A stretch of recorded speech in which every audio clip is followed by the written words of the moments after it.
Okay, we're back. It's been a few days. Let me change this. Hello, everybody. Alright. Hi, Eris. Bye, Eris.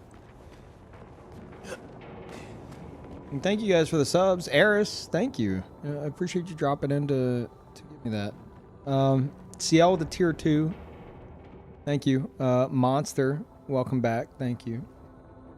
And Darasol, thank you. Appreciate it, guys.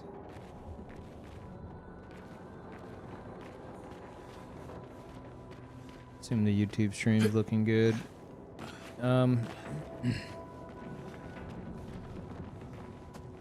Chat, I keep slipping into time pockets.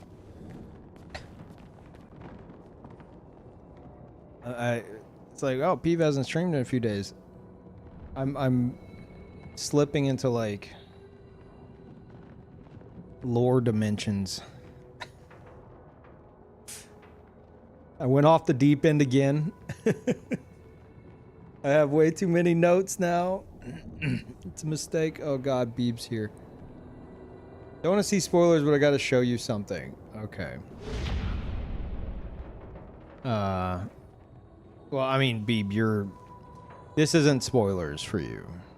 You said... You told me where you got to. Like... I'm not gonna go fight anything that would be spoilers.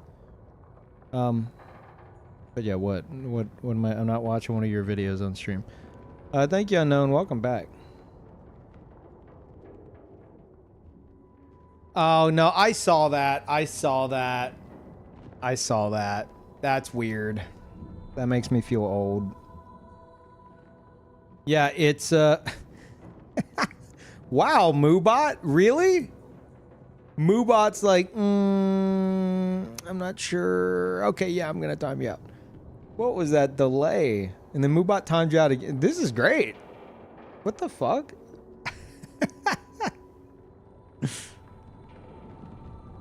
Okay. Yeah, potential spoilers, Beeb. Beeb, it's potential spoilers. Whatever you're saying.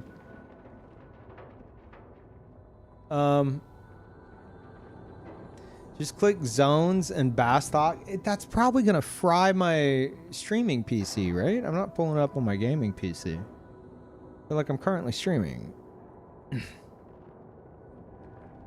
a browser? No, I mean, you don't think it's gonna cause issues? No, I know it's all in browser.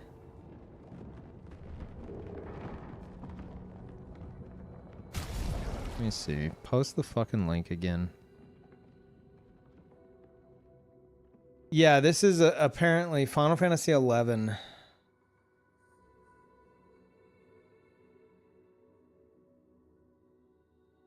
Press any button. Wait, click zones and Bastock. Then you click a button first, I guess. Installing engine. I have to enter a name? No, I ain't doing all that. I closed out.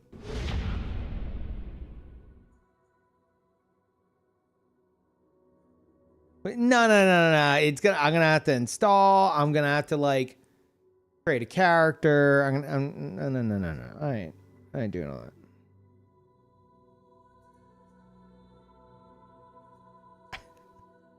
It does all that. I'm dying. Can someone else say something? I know we just started the stream, but a chat full of blurbs is like, if it ever comes to that, I'm out. If it ever gets to the point where I start up my stream and it's just all Beeb messages, I'm out. That's where I'm like, all right, I'm hanging it up. I'll go away if you do it. Oh my god. Also, thank you, Nick.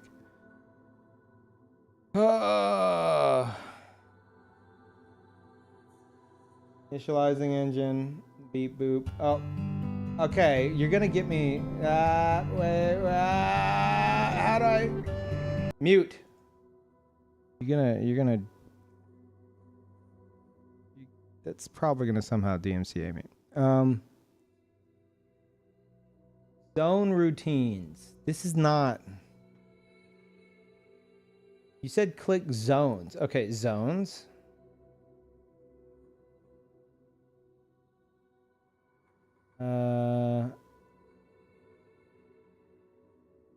Custom default entrance. Peeve. This is.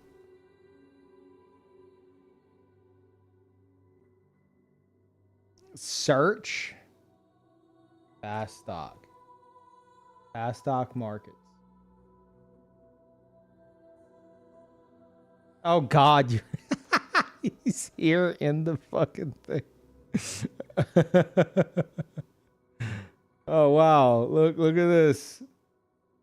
Final Fantasy 11. Me and my brother are the only ones left playing it. Wow. I don't even know how to. Oh, WASD. Okay, all right, let's go, Beeb. We gotta go to the. We gotta go to the auction house. Where's? No. Auction house is What is this way? This. Wait. Is it this way? Oh wait, am I at the? Are we at the back gate? Yeah. Up ahead. Wait. Is this where like the housing is? Turn the music on? No. Okay, I'll turn the music on for a moment.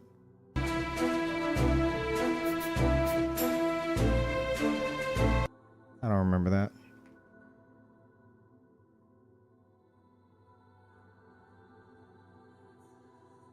Huh. Okay.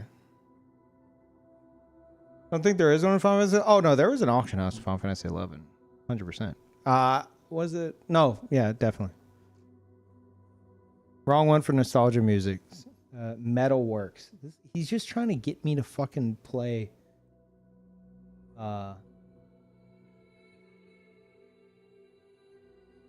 He's tricking me into playing Final Fantasy 11.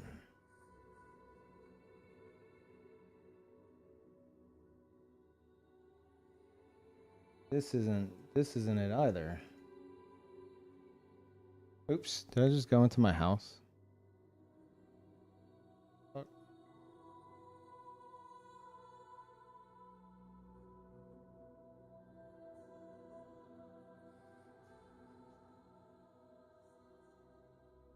I mean, it's cool, insane tech. Yeah, it is crazy. I will not be playing. That is crazy. I'll stop now. Yes, please go away. Too much Beeb spam in my chat for 1 year. See you in 2027.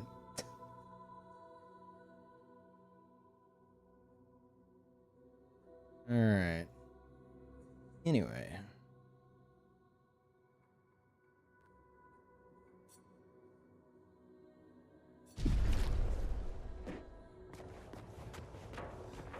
All right, we're good. Yeah, Beeb, get out of here. Also, Kiryu, I don't think that is actually the case.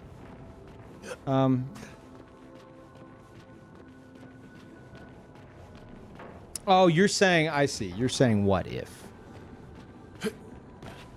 I mean, I think the people that chose the ending would still, they would still do that. They'd still choose that.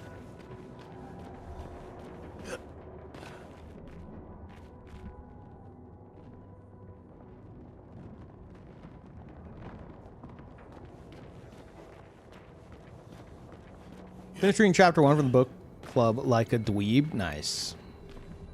Yeah,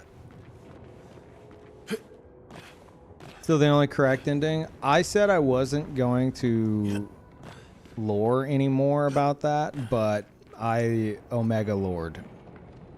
I have something that probably won't change your mind, but at least, excuse the pun, paints the other ending in a different light.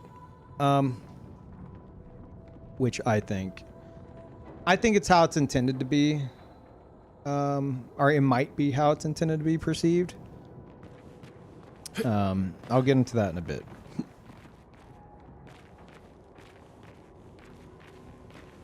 But again, I'm still on, you know, Team Verso there. I don't like the I don't like I mean, we just started the stream. I'm not looking to get into Endgame spoilers, even though this is, you know, this is super Endgame shit. You know, the drawing idea I could post that. Oh, nice. Yeah, definitely do that.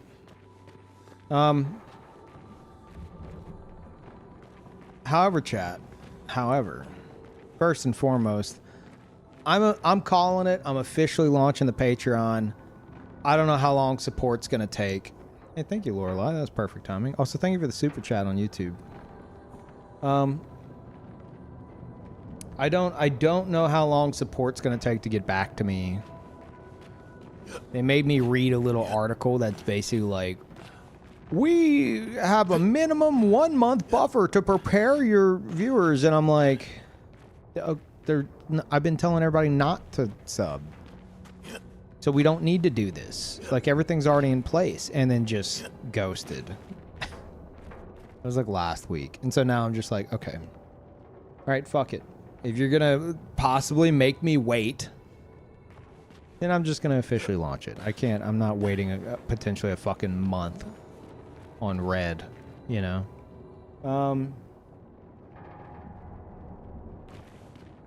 So, as that message says, if you do a paid tier, just ignore the thing that says Patreon on temporary hold, no one will be charged. That's not true. You will be charged. It's one of the things I need support to fucking change, because they took away my ability to alter that text myself. For who the fuck knows why. That's something I did whenever I, like, shut down my Patreon a decade ago. And now I can't change it to say, like, per month. So just ignore that. You will be charged. That said, just waiting for to change the helper text. No, because it's supposed to go into a subscription model. It's not like Patreon. Whenever it first started out, was like per creation, and whenever I used it, I did it like I named the creation month. So it would say like $5 per month instead of whatever the creation was, whatever the video was, or art or whatever. So I was already doing it on a monthly thing. And then whenever I shut it down, I was like, hey, you know what's a good idea? Just so people know that, you know, they're not going to be charged or anything, I'm going to change the text that says month to Patreon on temporary hold, nobody will be charged, as like an extra layer of, like, you know, messaging to my patrons a decade ago. And then I come back, I unpublish my page to change some stuff, which apparently switches me over to the new system. without officially switching it over, because support has to switch you over to the subscription side manually so as not to like drive away your patrons. But I didn't have any. In fact, the ones that were still on, some were still on auto pay, even though, as the message said, they weren't being charged for a decade. And so to get them off, I had to like block them and unblock them to like kind of kick them out so that they wouldn't be like 10 years later like, what the fuck, Peeve charged me for his Patreon. So like I handled everything myself, but they insist on manually switching me over to the monthly thing. And whenever they do that, that text should change to like per month. But I can't manually change the text myself now, so it just looks weird. You're just an edge case generator? Yeah, apparently. Even though it's not really an edge case thing, it's like, just switch me over to the subscription model that you're forcing me to contact support to switch over to. And then that message should go away and just say month anyway. So it should resolve itself, but they insist that I contact support. That said, I think I'm going to say fuck it right now and officially launch the Expedition 33 review that I've been working on. I've been, for like weeks now, I've just been kind of like constantly coming back to this, and it's very long.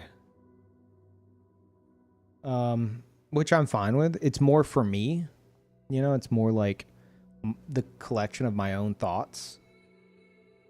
And like, if someone were new to the game, how would I portray my excitement of the game to them? You know, in like a review style.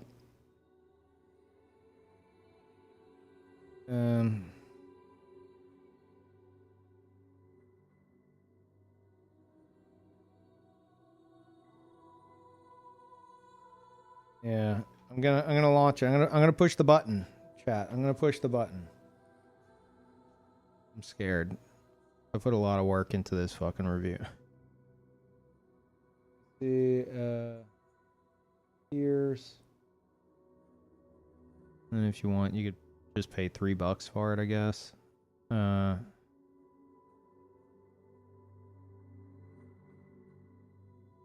Oh, add tags.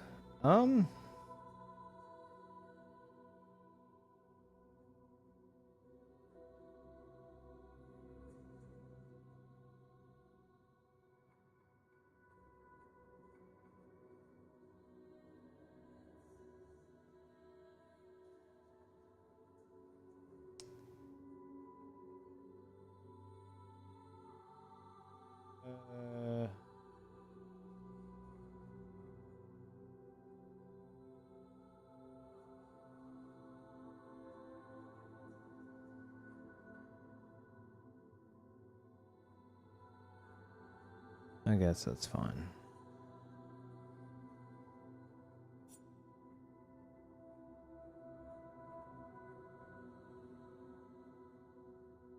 Comments. Sure. Okay.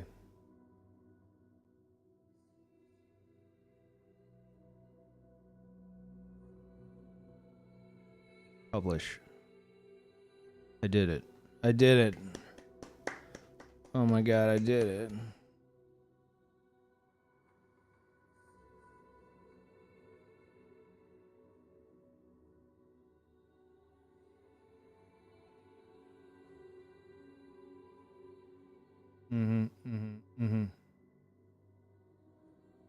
All right. Oh wow, some of y'all actually went and jumped in on that. Shit, thank you.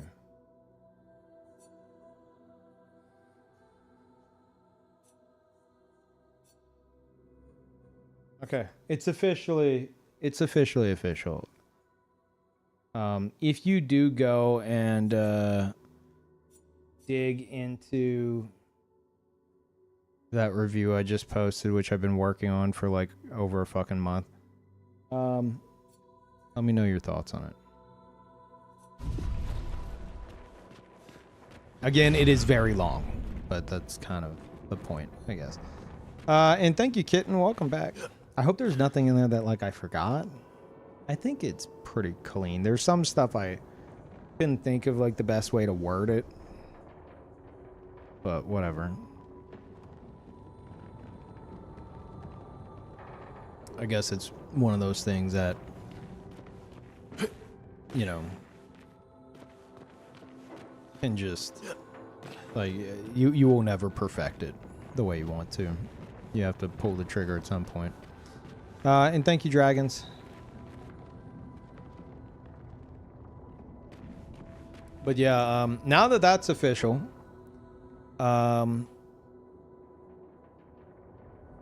we got the book club and the game club stuff coming up. Feel free to join in on that if you want. And then, oh yeah, I also have, I could release that tomorrow or something. I have like a little, not a review, but like, I like gadgets, I like tech, and I like what Pebble's been doing. And so I wrote up an article on that, pretty lengthy article. Just shit that you might find interesting, you know, that I want to talk about. I guess I could release that tomorrow or something. And then I want to do like, is the play date worth it in 2026? And just kind of like go back to it, check out some of the new stuff, write up something on it. You know, little things that you might see pop up, and even if you're not particularly interested, you might go, oh yeah, okay, yeah, let me read through this, you know. Or maybe it's like a review of a game that you are interested in. How soon do you think for the piano videos? First piano video is I'm intending to release that in like 2 days. And that will be I don't know how I'm gonna do that. I did prepare for that though. I have a really nice camera. I have a Sony A6600. Way too nice of a camera. I got a tripod the other day for it. I have the stuff that should let me hook up. I forgot to test it yesterday. Should let me hook up my piano to my laptop. I hope so. And then after that, yeah, it'll just be... I wasn't going to do commentary on it, but I might do commentary just because, like, I'm not going to have the full song learned. Because I'm learning really fucking difficult stuff as someone just starting out. So I might, like, run through the bits that, like, I know or that I'm working on and just kind of, you know, explain, like, okay, I'm doing this. This is what I'm having trouble with right now, etc., etc., you know. Very, like, chill atmosphere thing. Originally, I wanted it to be, like, just, okay, here's the song, or portion of the song. That's the video, cut and dry. There it is, no commentary. But I don't know if I'll be ready to even do that. Because I've put, like, I've been practicing Alicia on piano for, like, almost a week and a half now. Like, at least, like, 2 hours a day. So I've got, like, probably, like, let's say, I don't know, let's say, like, 14 plus hours on this song. And I'm, like, I'm able to play, like, the first, like, 20 to 30 seconds.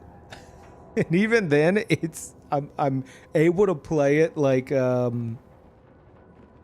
I'm still struggling to play it properly. Like, and that's the thing. I'm not just like, I'm learning everything, but I'm also learning a bunch of techniques and shit as well. So I'm using this song that other people who played piano for a long time would probably be able to pick up and be like, oh, okay, and like bang it out.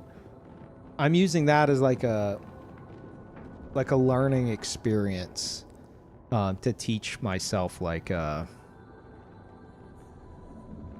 know, like, I think I would imagine like good habits. And then I'm trying to, like, practice it with those habits in mind. So yeah, it's a whole fucking thing, and I'm loving it. I am loving it.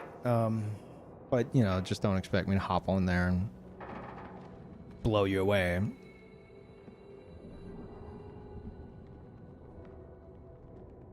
It's more so just like a bonus, like here I am practicing. Here's what I'm working on. Here's how far I've gotten. Here's what I'm having trouble with. You know, just a look behind the curtain kind of a deal. Are they on the Simon build? I think so. Yeah, let's go give him just a quick peek then. Oh, are you serious? Hey. Hey. Come on. No. Go. Go. Oh, this cat. I swear to God. Oh, I swear this cat. This cat. This cat.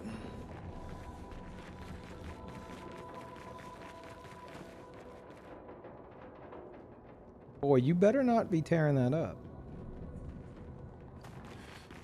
Assistant sitting in front of the monitor.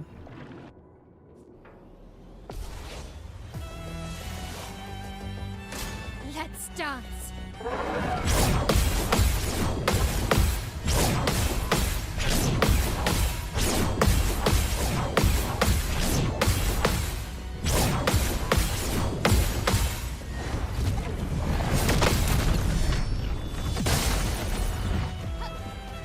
Oh yeah, we're on 5 times.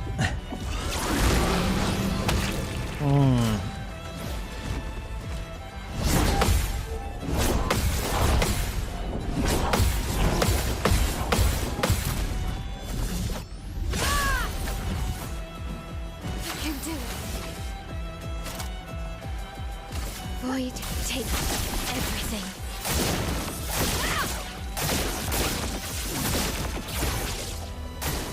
Ready to parry.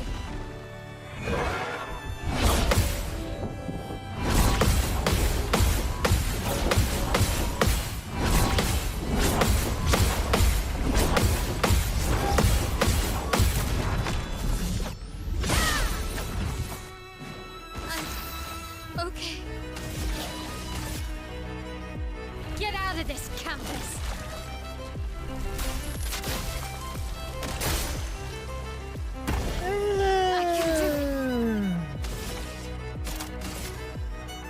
What? Are you gonna? You just want to sit there? Okay. Hey, hey, lay down. Oh, okay. Prepare for annihilation. Ready to parry.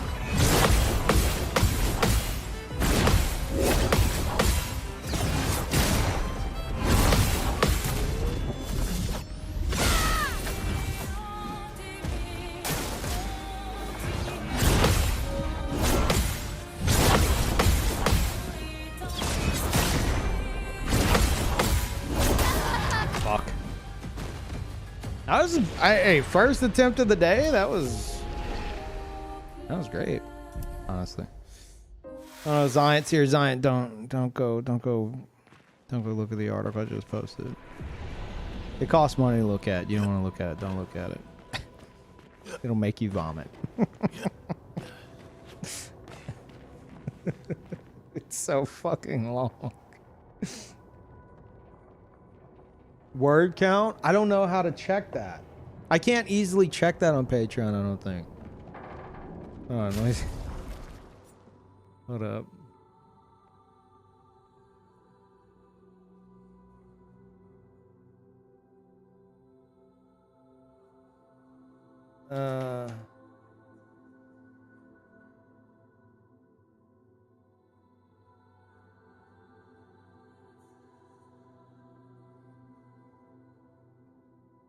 Yeah, Cody DM me. He's like, oh shit.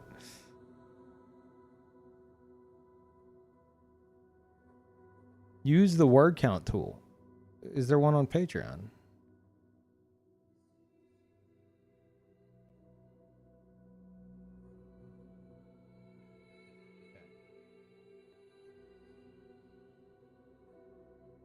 on Google Docs.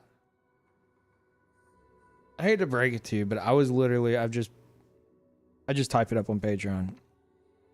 And the problem with like copy pasting into like Google Docs or something is like every paragraph is like, it's like if I highlighted the whole thing, I'm also highlighting all of like the images.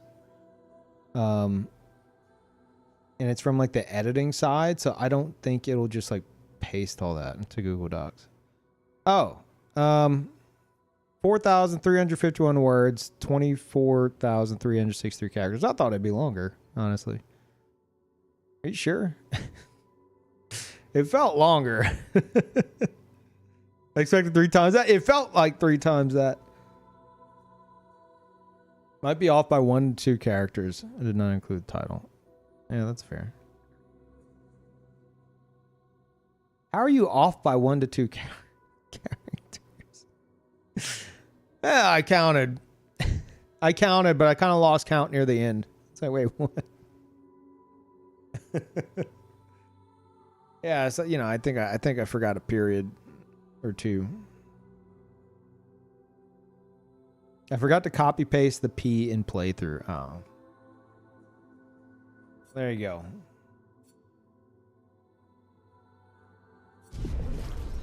What do you think? What do you think, Zion? I can think someone will pick that article up.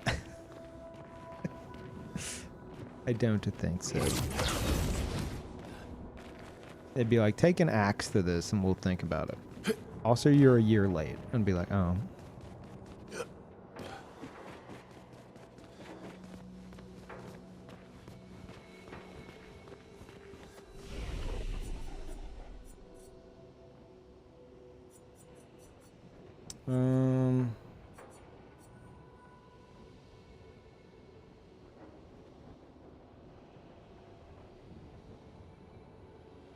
Yeah. And that, like, that's the whole point of this. That's why I don't give a fuck about the word count. It's for me, basically. I like the idea of games that I have thoughts on. I want to put those thoughts down into text and write it in a way where it, you know, it can be dissected or digested as like a review. But it's more for my own cataloging of my thoughts over the years, you know. And anyone who's interested in that can check it out. Like, for example, I'm starting Parasite Eve this month as part of like the game club thing through the Patreon as well. And you bet your fucking ass I'm gonna do a Parasite Eve review in 2026. You know, it's like, who's this for? It's like it's for me. Yeah. Mostly appreciate that you're encouraging folks to read. Yeah. I mean, again, that's for me too. Like, if not for that, I would not be reading this week. But in my head now, I'm like, fuck. I want to get that post out by the 8th, you know? I'm going to have to crack out that chapter tomorrow, probably. So it's... And then on top of that, getting other people to join in as well is nice. I haven't bust out the coloring pencils. Oh, fuck. Like, I already know, because I already read that chapter, but I need to refresh myself on it. And I already have in my head the scene that I want to draw. But like if you've got fucking coloring pencils in your house, I've already lost. I have a nice tablet that I borrowed from a friend, but I have no experience on it. I definitely don't have coloring pencils in my house. I don't know. I might have pencils. Oh, sorry, Ellis. over on YouTube. I have 250 over 250 hours in this game. The review that I posted on Patreon that we were discussing, that's from like the perspective of like the 198 hour mark, where I like officially beat the game. Everything after that was because of the DLC and my own stubbornness. But yeah, it's in total I have like 250 hours.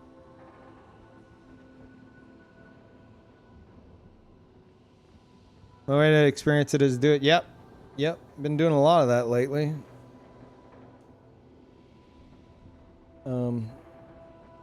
With like the piano and stuff.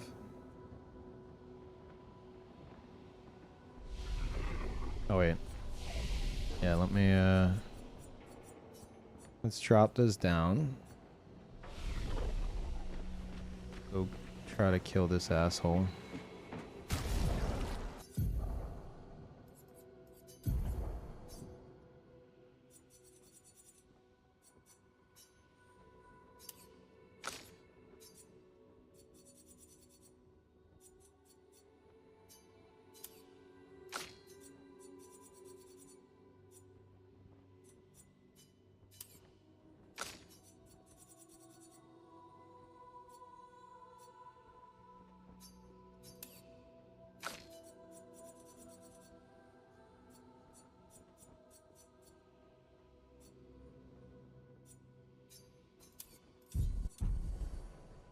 Okay. Should be good. Also, chat, I'm considering something. I wanted that to be the end of the playthrough, right? But the more I think about it, the more I'm like, I should really do a New Game Plus run.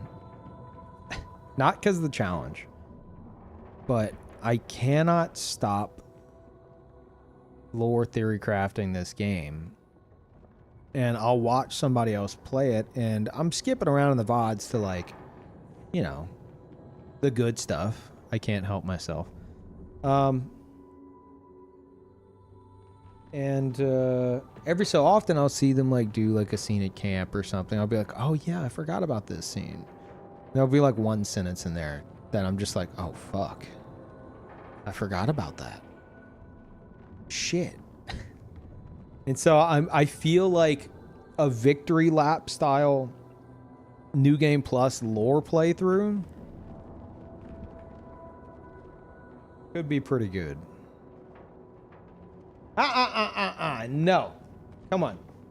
Come on. Go. Go. Go. Go. Go. Tomorrow.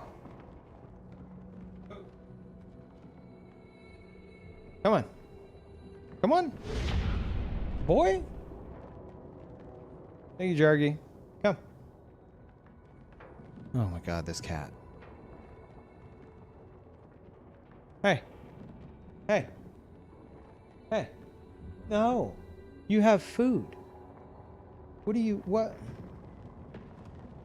Okay. Hold on. He's got to go out. Give me a moment.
I'm back.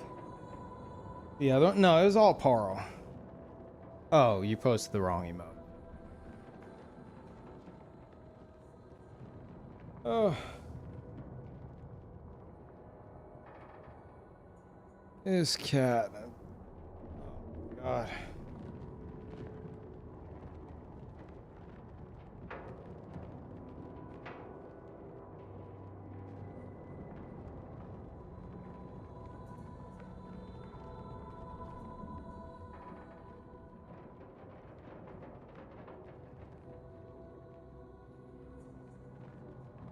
On.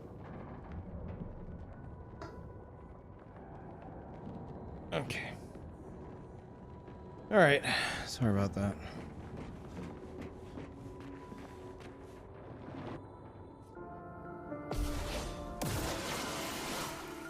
Oh shit. Okay.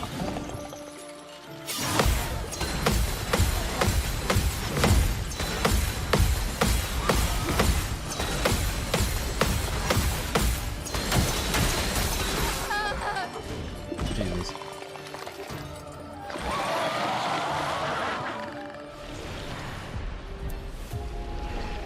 Gotta change that.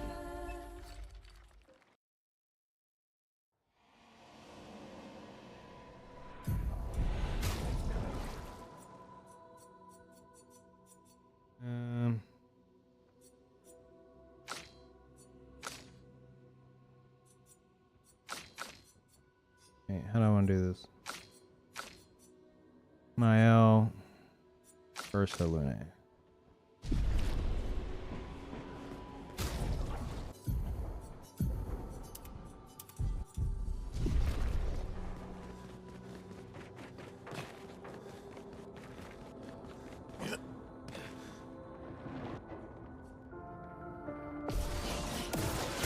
There we go.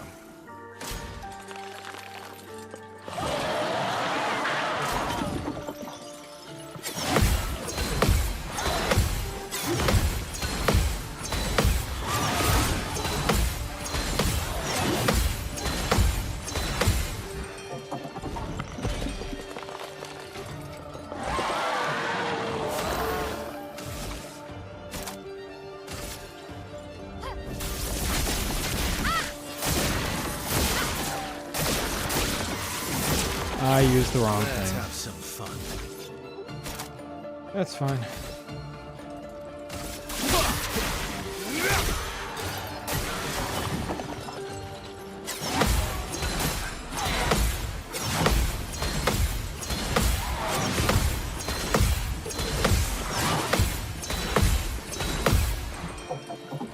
The storm is coming.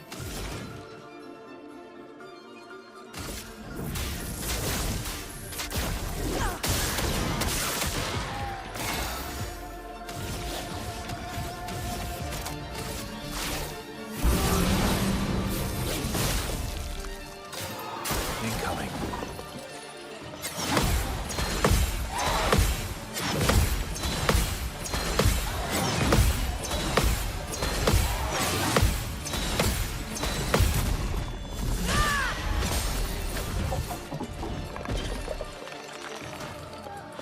I'll never be able to get a counter on this boss. Just salute you for your mad parry skills. Thanks.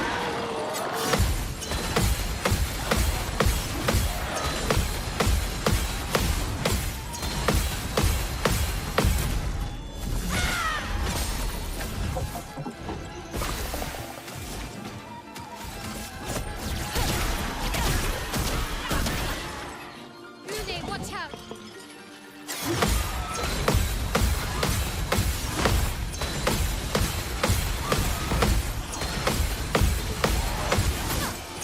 Okay, alright, I lost. Alright. Not looking good.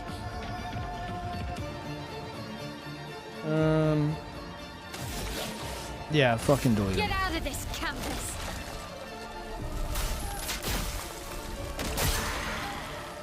Okay.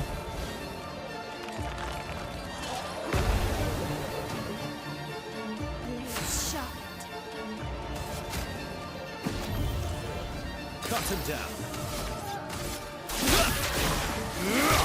On me.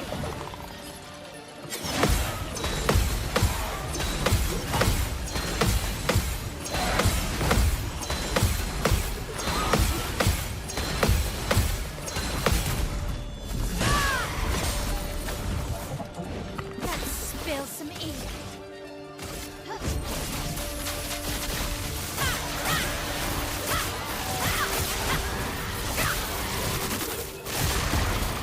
Get ready.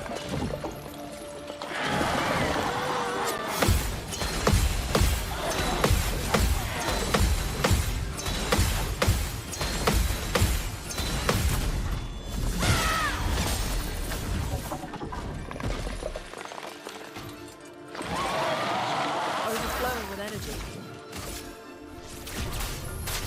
Feel the embrace of fire. Please survive.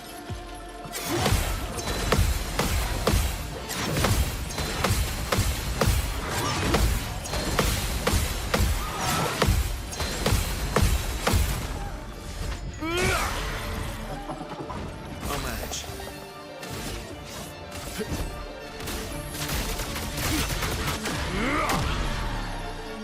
Maximum damage. Prepare for oblivion. Time to hit big.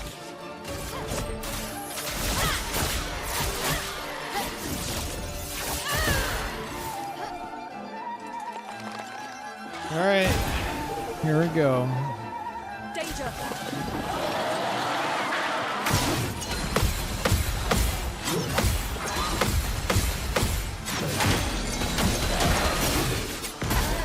What? Really? I've lived through worse.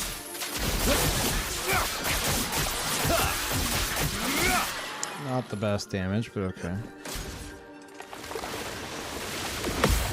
Oh well. Not impressed. I'm ready. Chroma is flowing.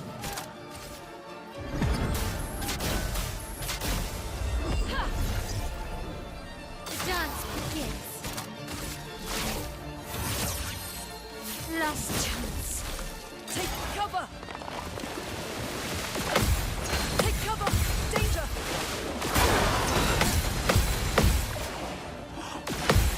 I'll do it. Ugh.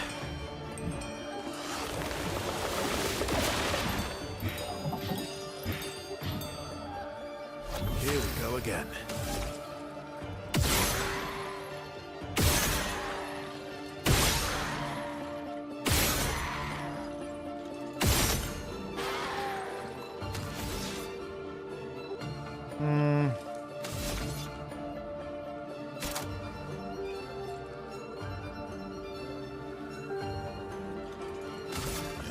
Your existence ends now.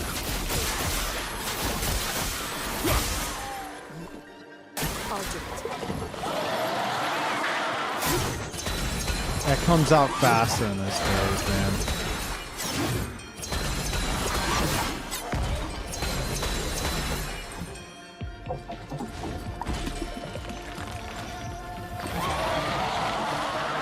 Bring it on.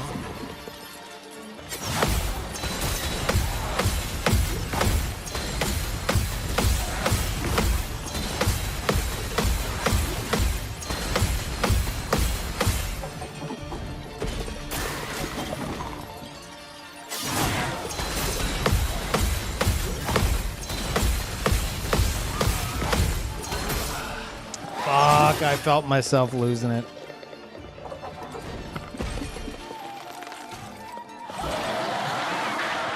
Ugh.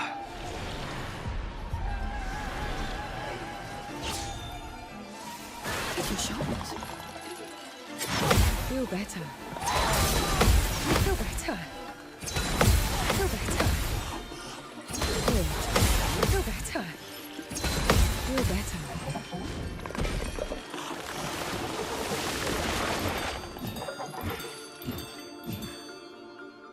It likes you.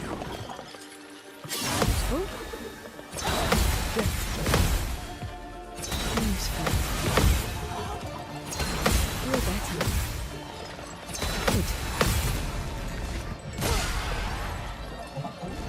full deck. Fuck. Oh god, I forgot it.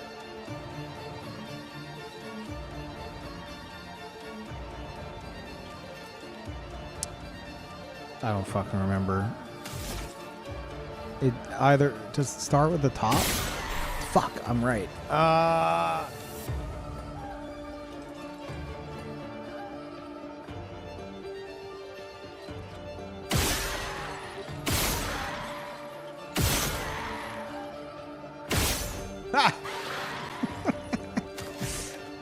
Had to search the old memory banks there.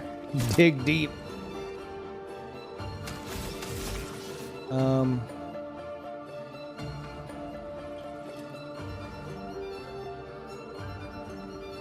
Honestly, yeah, fuck it.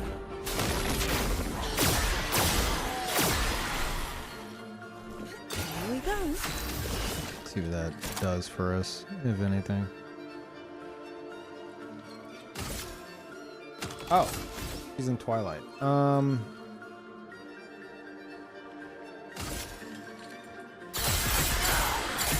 Violence.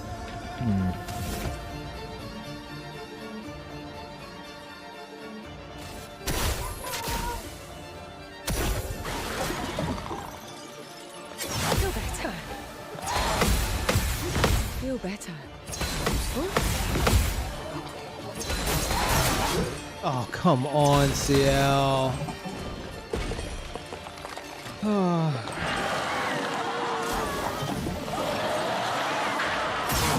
That's the faster one.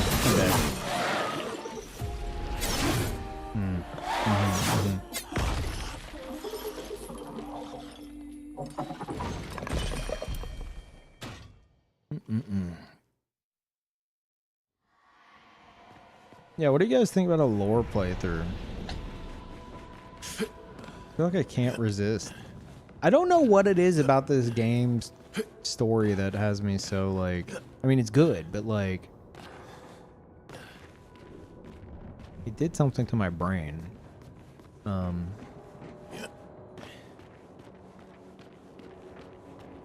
Like, I can't help but having like new theories creep in. And then I'm like, yeah, okay, I'll write that down. And I'm writing that down, and I'm like, well, what if this? Well, then what if that? Off stream yesterday, I mathed out, like, what I believe is the entire, like... I can almost pinpoint the date with relative certainty that... Obviously, spoilers. We're talking Endgame stuff. I can almost pinpoint the date that like the game ends, like on their calendar.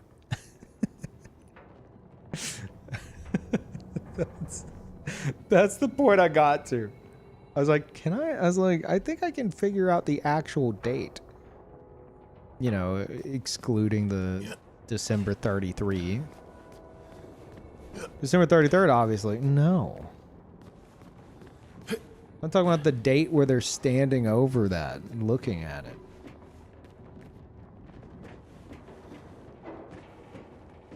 Time to create a YouTube channel, Peeve video, yeah. Now let me hit you guys with this. I'm wanting to make some progress today. But let me see what y'all think about this. Jesus Christ. Oh my God. I went off the fucking deep end. Oh my God.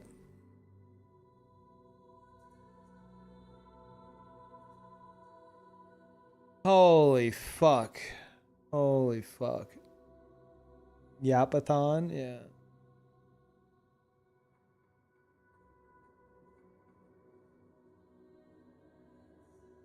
Let me just grab the math here.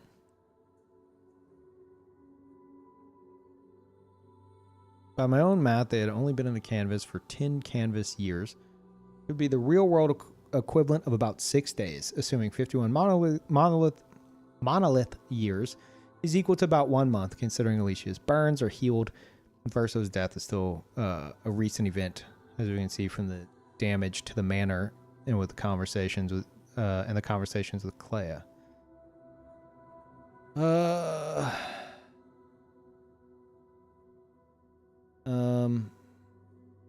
She had only been in there for less than a week before Renoir entered the canvas and started the fracture. She wasn't even all cracked like we see her. She hadn't been in the canvas long, considering Alicia is in there for 16 monolith years, 9.42 real days, and isn't cracked. For anyone wondering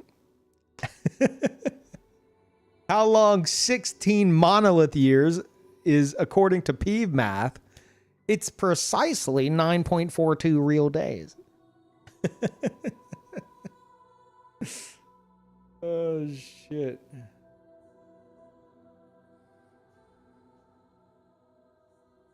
God. What is wrong with me?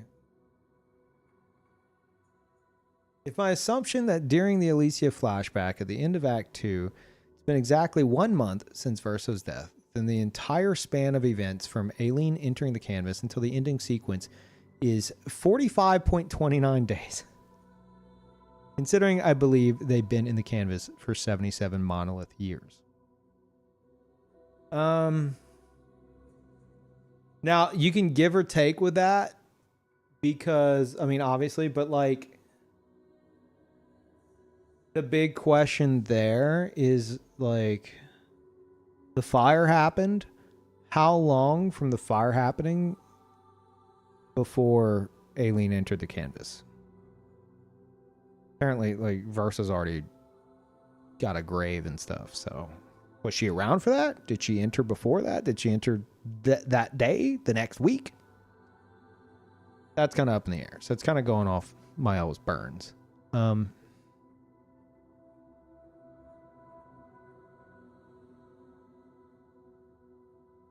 Anyway. Holy shit, there's so many fucking notes. That's something else I want to do with the Patreon. I'm going to make a fucking lore dump post that I'll just keep updating with like lore theories for this game and stuff. I'm going to try to organize them and I'll just throw them in there and keep updating it. Yeah, Verso painted the canvas as a child.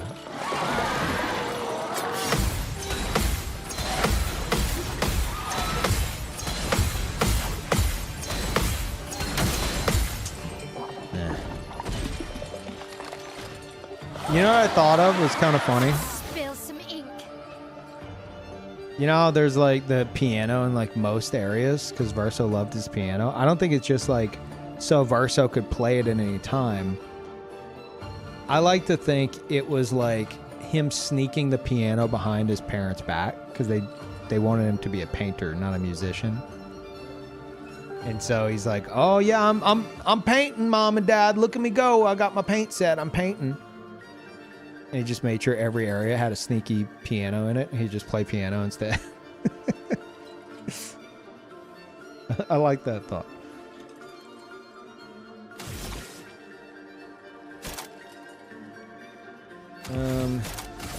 Last chance.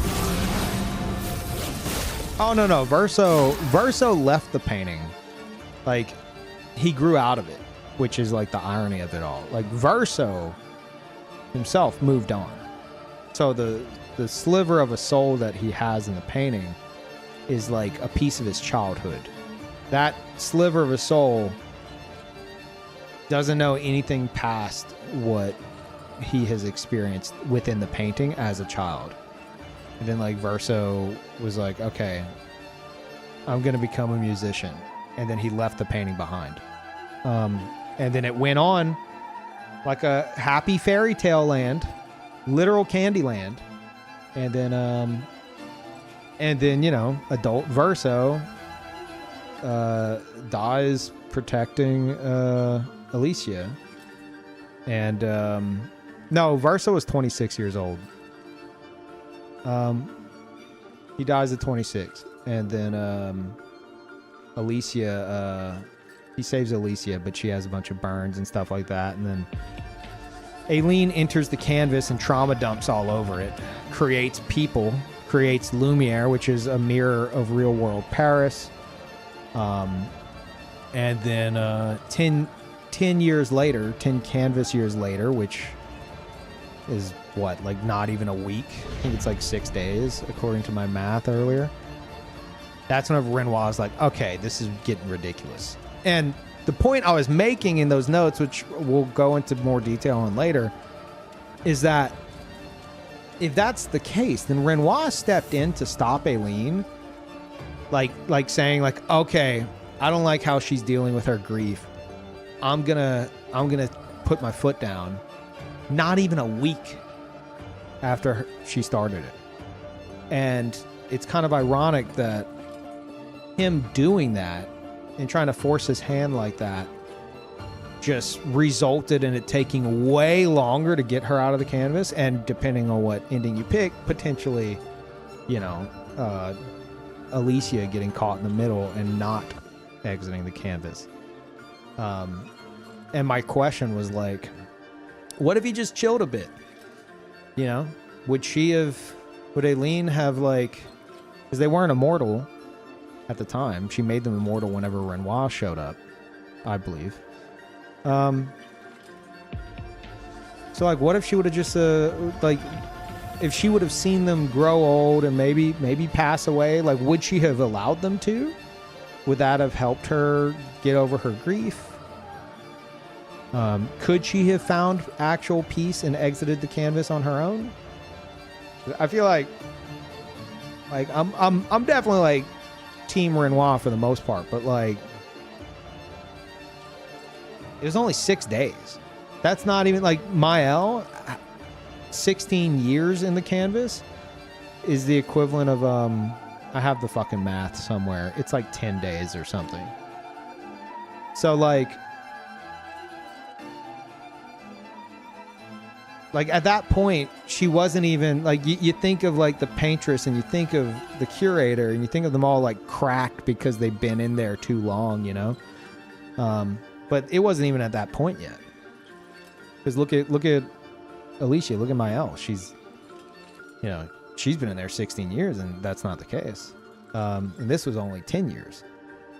So like there was still time, that she could have been given to kind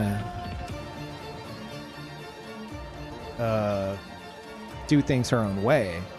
And I think Renoir stepping in as early as he did could have like just complicated things further. He tried to control the situation a bit too much.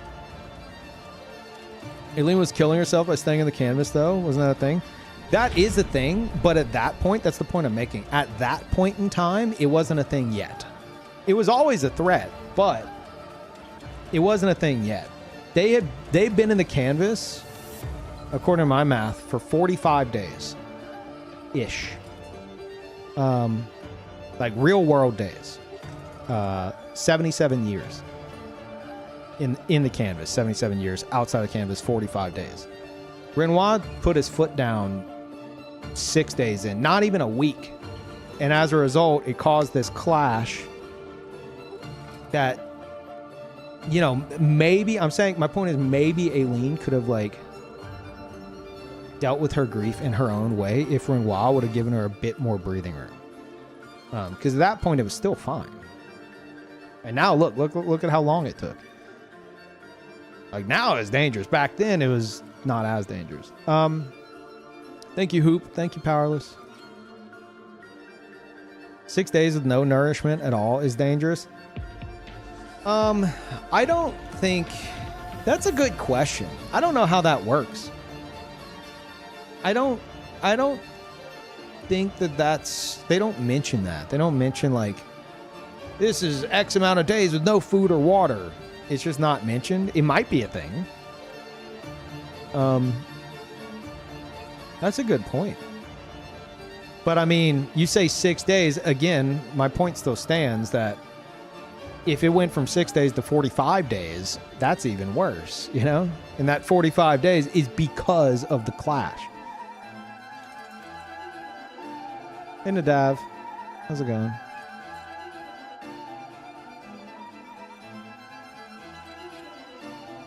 She was basically doing what she taught Renoir not to do.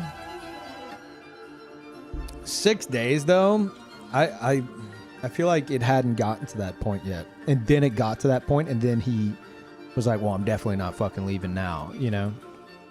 Or maybe there was a hard line for him. Like, okay, she's got like 4 days before I step in, because that's where it's getting dangerous and she's letting herself go.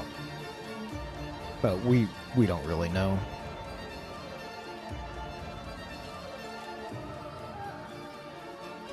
Human body can survive almost a month without food. Right, but if my math is correct, then it was 45 days, so a month and a half. And yeah, and there's also water and stuff. I have a feeling they don't, while they're in the painting, for some reason they don't need it. I don't know. But, yeah. Anyway, we'll get into more details on that. I want to actually make some fucking progress. Oh, fuck.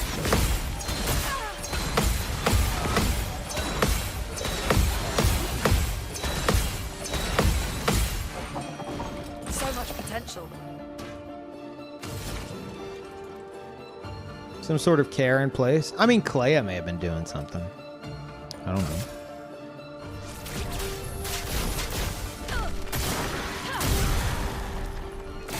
Giving up.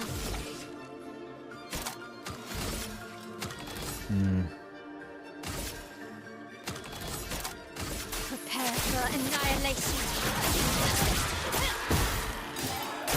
Impressed.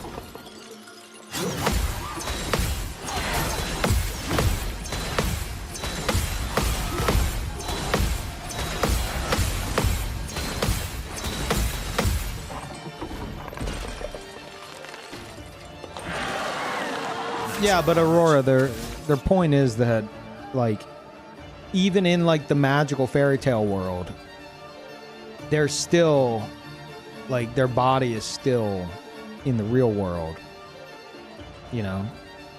But I don't think that's intended to be considered, because if we're going to that depth, it's like, ew, they're just like shitting and pissing on themselves for 45 days straight. Like. It's not like I don't think it's I think that these are details that are just not necessary to discuss. It's a possibility, but I think even for myself, I think like we're reaching a bit out of the video game fantasy world and a bit too into reality there, ironically. They need food as well then. Okay. I mean, you're not wrong, but like for me, I just feel like it's not, I don't think that it's relevant to anything. It might kind of help explain the complications of like canvas sickness. But outside of that, I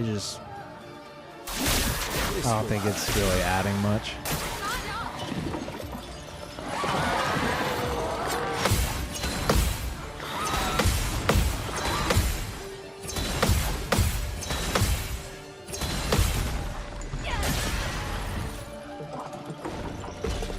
Ready to evade.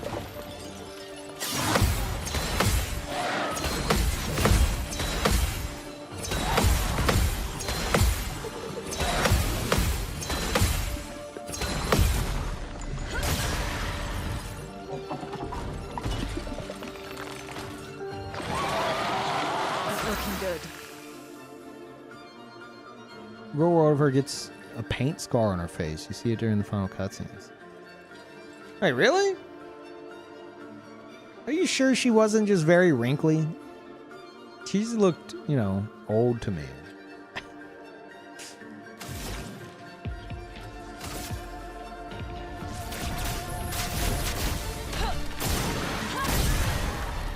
Finesse and grace. Didn't she save Renoir from being in a painting too long? And that's why he wants to save her? Yeah. How long was he in the painting? We don't know. Not that deep in the lore, so I don't really, yeah, we don't have any context to that. It's just that, like, the only context that really gives is that Renoir, while incredibly strict, is strict for a reason. But it is, the point I was making was, it is possible that him, like, maybe he stepped in too early. Maybe he was just like, fuck this, we're all grieving. She can get the fuck over it. I'm going to get her. You know, maybe that kicked in sooner than, like, the concern for, like, the canvas sickness. And if that's the case, well, that didn't really fucking pan out in his favor, did it? But yeah.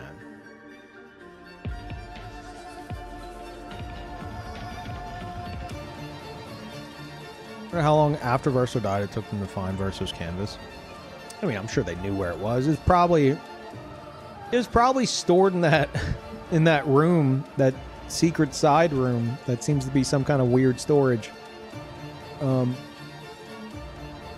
was probably just stored away somewhere. Maybe it's on display. I don't know. My question with that is, like, how long before Aileen did that and then entered the canvas?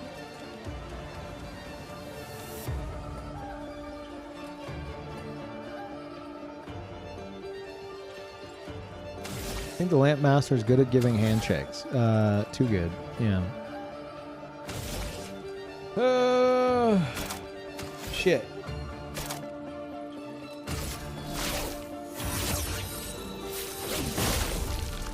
My turn.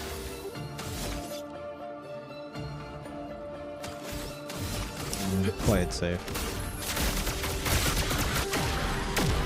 I'll always come back.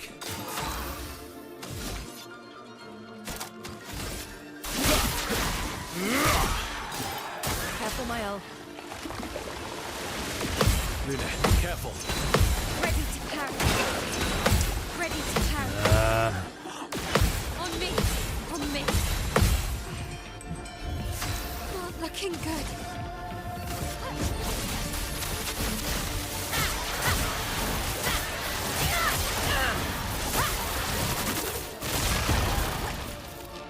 Okay. Oh well. Bring it on. Watch out.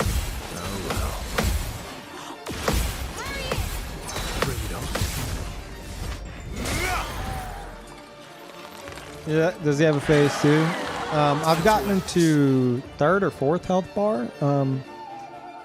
He sacrificed one of those purple lamps behind him to get another health bar, so 5 or 6 health bars. And he gets some new moves and mixes up his mechanics a bit at health bar 3.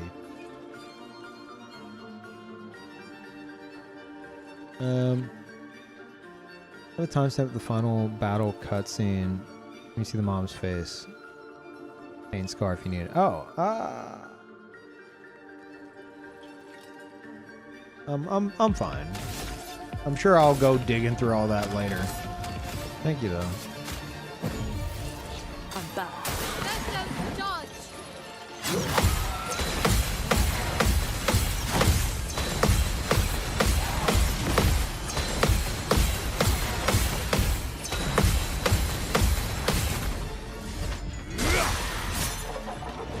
I'm ready. Focus step.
This will hurt. Bring it on.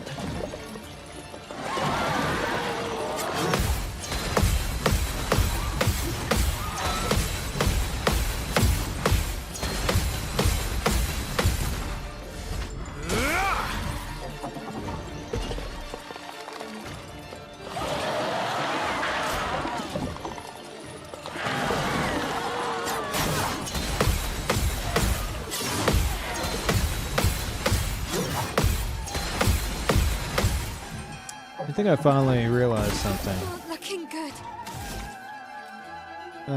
Every actual turn we get, one of these lamps turns on. And those are getting, and whenever they all light up and turn red, I think the next attack is where he changes his lamps. I could be wrong on that. But if that's the case, and that means whenever they're all gone, then he'll be like constantly alternating his lamps. And thank you, Elio, for the tier 3. Appreciate it. Thank you. Welcome back. Thank you so much. Yeah, Chad, if you missed it, exclamation point Patreon. I'm officially launching it. I said fuck it. I can't wait for support any longer. Just know if you do, there is like free tiers as well. We're gonna be posting like community stuff, like book club, game club, which anyone can take part in. And then like the game club stuff, like we're doing Parasite Eve this month. I'm gonna be posting the recordings, the off-stream recordings of Parasite Eve onto the Patreon, and that's where you would go to watch it whenever I release those posts. It'll only be there, and it'll eventually be on Peeve TV as well, which I need to get up and running again. But yeah, if you do a paid tier, just ignore the Patreon on temporary hold. No one will be charged message. That's one of the things I need support to fucking fix. Just ignore that. Pretend it says month. Pretend it just says $5 a month or $10 a month. Just ignore that. It's very fucking annoying. But I did release the Expedition 33 review. It's massive. So if you're like, hey, I'm interested to see in great detail, great non-spoilery detail, what this guy thinks of this game after playing it for way too fucking long. Well, there you go. Now that said, it is either the $5 a month tier or just $3 outright. No story analysis. That's gonna be a separate post. I wanted like a non-spoiler style review of like the overall base game, and then another obviously more spoiler focused one for like the DLC. And then I'm gonna have a whole fucking lore dump section. I'm gonna have a lore dump post that's just gonna be all my wild theories and shit. Maybe a more like on the rails story analysis as well. I don't know. I don't know if I can do on the rails whenever it comes to the story in this game.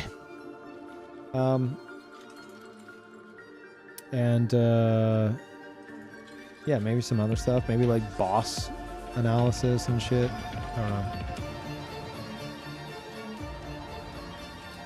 don't know. Anyway, got a lot of stuff planned for that I'm officially kicking off now. If you're interested.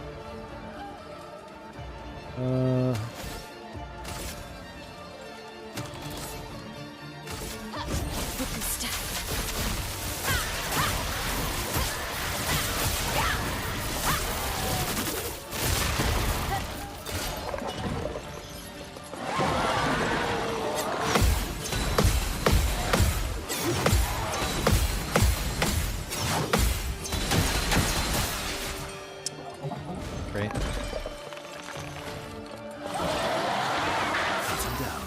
Maybe I'm wrong about the lit up part of the lamps.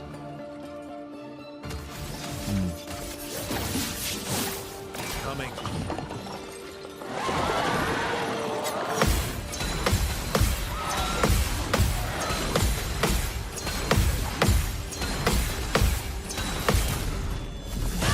Is the piano video up?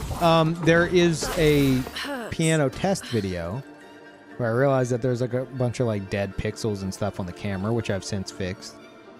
Parl does a big stretch in the video. Very important. It's only like a minute long. And then yeah, in the next like 2 days I want to release like an actual video of me attempting to play what I've been working on. It's probably gonna be like a rundown, likely with commentary of everything I've been practicing on like while learning Alicia, but also learning like not only the basics of piano, but like more advanced stuff as well through that. Feel the embrace of fire. I can do it.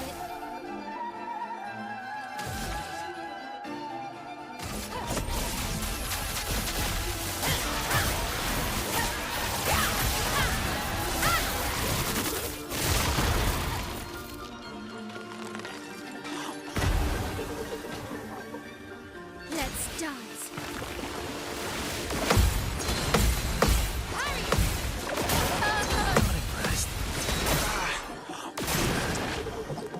Oh boy. Disaster exhibition.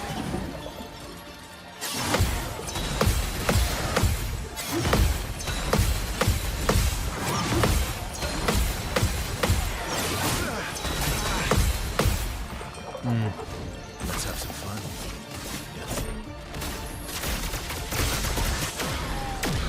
I'll always come back. Don't die next time.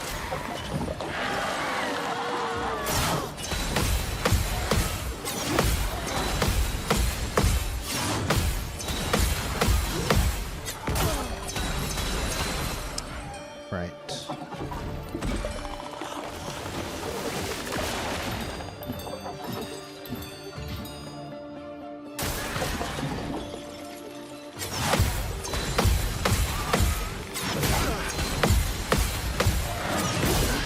What are we doing?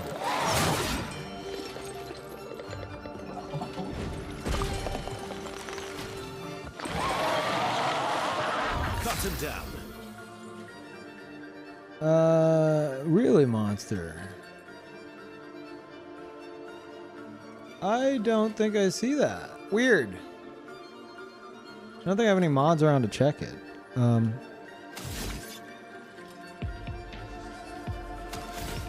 Yeah, there might be like a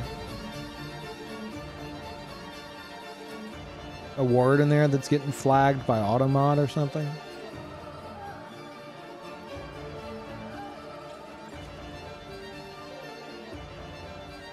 Yeah, it's 6-7 HP. Yeah, it's very funny.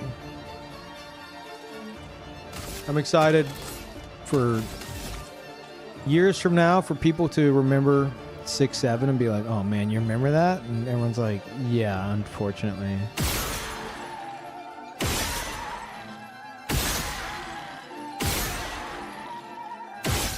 Man, that good. Don't die next time. I'll do it. Just try it. Luna, careful. Careful, Verso.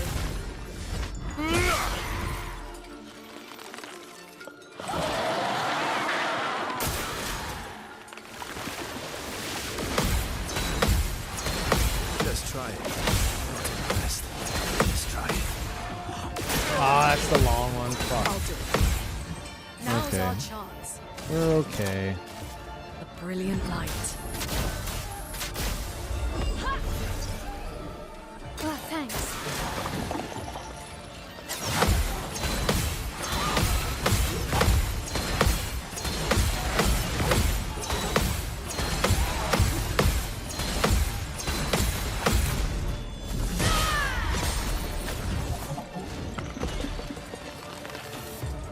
Cut him down. This will hurt. I'm ready. Oh, fuck. I didn't realize they changed. Oh.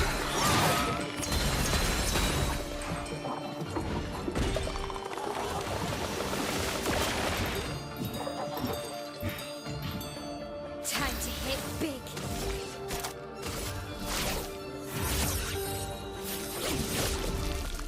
Let's dance.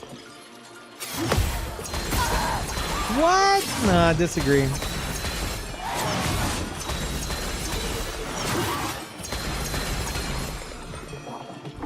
Just try it.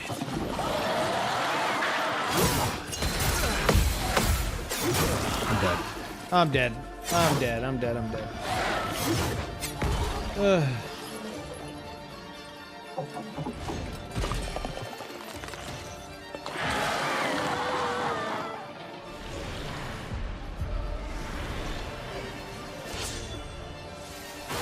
Yes, I love a dance. Oh, that's dirty. That's, yep. Yep, I forgot about that.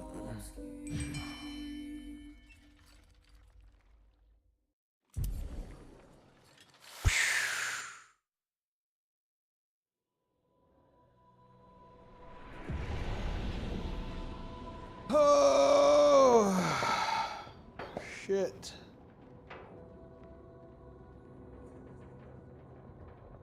Oh, there's something I wanted to go do that I saw on another stream and I was like, what the fuck?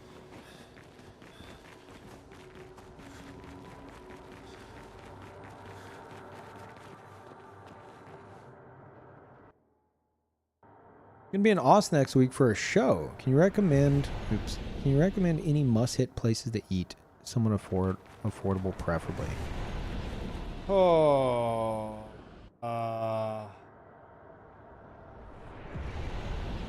I mean, there's one place I really like.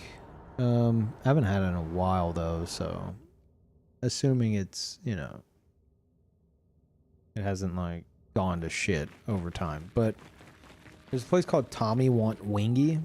It's a really fucking stupid name. It's there's a few locations for it. There's one at, oh god, it's this place that used to be called Cosmic Coffee, I think. I think they changed the name to something weird. Let me see.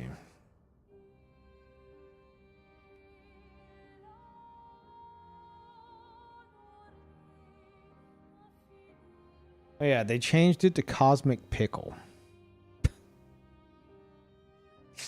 I think it's because it's on like Pickle Road. Yeah, it's on Pickle Road. So they changed it to the Cosmic Pickle, which is a, Jesus Christ, what a fucking terrible name.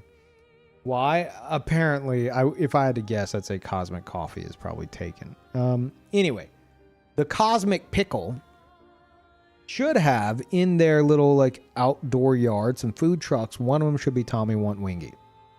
It's like fried lollipop style chicken wings, where they like push all the meat up to the top of the bone, and also their French fries are so fucking good. Definitely a heavier meal, so keep that in mind. But really fucking good. That'd be my main suggestion.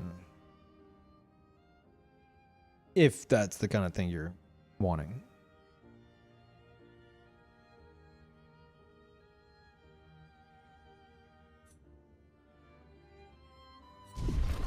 Do they have nice pickles? Probably. I would hope. Son, here I come. Laughing, writing this down, thanks. Yeah. Yeah. It's more about, like, you might want to double check that Tommy Want Wingy is still a food truck there. It should be. I think they're like a permanent stay there. But if not, they have other locations. But the reason why I suggest that location is because it's a nice spot where you can, like, you can go and, like, They have a bunch of like spots to like sit down, eat. If you want some coffee from the fucking Cosmic Pickle, you can get some coffee from them or whatever the case is, drinks. At night, I believe they kind of transition into like a bar style thing. I don't know how late Tommy Want Wingy's open there, but yeah, anyway, that'd be my main suggestion. Aside from that,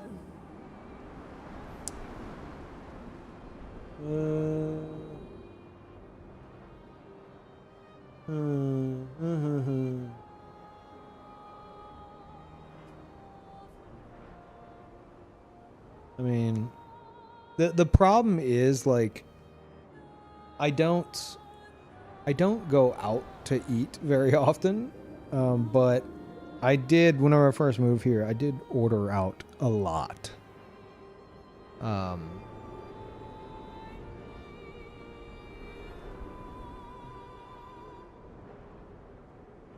Yeah, I would say that, or I mean, I could recommend like a Mexican place.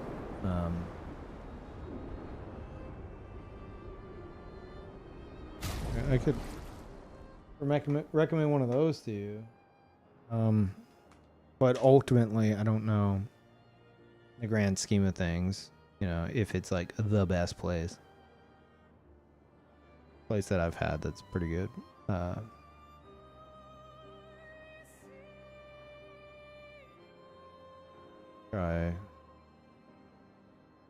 You can try that.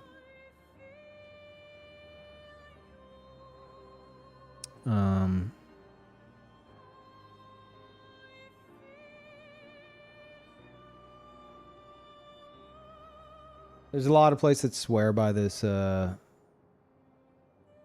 Vietnamese spot called 888, just triple eights. If you're interested in that. There was a really good place I'd recommend to you called Corriente. But they closed down, which sucks.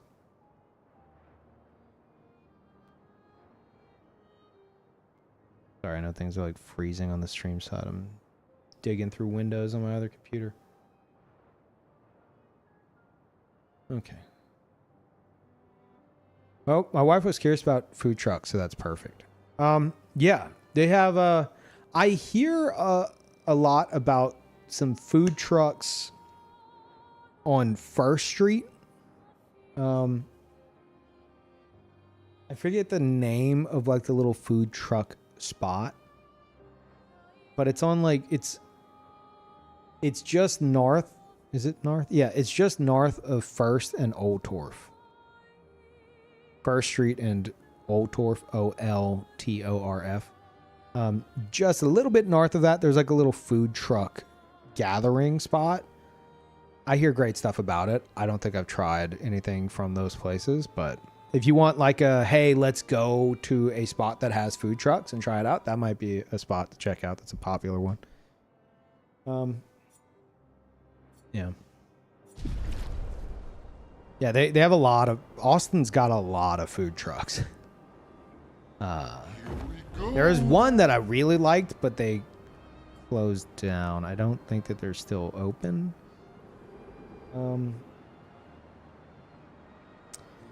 It was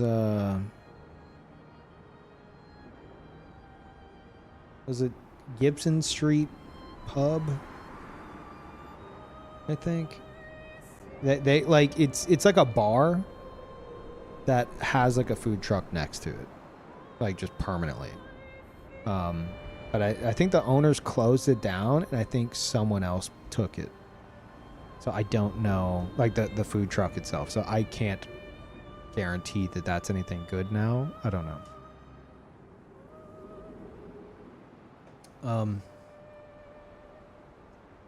Cilantro is another popular food truck.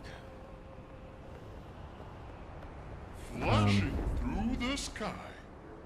It's like what is it? I think it's like Korean style, like burritos and stuff. I've had it before. It's good. I don't know if I'd say it's like the best, but it, you know, it's still really good. Flash through the sky.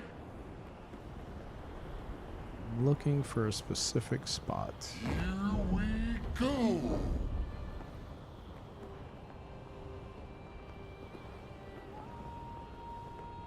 Is it here? Yeah. Saw this on somebody else's stream. This was apparently added with the DLC, huh? Great recommendations, thank you. Oh, no problem. I wish I had more to give. Yeah, if I was a big like nightlife guy that like went out to eat at places regularly, sure, but I'm not. But I know of some places which I pretty much gave you. My favorite place is probably Tommy Want Wingy, again, even though I haven't had them in forever. It just depends on how much you like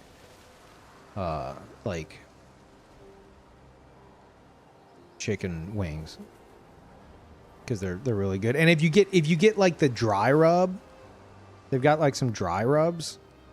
It's fairly non-messy, you know. So if you or your wife are like, I don't want to deal with like all the fucking sauce and shit, they have like some dry rub options there where you know, there's going to be a lot of like, I'm not saying it's not going to be messy, but at least it's not going to be sloppy, you know. But yeah.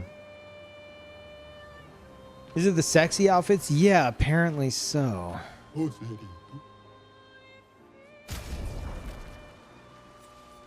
Guess we'll grab them all.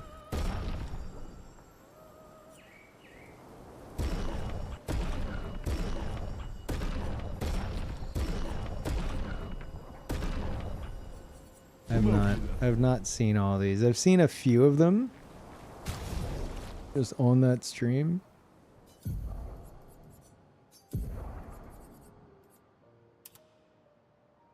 Oh my god, slay.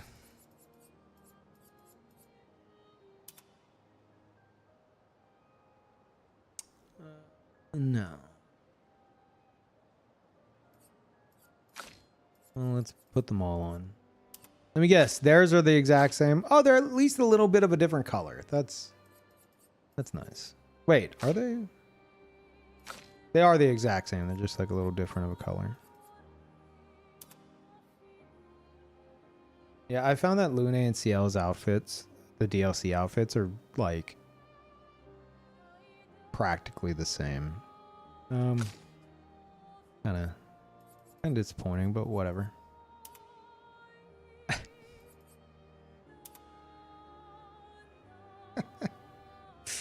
That looks uncomfortable. That looks so fucking uncomfortable. Holy shit.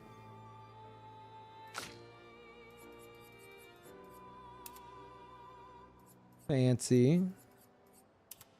What's with the double bun?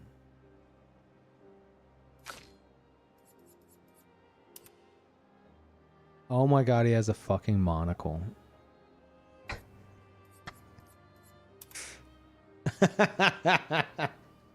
Okay.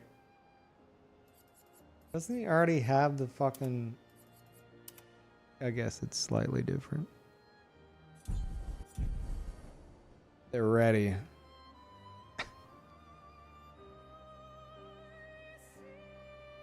Holy shit. Well, we're changing a lot of these back.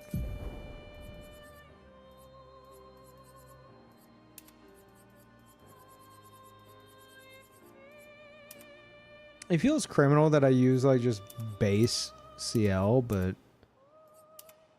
I don't really like any of the other options. And the ones that I do, like I don't mind like ponytail, but that's just my L, you know?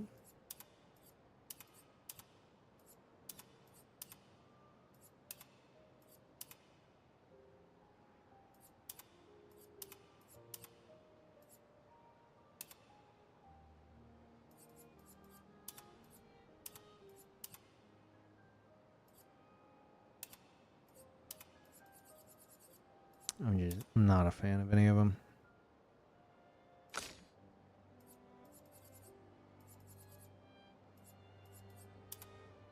Wait, is this what she... Yeah, she does have this. And I like her half ponytail. Because it's like her base hair, but also a little bit extra.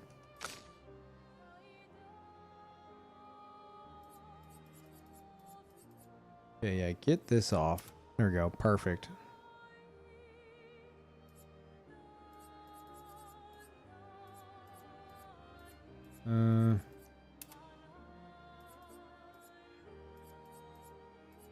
Perfect.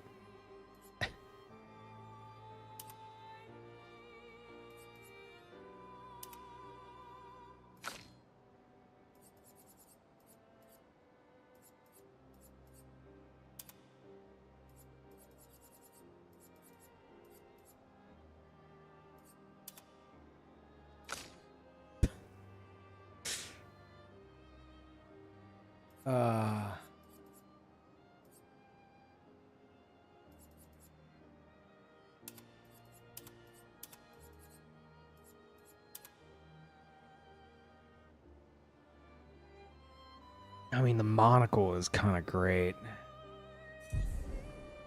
We'll try it for a bit.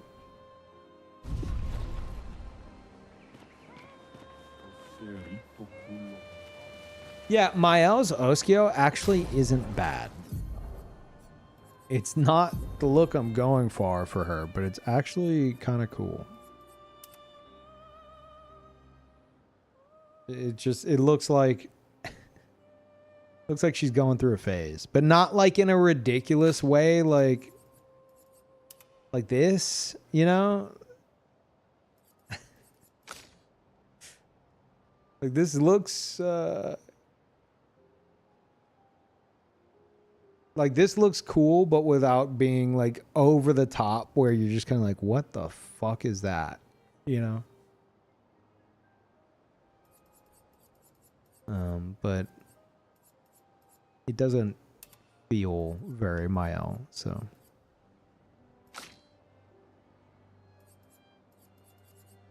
And I don't know what this is. Getting rid of that. Okay. Are there any other vendors like this from the DLC that I missed? Like not in the main DLC area?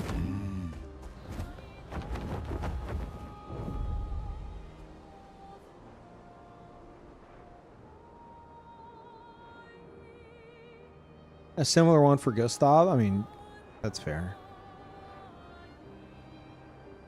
That's one thing that I think, like, if I do like a New Game Plus like lore playthrough, it'd be pretty cool to see Gustav not only wearing like some later game skins, but also I imagine he gets to use like weapons and shit that wait. I don't know. Yeah, don't answer. But I'm questioning if he can use Simoso. And what the fuck that looks like as a gun. I don't know. New Game Plus with that in mind. Kind of cool.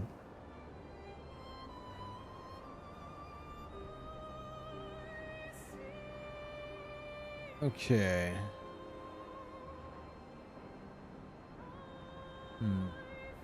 God, I've got so many questions about this fucking place. Is this where Alicia fucking teleported it to? From old Lumiere? And like, oh God.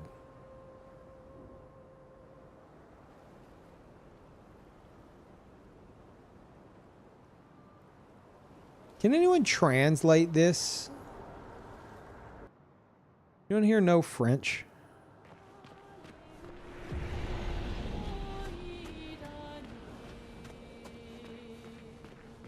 Not this. Wait for it.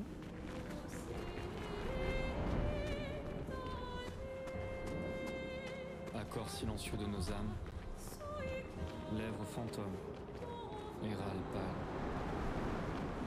Lumière s'éteint.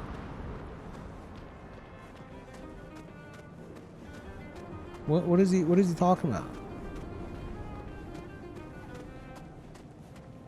Au loin, Renoir. elle s'élève, seule, sans détour, songe, sans retour. Lumière. S'éteint. Satan. Les pétales d'iris envahissent les rues du jour déclinant. I'm not trying to repeat Fils du that. clair-obscur vacillant, nuances de chagrin, Okay. danse autour des heures littorales, Yeah. éclipse, florale, lumière s'éteint, Lumière. Variation Satan. Yeah. vapeur de nos chairs, respiration amère, Mhm. lumière s'éteint, Satan. contretemps volontaire, contre-champ solitaire, What does Satan mean? I know Satan means it's good. Satan, is he saying it's bad? What is Satan?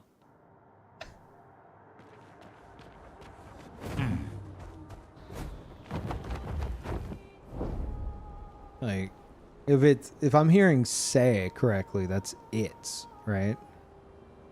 The Lumiere, it's something.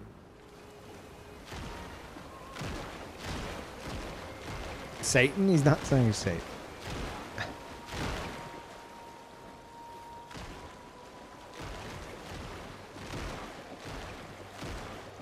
It's on the monolith right now? That's not, what? No.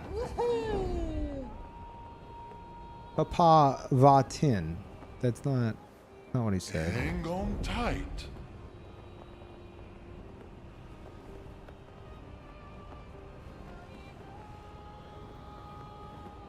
There's a video for it if you want it. Flashing through All right, the now. sky. I figured somebody's probably translated it for sure. It'd be crazy if they Through didn't. the sky.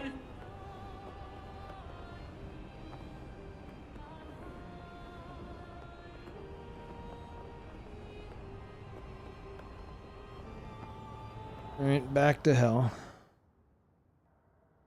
The light goes out?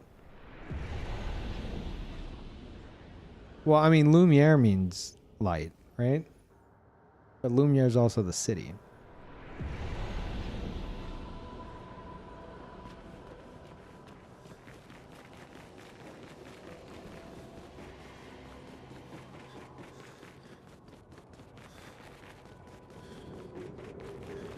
Let's not get distracted by lore. Don't get distracted by lore.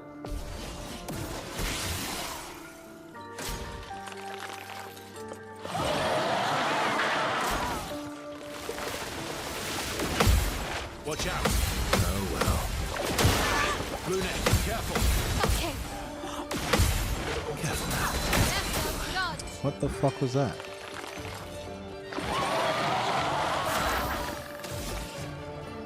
Yeah, we don't get distracted by lore here. Last chance. Last ditch effort. This will hurt. Please, bye.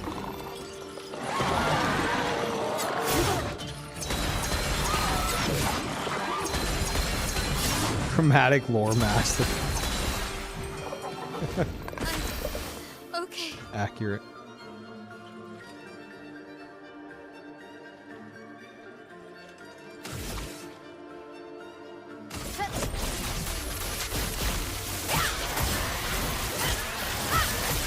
Man, I watched Maximilian dudes play through this in the VODs over the past like 2 or 3 days.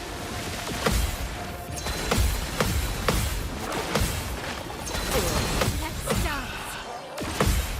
Let's dance. And like, it was so good. So good.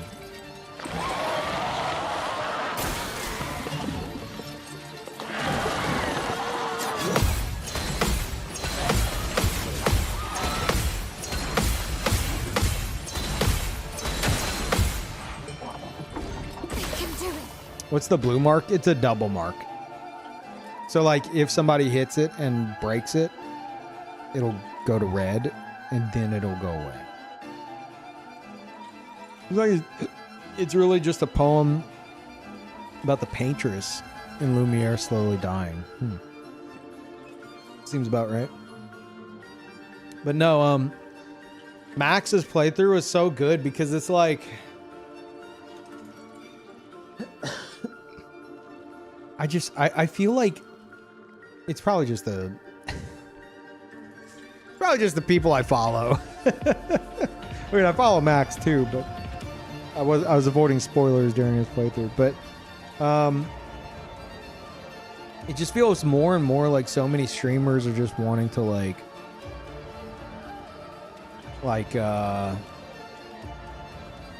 instead of like engaging with the game, it's more like, okay, I'm gonna play the game, and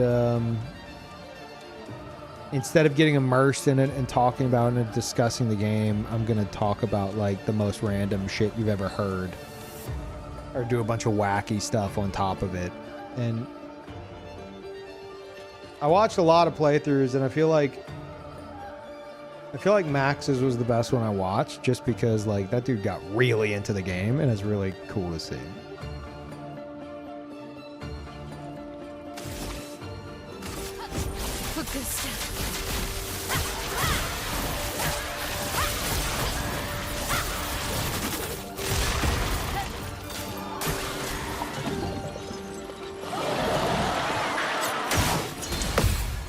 Oh, what am I doing? Just kill me. Just kill me. Do over. Yeah, I dipped into Moon's stream for a moment. I watched his for about an hour. There's only so much of just the... Dude, he's got like a setup where he's using Verso to shoot like 40 fucking times in a row. And I feel like I'm going insane watching it. I'm just like, okay. Yeah, Verso gun build.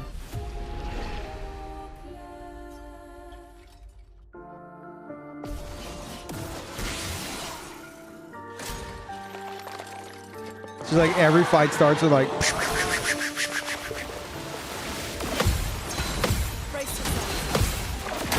That's like every turn. And then like everyone gets 2 turns. So it's just non-stop. Ugh.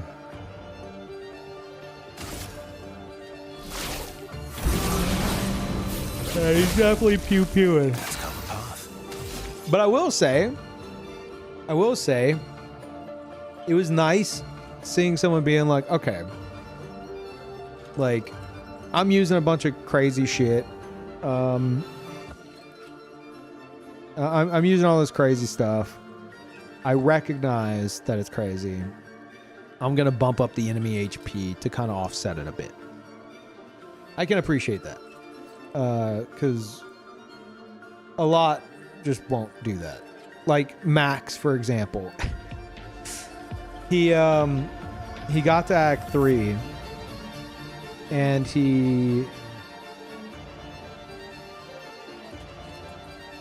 what was the first thing he did? I'm trying to remember. It wasn't the Sky Serpent. It was something else.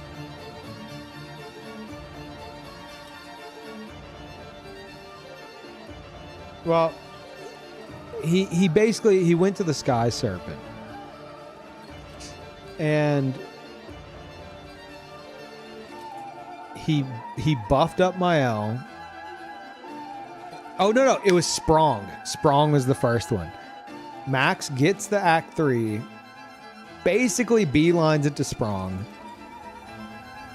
hyper buffs my L with like inverted, mark on the target, CL giving her double damage, etc., etc., and just one-shot Sprong with Stendhal. 25 million damage, just one shot. And then goes and does the same thing to the Sky Serpent right after that. And then he goes, okay, that was fun, and I love that you can do that, but we're going to try to not do that as much. But a lot of people are just like, oh boy, just nuking everything, which they can, especially in Act 3. So it's nice to see whenever, you know, streamers are like, all right, maybe let's chill out a bit. I want to actually see the mechanics of the fight. Yeah.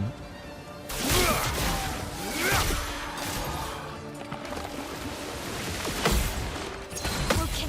Careful now. Yeah, he had trouble because that was like around launch. He was having trouble like not doing that in like Lumiere, you know, which he managed to balance out well enough by the final fight, which was really cool to see. Like he had a solid fight because I think he gave Mael like a more shit weapon. I don't think he used Stendhal. He I think removed some Pictos. It's the game is really at least now you have like the challenge flag modifiers, but especially on launch, the game's like, okay, you're strong as fuck. What are you gonna do about that? And I feel like most players are like, I guess I'll just one shot everything. You know? Augusta. I feel like, and again, that just goes hand in hand with RPGs like this. As like a possibility, but I just feel like at a certain point, you're kind of just playing cookie clicker, right?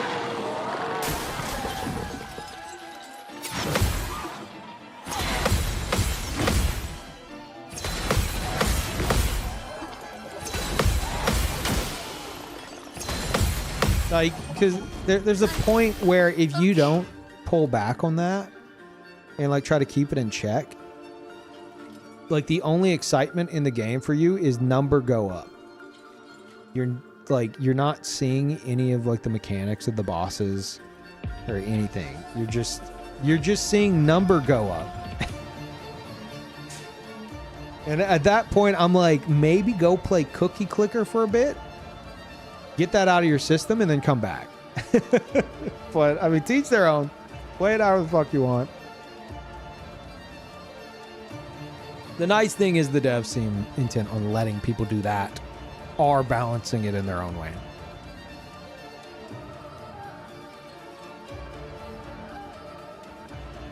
Oh yeah, Rudy, that's how Max handled it.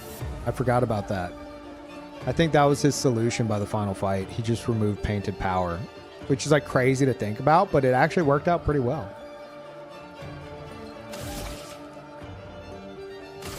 Augusta. Hey, Shadow Wolf. Patreon, yep. Exclamation point Patreon. I've officially launched it. The Expedition 33 review is up. For someone who's played the game for over 200 hours. Obviously, a lot of you guys probably don't really care because you played it. But hopefully at least it's like an interesting read.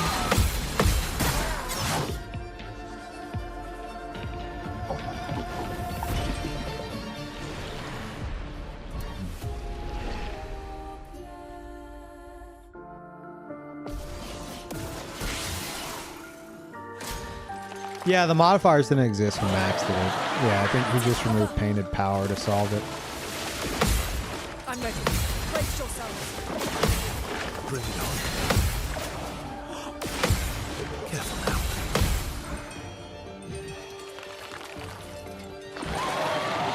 Let's spill some ink.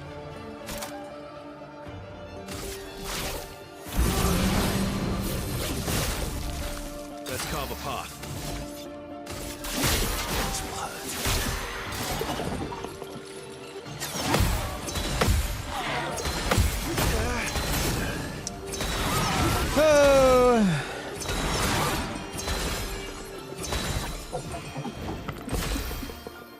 Oh yeah, I saw that Moon hadn't gone and beaten Renoir yet. And I'm like, what are we doing here? That's crazy. He's like doing all the endless tower stuff, including like the new stuff. What was his reaction to seeing that he's already seen the final boss? I watched him do Painted Love in the tower. And I was like, no one's gonna point this out, I guess. Okay. And he seemed to be under the impression it was one of them was Clea. He's like, I figured it'd be Clea. Yeah, it's Clea. I figured that. A lot of question marks in the chat. People were like, don't correct him. Which, to be fair, like, hey, credit to his chat, you know? Streamer says something wrong, especially whenever it comes to like the lore and stuff, don't fucking correct them. Unless they're asking for correction specifically. He was told he would be boss spoiled in the tower. He didn't think it was a major spoiler. He just knew what a boss looked like / did. To each their own. I would say like fighting the boss, the final boss in advance is kind of a spoiler, but I guess it's the same thing. You know, you're still the one fighting it. Who cares? More about like, is it dire to you to like have that experience at the end as like fully fresh, or do you just not care? Going to the final boss in the game. Yeah, I'm the same fucking way. Look at my original Final Fantasy VII playthrough I did recently. I went and I killed Emerald and Ruby. People are like, Peeve, you should really save this until afterwards. I'm like, no. I wanted to like roll credits. And I tried to do it in this game, but then Scott told me, he's like, look, I know you don't want spoilers, but like you have to know that like the final boss in the Endless Tower spoils the final boss of the game. He's like, it's just straight up a spoiler. I'm like, oh shit, okay. If not for that, I would have done that exact same thing. But yeah.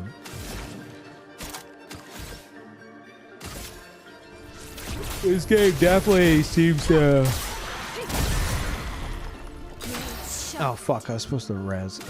Definitely seems to want you to do some of this stuff after beating the game.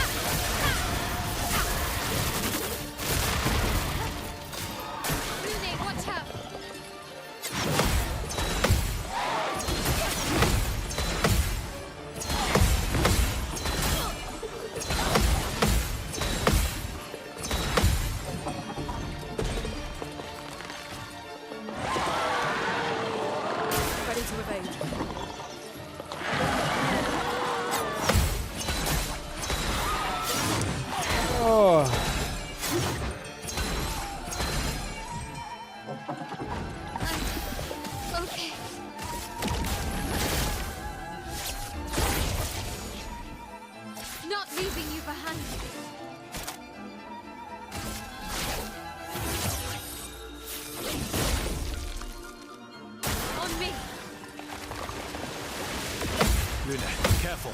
Brace yourself. Take cover. Let's dance. Brace yourself.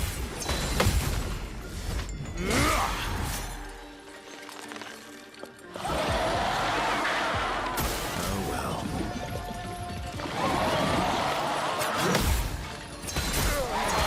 What is this? What am I doing? Ew. Why?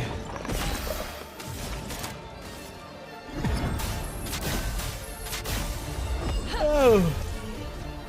Let's finish this. Get ready. You know. Let's just start. Careful.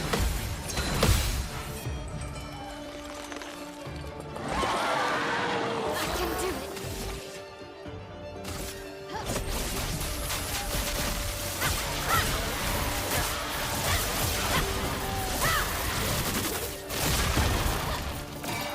Watch out, Lionel.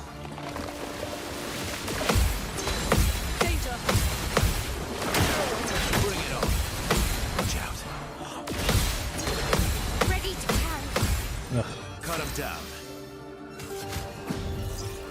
I won't lose again.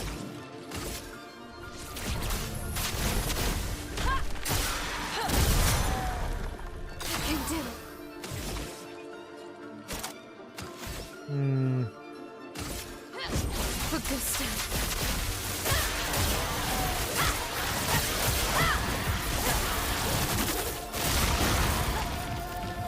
Let's dance. I'll do it. Okay. Luna, careful. Bring it on. Careful, Verso.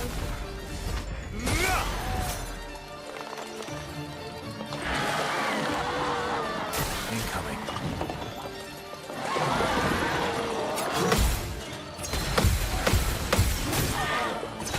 Why? What is going on in that brain? Oh.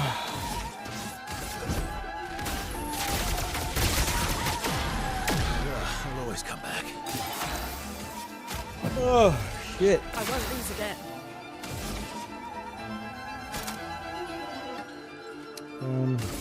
Prepare for annihilation.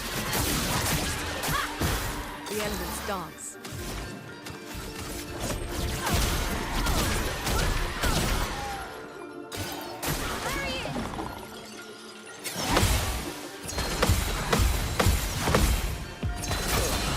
Why am I jumping the gun?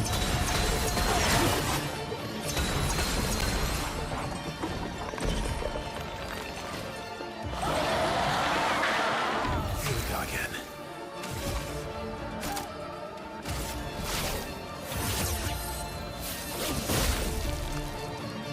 Brace yourselves.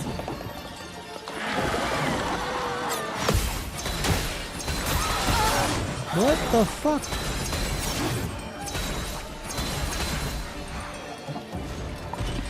Careful, Verso. How are you not? What's going on? Oh my god. Oh my god.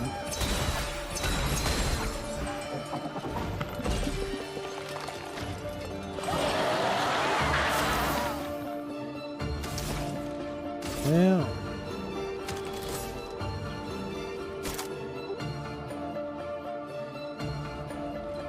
Curious what this is like.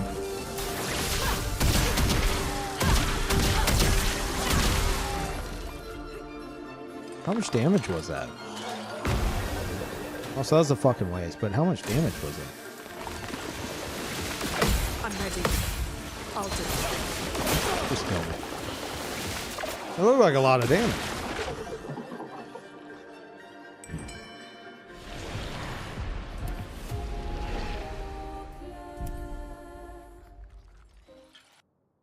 Oh.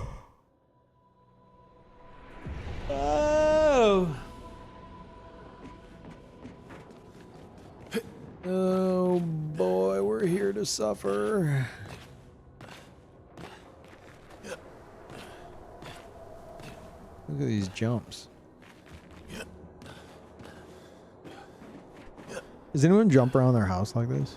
I know I do. Whenever I go on like a bathroom break, I'm doing this.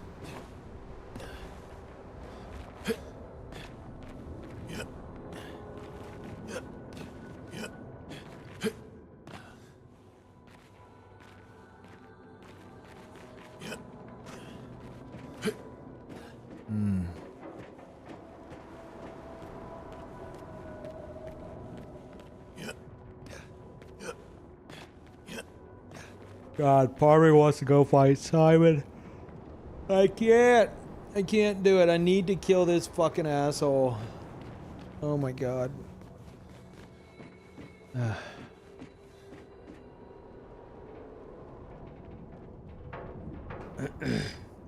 Some water.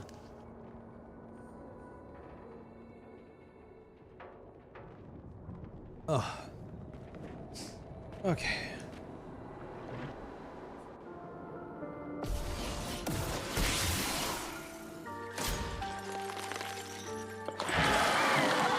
Luna, careful.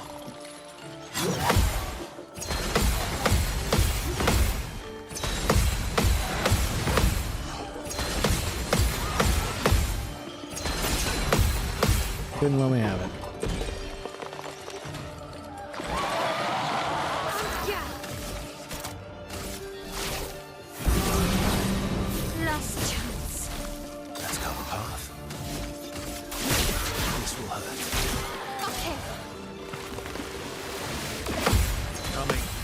Brace yourselves. Now, bring it on. Get ready. Take cover. Chroma's flowing.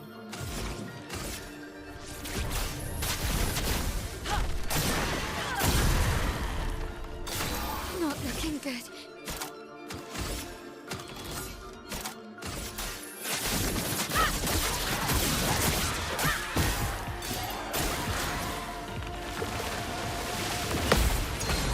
On me. Watch out, my elf. Luna, careful. Get ready. Looney, watch out. Oh man, you know what I just realized? Maximum damage. I just thought of something they could do with this series. I don't know how I'd feel about it. I don't know how I don't. What if the next, speaking of, they announced that Claire Obscure is officially like going to be a franchise, and they are going to make other titles for it, but they said it'll be like what they want to do, not necessarily what players are expecting them to do, like what they think is cool. Bottom line, which is great. I think that's great. But I was thinking, what if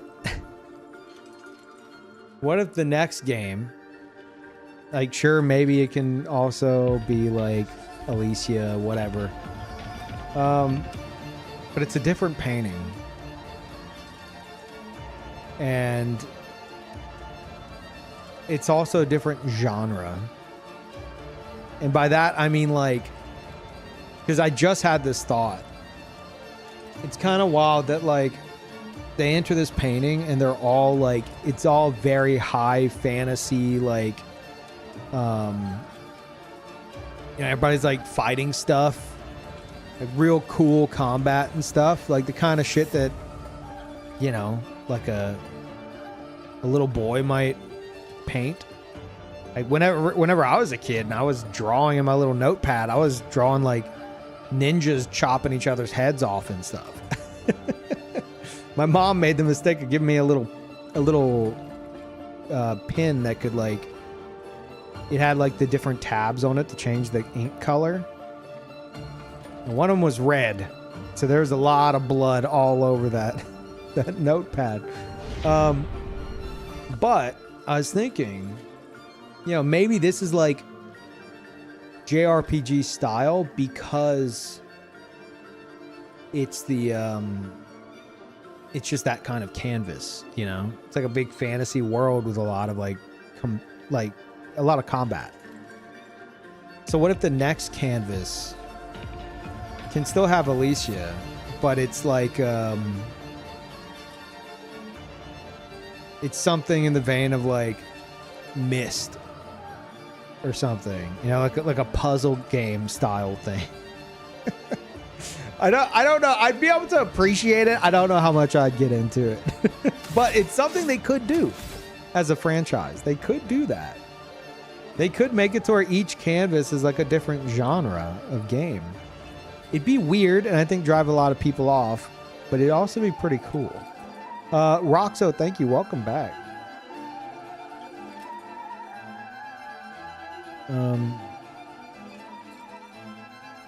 Alicia's painting, but it's the Outer Wilds.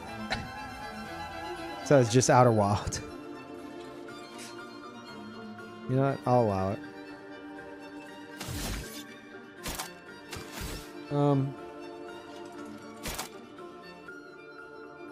Yeah, there's a lot of lore stuff I want to discuss, and I'm just holding off.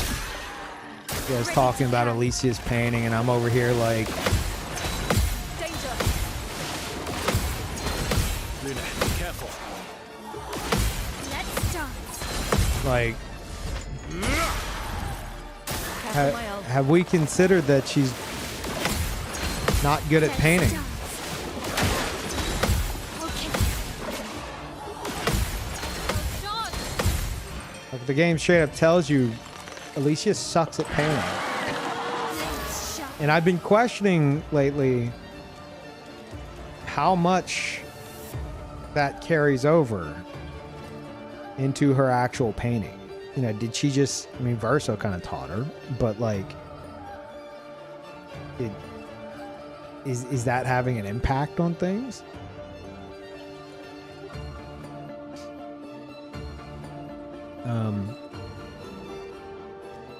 She sucks compared to her mom's standards. We saw that painting she made hanging on the wall. I don't want to insult her artwork, but I couldn't tell if I was looking at a house or a cave. Maybe she's good at writing. No, she is. Or at least we can assume she is. That's the thing. Like, yeah, Verso's good at painting. Verso's good at music, but his passion is music. Alicia sucks at painting, but we can assume her passion at least is writing. So it's kind of like, it's interesting. I keep coming across these like similarities, I guess, or whatever you want to call them. Or it's like you have Verso, whose passion was music, and that's what he went for. That's what he followed. And then you have Alicia, whose passion seemingly is writing. And because of everything that happened, she's instead going towards painting. But she's like not, at least in that ending, she's like not following her passion. Just so much random shit to piece together in this fucking story for no reason. Just for the hell of it.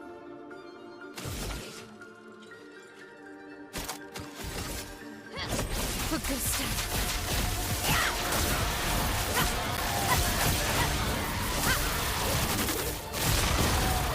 Incoming.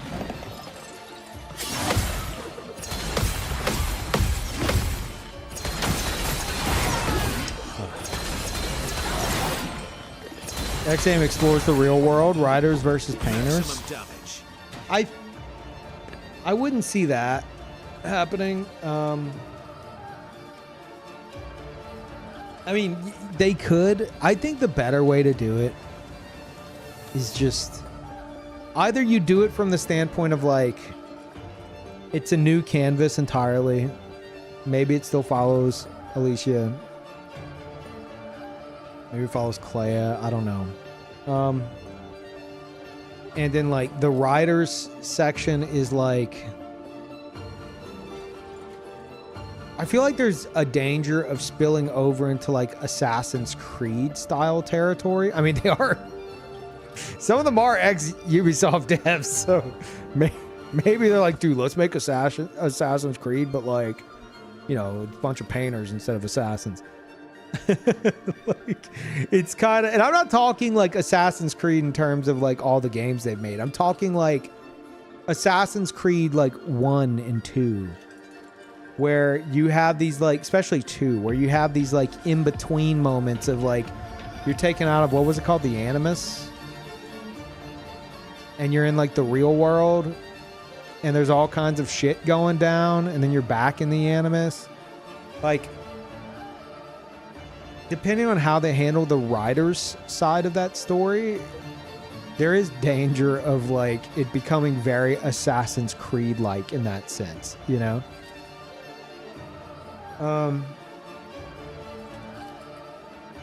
Where it's like you're in the virtual reality machine, and then you're out of it, there's drama happening, then you're in, then you're out. I mean, hell, I've seen people compare this to the Matrix. Fair enough. It's just kind of how it goes. Yeah, like the Templars being the writers. Yeah. Not that that's necessarily a bad angle, but I feel like there's more unique ways to go about it. So it's either they do something like that, or it's just like another canvas and maybe we get some info on that, or it's a completely different fucking game, completely different characters, completely different story in a Final Fantasy type setting. And by setting, I mean like the Final Fantasy games, like they don't really fucking connect unless they obviously are intended to connect. Part of me kind of wants to see them do that.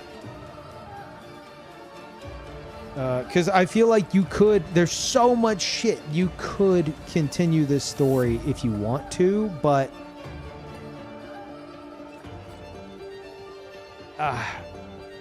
them leaning fully into the, oh, you're in the real world now and you're dealing with this and this and this, I feel like it might, I don't know. It depends on what they got cooked for, like the writer side of it. They could also just leave them obscure as fuck and never answer it. Like that also works. You know, just leave it open to interpretation. I've already said this before. I'll say it again. Devs, if you're listening, here's how you do it. All I ask in return is some exclusive swag for Expedition 33 and your next game and every game after. Here's how you handle it. The next game, all right, everybody take your notes. Everybody pull out your notepads. Their next game, do it like Final Fantasy style, you know, where it's like a completely different story, completely different setting. It's all fucking different. It's not connected. And then you have a story about the writers in this game, but it's in a book. It's a book written by one of the writers, or maybe Alicia, and it builds upon this world and this story, but in book form.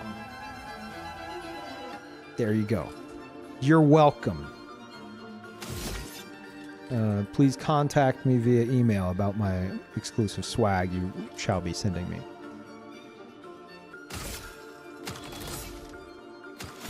Oh, everybody's dead. Shit.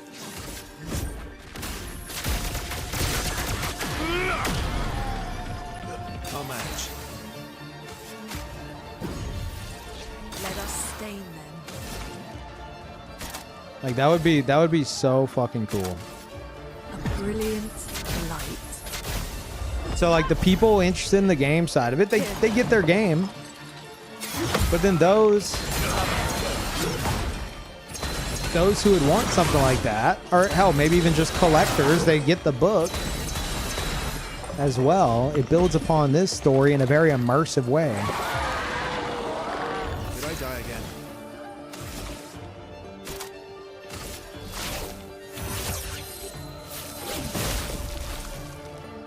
I'm ready. Careful, Lumina, careful.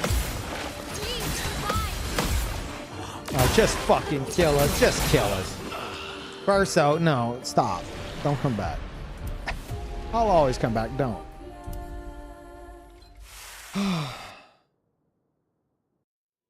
A real Verso survived but was sealed in a book world.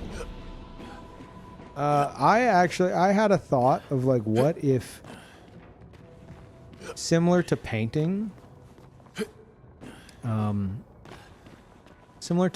being able to create worlds. Like painting can create worlds. Writing can have some kind of influence on shit. Like painters have powers. Writers have powers. Who's to say musicians don't? So I'm like, what if you lean into the real world in this game is also a painting theory a bit, and you question like, what if Verso actually, to protect his family from the riders or something, like faked his death and used like his music to like put a spell on everybody. But I feel like I don't know, that kind of takes away the entire impact of the fucking story of this game. But I do question what like music can do in this world. You know, there's got to be something to that.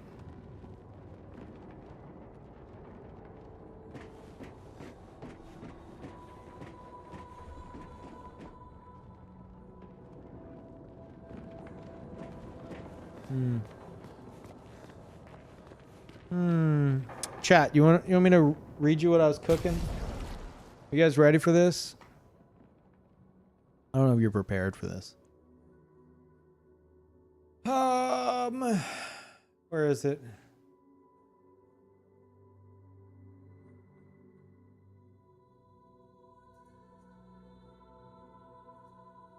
Yeah, I just want to mention this because like I said I was done cooking that ending. But some more thoughts entered my head. Okay. So a little bit of ending discussion here.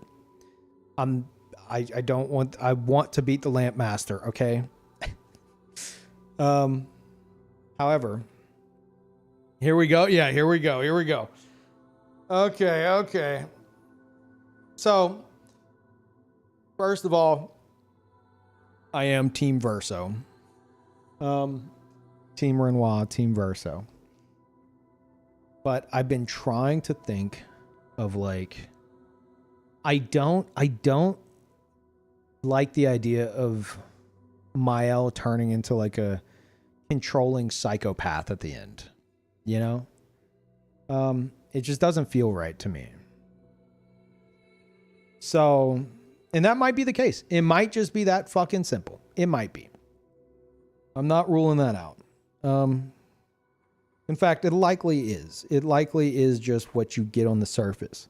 But it felt like there's more to it, so I've been cooking this fucking ending in my brain.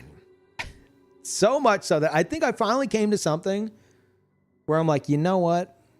If there is something beneath the surface, I'm okay with this being it. Like, this feels right. So as we know, and I've discussed endlessly, so I'm not going to rehash all of it, but in case you missed it, ending discussion, you've been warned. In Mael's ending, she does, just to clear some things up, she does let Verso die. You can see it in the cutscene. Then you see Aileen's petals float out the portal, and then she says, if you could grow old, would you find a reason to smile? Which, to me, implies whenever she exited that area, she gathered up his essence, brought him back after having actually died, instead of having to have Aileen's gift, Maman's gift. She was able to bring him back not immortal. And even if that's the case, it might be as simple as, well, the answer to that question is no, as some people pointed out. But a lot of people think that in that ending, whenever you see like the paint on her eyes and stuff, it's her controlling Verso in that moment, you know, forcing him to play piano forever to entertain her. And I feel like that's a bit much. You know? So here's my recent theory. Gather up your plates. Everybody's ready. I've cooked you a succulent dinner of lore.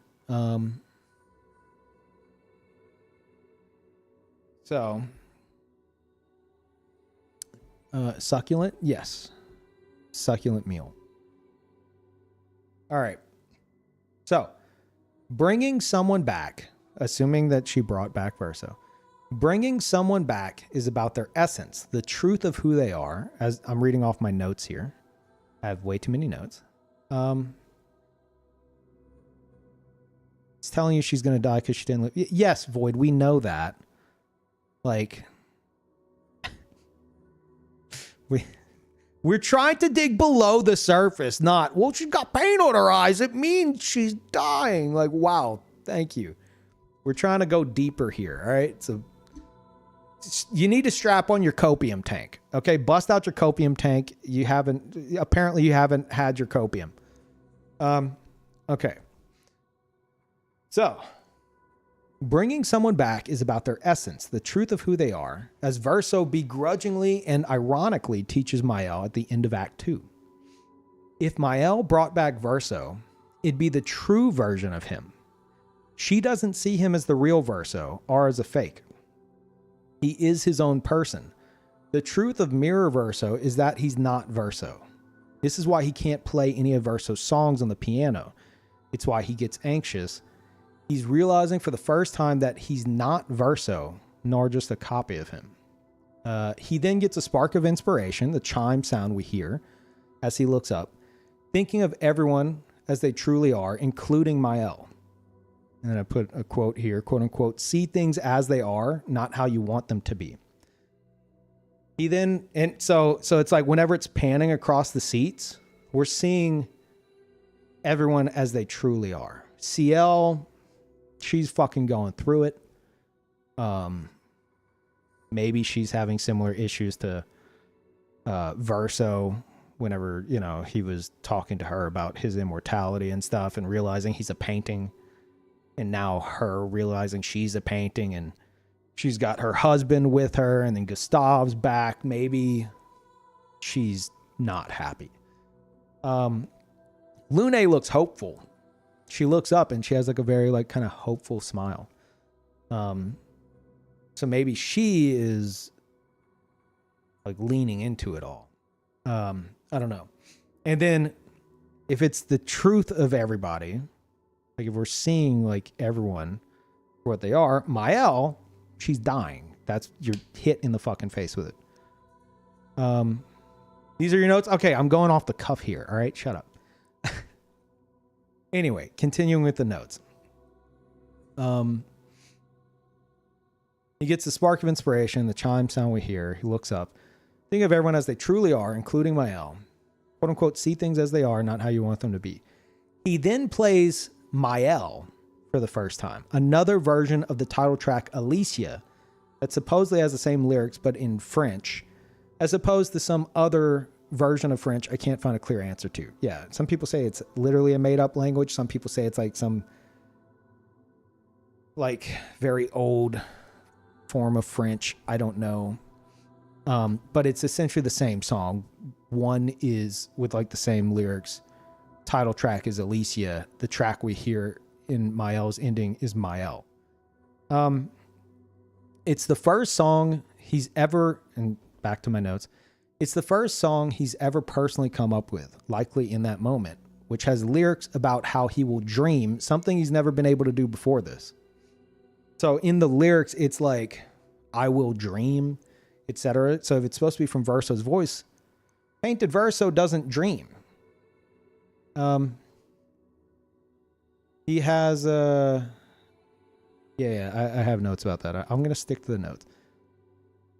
The fact that this is titled Mael, the other version of the song is Alicia, shows that while the real Verso wrote songs about his sister Alicia, Mirror Verso, when writing his own songs for the first time, writes them about his sister Mael instead. He used to have nightmares, Painted Verso, Mirror Verso, Verso, I can't talk. He used to have nightmares, but quote unquote, somehow it was worse when they stopped. Now it's just an oppressive void. I think they stopped because Verso died, and the ones he remembered having were actually real Verso's dreams and not his own. In Mael's ending, Verso will be able to be his own person and dream for the first time, if we're going by those lyrics. I would suggest, I had a bit. Yeah, no, I'll read it. I would suggest this could be the case for people saying Lune and CL seem different in Act 3, with, you know, it's painting the truth of who they are. But without immediately reviewing all their dialogue, I don't think it is. The only one that'd be brought back different is Verso, since he was originally painted as a fake, but then became his own person afterwards. And I have then there's the look at the truth of who Mael is. She's ultimately playing make believe instead of facing reality. Yeah.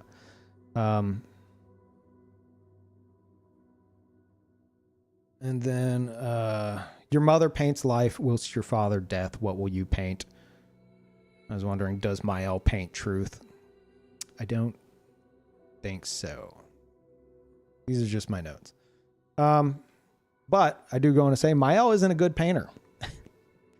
We've seen this in the Alicia flashback. Maybe she can only paint truth because she isn't skilled enough to add anything more.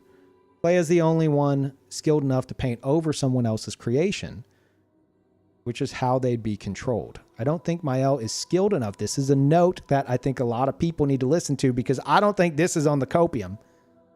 I don't think Mael is skilled enough to control Verso, even if she wanted to, regardless if she has control of the canvas or not. After she let him vanish while he is begging for death, she brought him back without Aileen's gift of immortality, but as who he really is, not Verso. Like, he really is capital N, not capital V, Verso. He is not Verso. Because she's bringing him back as the truth of who he actually is. If this is how her ending is meant to be interpreted, it still doesn't give us full closure like Verso's ending does. Everyone she repaints doesn't... Oh yeah, I went into a whole thing about mask here. I don't know if I think that anymore. Let's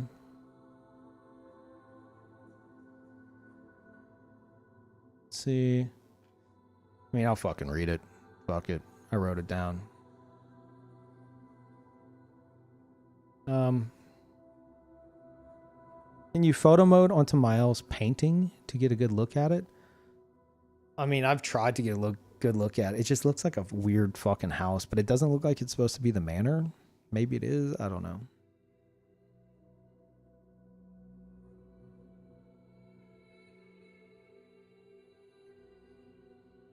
But yeah, just to rehash there, it's if she did bring him back, it would be because of how she was taught by Verso himself.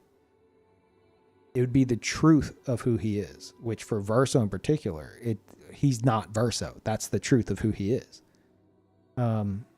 Which is why in that moment he might be looking at his hands like, what the fuck, I can't play. And then he gets his own inspiration from Mael because he's thinking of everyone for what they really are. And Mael is, she's dying. And then the song he plays is literally called Mael.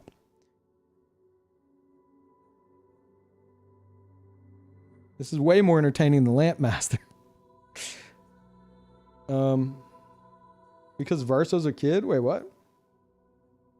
I'm not even referencing Kid Verso here.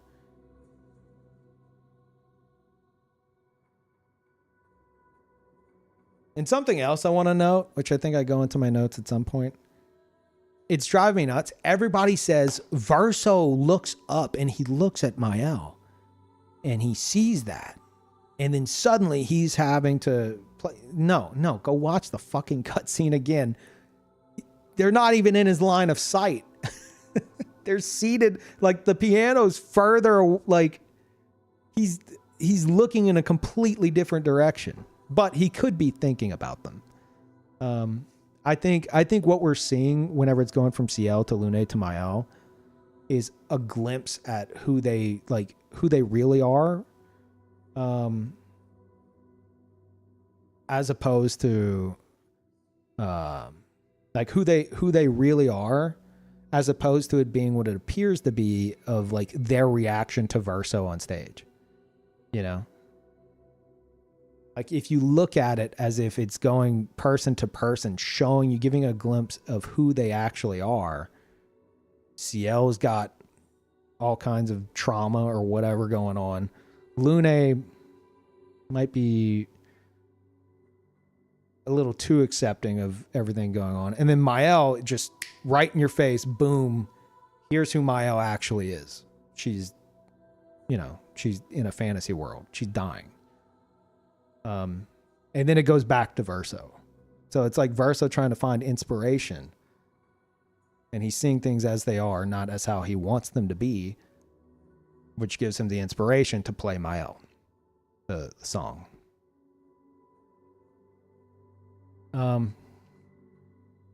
Anyway. Oh yeah, go into it here.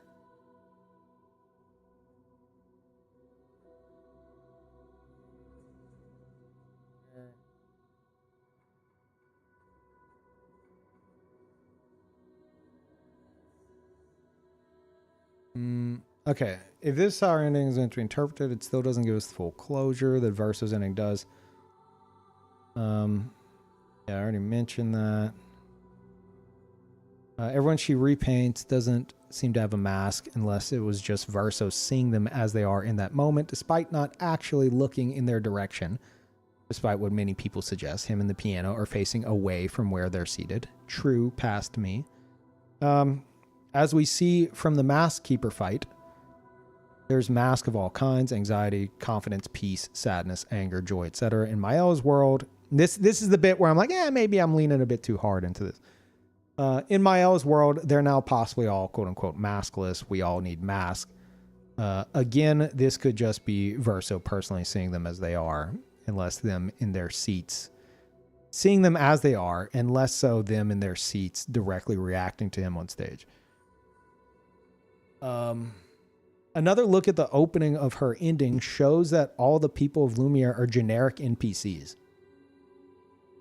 I went and I looked up Ben Starr and what's her name, Jennifer English, like their takes on the endings, and I think I saw in one of the comments about somebody mentioning that, and I was like, what the fuck? And I went and looked, and sure enough, whenever the camera's like panning in to the opera house or the concert hall, it's like the same copy paste, like 5 NPCs,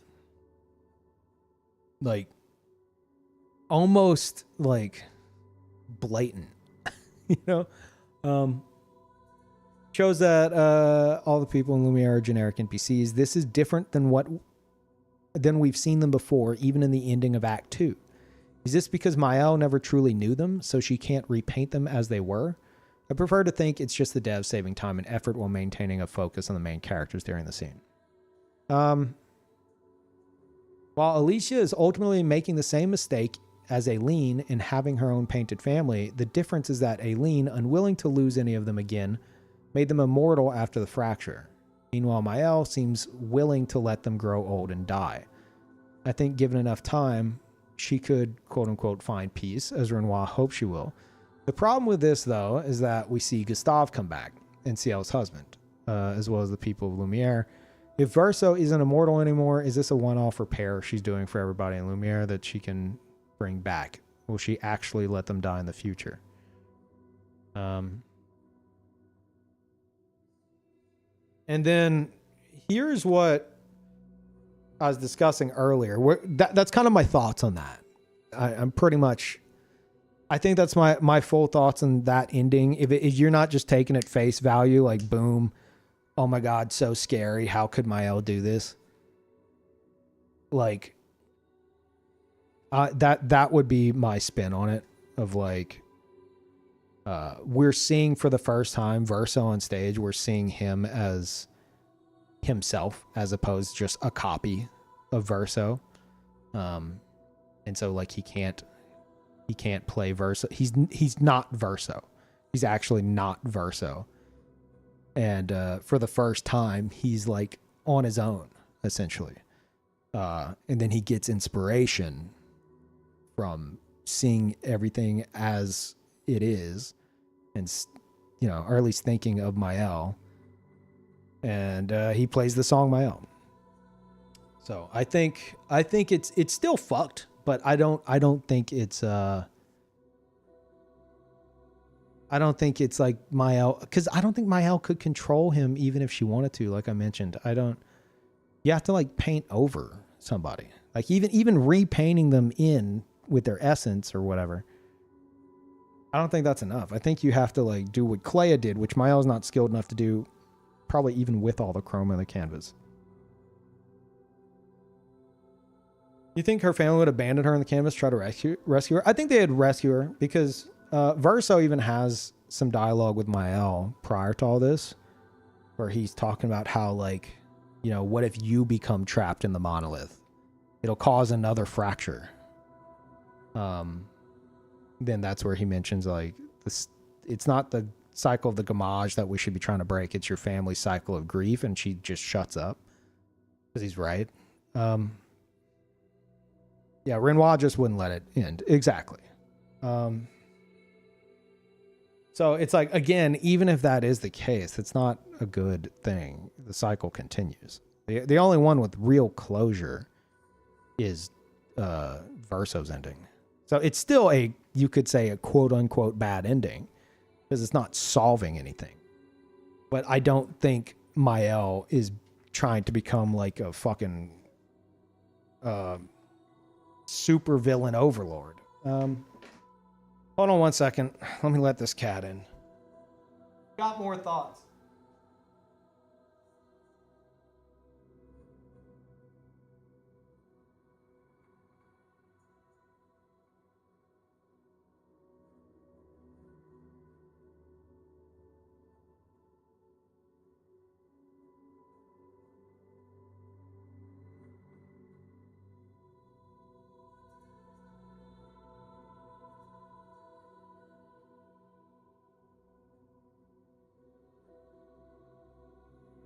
Okay. Having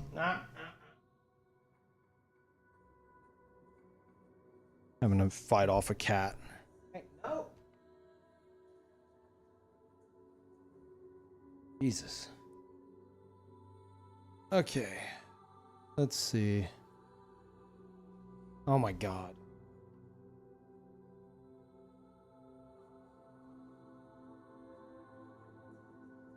Man, I really got to find a way to... I think I need to bring back like the water squirt bottle. I haven't used it on them in years. But this cat is just full rain, man.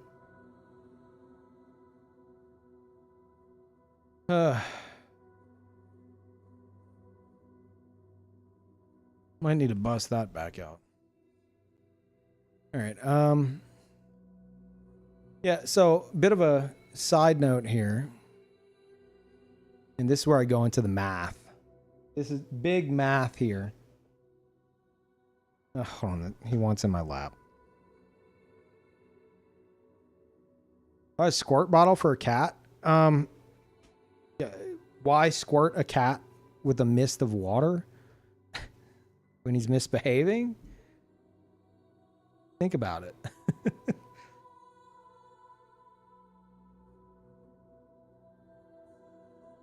Like, it got to the point where, like, I used that whenever they had misbehaved. And, like, Amazon accidentally sent me, like, a glass bottle. Like, one of those, like, glass brown bottles that, like, I think, like, hairstylists use. And it got to the point to where, like, they hated it so much that all I'd have to do is tap on the glass. Just like, ding, ding, ding. And they would stop whatever they were doing. I might have to start doing that again. I prefer not doing that, but oh my God. Air puff horn? An air blaster? Yeah, the other concern is if he's around my electronics. Yes, that has always been a concern. Huh. I didn't even know that was a thing. Yeah, maybe. They do hate it whenever I, like, blow in their direction. So I could see that.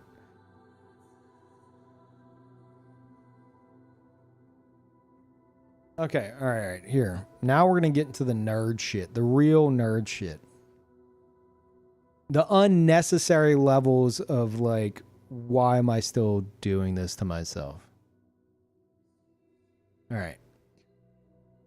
I wonder if Renoir hadn't interfered in the first place, would Aileen not have made her family immortal? They aged past their original painted ages. And according to my own theory, were only made immortal when Clea destroyed Expedition Zero at the barrier. At that point, by my own math, they had only been in the canvas for 10 canvas years, which would be the real world equivalent of about 6 days, assuming 51 monolith years is equal to about 1 month. Considering Alicia's burns are healed and Verso's death is still a recent event, as we can see from the damage to the manor and the conversations with Clea. If she had only, talking about Aileen, if she had only been in there for less than a week before Renoir entered the canvas and started the fracture, she wasn't even all cracked like we see her. She hadn't been in the canvas long enough, considering Alicia is in there for 16 monolith years, 9.42 real days, busted out the calculator, and isn't cracked. So like whenever the fracture happened, they weren't like the paintress and the curator as we see them. They were just Aileen and Renoir, you know, like they just looked normal. Without Renoir's interference, Aileen likely would have let them continue aging, and this is where it gets a bit crazy. This is where even if the devs heard this, they'd be like, man, it's time. The devs coming up to me. I'm furiously writing more notes. I'm on the ground. I have a giant notepad. I'm furiously writing more notes. Lead dev comes up, reaches out his hand, is like, it's time to stop writing. And I look up and I'm like, what? Like, you're tired of writing, aren't you? I'm like, yeah, I am. Okay. Without Renoir's interference, Aileen likely would have let them continue aging until they passed away, which could have let her find peace in her own way. If a naturally aging Verso, again, this is where I'm getting way too far. If a naturally aging Verso would have died in his 80s and was painted as a 26-year-old, it would have taken about another 50 years, the equivalent of about 1 real world month. Renoir stepping in so soon likely resulted in things taking longer than they would have otherwise. Like, that's the point I'm getting at. It's like, if Renoir would have chilled a bit, would she have left on her own and avoided this whole situation? The question is, what would Aileen have done when she was the only immortal one and she was having to watch everyone die? A curse she passed on to Verso. How will Mael handle this if that's where her ending leads? Would Mael age similar? It's a separate thought. Would Mael age similar to how she grew up in the painting? Or is she now unaging since quote-unquote Mael was gamaged? If my assumption that during the Alicia flashback at the end of Act 2, it's been exactly 1 month. Wait. If my assumption that during the Alicia flashback at the end of Act 2, it's been exactly 1 month since Verso's death, is correct. I think I meant to write. Then the entire span of events from Aileen entering the canvas until the ending sequence is 45.29 days. Considering I believe they've been in the canvas for 77 monolith years. I figured this out by estimating how old Mirror Verso appears to be.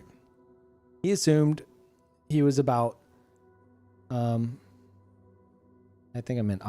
assumed he was about 36, not taking into account the painted family's white hair, since that isn't related to age, before he stopped aging after the fracture. This is 10 years past 26, the age real Verso died. The fracture happened at monolith year 100, so this would be quote-unquote monolith year 110 that Aileen created him. He's about 103 years old, taking into account his actual 26 years prior to being painted. The only real variables I can think of here, how long did it take Alicia's burn wounds to heal up to the point that we see her, and what age did Mirror Verso stop aging? He looks 36 to 40 to me. I think my assumptions are a safe estimate. I could go further and figure out the exact calendar day. considering Verso died on quote-unquote December 33rd. But we'd have to assume Aileen entered the canvas on the same day he died. I don't think she did, but there's no telling how long it was from then until her entering the canvas. He already has a grave and is buried, so some time did pass before these events. Maybe this skews my math a bit, in which case I'd have to trim real world week or so off. Try again, but I'm too lazy right now. I don't think it skews the math past me if we're purely going off of Alicia's burn wounds, because that is a clear mark of when the fire happened. But as for how long they were inside the canvas, that's, yeah.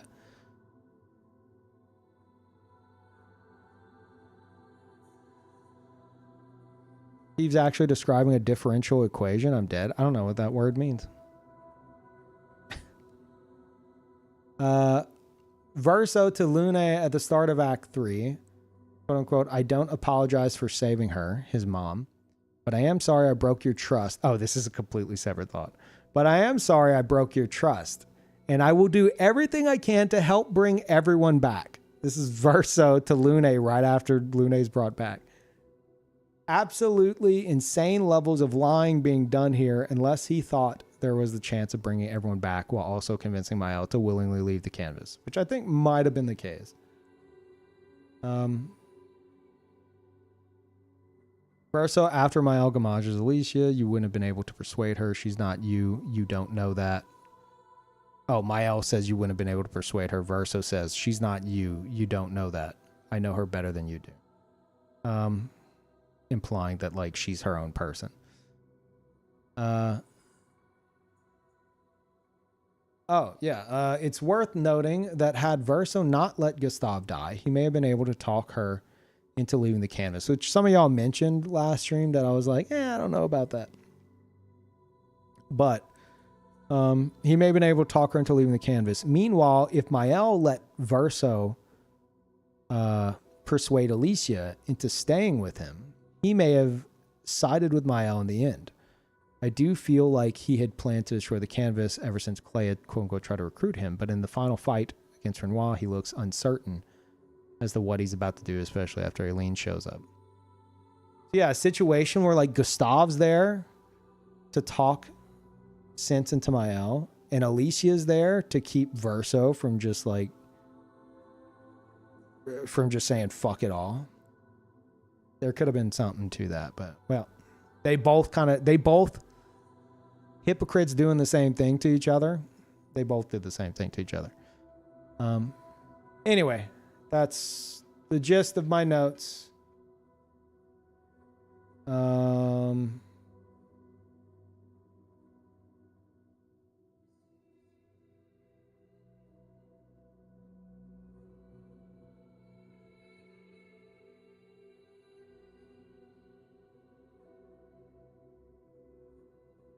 Oh, shit. Yeah, there was something I wanted to check. Something I didn't realize. I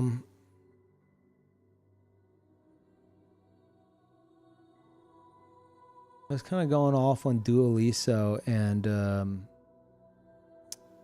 Delarum, the two weapons.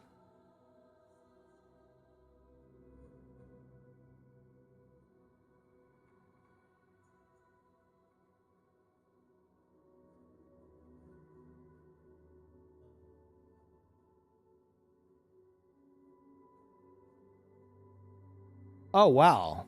Holy shit, I kind of cooked here. Hold up. This, I think, was while I was watching Lobos play. The fading boy sees Gustav and doesn't recognize his essence. Quote unquote, I've seen you countless times, yet I've never grasped your essence. You are not from here. When asked about their essence, quote unquote, I can feel it. Familiar yet so different, like everything she created. Mentions that it reminds him of quote unquote her creations. He goes on to talk about the lamp master at the end of the path being one of her creations. Beautiful in its own way, but deadly, her favorite combination. When responded to with, you mean the paintress, why is she doing this? The boy responds, I don't know. I wish I knew. It's not like her. She was my best friend, but she outgrew us. She had more important things, more important friends. She left me behind. While Gustav and the others are talking about Aileen, the boy only recognizes Clea as quote-unquote the paintress. Clea used to paint the canvas alongside him, but when she got older, she moved on. He doesn't recognize their essence immediately because it's not Clea that makes it familiar. It's Aileen.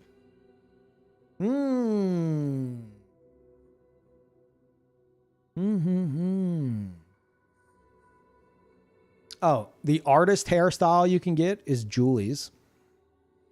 I don't know if that's just something left over from something they were doing with Julie or if there's anything to it. Was Julie an artist? Delarum is Julie's weapon. There's blood down to the hilt, so maybe she ran Verso through with it before he killed her. And then I was questioning if Dualiso is Verso's weapon he killed Julie with. Where are the runes? The pommel in the cutscene looks like a bone of some sort, which doesn't match Dualiso's pommel. Maybe he killed Julie and her crew at the Forgotten Battlefield, dumped their bodies and Dualiso into the pit. Then the pommel rotted off. Not sure about the purple glow. Also, the dagger we see in Mael's nightmare doesn't seem to match Dualiso's dagger. Verso's portrait seems to be wielding the same sword he killed Julie with. The sword appears to have some rapier-like curves on the guard. Considering the look of Dualiso's hilt/guard, which is seemingly non-existent, it's possible the hilt and guard were removed or rotted away in the pit. And then the Duelist wields both Duelisto and a larger fiery form of its dagger. Is the quote-unquote bony pommel in the cutscene actually the pommel of the Duelisto dagger?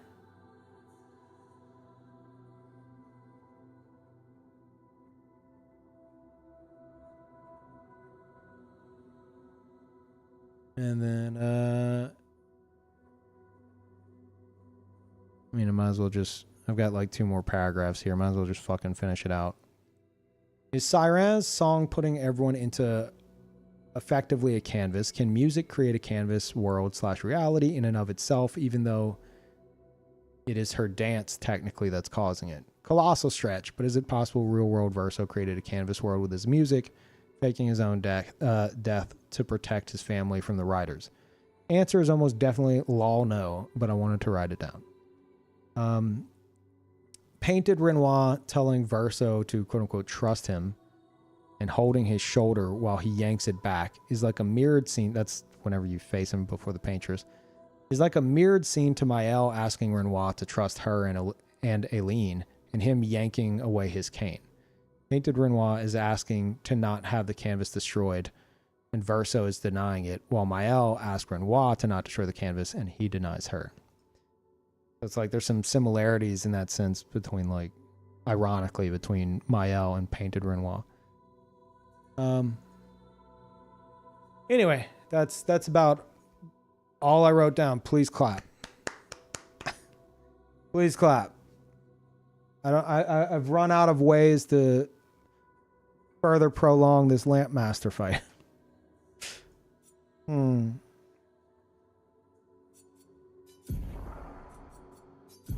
Yeah, big loring.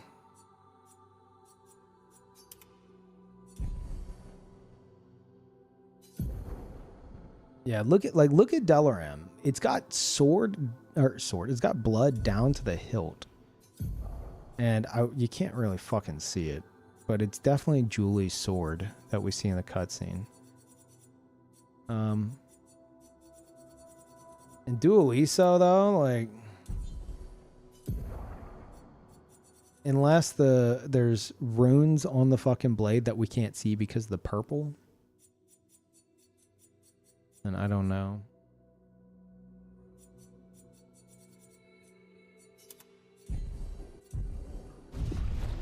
Anyway. Thank you, Weezer. Oh, there goes Parl. Oh. Why has Mael got so much power over everything if she's a terrible painter? Because she controls all the chrome in the canvas. Unless you're talking about, like, within the canvas. I mean, she is a paintress. But, like, I'm saying... I have a feeling that, like, the skill level of the painter does affect the painting being done. We know that because, like, Aileen's a more powerful painter than Renoir, so Renoir needs help. Clea is the only one skilled enough to paint over someone else's creation, so she's the only one who can do that. So, Aileen painting Lumiere and all of its people would look probably drastically different than Mael painting Lumiere and all of its people. Unless you're willing to say, like, oh, well, you know, she got in touch with her painter side and she became way more skillful by then. Maybe. But it's also possible she's, you know, she's playing pretend in a world where, like, you know, with like something she's not even passionate about. She's just using it as like a grieving tool. So she might just be really shit at it. But I really don't like that thought that that world that they're in just has a bunch of literal, like, copy-paste NPCs walking around Lumiere. That's... I don't like that. Like, that's what it looks like in the cutscene, but I'm giving the devs credit there that that's just them, like, you know, not going overboard with the NPCs. But they could have just taken the same NPC models from Act 2 and put it there, surely. So that's why I'm kind of confused, you know?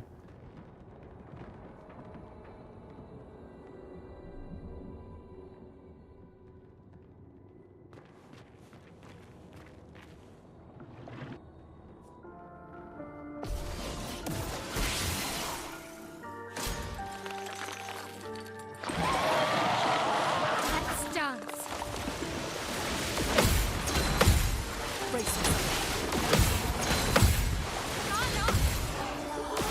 Careful, Mael.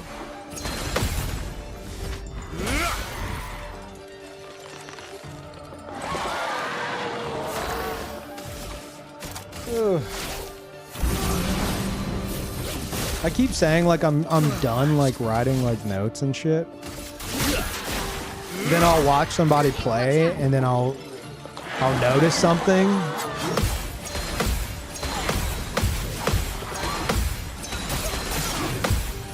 And then I'm like, I have to write that down. And then I write it down and then I write down something else. And then I write down something else. And then something else and something else. Augusta.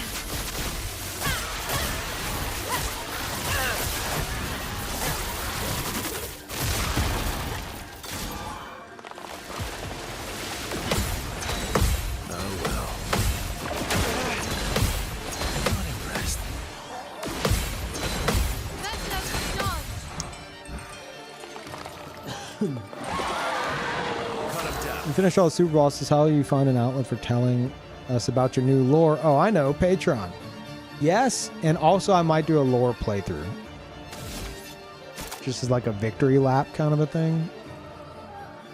I haven't decided yet. But also maybe. Your existence ends now. Watch out. Not impressed. Let's dance. Okay. Let's dance.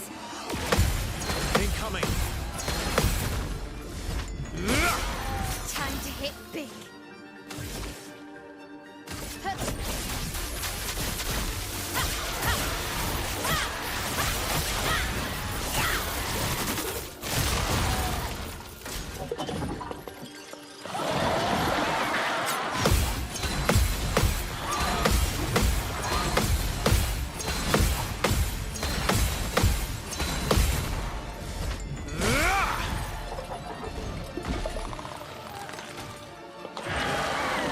I'll manage.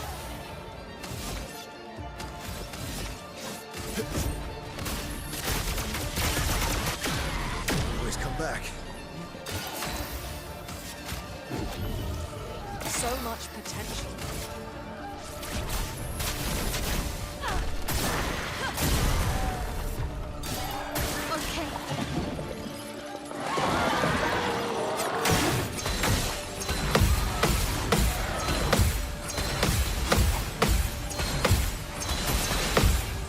Wait, that Gustav is Clea's creation bit was news. Wait, who said Gustav is Clea's creation? I didn't say that.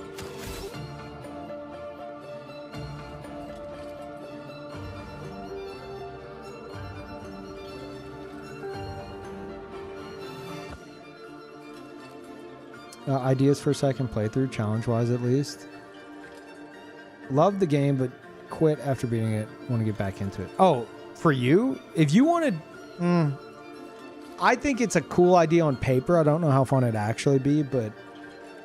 People have suggested or at least whenever I first started playing, somebody suggested an Expedition 34 playthrough where you don't use any Lumina because Expedition 34 didn't have the Lumina converter.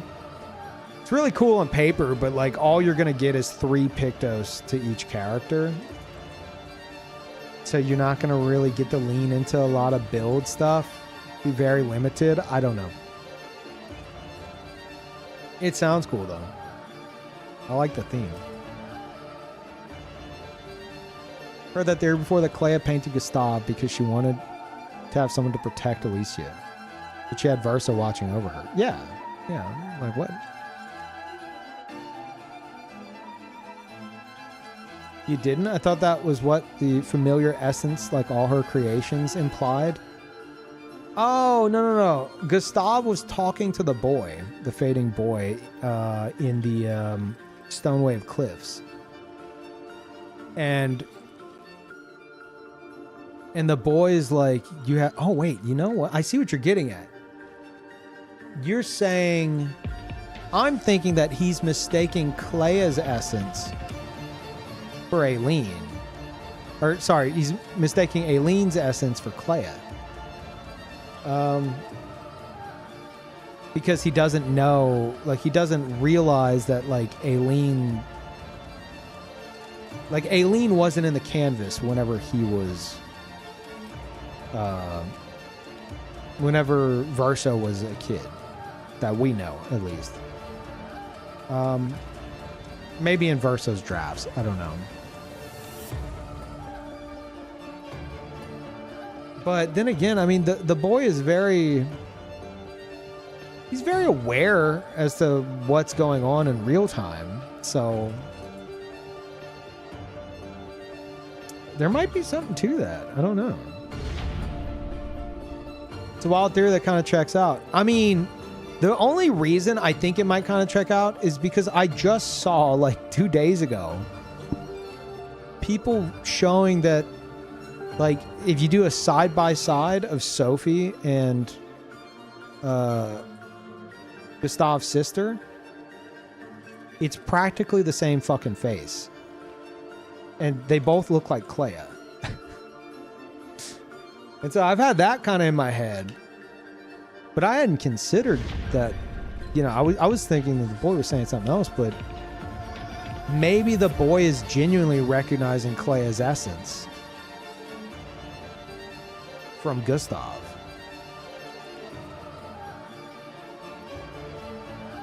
I don't know. That's no. That wouldn't make sense though. That wouldn't make any sense unless Gustav just appeared there and nobody questioned it, and then Gustav's arrival would predate Alicia enter the painting in the first place. I think that's. I don't think that's the case. It's fun to think about, but like unless Gustav appeared at the age he was with his sister and with Sophie, like at the same time as Alicia,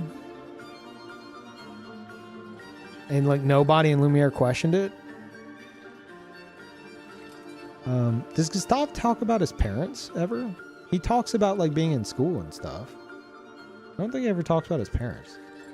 And Sophie either. And Steph and Gawa, thank you.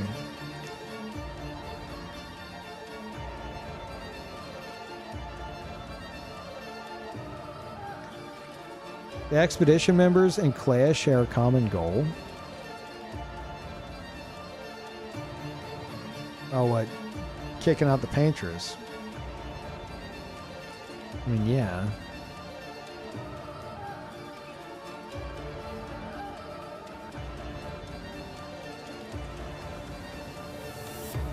Lead writer drafted up a history of Gustav's family.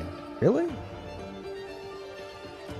I mean, that's very interesting, especially like, dude, that side by side of Sophie and Gustav's sister, they're like the same fucking face.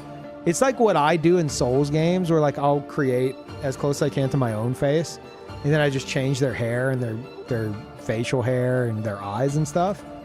And I keep the bone structure. It's that like that's what they did with Sophie and Gustav's sister, which is kind of weird when you think about it. But then apparently they also really look like Clea as well. And I was thinking more along the lines of like maybe something in Aileen's head where like trying to recreate the people of Paris. Like all she sees is Clea. I would be more inclined to believe something like that.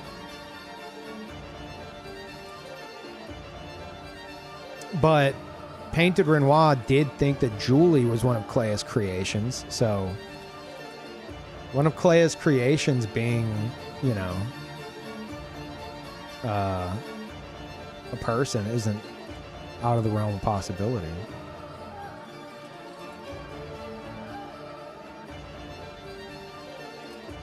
Wouldn't it be plausible that Clea and other paintresses would be capable of illustrating a history for people they paint?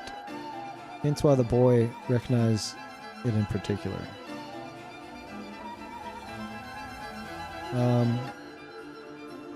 I don't know exactly what you mean. Aren't a lot of characters sharing faces? Yeah, I think people have said that CL also has Clea's face. I don't know. I think Leon, the guy that does for the Leo, also has Gustav's facial structure. I mean, we only catch a glimpse of him. Prepare for annihilation. Time to end this. Take cover. Really?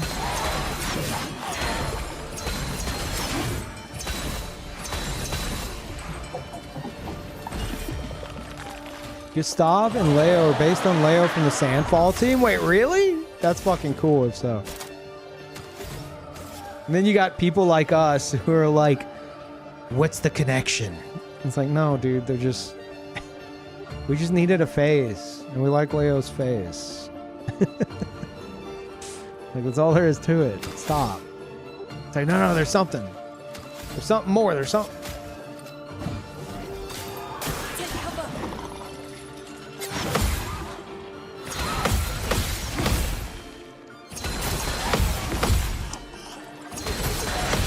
God, what is happening?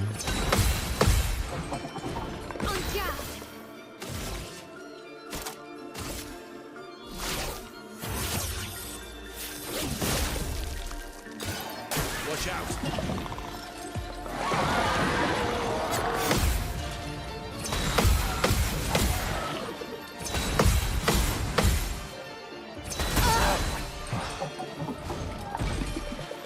They commented on it because people mention Robert Pattinson a lot. Oh no. That's unfortunate.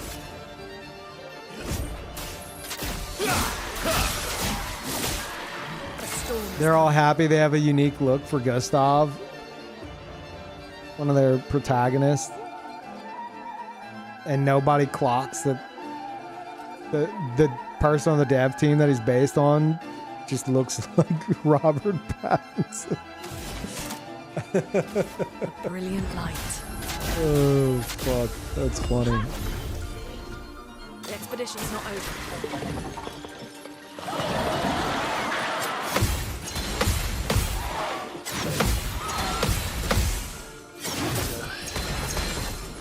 I think we need to go pay Simon a visit, wake myself up, you know what I mean?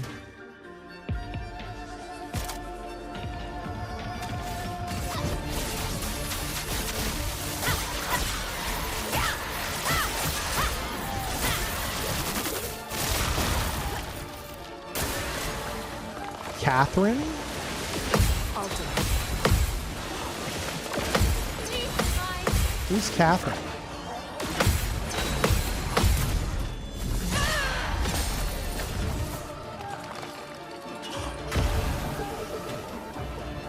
Ready to carry.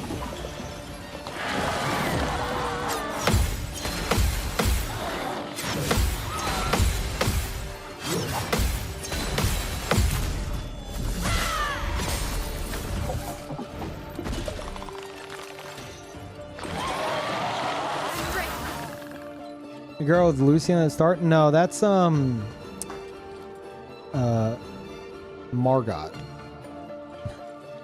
I want to say Margot, but they pronounce it like Margot.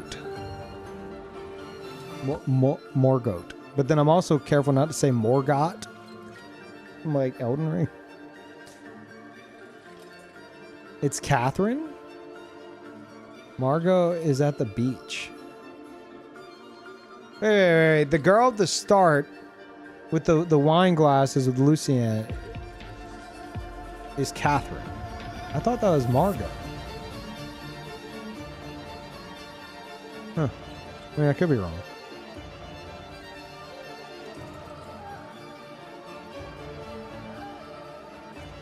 Yeah. She's like laying there next to where he died. Or where he's about to die. Or wants to. I remember, yeah. Get out of this campus. And she's not like, she has like her full, she's definitely someone, it's supposed to be the same expeditioner, right? Because like her chroma isn't locked yet. Wait a minute.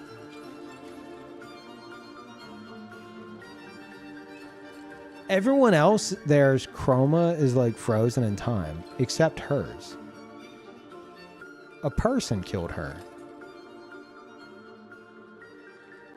Wait, didn't she have, but she had like a big, she had a big like spear in her chest, right?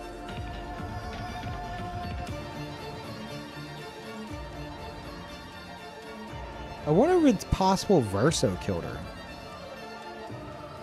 I mean, you would think Renoir, but I think it'd be more interesting to think that maybe Verso killed her.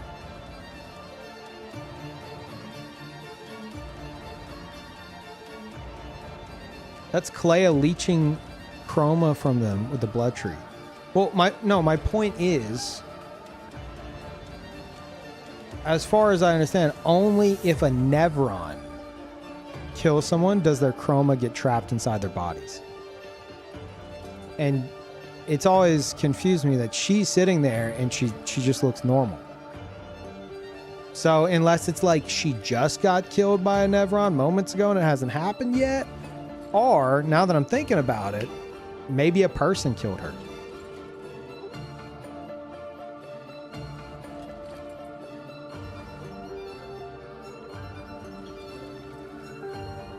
I don't think it's her. Probably just reuse assets. I mean, whenever that scene opens up, we see a 33 patch. So it's easy to assume that, you know, at least some of them are Expedition 33.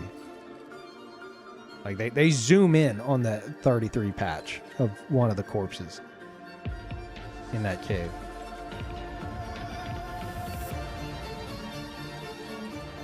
So if that's the case, and she doesn't have her chroma trapped inside her body, a person killed her, right? Nevron can kill them and turn them into stone, sealing their chroma, or have their chroma leached out of them. I've always see the tree. Where's the tree bit coming from? Like, I know the crazy blood goopy thing, but like, where's that in the dialogue or environment?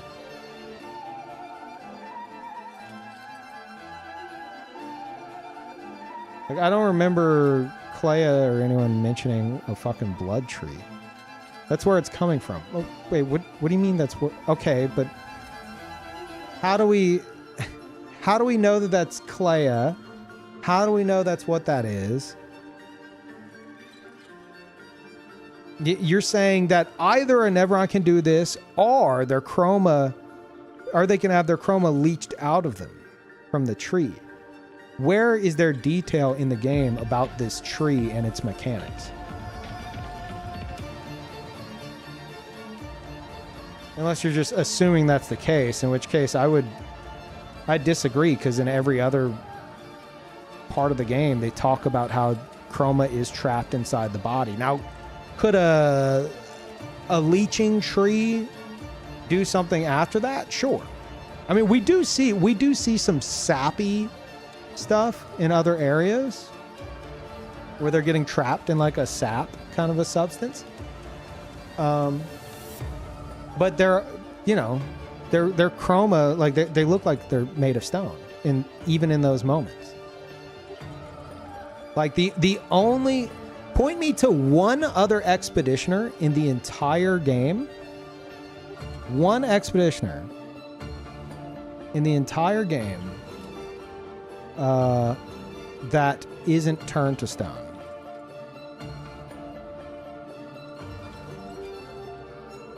I'd have to double check on Leo. We saw him die in front of us, so I don't remember if he turns to stone immediately or if he's still human looking. But I feel like those are the only two potential examples. Boss and Yellow Harvest. We get the sap people. Are the sap people stone-like? Also, why is she the only one in that cave that isn't turned to stone? Is the tree only coming for her? Like,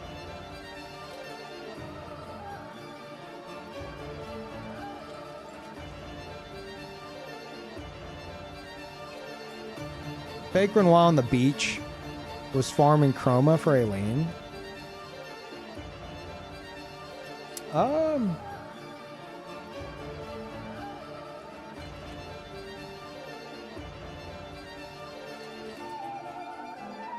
I mean, it looked like, well, I don't know. I don't know about that. Yeah, I would have to go and check the sap area to see. But I'm inclined to believe that even then, like, they would still turn to stone. You know? No, that's fine. That's fine. That's fine. I've got a mystery on my hands now.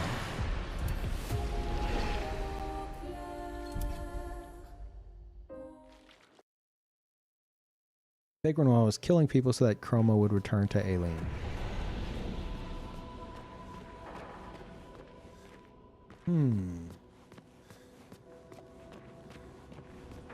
I mean, that's a good way of looking at it, but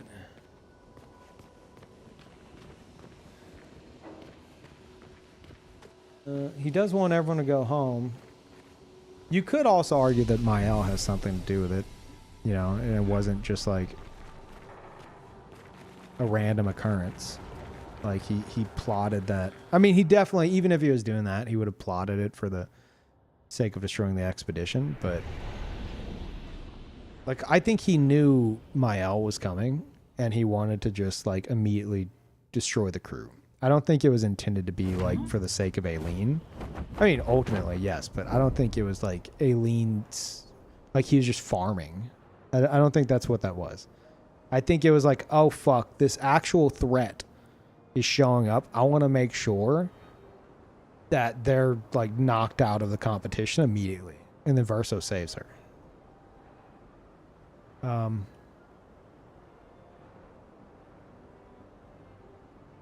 I think it's more likely that than him just like farming and being like, oh, is that a boat?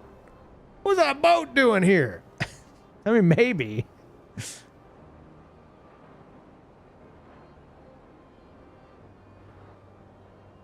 You the lamp master? No, but we have lore to discover. Is this the place? Is it the Lost Woods? No. Is it Yellow Harvest? No. I mean, there is some sappy stuff here, but this isn't what I'm looking for. Where's the place with the scavenger?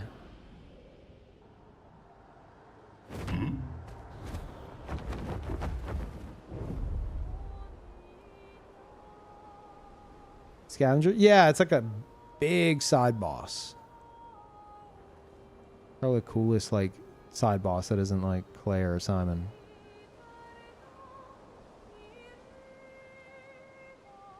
Oh, it's falling leaves. Painter Renoir stopped the expeditions to protect Aileen. That's it. I mean, yeah, I would be inclined to agree with that. See it on the map? How do I do the map?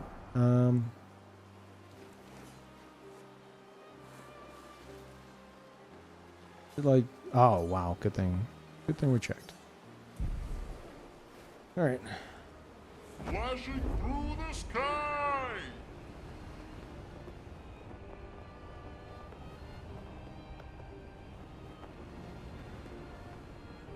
I mean, it could be both. You know, they know that the chroma is being trapped in their bodies by the Nevrons, so like we'll kill them before the Nevrons do. So at least Aileen's getting something out of it. Like it could be a matter of both, but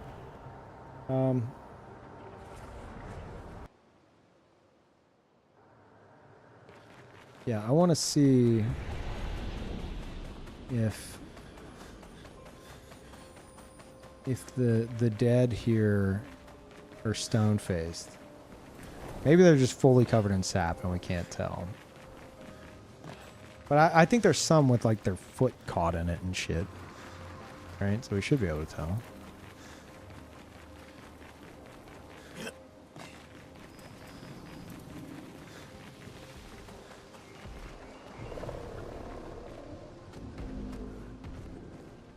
Oh wait, I have a fucking photo mode now.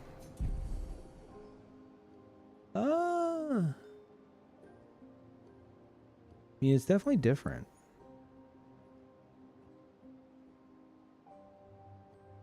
Ew. What's going on with that hand, dude?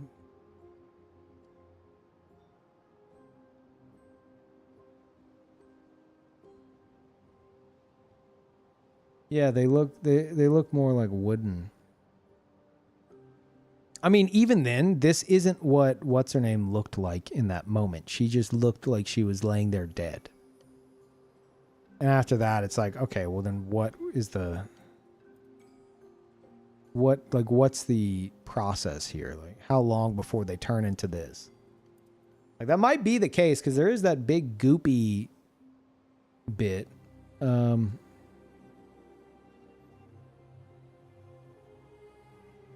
So maybe. But everyone else in the cave is looking like stone.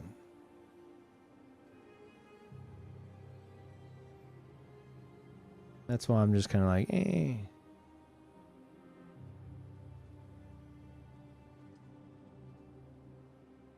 The sap bridge? This? Dude, photo mode's crazy. Yeah, it looks the same. Oh, you can't go off the bridge? I'd have to disable clipping.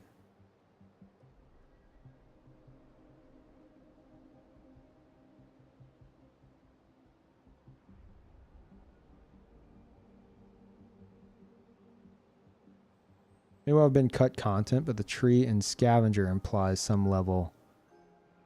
At one stage in the story, Cleo is harvesting chroma. I mean, there's the Lady of Sap. Like, that's in this area. That's tied to Clea. She's down there. I don't think I could get there without... Me. Nice one. That's a good picture. Glad I did that.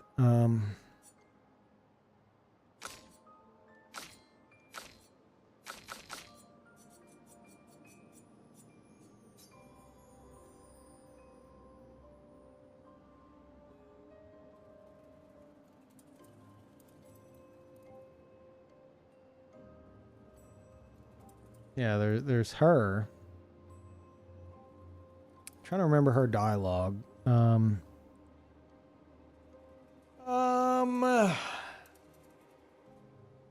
The boy wants you to talk to her because she is The fading boy wants you to go and have a conversation with her, and she says she's trying to I think, like, get rid of the expeditioners because they're like tainting his painting. And the boy's like, I never asked for this. No, I never asked for this. This isn't what I wanted.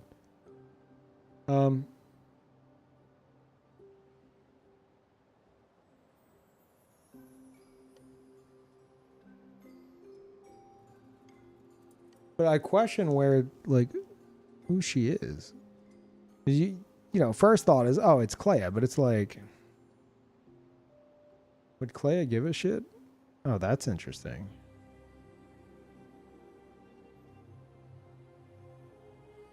Huh.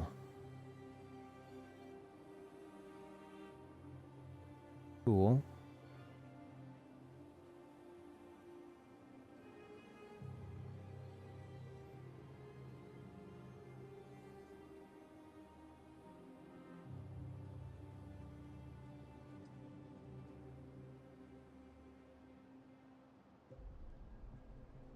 There's a hole in her heart just like Aileen.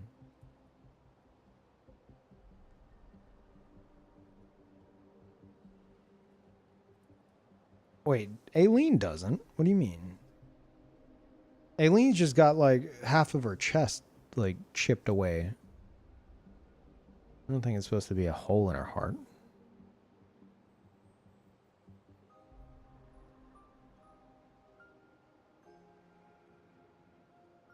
Oh, unless you're talking about like the you're talking about the giant.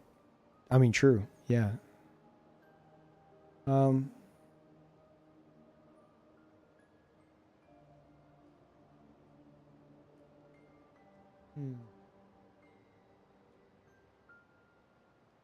But like this thing, if I remember the dialogue correctly, this thing is trying to kill expeditioners because they're like tainting the boy's painting,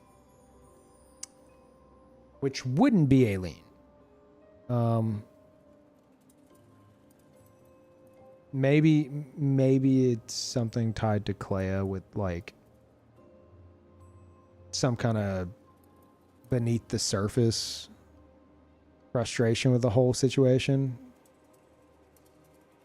You know, it's like she's very serious and like to the point, but then you have something like this, which kind of shows that she's also like, I can't believe y'all are trauma dumping all over my brother's painting.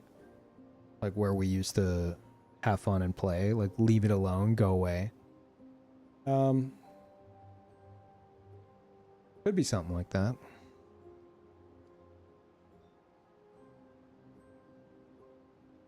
Yeah, I think if anyone, it would be Clea. I don't think it's in no way Alicia. It's not Aileen. So it's Clea.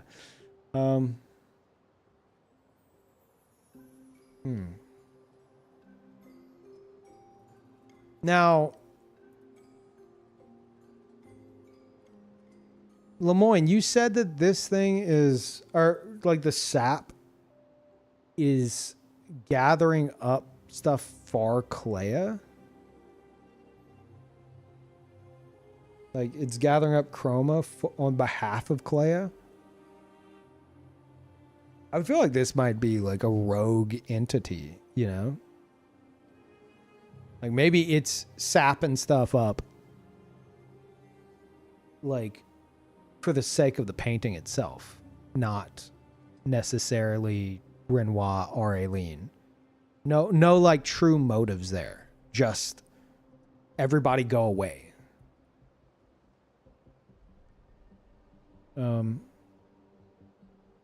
So you have Clea's Nevrons trapping chroma in bodies. You have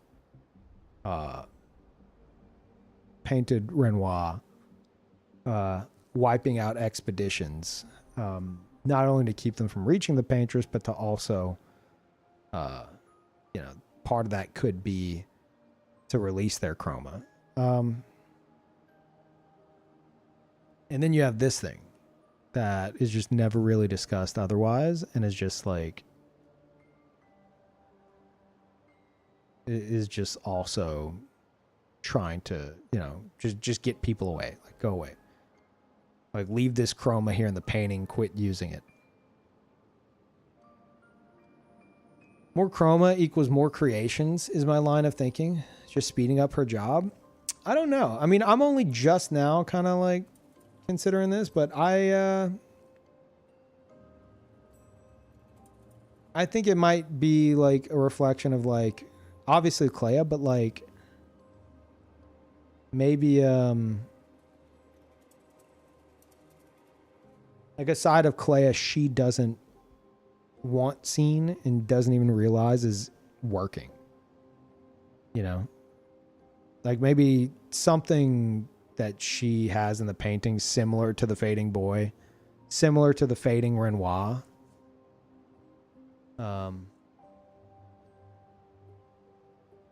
Maybe she's got something like that. Because the one that we see that looks like the fading boy that is Clay is it's like that's just like real time Clay. Also, thank you, Zach. Sorry if you guys are getting hit with the I think we have like 1 minute follower only mode because of like bot prevention. So sorry if I knocked a lot of y'all out there. I apologize. But yeah, thank you, Zach. What were you up to? Just fair warning, we're I mean, I'm mostly doing endless tower stuff, but I'm also just like spending my time like finding literally anything else to do just to keep my sanity. And we're discussing a lot of like heavy end game spoiler lore shit, so fair warning. First playthrough Red Dead Redemption 2. Oh shit. That is one of my favorite games. Hope you're liking it.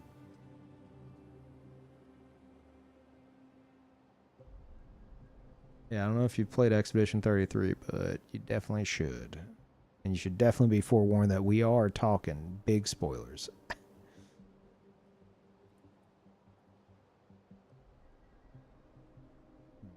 Yeah, thank you. I've beaten this game inside and out. No spoilers we had. Okay, cool. Cool. All good. Yeah, chat, if you want to see a rare Red Dead Redemption 2 first playthrough, maybe go check out Zach. Every E33 stream should be titled Omega in-game spoilers at this point. No, there's people still doing first playthroughs. No, I mean, I'm late to the fucking party. This is technically my first playthrough. Now, you know, I'm done with the game, but aside from like some DLC bosses, but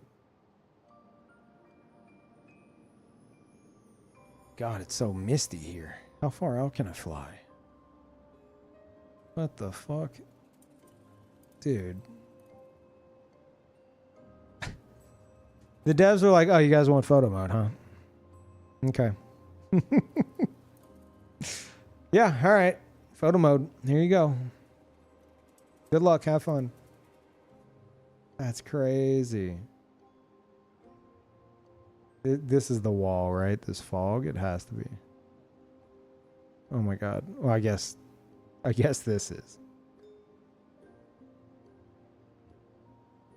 Dude. Have I hit the wall? No. What?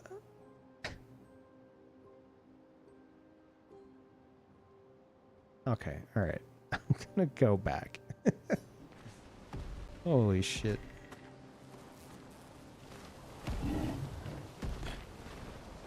You know, we do see this thing in full sap form. And like in the process, it kind of picked up a lot of expeditioners. I wonder if this is actually... It's not so much collecting chroma as it is like immediately creating these like golems out of them and their chroma. You know? It's like this isn't something that like had to be painted or anything. This is something that like the Lady of Sap essentially is maybe even unintentionally controlling, you know, like guardians of the painting sort of a thing, not involved in Aileen or Renoir's bullshit, just like, they don't want anyone, they maybe they were even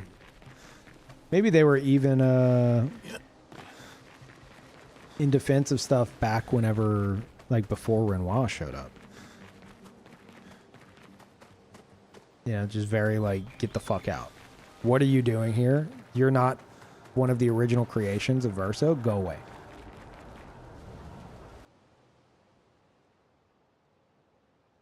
More Nevron factories similar to painted Clea. Clea is very efficient. I don't think it's intended.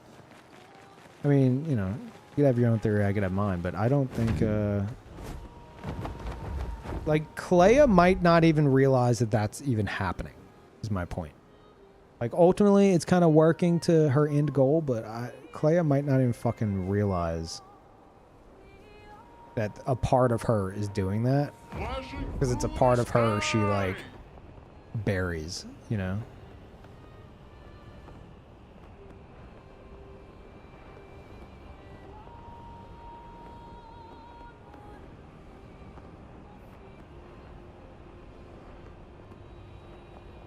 You aware of the cut content area modders were able to get into? Still wander around with free cam? No, I didn't know that. Here we go.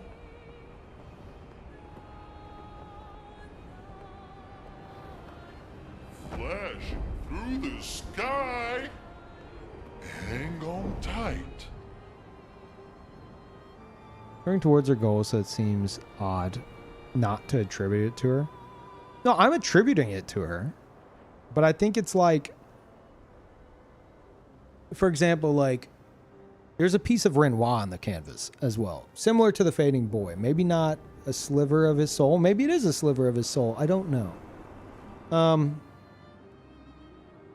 Where it's, like, in the axon areas, we see the Fading Man, which seems to be an obvious reference to Renoir, like a younger Renoir whenever he made those axons. Or what I assume is a younger Renoir. Assuming he made the axons before the fracture and then brought them in. I don't know. But like, we have the Fading Boy, we have the Fading Man. Maybe the piece of Clea that's here is the Lady of Sap. And it's like this piece of, like, Clea, you know, having made stuff and played in this painting whenever she was growing up. Maybe it's a part of her that's like, she doesn't want it changed. She doesn't want people tarnishing Verso's creation. And so it could be completely detached from current real Clea. It could just be like this guardian of, like, stay the fuck away. Why are you here? And just attacking everybody and turning essentially Nevrons out of them. Which works towards her, you know, her end goal anyway, but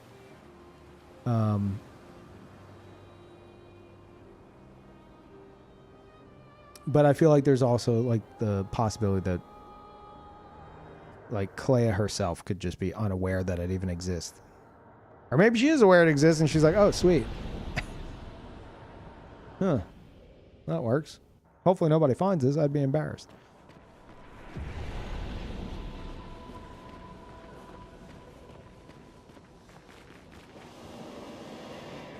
Like, there's this, but, like, this is real-time Clea. This is different from the Fading Boy and the Fading Man. This is, like, actually her. It says Fading Woman, but, like,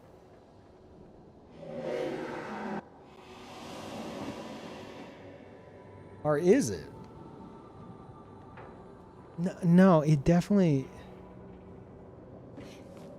whenever you talk to her at the battlefield, she's like, hey,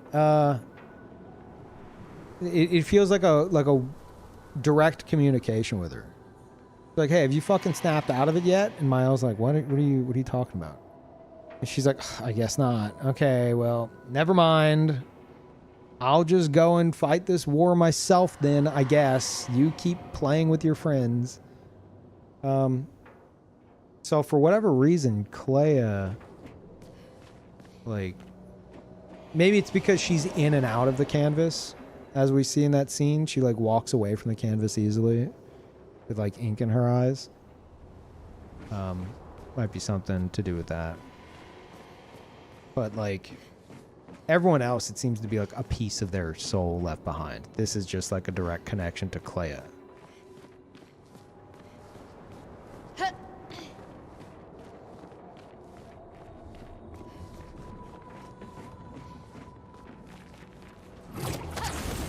Yeah, it's like a communication device to her. But the lady of Sap, that's what I'm saying. I think the Lady of Sap is effectively that soul of Clea. That maybe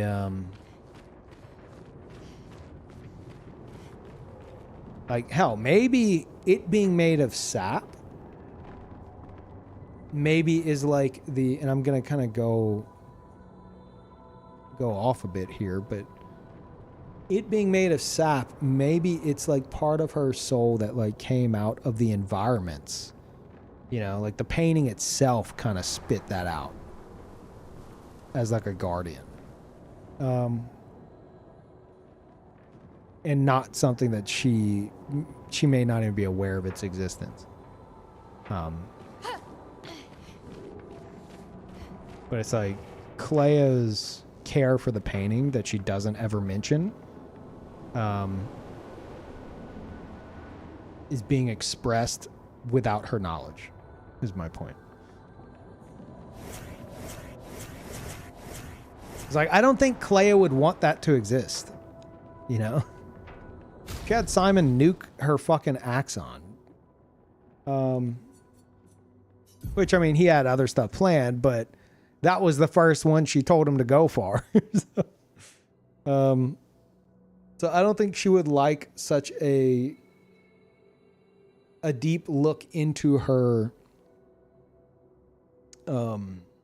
emotions on display like that, even if it is working towards her own means.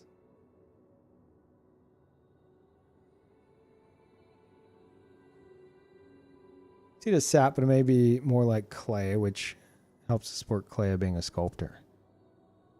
I mean, it's literally sap though, but I don't think, I mean, you have your own theory, I'll have mine, but I don't think it's directly being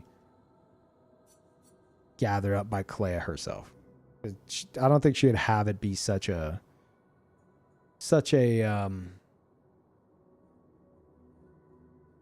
window into like her true feelings. She kind of hides that.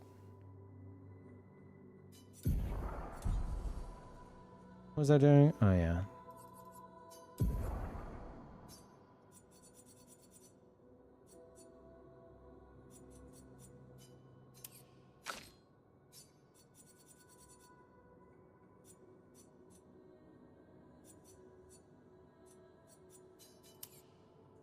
I need my Simon break.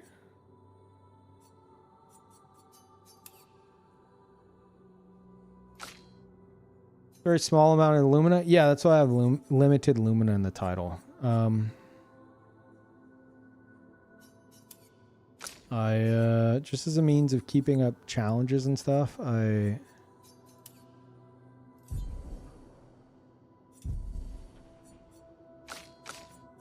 have everyone limited to, whenever they're all level 99, they should all be right at 200. Except Mael, I kind of fucked that up. She'll probably be 201. But I am sitting on 362 colors of Lumina.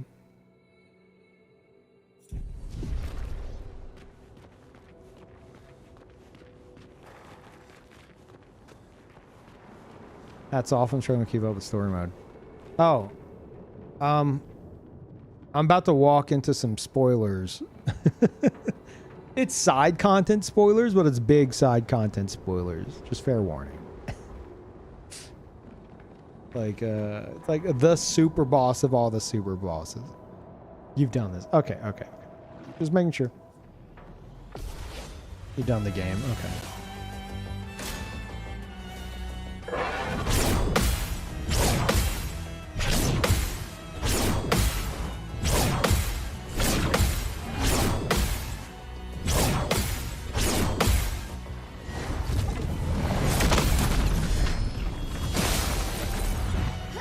Okay. Oh, you're on story mode difficulty. Ah, I forgot that's what it's called. Okay. Ready to parry.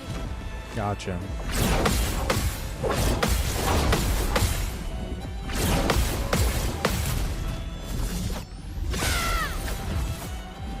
Oh shit, this is... Okay. I'm on 1 time, Simon. I don't know about 5 times. I'm reconsidering that. Void, take everything. I don't know.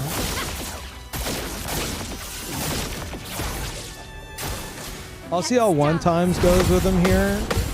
Without Gamache. How that feels.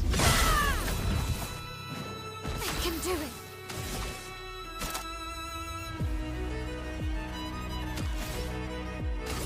This will hurt.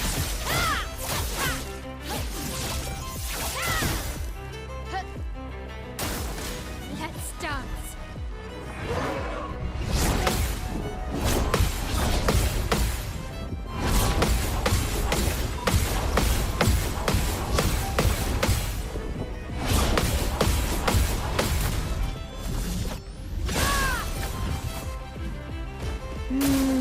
Let's dance.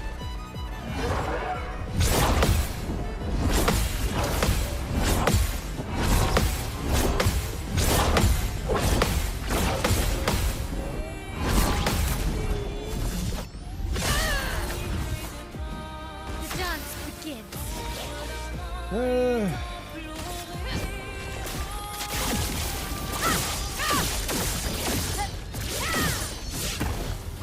Blades sharp.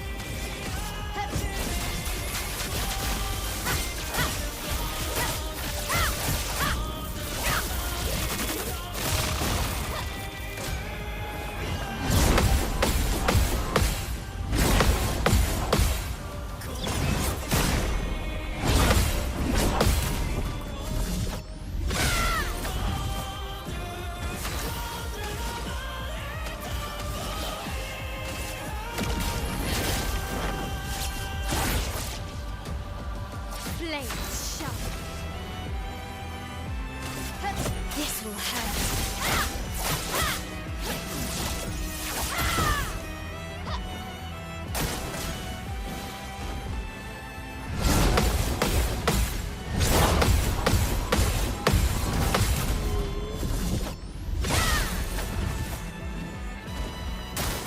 Ready to parry.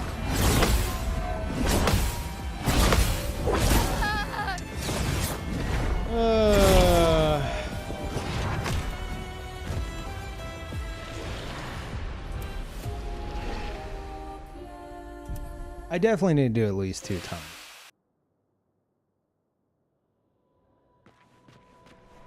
Hmm.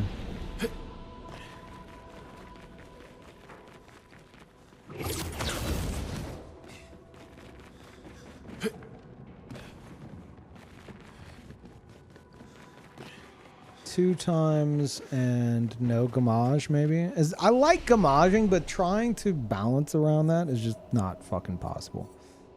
See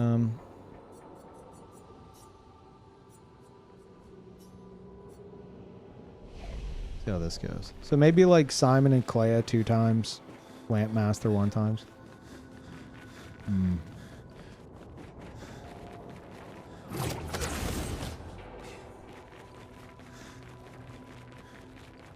Hey Peeve, weird question, but has this game made you interested in playing more RPGs as a whole? Yeah, actually. Lots of them have really engaging stories with a lot of lore like this. If you take the time for it. Yeah, I have been thinking about that. I'm like, man, this might get me back into like the, you know, the RPG, like JRPG genre, but a big part of it for me is the gameplay. That's huge. I don't know. I don't know. This is something special for me. Would you allow yourself second chance for this? Oh no, I'm not. Like base game Simon, I didn't even use second chance. I wouldn't do it here either. That's why the game club is starting with a classic PS1 JRPG, Parasite Eve. True. Chat, exclamation point Patreon. If you're on YouTube, it's in the description. I'm officially launching it. Support still hasn't fixed my issue, but it shouldn't fucking matter. Just know if you do a paid tier, it'll say like $5 per Patreon on temporary hold. You will not be charged. Pretend that says month. Which is fucking annoying, but pretend that says month as long as you're aware in advance, because you will be charged. But yeah, there's free tiers as well. So like you could go to the Patreon and then you just ignore the paid shit, and then like there's a post about like the book club we're doing this month. We're doing a game club. We're reading Gardens of the Moon, the first Malazan Book of the Fallen series, and then we're playing Parasite Eve, and that's all. Like if you want to take part in that, you can. There's channels on the Discord for you guys to talk with each other about it. Mind your spoilers. We're doing a chapter a week for the book. The game is just beat Parasite Eve this month. You have people to talk to over there. I'm going to post my recordings, my off-stream recordings of Parasite Eve on Patreon. Like it's like the free section, so anyone can watch it. And if you're doing the paid stuff, I just released a review of Expedition 33 from the standpoint of like 200 hours whenever I beat the base game, that I've been working on for like a month. It's fucking massive. If you've already beaten the game and you know my thoughts, you don't really need to read it, but like the idea is whenever I beat a game now, if I'm so inclined to, I want to write a review about it on Patreon. So like if you're like sub to it or whatever, you might be like, oh shit, I haven't played this game. Peeve's got a review of it. Let me read it. Or you might be like, oh, you know what? I've got some time to kill. Let me see what Peeve has to say about this. Or let me just read the review for the fun of it. As well as like reviews of like tech related stuff that I'm interested in and other shit like that. And yeah, in 2 days, I'm going to be posting my first progress update to... I picked up the piano because of this game. I don't want to post like progress updates on there. So it's more like if you want to give me something extra at the $10 tier, you can. But like as a bonus, I'm going to post like little updates of shit that I'm learning, which is the soundtrack to this game. I'm like somewhere between like 10 to 15 hours trying to learn Alicia on piano as someone who hasn't played piano since college. And that was only for a single semester. I never owned my own that I could practice on at home. So basically just starting out. And I'm trying to learn like Expedition 33 songs. So it's kind of what I do on bosses, where it's like, Peeve, why do you do this to yourself?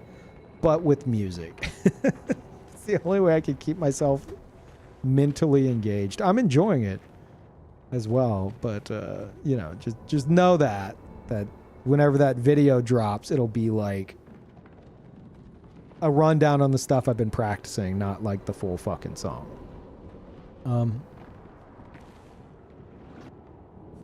Yeah.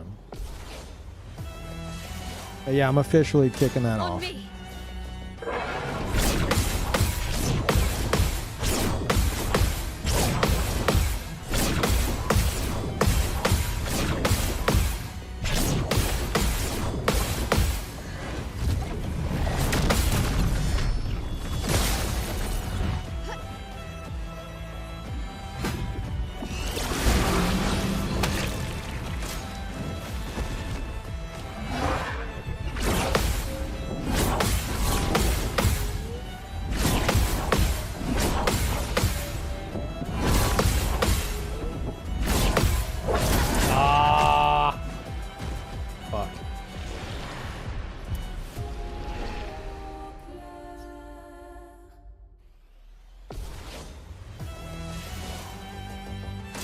Ready to parry.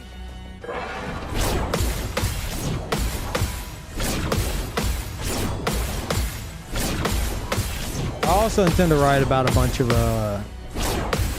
Expedition 33 stuff as well. Cause like I need a fucking outlet for that.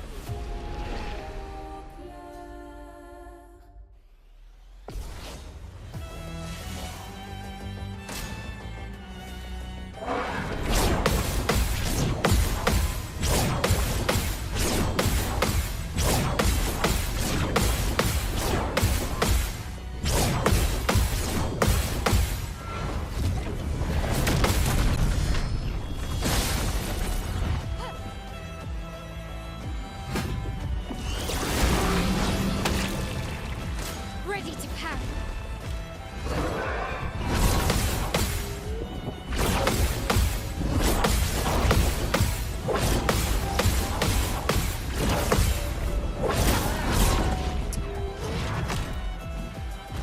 Blech.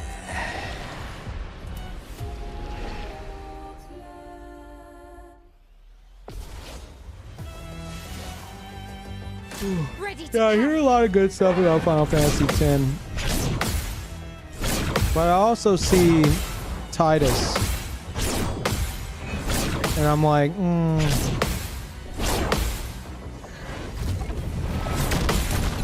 maybe not. On me.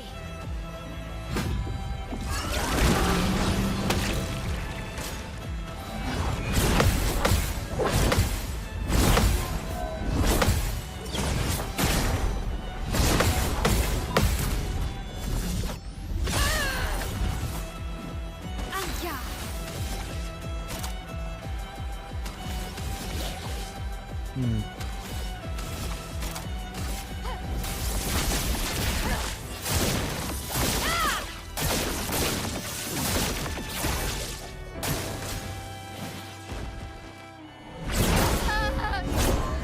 What the fuck was that?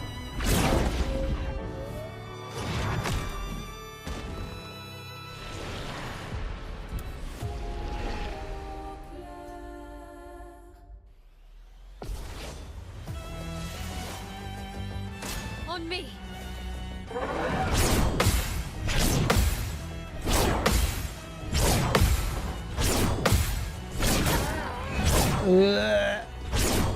You know what I was thinking? I don't think it's the case, but it's just one of those thoughts that popped in my head. What if... Because people talk about the similarities between like Clea's face and like some of the people from Luminaire. What if Clea and Simon had a kid? Like before the fracture? I don't think so, but... Maybe.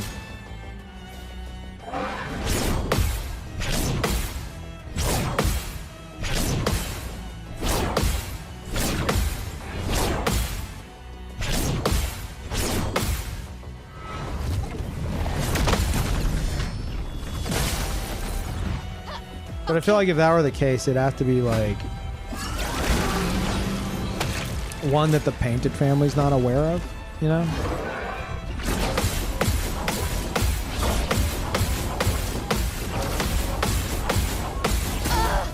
Okay, but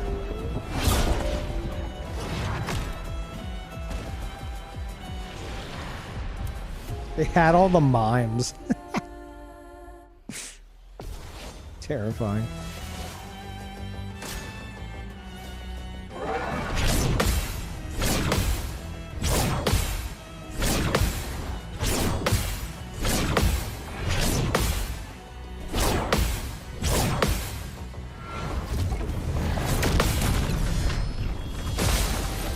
Sophie, Emma, and CL are all just great granddaughters.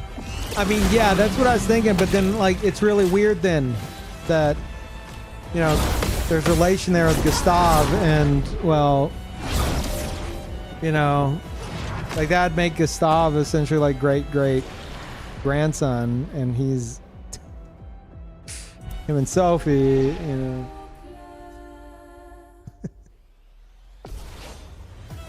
Unless Gustav's adopted. Let's dance. He likes adopting kids.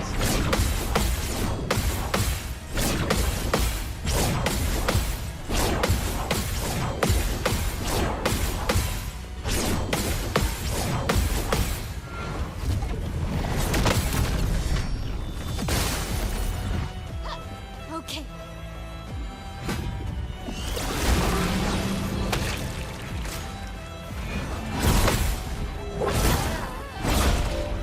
Blech.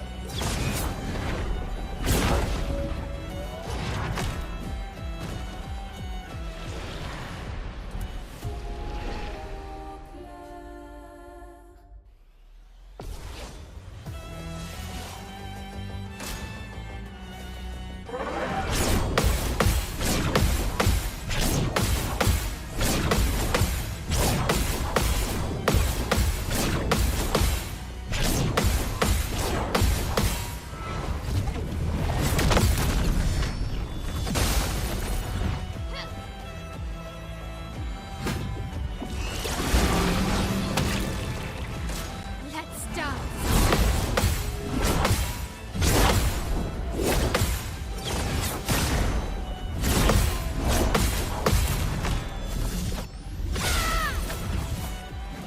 Time to hit big.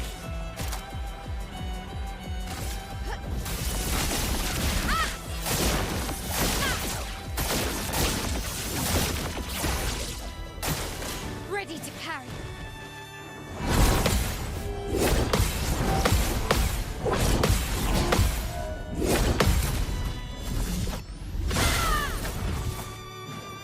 Not giving up.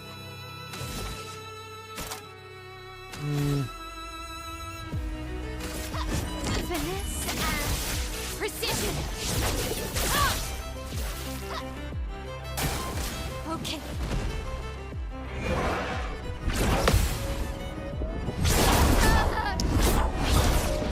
Oh!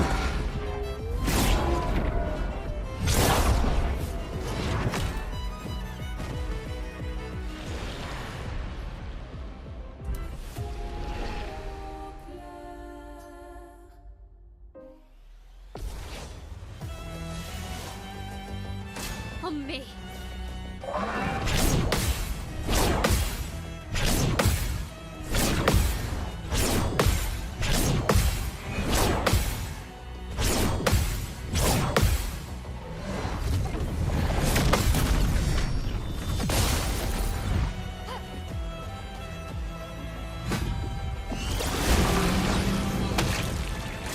Let's dance.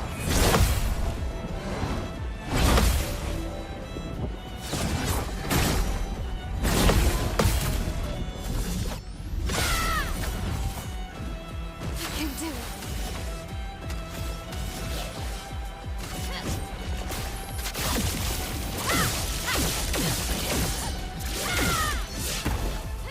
I'm okay.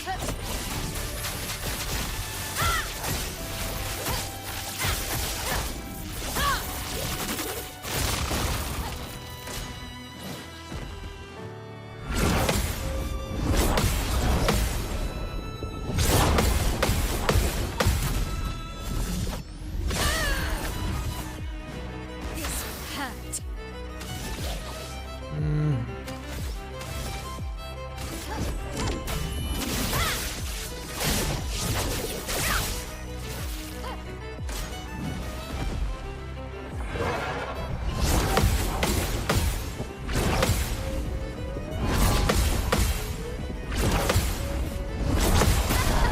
Fuck, I forgot that's the instant follow-up.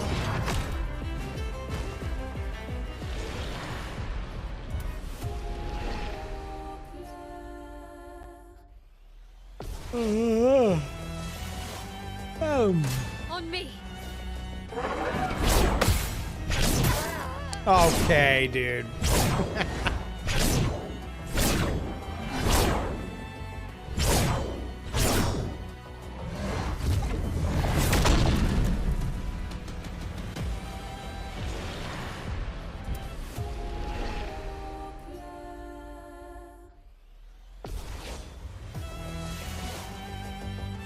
Let's dance.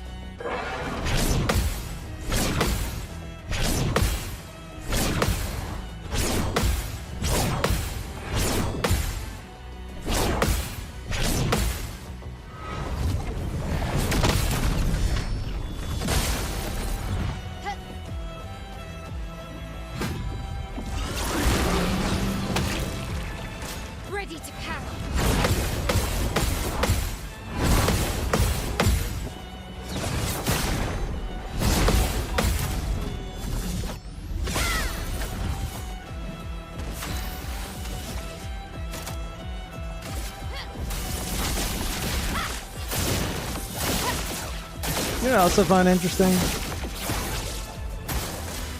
The name of that ability is Burning Canvas. That ability is called Burning Canvas. And apparently Stendhal is named after a writer.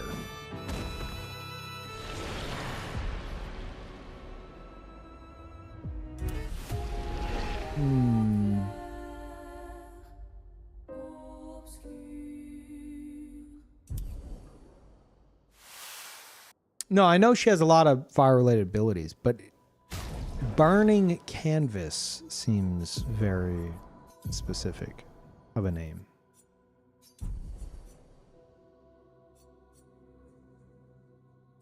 Like Phantom Strike, sure. Whatever. Stendhal, named after a writer. Interesting. Burning Canvas is like... Just, I question if the fire had something to, like, if a canvas was related.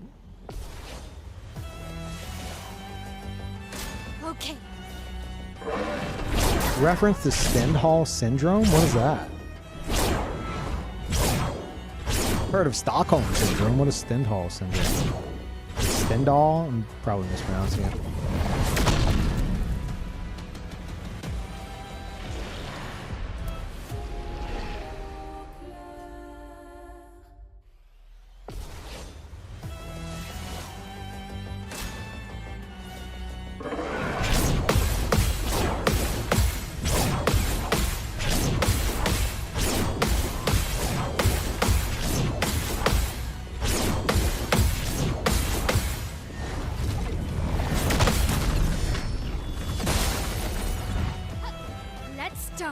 Stendhal syndrome or Florence syndrome is a psychosomatic condition. On me.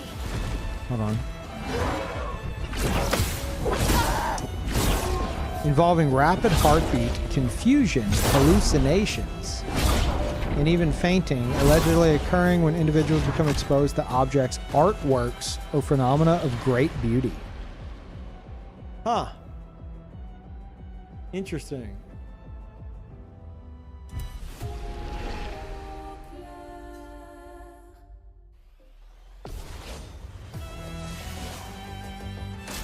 Yeah, it's me with this game.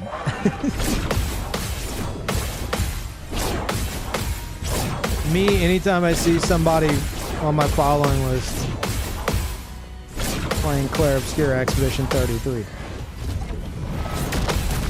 Like, oh.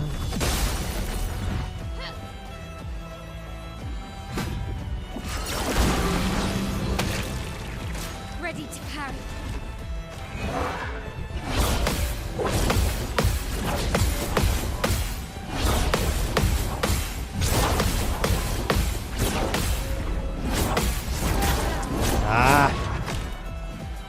First, there's a lot of related abilities to this character traits too. Burden, Endbringer, From Fire. I mean, don't him and Mael both have From Fire though? I mean, still makes sense. Endbringer though?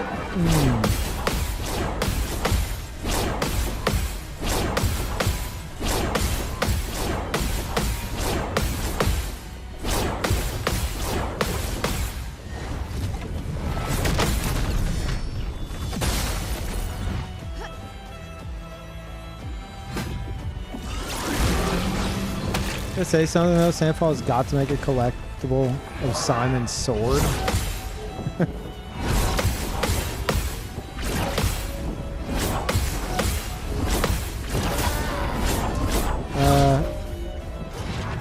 How fucking cool would that be to own? Honestly, like I'm not big on his sword. I'm not. My first impression of Simon wasn't like wasn't exactly a good one. It's like I didn't really like the sword's too fucking big to me. We're just talking appearance. Like it's a bit fucking much.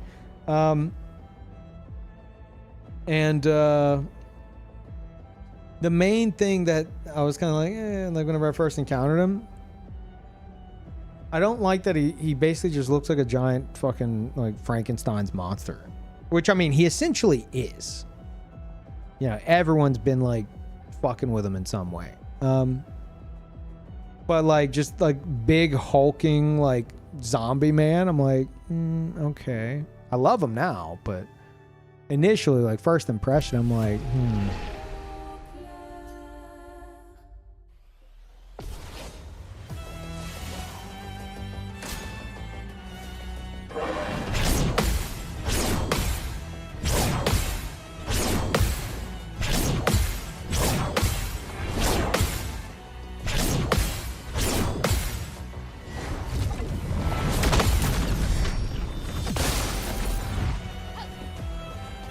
I wonder how Simon lost his arm.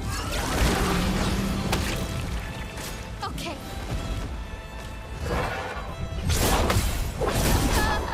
Yeah, I'm gonna say when they met Clay at the barrier, he put his arm through it not knowing what was gonna happen, and it got gamaged. That's what I'm gonna say.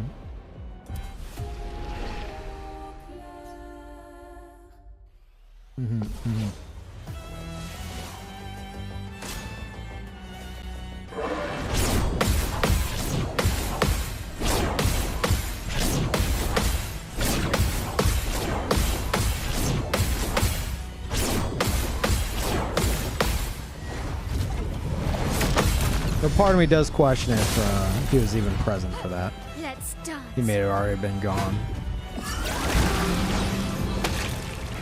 On me.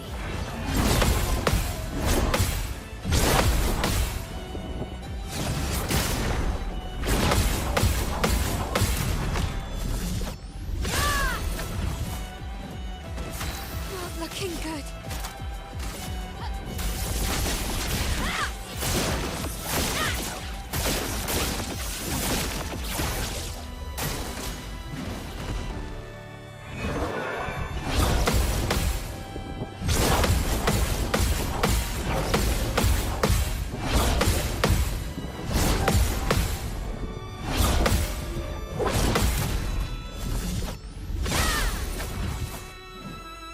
It's sharpened.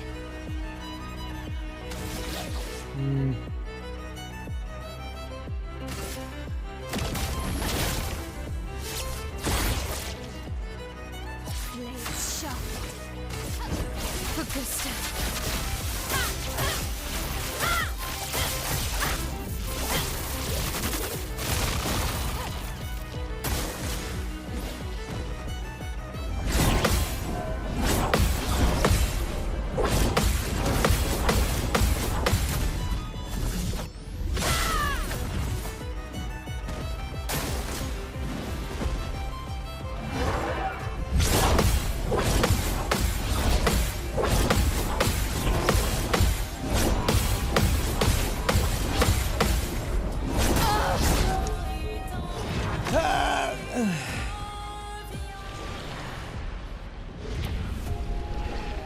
Hey, thank you, Hype. Welcome back.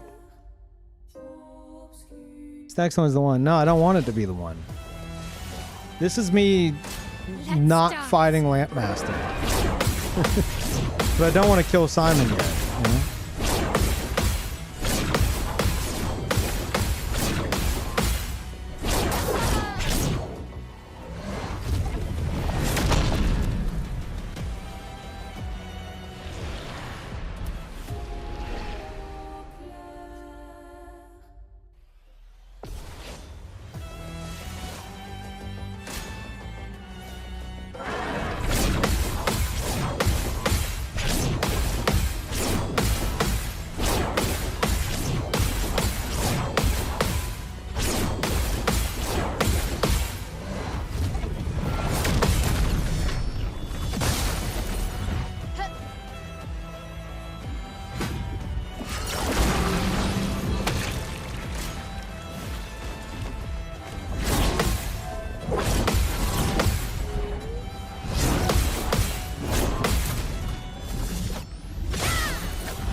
This will hurt.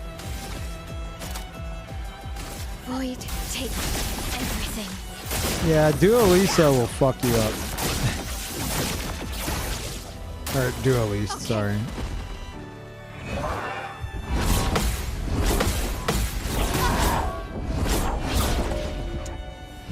I'm blaming that one on the cat.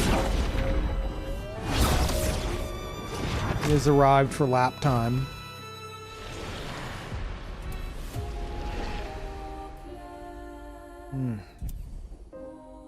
Actually, he's arriving at a bad time for lap time because I gotta go use the bathroom. Carl, can...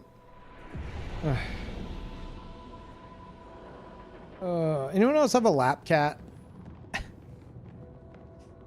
Any other lap cat owners? Ugh.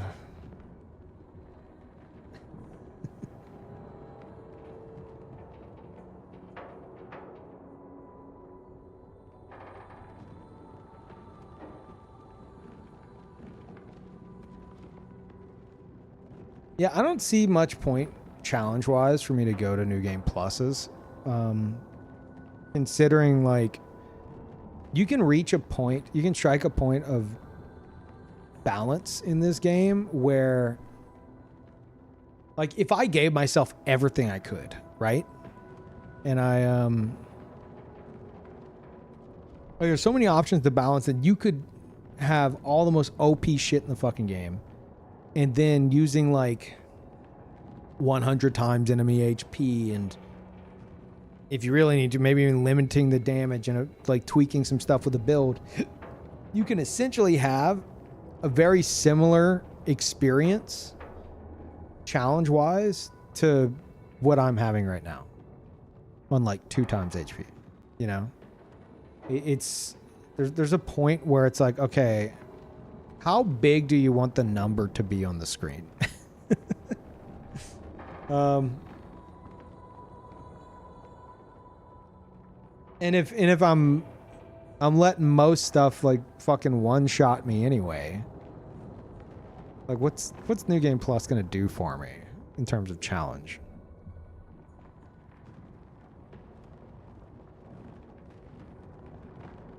New Game Plus gets more stats on their enemies that are faster, like heaps faster. Okay, but like I don't use cheater, and I don't, like, I'm not like hyper min-maxing speed to begin with. Like, look at how many times I'm having it. Like, the only difference would be like I would have to adjust my speed stat to essentially get the same experience that I'm having now. Like, I would have to like equip a bunch of shit to get a similar... I'm saying I could probably squeeze out a very similar experience that I'm having now with New Game Plus in mind. It's like, oh, they're much faster. Okay. Well, I'll just put on more speed, and then I will effectively have the same experience I'm having right now. Like, do you understand what I'm saying? Unless, like, mechanics themselves with the enemies are changing, like, you can kind of tailor it to whatever the fuck you want. Unless it's like, oh, Simon the Divergent Star on New Game Plus 8 has like whenever he deletes you from the fight, he also deletes your save file. Like, that would be different. Oh, you got an ad? Oh shit. Sorry. I was pretty much done with the topic anyway. I gotta go pee, chat. I'm gonna put on some clips. I'll be back. You guys aren't allowed to go to sleep. No sleeping. I'm going to re-roll the clips. I haven't done that in a while, so you're gonna see like 2 clips like repeat. Just ignore that. Anyway, I'll be back in a bit. Hold on. It's fine. We're gonna get this under control. We've got a new thing around here. Sorry, you're fine. I understand. You know, those newbies get. Time. All 3 dragons This will be worth it. Don't worry. We'll be fine.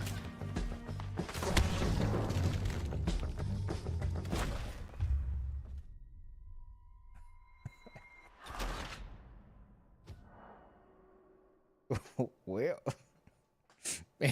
maybe not. Behind Wholesome Cummy's peddler's name, if I remember correctly, their friend got access to their computer while they weren't there and changed their name. And now they're stuck with it for like 30 days. And they changed it to Wholesome Cummy's peddler. Oh my god, your friend is amazing. I'm sorry. Thank you. I just needed a buff, quick buff. Oh, I forgot my ring. Hold on, I forgot my ring. I forgot my ring again. Let me equip my ring. Hold on, let me drink. I'm very thirsty. Oh my god, there's so many Harry Potters to smash. Get over here. Just let me smash you. Why are you guys always just shooting me with regardless of whether or not I make it across, this is gonna be a win. Oh, no, no, no. You're not following me. You're not following me. You don't get to follow me. I don't care if I live or die right here. But you're not coming with me. All right. That's a win. Oh, my God. It actually is a win. Oh, God. No, don't fall off. I was just trying to get a picture. What are you talking about? I'm streaming. You go back and take a picture. I want to take a picture and tweet that at one of us. Yeah, And just how great this update is. okay, yeah, wait, don't move. There you go, chat. Now, whenever I say don't move, I'm looking at your stream. I'm trying to get like a side view. Yeah, right there. That's it. I like that.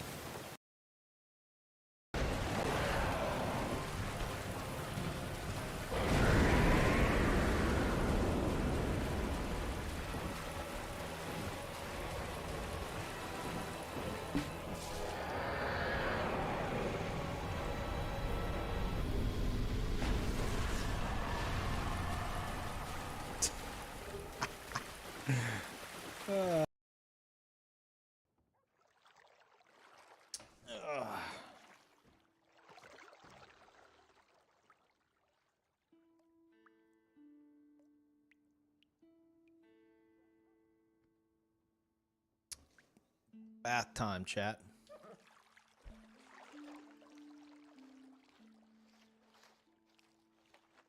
Would you like some extra help?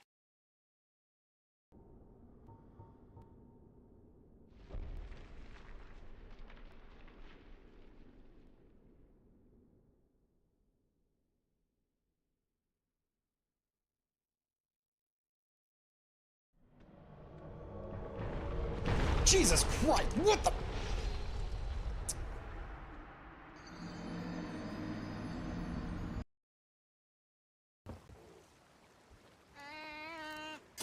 No! Look at him. He's still hungry. Oh my God, you killed him. You did that. Don't kill Robert. Leave him alone. Dude, we can share him, okay? Oh no, wait. No. Why would you do such a thing? I. No.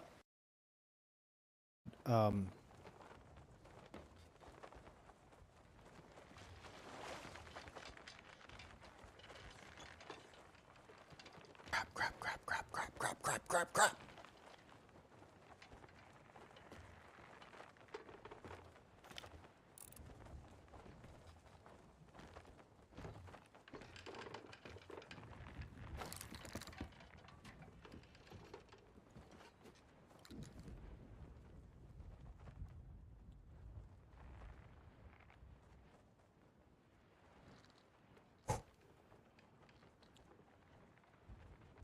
Uh-oh. Uh-oh. Don't do it. Don't do it. Dumbasses.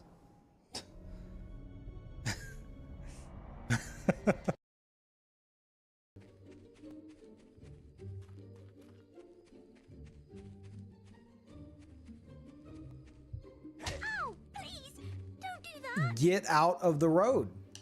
Stop, you big bully. Stay in the road. You're gonna get hit.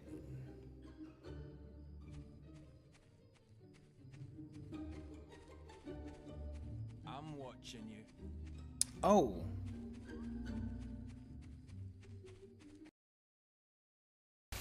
Come on. Whew. We're good. We're good. I've had to get up and repair before. What the? What the?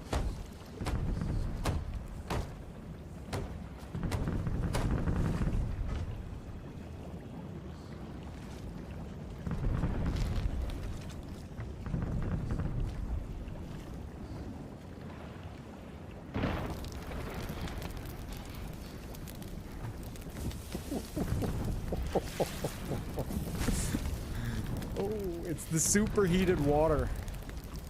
It was damaging me. I'm just standing there, eyes all wide. They're about to scuttle. You need to get that ship off right now. Otherwise, they're gonna scuttle. We don't know where they're gonna be. Alright, scuttle. Wait, hold up. Yeah, alright, everybody, Hey guys, we'll back off. We'll back off. Don't worry. We're gonna let y'all be. Okay. Oh my God, Peeve, it worked. Go. Okay, thank you so much, thank you so Stop much. shooting. Stop shooting. Shit. Sorry.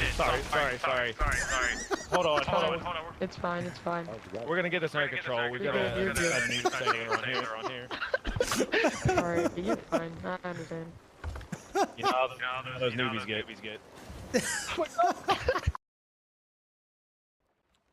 Yo, homie. Can you hear me now? Yeah, I hear you now.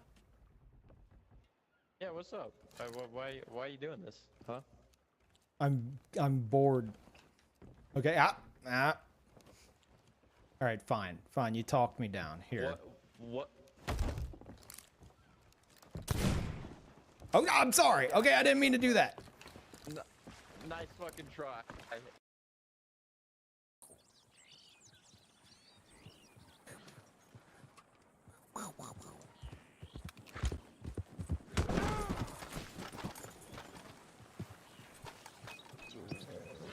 Okay, fella. Get up. Get up now. You would think my pride would be hurt after that, but it's not. Greedy.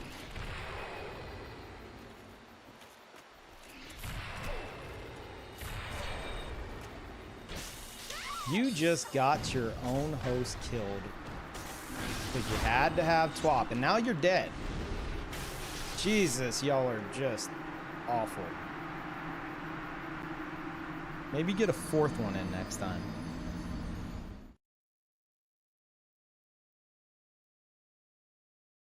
That pretty little mouth of yours gonna be spitting blood. Shut up. What the hell are you doing? God damn it, you can all He was awful rough to me. Why can't all men be like you? What are you doing? I'm a married man. I'm confused. Ow, I got bit. Suck it out of me. No, gross. Suck it out. Oh. Please, I'm gonna die. No. Where to Suck bite your brother. All right, where? Get away. Poison bites, chat. We're talking about poison. I've been poisoned. It's life or death. I caught it. It bit him in the thigh. Right on my inner thigh. Please save me. Oh, no. Oh, it's so sad. No, I'm gonna save you. There's so many. I got him. I got this one. Are you serious? Did you get the coconuts? Oh, yeah? Did you try walking with them equipped? No. Look at me. Look at me. All right. Are you outside? All right. Oh, All right, here I come. yeah, I'm outside. All right. Oh my.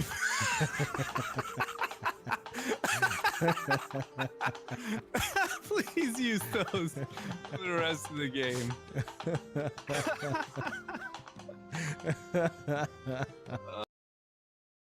Right there.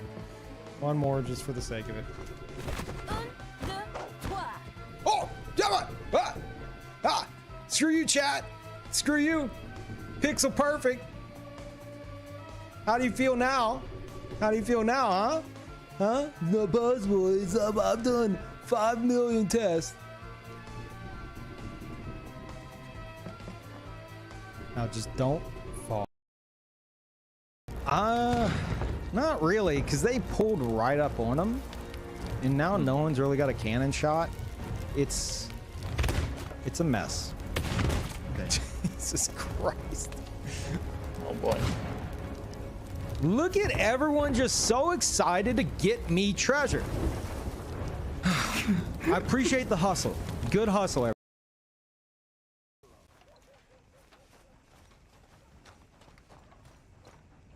I've been dreaming of iron like this since I was a boy. Damn fine piece right there. I've been practicing. Told you I was good.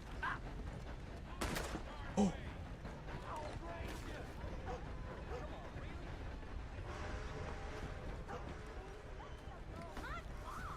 You need to see to your friend. Oh, Lord, help me. Oh my God, it killed me. I'm dead. Wait, what did you say? We shot each other with cannons. Oh, there's sun.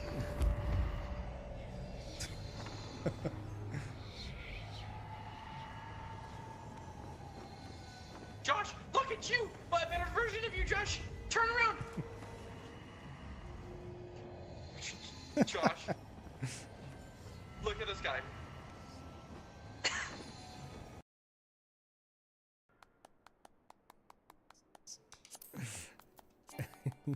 Get away from me. Please.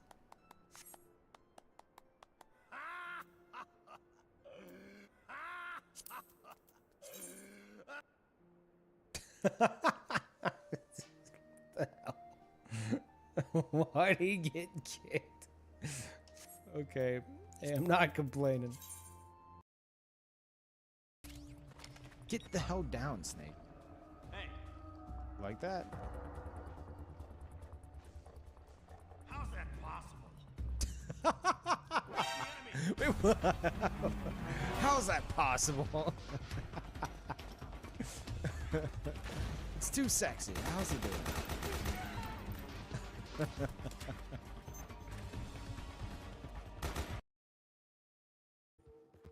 There it is.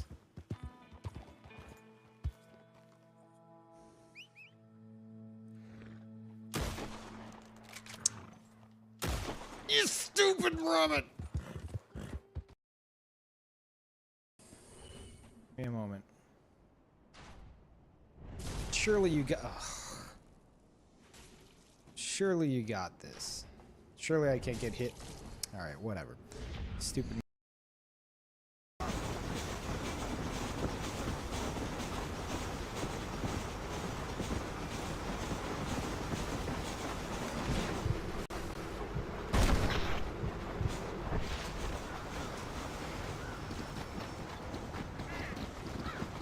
What are you doing, John? What was that? You got a headache? You got a migraine? God damn it.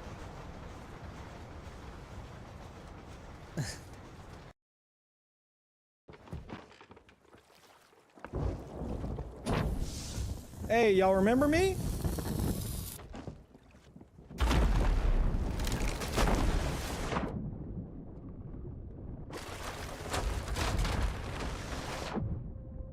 Oh, get out of here, you stupid shark.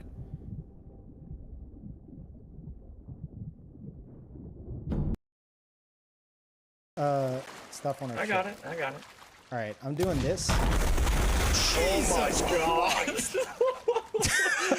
It turned into daytime. Holy shit! How many did they have, man? Dude. I had to. Or Peeve's doctor so ambiguous? Because I'm in Louisiana, and all the doctors here, all of their offices are right on the swamp, and you go in, and you know it's right next to the crocodile exhibit, and they have you know, typical doctor clothes, overalls, and a corncob pipe. And they just, you know, sometimes they forget because they gotta go out back and catch crocodiles before the season's over. So.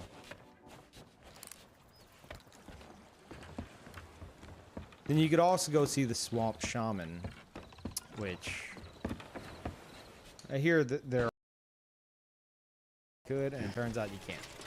So I'm gonna just say no.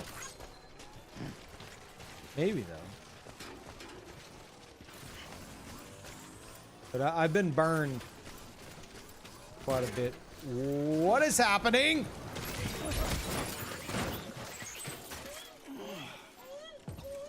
Did that stupid thing catch me on a...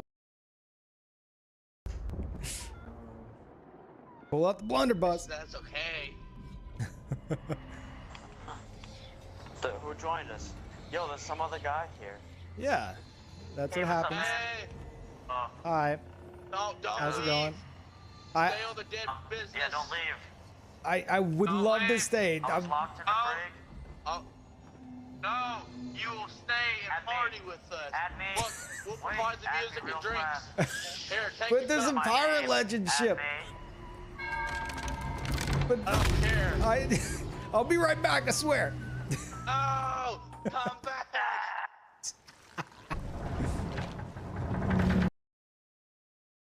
Don't do that.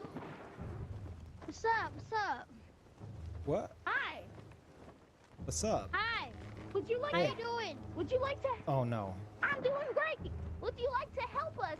What not is die, happening? And then go over there and then light them up. Yeah, let's go. Wait, or What is happening? we gotta go under that skull.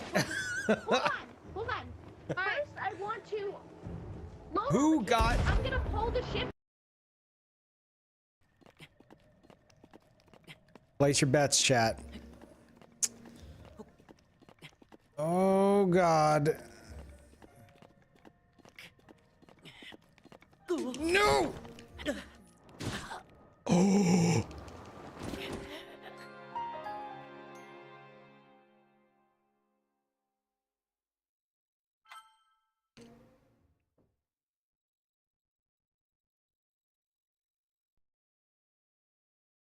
Climb, climb, climb, climb, climb.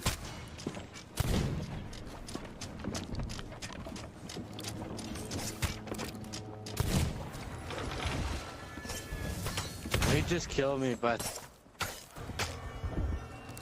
No, you didn't. I might die here. This could be it. No, he's how is he so much better? How am I so much better? I don't know.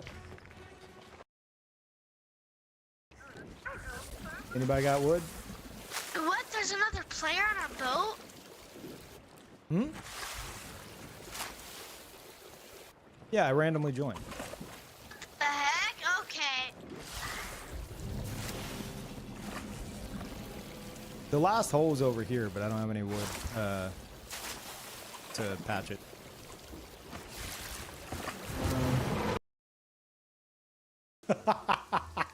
No, nah, I don't think this. On S H I D S H I D. Oh, that wasn't his name. Oops.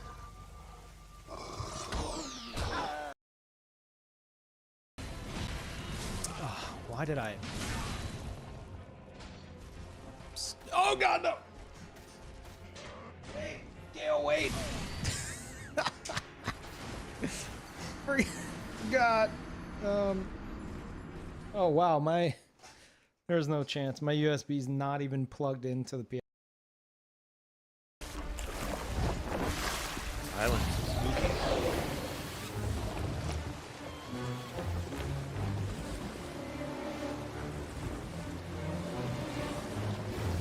Oh my god, these guys. They're just persistent as hell. Yeah, the whole server's lagging out. Yeah, but I mean, they've been having... What? What just happened? Holy crap, okay, I've underestimated them. Don't you guys feel better? I feel better. Hey, you know you just thank us for no reason. We didn't even have any loot. I know. It felt great. Hey, you could have made an alliance and we could have all shared the loot, though. What loot? We could have made an alliance and split the loot evenly. What loot? You said there's no loot. Yeah, but we were gonna get some loot. Uh-huh. You have to be a douche. I don't believe you. Hey, you can go F off, man. And don't say...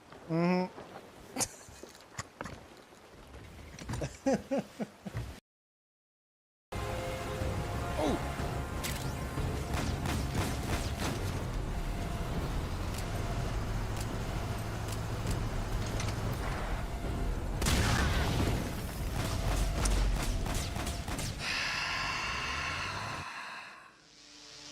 Boss, the target's dead.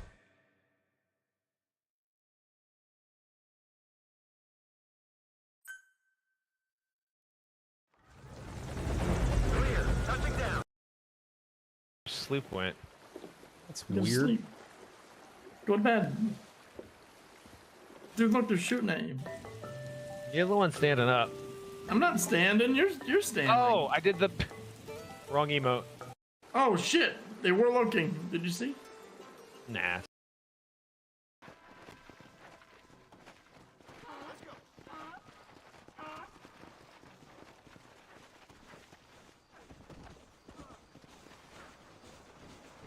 All right, chat. Hold real still for a moment. You'll be fine. It's so anticlimactic. Who is talking to me? What do you want?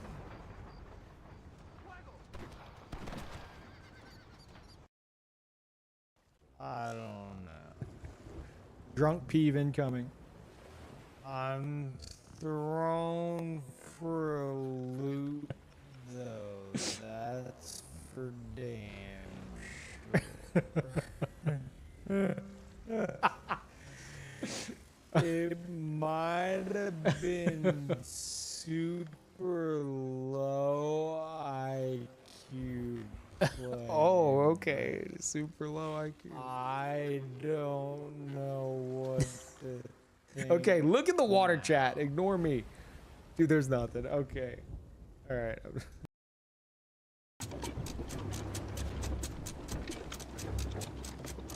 Yeah, they have a bunch of different lamp colors and stuff. I guess they've been alive for quite a while. What do you think, chat? Do we see if they escape this?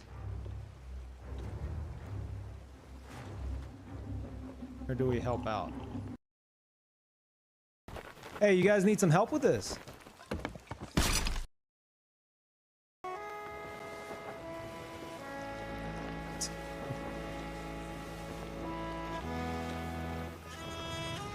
Hey, you gonna play something up there? Hey, there you go. Hey. I just wanted to be a part of it. It's okay.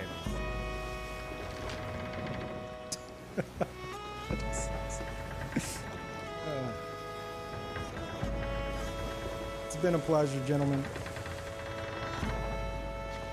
I hate you. Yeah, I know. Yes, I love you so much.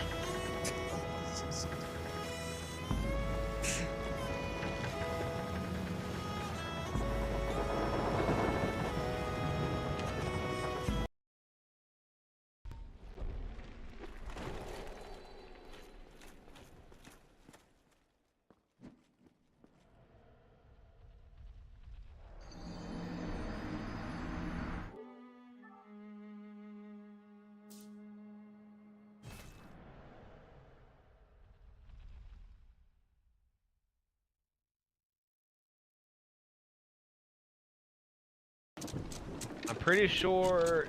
Oh, that's a Legends ship. Yeah. Hey, look, it's him again. Anchor. I think they might have. What? They might have kegs in there. We did that already. No, we're not doing The that. alliance flag, so you guys are. We're not doing that shit. We're on the Don't shoot skeleton me. side. Don't shoot me. We're with the skeletons. Don't shoot me. Stop. Chill. We're best friends with the skeletons, not you. Skeletons. Stop it. Oh my god. Go skeletons. Whoa! What did I do that for? Trent, hit him back.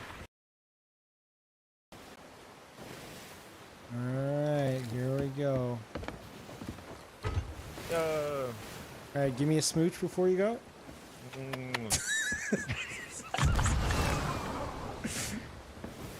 I didn't even see where you went. I don't know if you're anywhere near them. Oh, that was a great shot. Actually? Didn't quite make the distance, but I'm like right in front of him. Okay. It's brotherly love, chat. It's brotherly love. It's fine. You gotta click it? Oh. I don't want it to end. Yeah, I need to get the other statues. We've conquered the entire course, chat. Okay?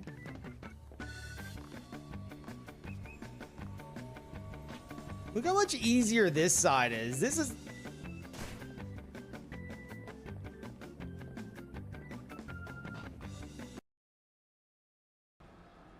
There is another choice on who to teleport. Go with the fun one. Yeah, I could. She would die from it too. Toss her in the fire, no questions asked. Yeah, this is probably gonna screw everything, but yeah, let's do it. Boy, I sure hope this doesn't blow up if and... Where should I dump her? Right in the middle. Yeah, have fun with that, lady.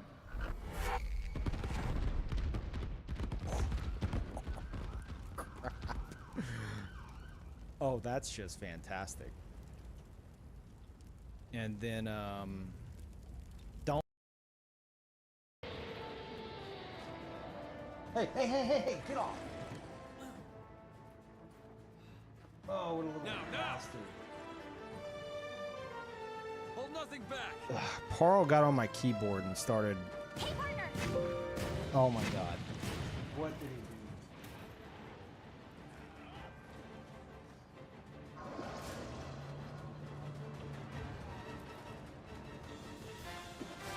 Okay.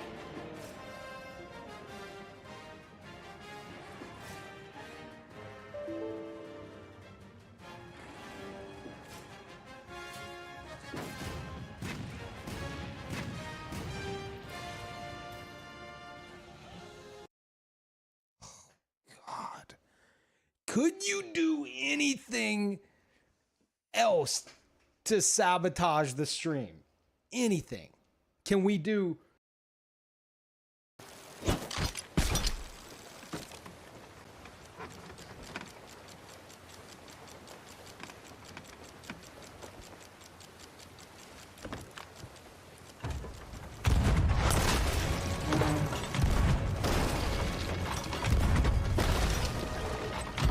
Get him. He's dead. Only chance.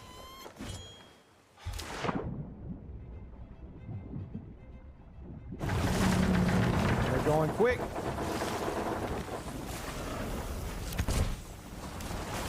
Whew. I think we're good.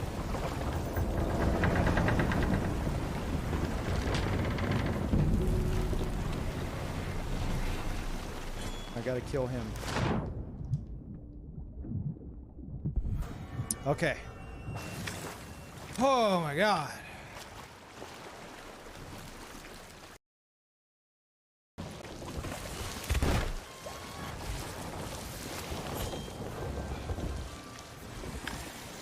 All right, I think this is all a misunderstanding. Big misunderstanding here. I didn't even know. They didn't know. Scuttle didn't know. Nobody knew. We're just all confused. This is a misunderstanding. Such a shame when these things happen.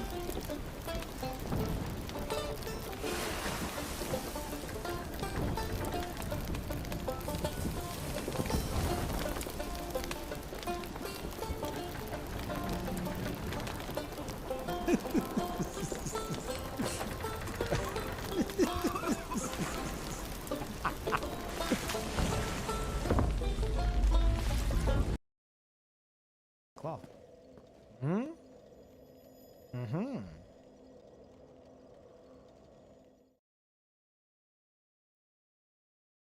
Are duels fun? I kind of like the chaos of invasions. Exactly. I prefer the chaos of this. I prefer this. This is what I want. Spam parry. That's all you can do. Precision.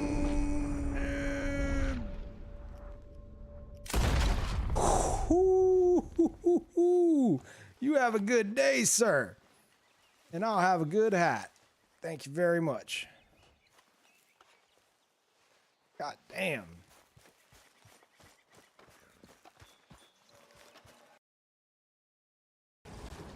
You got a damn cat on here, man. I'm allergic to cats.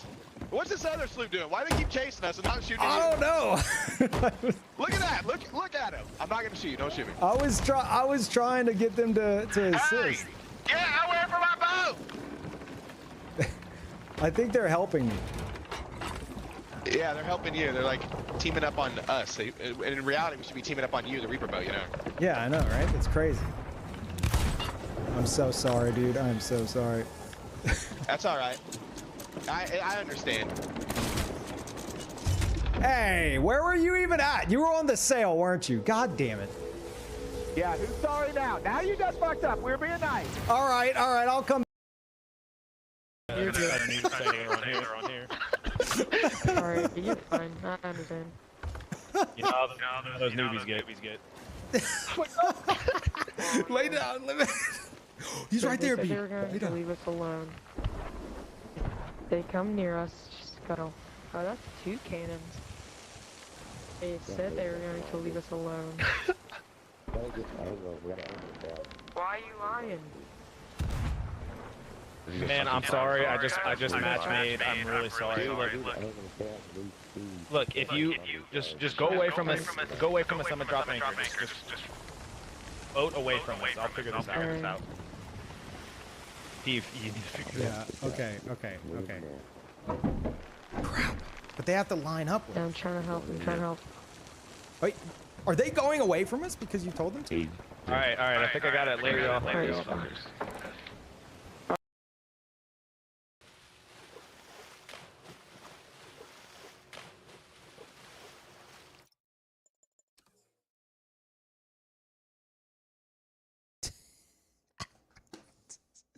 Oh, it's never gonna get old. They're just out. They're out for a day cruising, you know. They're triplets, chat. Come on.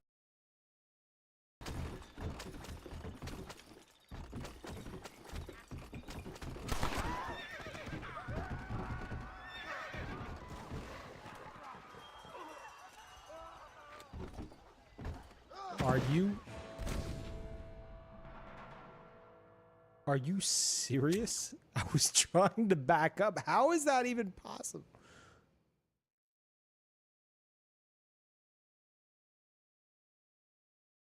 I hope we get the legendary grenade mod. Steal it so fast.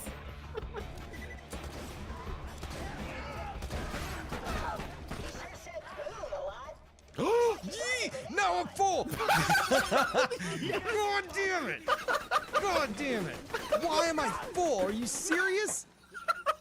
It's so amazing. I just picked the I can't believe I called it. I can't believe I called it.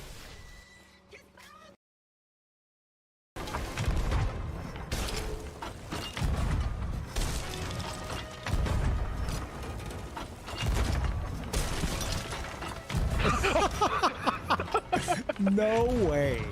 Yoink. What did you just get? Seafarers. Dude, that was Do we still have their Briggsy? yeah. Oh.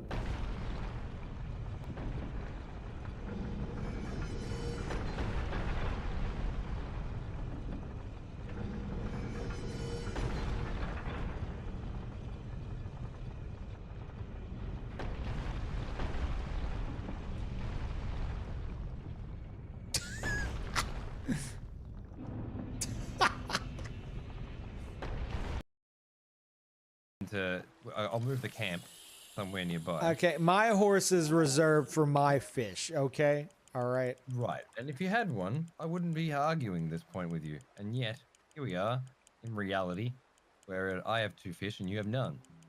So...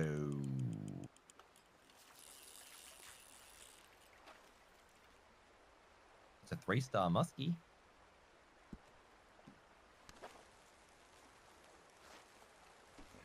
I was gonna say let's have a fishing competition, but... I win. Look at all my fish. I'm gonna go collect some.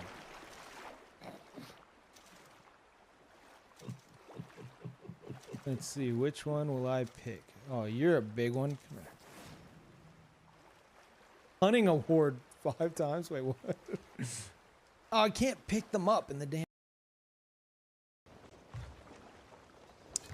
Oh my god.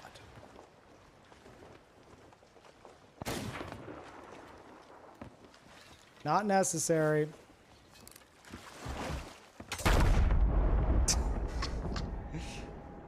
I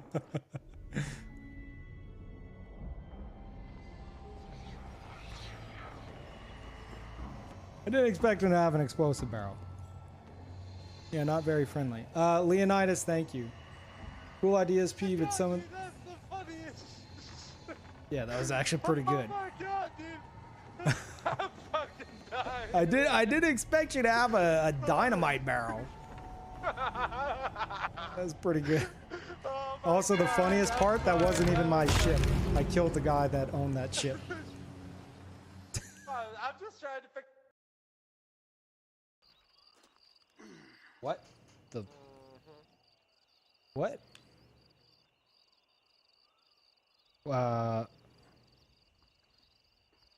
Lead them away from the shack and out of sight. Somewhere out past Oh, that hill. okay. Oh.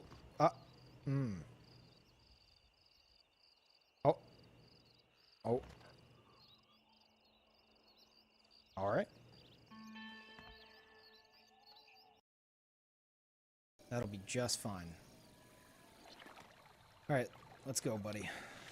Time to fly. Be sure to thank Kazi. Oh, look, there they are. Where? Oh. Right here. Hey, we just wanted to thank y'all for that Legends chest. Hey, come on. Come on. It was good. I got Athena rank from it. I'm going to get an eye patch one day. Wow, mad.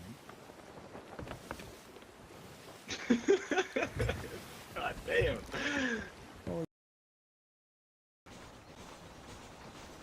Oh, fine. Don't make me shoot you. All right, Jimmy. You better run. Faster.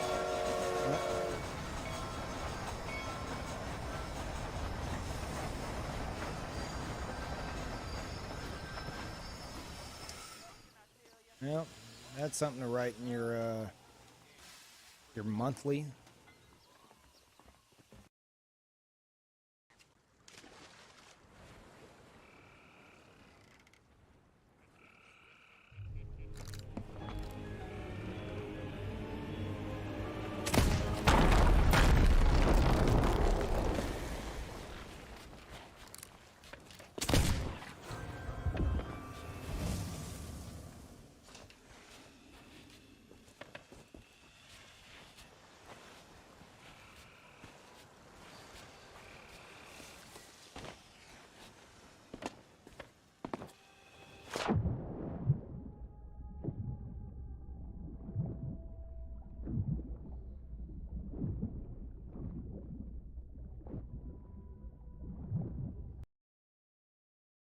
What is happening? It's one way to get me off your ship. What is happening? What?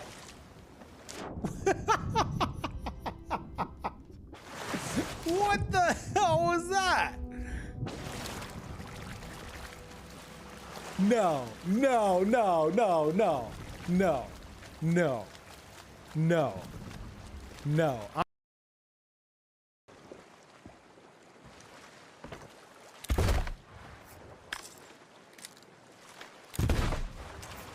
What a stubborn bastard. Click, click, click, click, click. Click, click, click.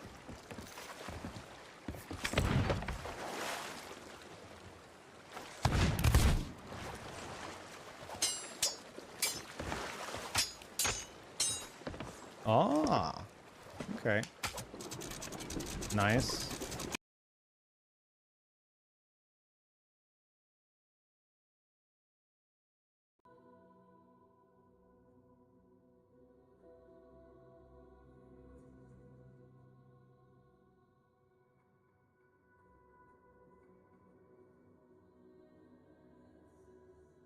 Okay, nice quick break.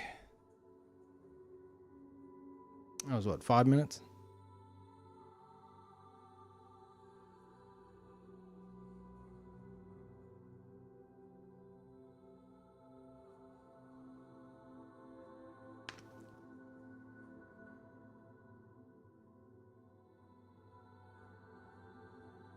Got a cat who is insistent on I don't know what. Hey. Hey. Come on. Man, why do I have that? There's definitely like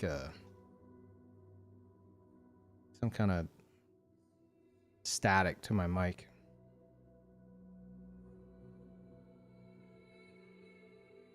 He just wants to sit here in front of the monitor. I guess that's fine.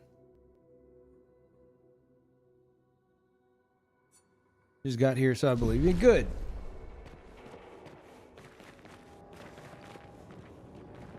Anyway, hey everybody. While I was gone, you were all subscribing to the new Patreon, right? Free or otherwise, right? That's so nice of you guys. Thank you. I put a lot of work into that. Thank you all for definitely going and subscribing.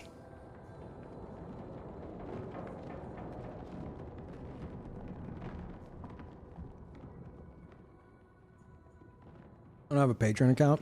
Do you need one? Maybe. Because I think you become like a free member, right? Or do you even have to? It didn't even give me the option for that, but I know I have like X amount of members. They're definitely not all paid, so I don't know. Can you at least like view the account? Like browse the free content without a Patreon account?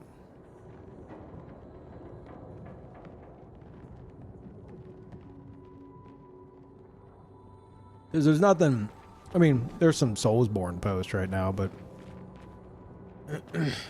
like I'm gonna be having like Parasite Eve VODs in there soon, for example, and anyone should be able to look at that.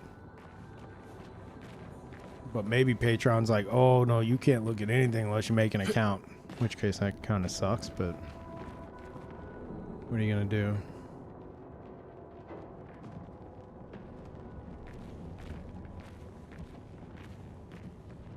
I'm feeling better though. That was a nice bathroom break, if I do say so myself.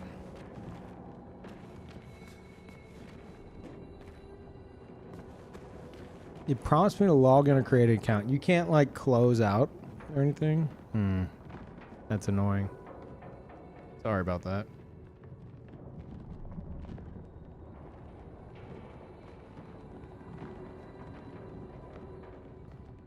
I know Instagram does that shit. I don't have... Oh, Carl's moving. I don't have like an Instagram account, but if I need to check something... Like I go to somebody's account. It's like, you can browse their post for maybe a scroll or two. And then it's like, oh, make an account. I'm like, fuck. And I have not. And I refuse. So I understand, is what I'm saying.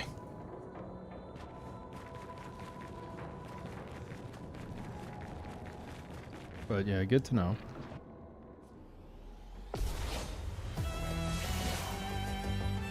Okay.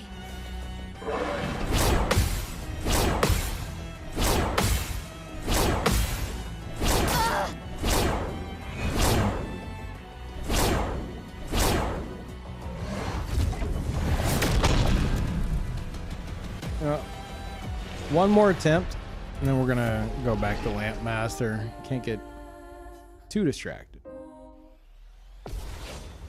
No, they still haven't fixed my shit. I mean, it should still work just fine, but...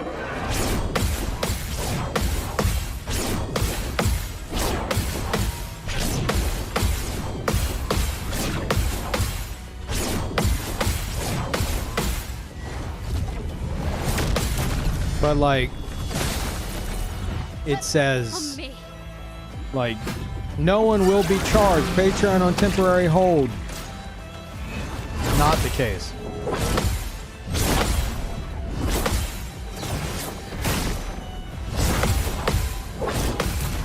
So just pretend that text says per month. The dance begins. Void, take everything.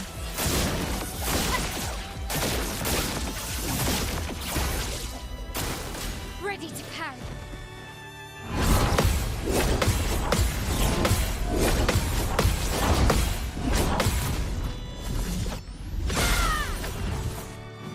I can do it.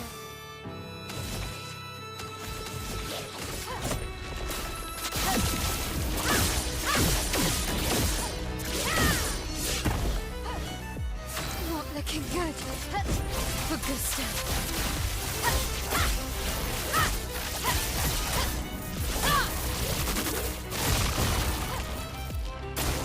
Ready to parry.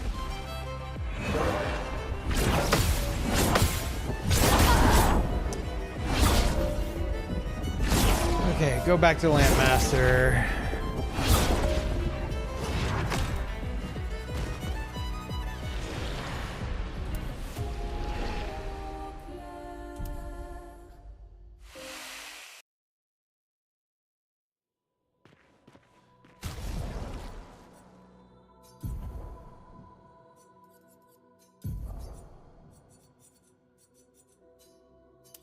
Shields. Thank God for this.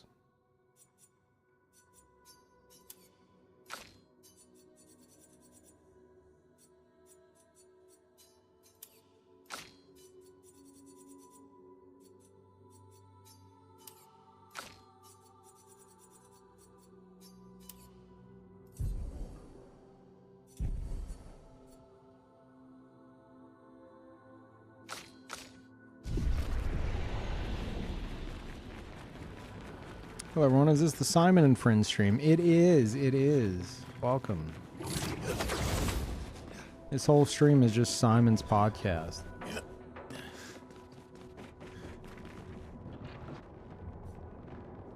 Wait, no, hold on, I'm on 2 times HP. No. This motherfucker is not getting that level of respect.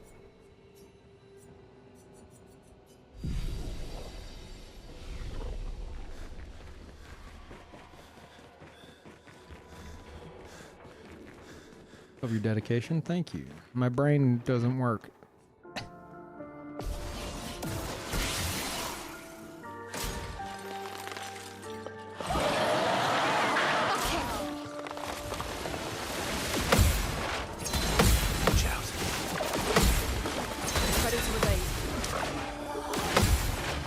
Not impressed.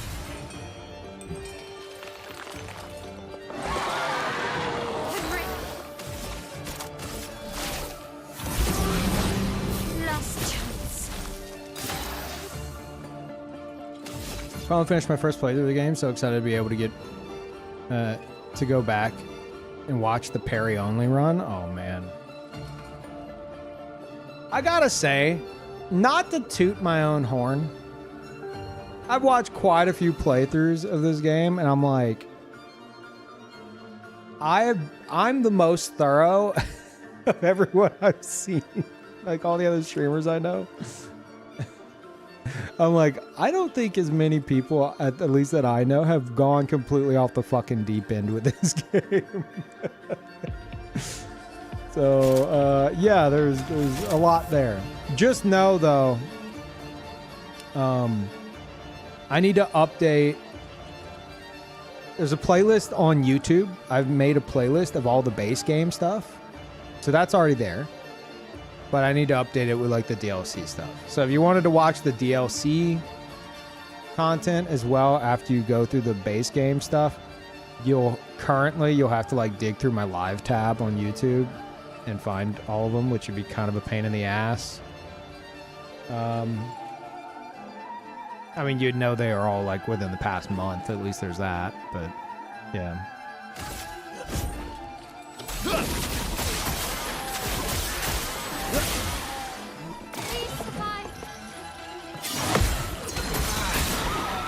Oh, stupid.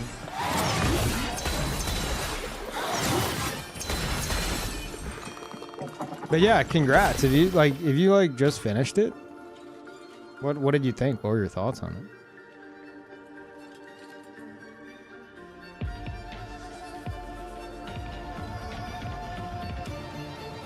It's in case you've missed my thoughts, I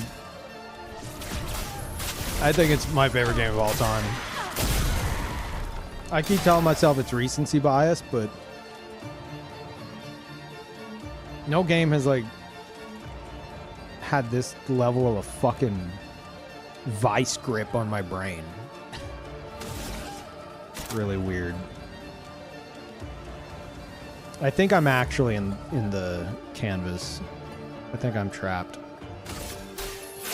I think I'm trapped in the canvas, and this is just like the devs are like, okay, we've got to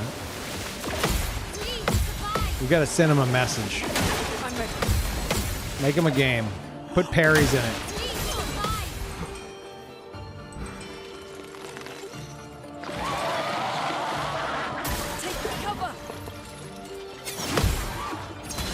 Oh, I didn't see the other one. It's behind his shoulder thing. Loved it. The story itself made me feel a way I hadn't felt since the first Nier Automata playthrough. Really? That's awesome. I've never played Automata, but obviously I've heard amazing things.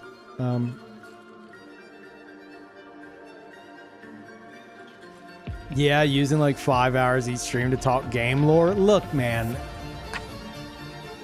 Here's the depth of my brain rot with this game. I end the stream.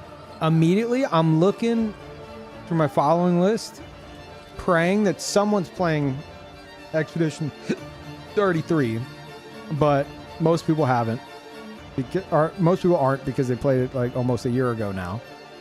And if not that, I'm thinking like, who do I know that I enjoy watching, and I can go back in their VODs and maybe watch their first playthrough. Recently, I watched Maximilian Dude's first playthrough, and of all the ones I've watched so far, his was my favorite because he got really into it as well.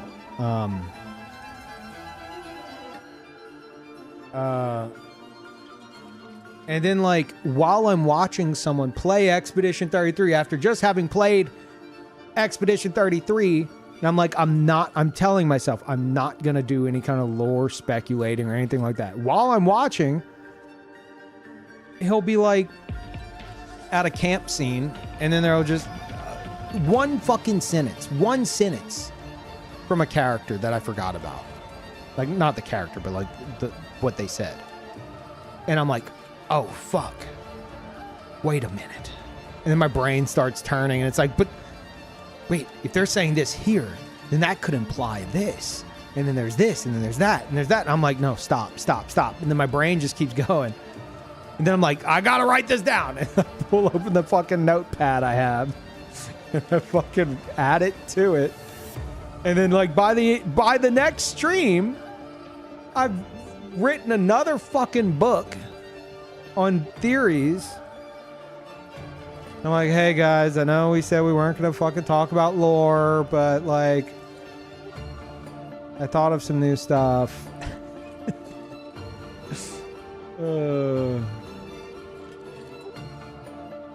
Marco Meatball has a great playthrough. If you want a little more discussion about the music throughout it. Really? I don't know who that is, but like,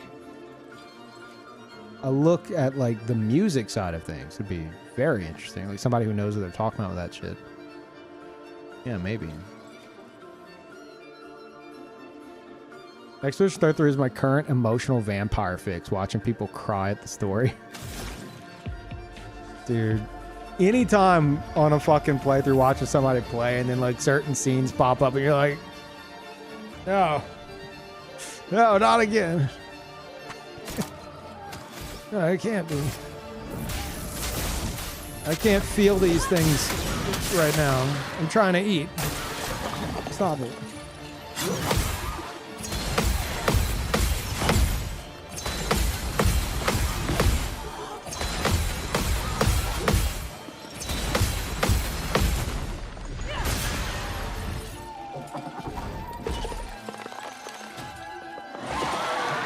Marco, ex-opera singer, focus on music and game stuff. Oh, an ex-opera singer. Holy shit, that's cool.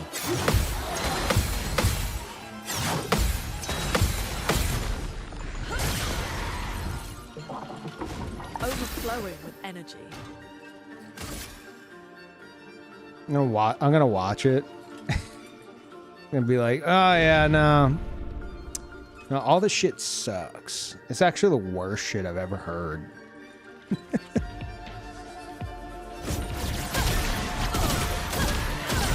Anyone who enjoys this soundtrack doesn't know shit about music. I'm like, no, it can't be. No, that sounds great. And thank you, Jakku, for the Prime. Appreciate that. For the emotes, we should have... I really got to get back on the emote side of things. We should really have some fucking Expedition 33 emotes. I already owe you guys emotes for shit. Like, we need to get emotes going again. We really have to.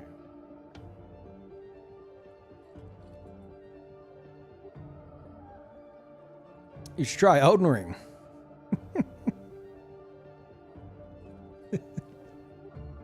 I'm gonna ignore you being a first-time chatter, and I'm gonna assume you already know that I have tried Elden Ring. I'm just gonna assume that you're aware. If not, then that's hilarious. Part of me wishes that wasn't like that was a genuine message.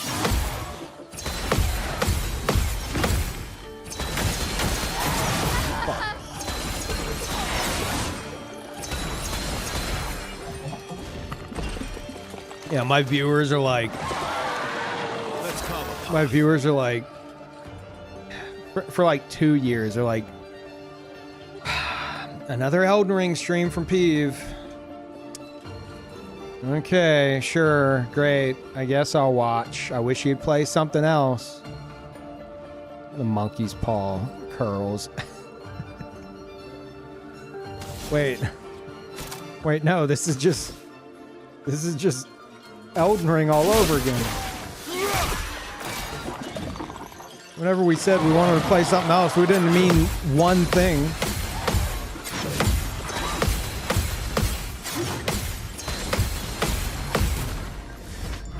SGA emote? Oh, dude, I already have an SGA emote planned. I want an SGA, what was it? Was it a spit take emote? What was... it was obviously based on the wine. I think it was like a spit take emote of SGA, and he's like spitting out wine. But it'd be very hard to make it not look like he's just throwing up blood.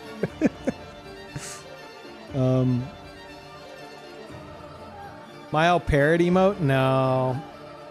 I mean, I considered having a fucking parry emote back in 2012, you know? Dark Souls 1. But it was like the realization was like, when are people gonna post it? Whenever you fucking land a parry. If it, a Mael parry it emote, it would just be anytime she said it. I've seen people do that with like, there's like a better Twitch TV emote for that or something. We don't need one ourselves.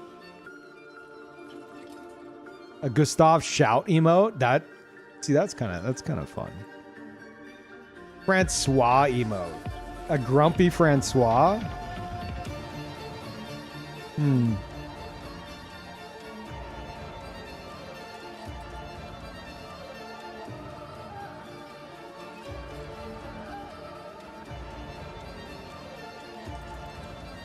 Francois emote. Oh, it's like one of those Paul moved, I can get comfortable again. It's like one of those like a re-emote. Where it's like something like screaming and possibly like animated shaking. But it's Francois. That'd be a hard read at like 28 by 28 though. A Lune feet emote. I have to ask, are you a Saint Riot enjoyer?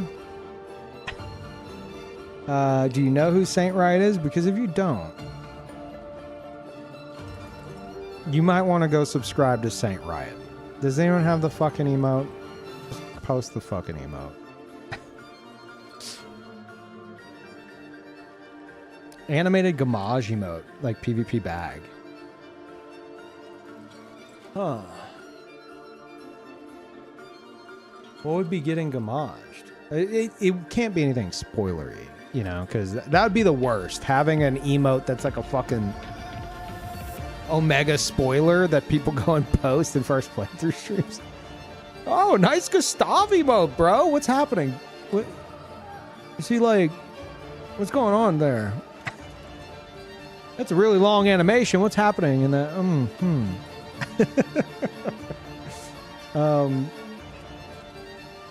No, there's a lot of fun ideas. We're like, whenever Chris can get to it, I don't want to like put too much pressure on him, but there's a Gustav, not Gustav. We've got a Gamage t-shirt in the works. It's my GPU getting gamaged, because that happened during my first playthrough. And even though like it's been a while and you know the context isn't exactly fresh, it's gonna be a fucking sick design. Just like a GPU looks like it'll look like something out of like a fucking like a computer instruction booklet. You know, you buy the GPU, you open up the booklet, it shows a picture of it in like black and white. It's gonna look something like that.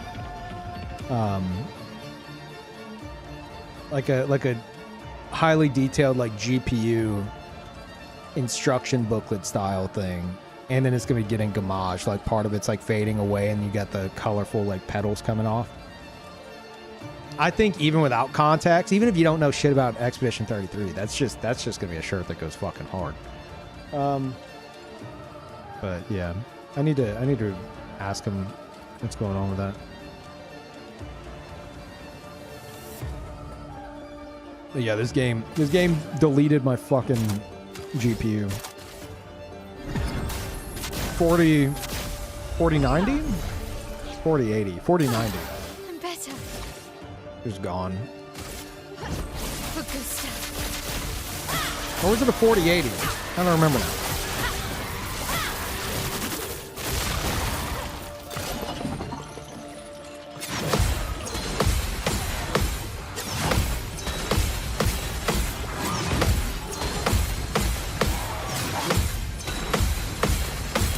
If some of you guys are like me and you're desperate to watch a first playthrough that's like a really solid first playthrough, like somebody really into the game that's fucking loving it, you know, you can like live vicariously through. I know most of you guys know Maximilian, dude, obviously, but if you go on his YouTube channel, he's got a playlist there of it. You might have to dig around in his live VODs because the playlist is edited, so there's like some there. I remember one scene was like missing, and it's because he had a bunch of tech issues. So I had to go like during that moment, so I had to go find the live VOD of it. Anyway, the playthrough itself is fucking great. He's just really into it. Like, he fucking loves it, and he's just enthralled by the story and the music and the fucking gameplay and everything. Really, really, really awesome watch. I just finished watching it yesterday, but by watching it, I mean, like, I can't help myself, man. I start up a new playthrough of this, and I'm like, I'm watching their initial reactions and shit. You know, they get to the island, they get to the continent, and I'm like, okay, let me skip ahead a bit. Okay, well, let me see their reaction to the pink sheep. And, you know, go ahead to where they encounter the chromatic, or like first boss, and then like the chromatic, and it's like, oh, okay, well, we might as well just go to the Flying Waters now. And then you go to the Flying Waters, and you're like, well, I don't need to watch the Gestural Village. Maybe did they encounter Golgar? Let me check that out. Okay, all right, we can go for Golgar. Oh, Esquia's Nest. I want to see that. Let me see their reaction to the get out of my way scene, and you just kind of fucking jump into the highlights. But yeah, no, it was great. It was great. Prepare for oblivion. I'll do it.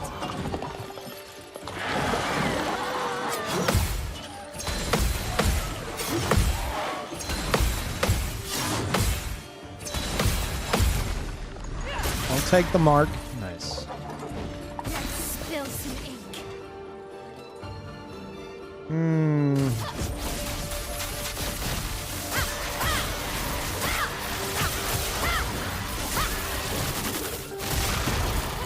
Take cover. Coming. Not impressed. Fuck. Oh, just kill us. God damn it. The elements dance. There goes the plan. Check out a guy called Peeve. He gets really into the story and loves discussion. Turns a 30-hour game into 100 hours. First of all, you think this is a 30-hour game for a normal person? Okay, I'm going to say it's a 60-hour game. So double that. And also double the 100 hours to 200 hours.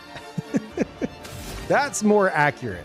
I turned a 60-hour game into a 200-hour game. Thank you very much. A brilliant light.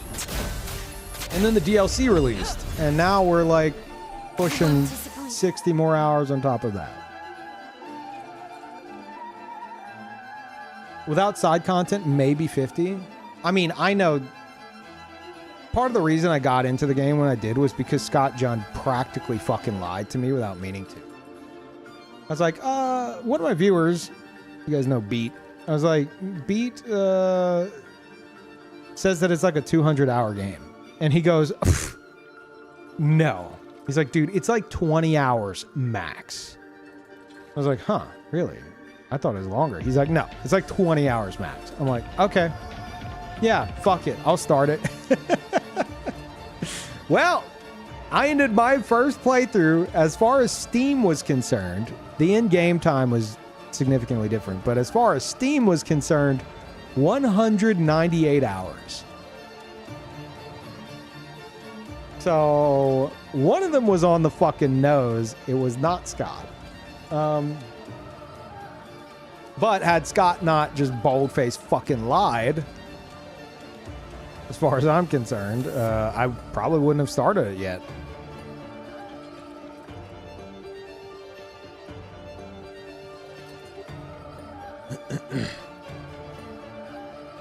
$30-hour game, not even Act 3, and I'm 27 hours in? Yeah. Also, what are you doing watching the stream? I appreciate it. I appreciate your view, but that's crazy.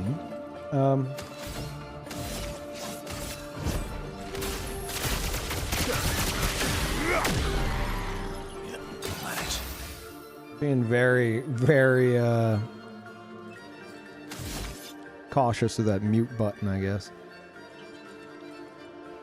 Don't worry about me, I made an informed purchase. Okay, fair enough. Hell, there was Oh fuck, I forget which one of y'all was. Oh wait. It's gonna bother me, but I'll check. Hold on, no, it's freezing. Sherlock, I believe. I don't think it's here right now, but Sherlock, no, it's freezing. Give me a second. One of my viewers, Sherlock, was actually watching me play, like doing the endless tower stuff, and saw me fighting the duo least with all the parrying, and that's what pushed them over the edge. And they're like, okay, fuck it, I'm in. Went and bought the game, and then I was like, that was like last week. Sherlock, what do you mean? Like, came back, gifted subs, was like, dude, I just want to thank you for like doing what you do, because it, you know, I got into the game through watching you play it. You were fighting duo least. I saw the pairing, and I was like, I've got to fucking try this myself. And like, I just like, you know, I just got through everything. I'm like, what do you mean? That was like a week ago. And they're like, yeah, I put 120 hours into the game in this past week alone. It's one of my favorite games of all time now. I'm like, okay, that's psychotic, but I fucking understand. Absolutely. So yeah, the informed purchase bit, fair enough.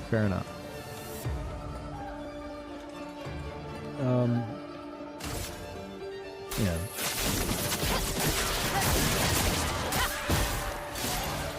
I really feel like this game can just go.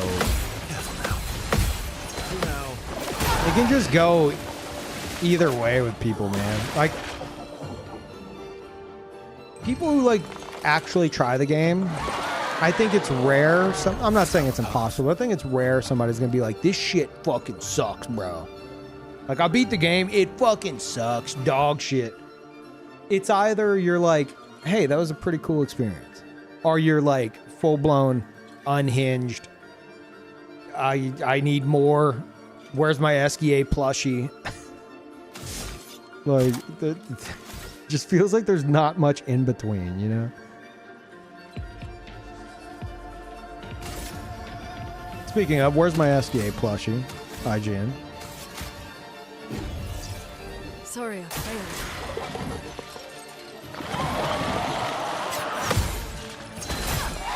Ah, just kill me. What is... That was so bad. So bad.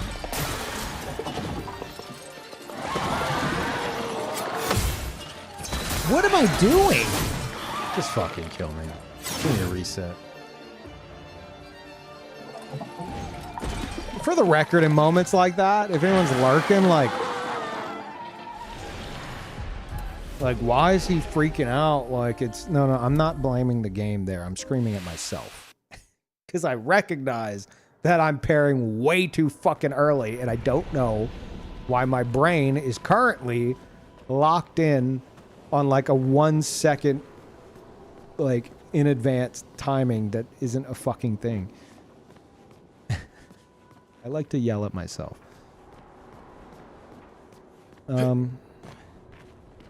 There are 168 hours in a week.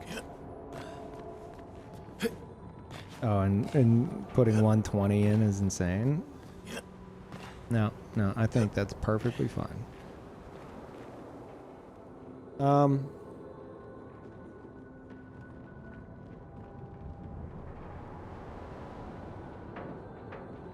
What was there was something I wanted to say. What was it?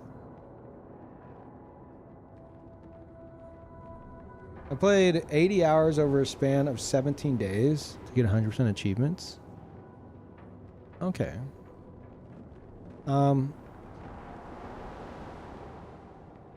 There's the one guy wanting a Golgra body pillow that suplexes them. What? You say that one guy like as if it's someone everyone in the community knows. Oh, that's what I was gonna say. Like, you want to know how excited... I should have put this in my review. Which, by the way, I'm going to be pushing it a bit because I finally pushed the fucking button. I have a Patreon now. Got free stuff on there too that you can take part in. Book club, game club, monthly thing, weekly thing, some other shit. But for the $5 tier, I just posted my extremely long Expedition 33 review for like the 200-hour base game playthrough. It's like, I know I'm like a fucking year late almost to it, but I'm using Patreon to like catalog my thoughts on games I play in like a review style.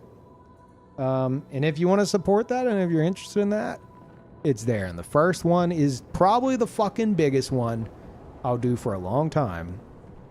Expedition 33. And I made like a non-spoiler review. That's part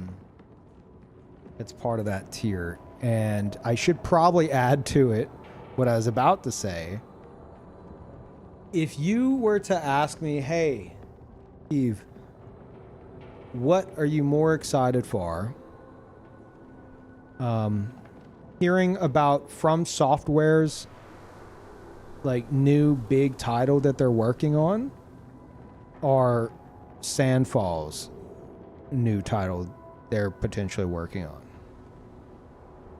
I would have a very hard time answering that question.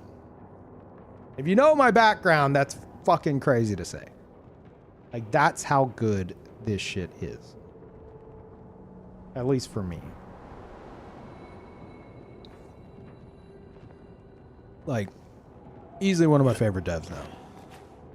My favorite devs now, in no particular order, top 3 devs for me: From Software, Sandfall Interactive, Slow Clap. And Slow Clap and Sandfall are both under the Kepler banner. So that's just extra special for me.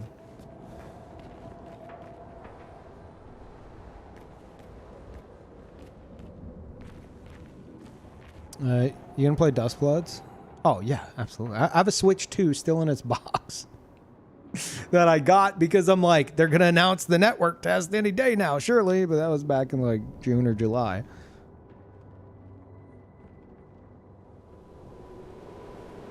But yeah, I was trying to finish all the side content before I did the final story boss because I wasn't sure if I could go back. Got stuck on the DLC bosses.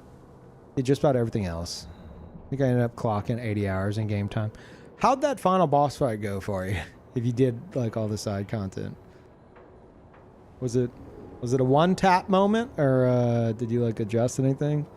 If it was a one tap moment, you shouldn't feel too bad, because I think I would argue most players probably, especially considering on launch they didn't have like the options, like the flag for like the challenges and stuff with the extra HP. Most players walked in that fucking room and just one shot him. Yeah. But yeah, if you do barely any extra side content, if you don't like enter Act 3 and fucking beeline it to Lumiere, you're gonna be overpowered. Not one tap, but close. Yeah. It just happens in this game. You have to like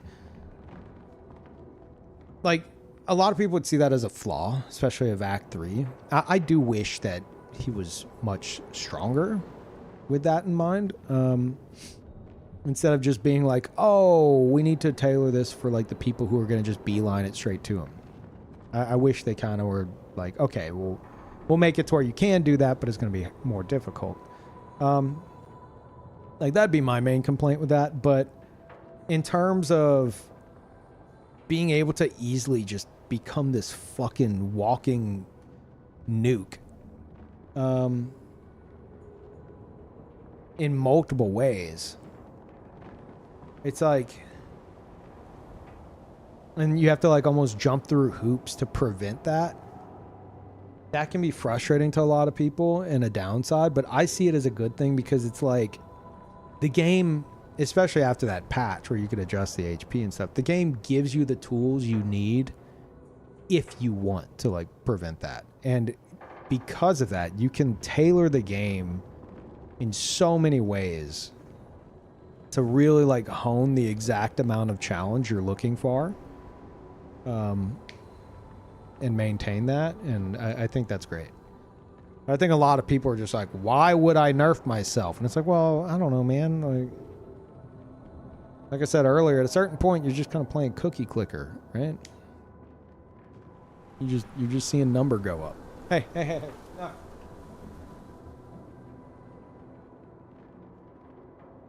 Trying to keep this cat from blocking my monitor. Can't imagine playing an RPG and not doing side quests. Oh no, absolutely.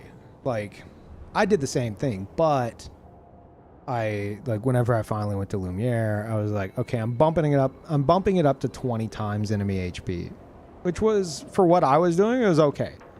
But then like I suggested 10 times to Lance McDonald, who many of y'all know. And he had like a Stenhall setup build. And 10 times didn't matter. He still fucking one-shot it. Then he reloaded his save. He bumped it up to 50 times. And then it was just like, okay, well that works. But now Stenhall is the only way you're doing any damage. And so then he reloaded his save again. And he tried 20 times. And then I think he was just like, fuck it, I'm doing 10 times again. Yeah, it was it's very hard to balance. Like, for example, I'm considering doing 5 times on Simon over there, just because I want it to last, but also because I'm wanting to use Gamage. You know, I like using Gamage, but I don't want it to like carry the whole fight. But if I do that, because we're comparing like a max of like 14 million damage on like 10 to 14 million damage on some attacks to a Gamage max that I've seen of like 77 million damage. Like if I do 5 times while using Gamage, like Virtuos Gamage, I might be just trying to do Gamage setups the entire time. That's the only way I'm going to make it happen. So instead, I might just do 2 times and no Gamage. Anyway, my point is you can balance shit how you want, which is great.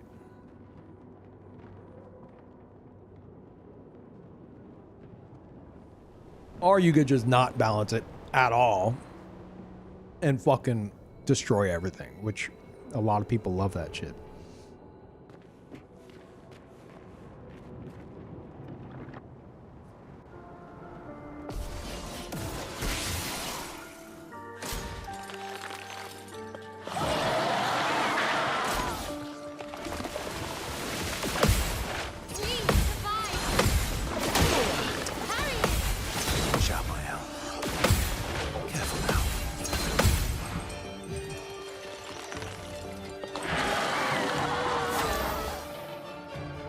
Hey, you know, you want to know what's one of the most fucked up lines in the game? We're talking like end of Act 1 spoilers here, which, you know, you should expect that in this stream right now. But early in the game, like from the jump, Mael in any fight is yelling at Gustav saying, "Gustav, don't die." That's the only person she says it to. It's like, oh, bit on the nose there, Devs. If you ask me. Let's carve a path. Your existence ends now. Watch out, Mael. Careful. Not impressed. Careful. Overflowing with energy. There's so many on the nose things about him in hindsight. Oh, absolutely, yeah. There's something else. Oh yeah, SKA is trying to like whenever you first get Verso, I think they're talking and he has that dialogue about like cousins, and he's like, I forget the context.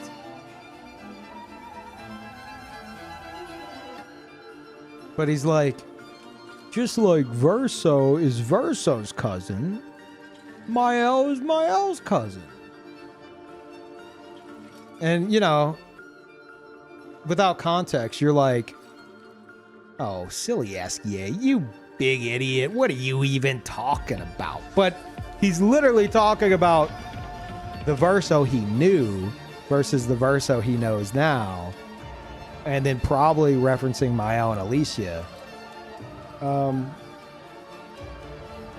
There's so much shit like that, man. That's why I think I've decided after I'm done with all this, I might just do like a victory lap style lore playthrough. I don't know. It's a lot of Expedition 33. I don't know what's wrong with me. Help. Chat, I'm trapped inside the painting. I can't get out. Okay. Prepare for annihilation.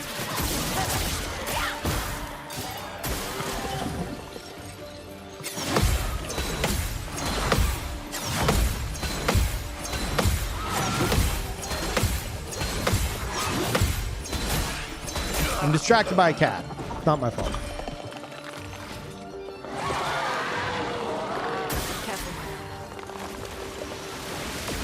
Lune, watch out. I'm ready. Careful. A storm is coming. Yes, you know which ending you chose? Actually, I did both of them because I was deep into the lore. I did such a fucking like comprehensive, thorough first playthrough. I had to know. I initially did Mael's ending because I'm like, dude, they're both fucking right here. Like, holy shit. Like, you know, assuming you see the people in the painting as people, you know, like real in their own respect, as opposed to just like, oh, they're fake, fuck them, you know. Like they're both right and wrong in their own ways. It's like a really tough choice. And then on top of that, I'm like, well, I've still got to do the Endless Tower, and I'm not done. You know, like I don't want to leave. So that, and I'm like, dude, Mael has always had everyone choosing shit on her behalf. I was like, fuck it, I'm going Mael. Then after that, I was like, I want to see the other ending. Let me see the other ending. I need to see the other ending. So I like reloaded my save, which is something I rarely do, but I needed to fucking see it, which I do prefer Verso's ending. 100%. But I have it's like I prefer Verso's ending for closure. But Mael's ending, I have so many fucking theories about. Like one gives you fairly straightforward closure. The other one is so, I feel, open to interpretation. Like you could either take it at face value or you can dive so ironically, now that I think about it, it's ironic how deep you can dive into it. Because like one is like, it's over, here's your closure. The other one's like, unravel the thread, do it. Keep going. Yeah, stay here, figuring this shit out. The other one's like, oh, you're done. You're done, congratulations. Like it continues. It like the story doesn't end, the painting doesn't fucking end. Even from like the fact that one's so open to interpretation, the one where it keeps going, where the painting doesn't end, like that's open to interpretation. While the one where you exit isn't open to interpretation. I mean, I'm sure there is some stuff. There is, but it's like way more just straightforward closure. I don't think that was intended, but that is an interesting comparison, I think. And I'm doing a terrible job explaining what I mean.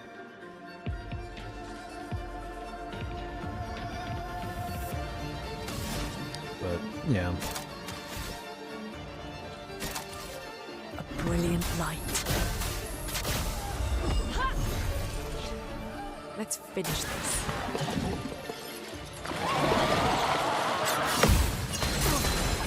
What the fuck is that, Luna? If I remember correctly from an interview, in order to make the lore of Lumiere cohesive, the lead writer actually wrote 150 years of full Lumieran history with major events in politics. They did the deep dive first. Really? I wonder if that 150 years is canon, though. Because my math would be off if it is.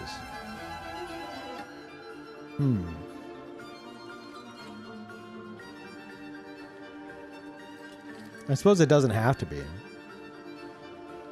But maybe it is.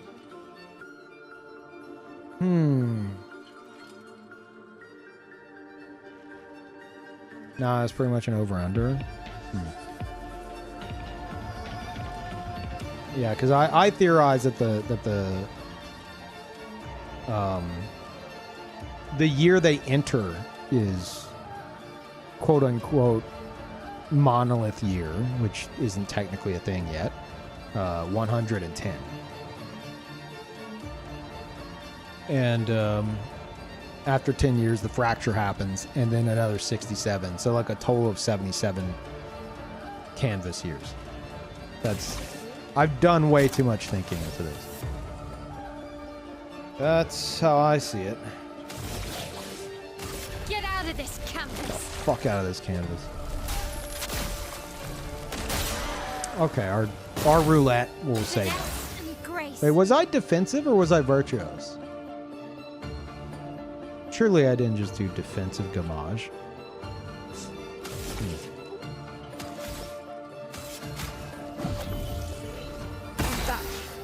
Lumiere can have a false history that they believe happened but didn't really because they spawned into existence. Ooh, true. Very true. I would imagine their history is tied to real-world Paris in that sense.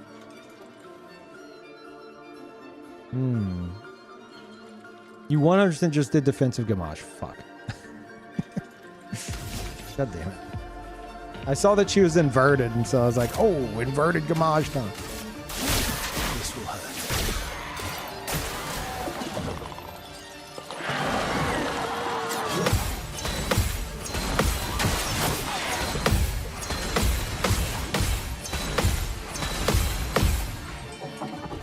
Time to hit big. For good stuff.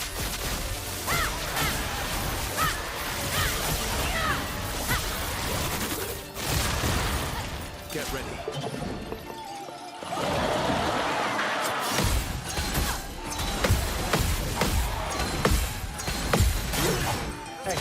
Hey, what are you doing?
Jesus.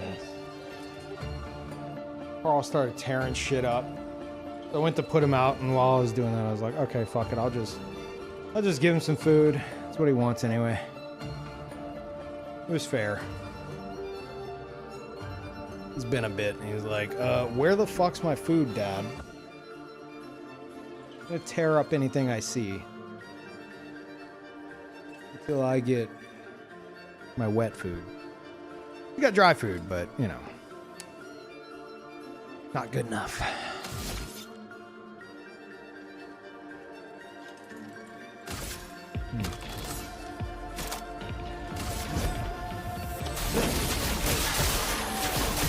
forgot Lumina's down.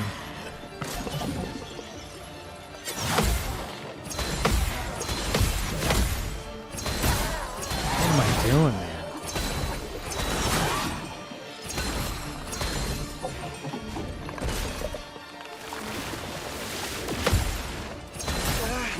Just fucking stop. Yeah, Lorian and her name's Alice, right?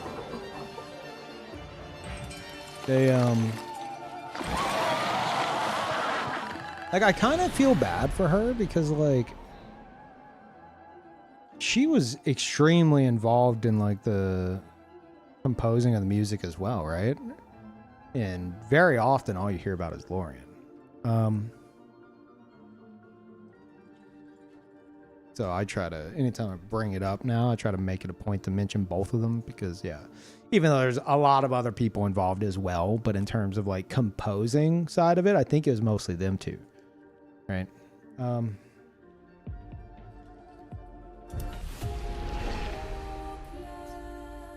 But yeah, it's nuts. And you know what's funny? In the Gestural Village, there's two Gestrals. I forget their names, but it's like, one's named like Alice something, and the other one's named Lorian something, and the Lorian one is like playing guitar. He's the one playing guitar on stage. He doesn't say anything, but you can see his name. And then I was watching somebody else play. I don't remember if it was Max or someone else.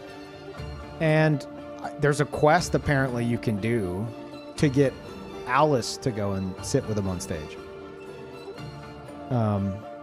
So you have, Alice Sinisa was added with the DLC. Oh, that's why. Okay. Yeah, it was Lobos then. I was watching Lobos' first playthrough, which he's currently doing.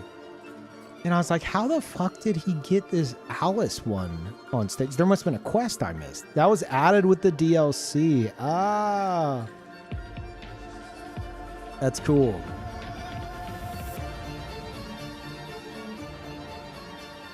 Yeah, it was just Loreniso before. Yeah. That's great. I wonder, on a scale of 1 to 10, how deeply has this game affected you? Well,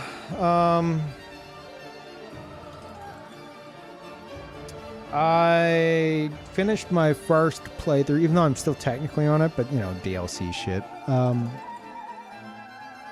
Like, I officially finished my first playthrough, like, about 2 months ago, and since then, I have written, like, I think, like, 9,000 words in, like, a notepad about lore theories I've come up with. Which is something I don't do.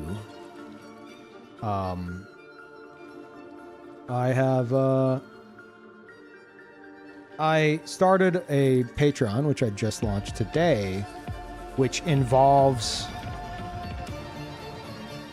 music, writing, art, and reading, most of which I was inspired to get more into because of this game, namely like the art and the. I'd been, you know, picking up reading more and more lately, but the music and the art side was, after like this game, I was like, fuck, like that's crazy. Like I have to Like this game, no other game inspired me to get into like music and art like this game did. And that's like the next thing I'm getting to. I bought a fucking piano. Like not like a digital piano. You know, it's still expensive as fuck, but not like a fucking full-size piano.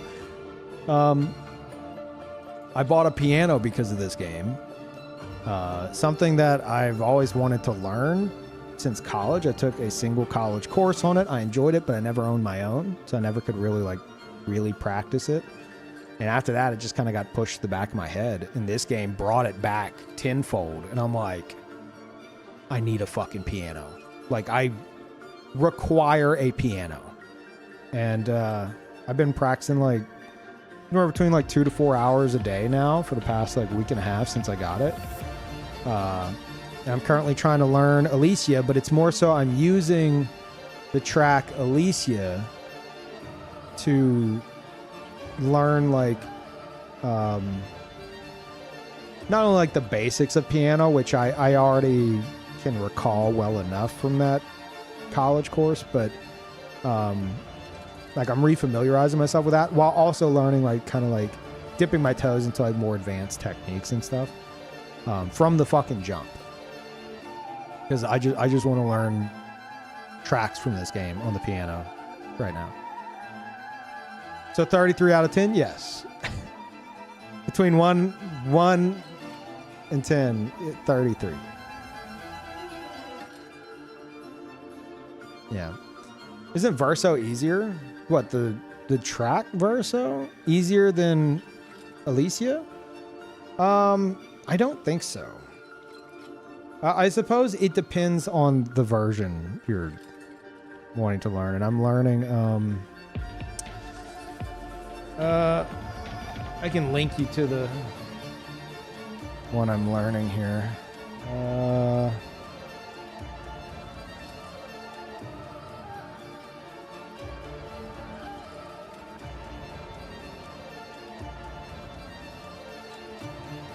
This one.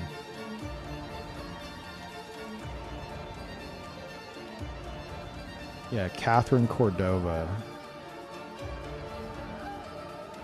That is the.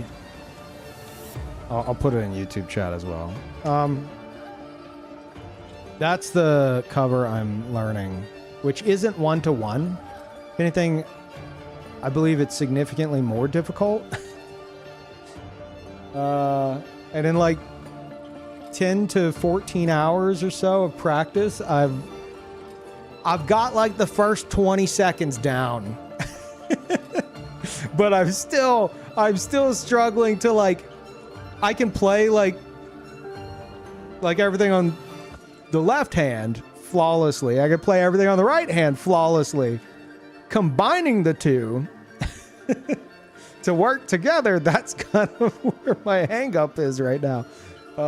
That and using the sustain pedal at the appropriate times. But I'm basically, there's no sheet music with that.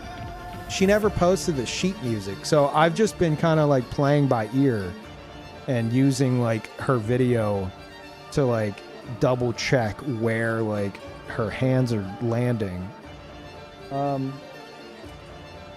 And so I've got it like 1-to-1 thus far. But yeah, someone just getting into piano, it's kind of like a crazy like first song to learn, but like I'm far more engaged by stuff that challenges me than I am by like, I'm gonna learn to play Little Bo Peep on the piano so I can say I learned a song. Like, I don't fucking care. I don't want to do that. So yeah. Oh, just finished reading your review. Really enjoyable read. Also props for getting a piano. I really hope they eventually release an official sheet music collection. Oh, dude, that would be so fucking awesome. Yeah. Also, thank you for checking that out and for, you know, either directly purchasing it or subscribing. Thank you very much. I'm glad you liked it, because yeah, it took like a month to fucking do that. Even though it's definitely done from the perspective of like like something that really is only kind of handy towards someone who hasn't played the game, especially doing the no spoilers side of it.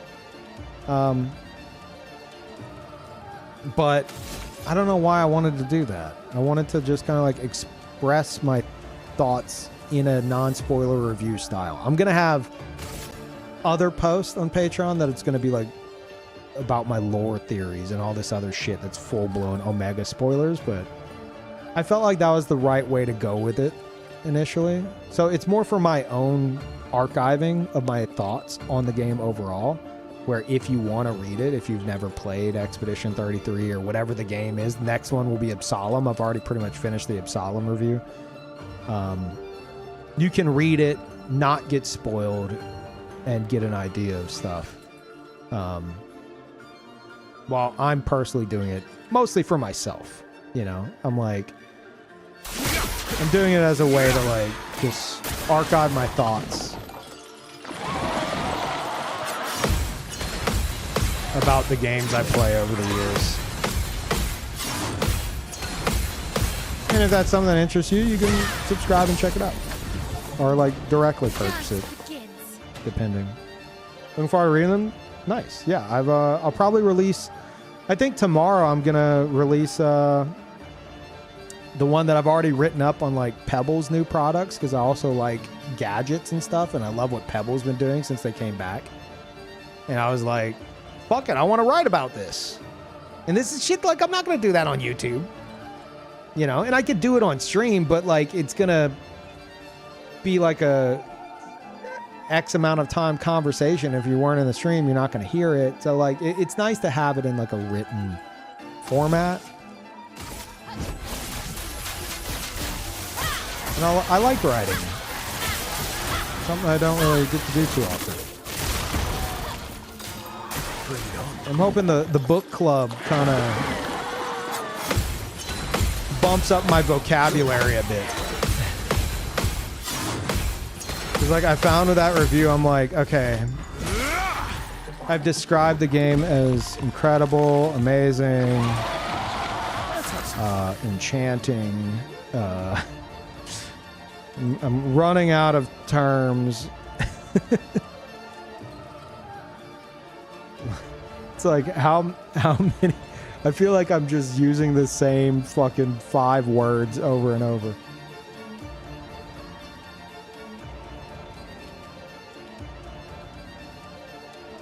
You got the mirror edition of the game yesterday. It's awesome. Dude, I got some bad news. Not for you, but good pal Lance McDonald, he got the mirror edition. He was so excited for it. And he like collects physical editions of games. Like his streaming setup looks like he's streaming from a fucking GameStop. He's got so many physical editions. It arrived dented. Prepare for oblivion. Just, Careful now. God.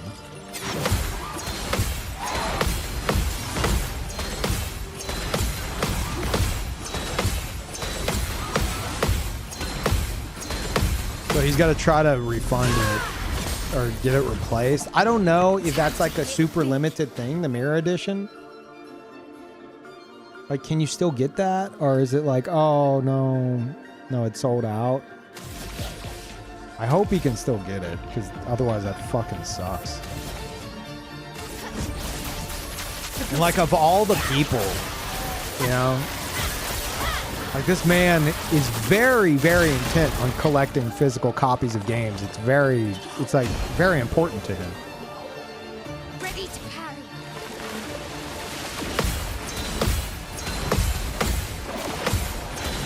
Okay. Watch out, my elf.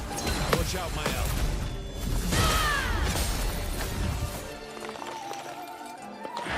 It's still available? Okay. So we'll just have to wait a bit longer, which fucking sucks. Whatever.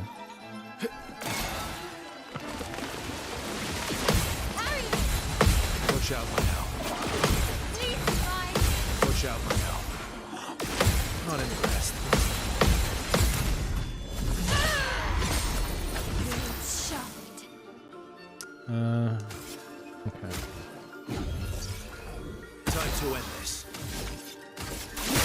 This will hurt. Oh, I should have done Angel Eyes. Careful.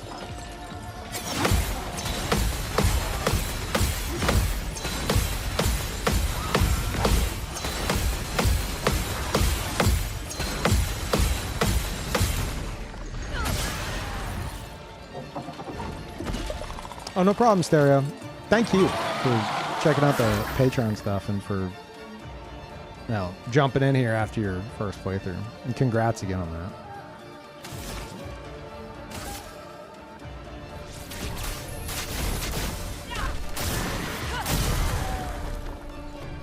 On me. Let's try it. Ready to evade. Not impressed. Ready to counter.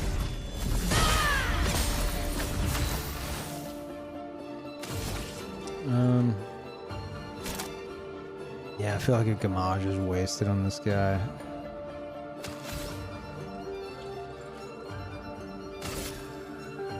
This will hurt.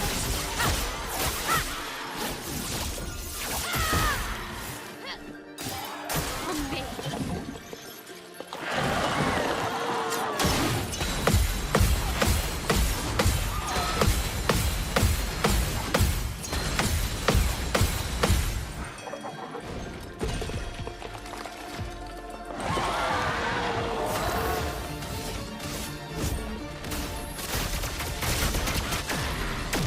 I'll always come back.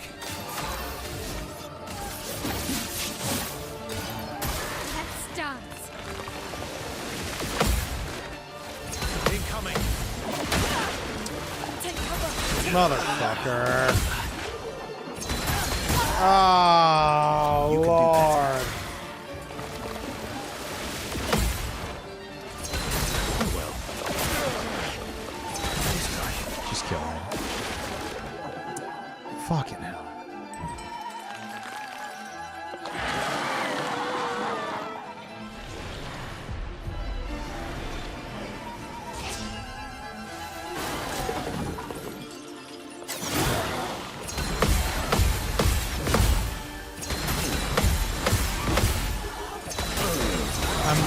I'm trying to go off the visual more than the audio cue, and it's over his shoulder. I really need to just focus on the audio cue. Okay. Okay. Okay. Oh my god. What a mess. What a mess. What a mess. What a mess. What a mess.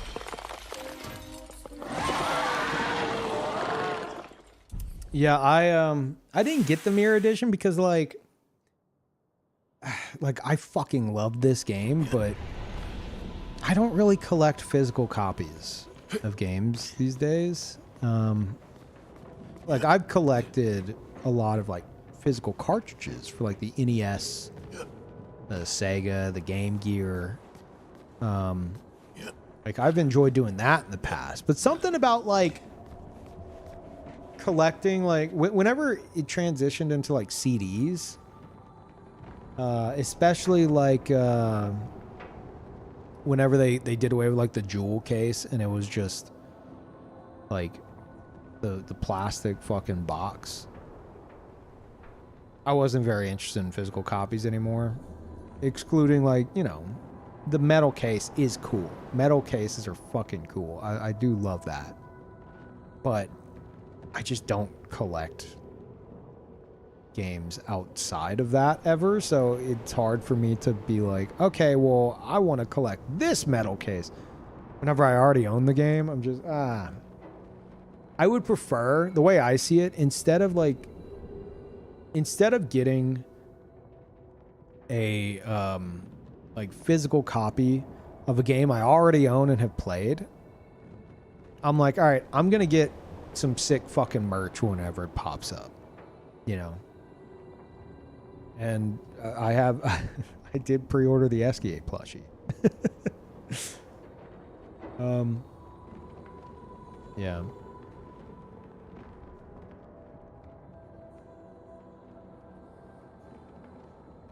I pre-ordered the SK8 plushie and I got a fucking piano. And you know what I want to do? Someone suggested this. I was like, dude, fuck yeah. The piano videos on Patreon, I'm going to put whenever it comes in, which I don't think it'll be for months from now, but I want to put the SKA plushie on top of the piano during those videos. Because it'll be like an angle where you see like, it's like an angle close up on the keys and you'll see my hands playing and then you'll be able to see the plushie as well. I think that's how you fucking do it. I think that'll be great. But what I really want, I want this. I want this right here. This whole, not just this, but like the full-size sword as well. I want that shit so goddamn bad. I love the Chevalum.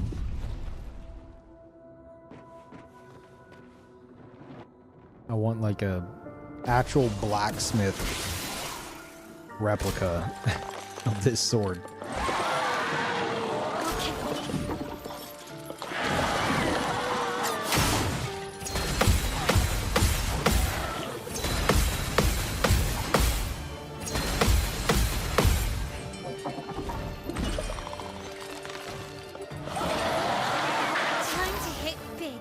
Simoso is just a god tier sword now.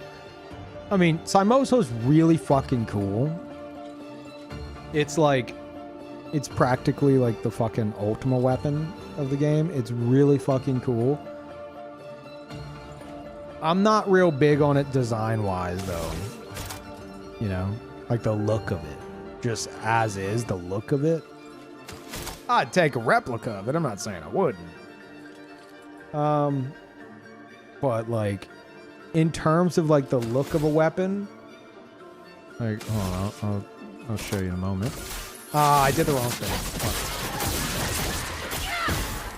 I need her at 1 HP. This, what you're looking at right here. I love this shit, man. Can I go? Oh yeah. I need to fuck with photo mode more. Look at this shit. Like, I am huge into just like really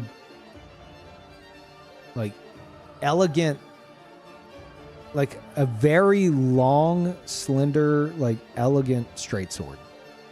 My favorite weapon in like gaming up until this point is like the penetrating sword from Demon Souls. And I'm getting big like penetrating sword vibes from this. Just because of like, it's just a long straight sword, but it looks fucking cool, you know? I love it. Like, that's the main reason I use it more than anything else.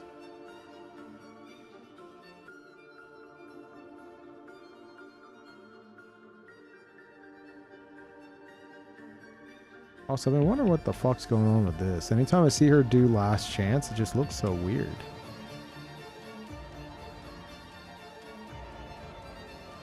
Huh. Interesting. Very strange looking weapon. This is the one we get from Alicia, right? Hmm.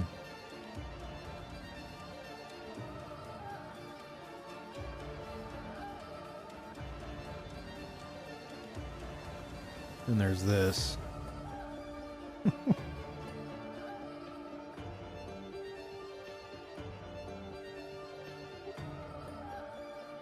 Wait a minute.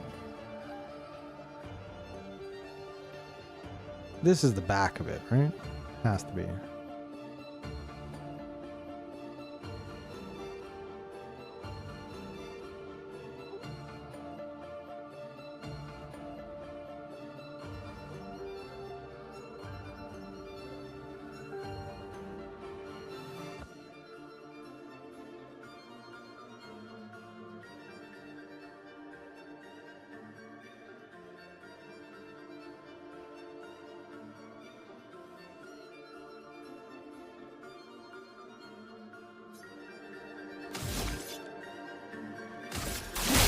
This will hurt. Watch out, my L. Coming. Take cover! Watch out, my L. Overflowing with energy. Yeah. No. I don't normally shoot the lamps, but whenever it's like, whenever it's those two, it's just the fucking worst. I don't know why it fucks me so much. Oh, the photo mode's nuts.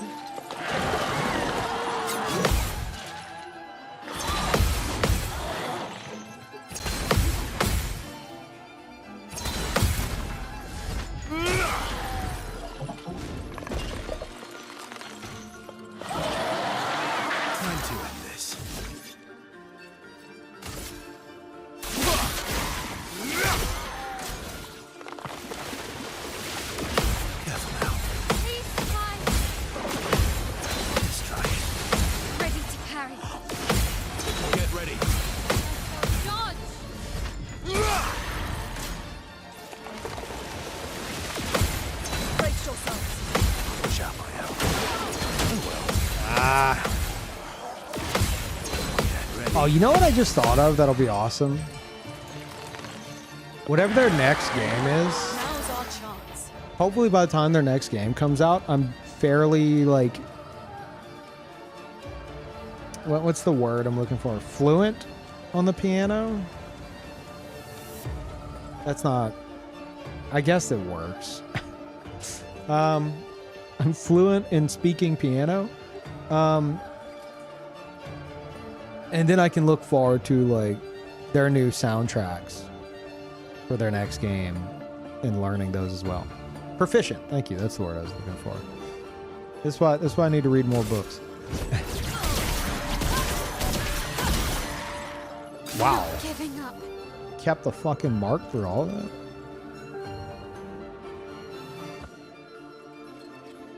Finally convinced a couple of my friends to give this game a go. They love it so far, though now the joke is that they've always loved it and that I've never heard of it and need to play it.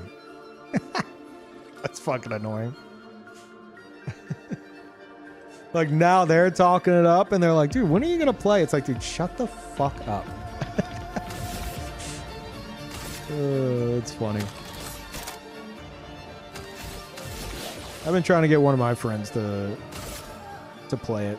His favorite game of all time is, like, it's Chrono Trigger, which he played whenever he was a kid. And the way I describe this game to you guys, and I describe to him, I say this is the Chrono Trigger of this generation. Like, that's what it fucking feels like. And I know you guys have heard so much fucking glazing of this game, and that's just even more of it. But, like, man, this shit's gonna have like a similar lasting impact for a long time to come, I think. Even if you're like, oh well, Peeve, it took a bunch of stuff from its predecessors, and you know, like, what makes it so special? It fucking takes that, puts them all together, builds upon it, and is just pure fucking quality throughout.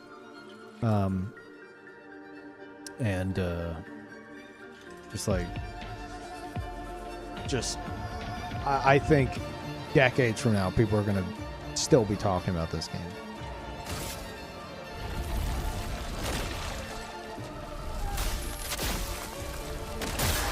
Hey, thank you, Roulette.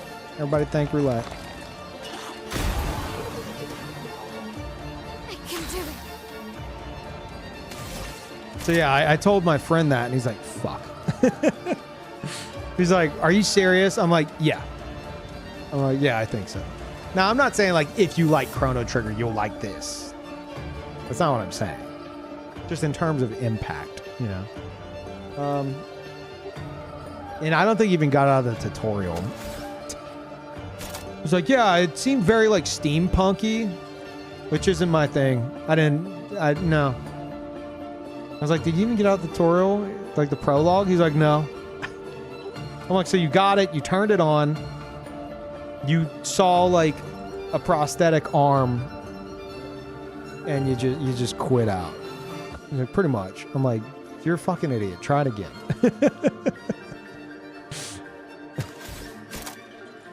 You're fucking stupid. Try again.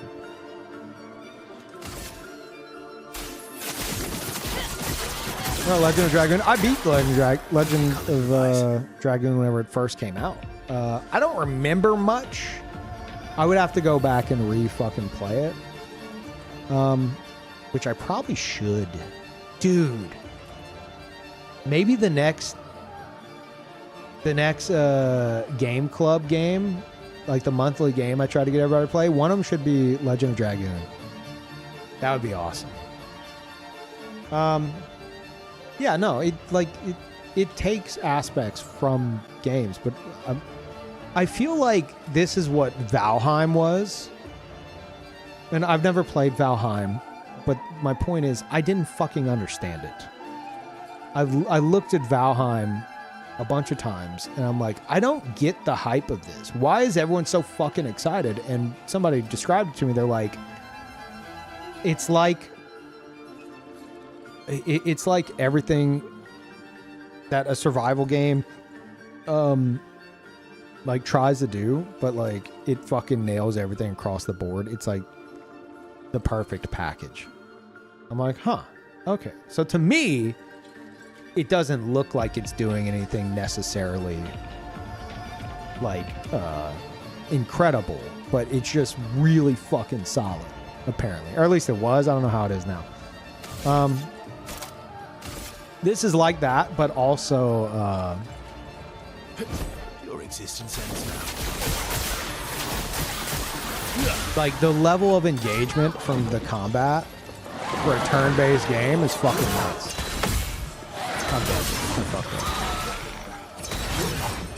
And on top of that, you don't have to engage with it. The fact that it gives you the options to choose how you want to play it, like that's another layer. It's just so fucking good.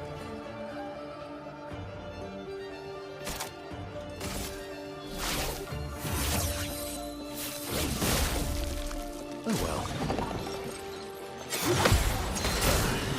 It's like they said, like, hey, we're gonna make an RPG. We're gonna make like a JRPG with elements from every JRPG that we thought was fucking cool. And we're gonna make all that even more fun and even more engaging.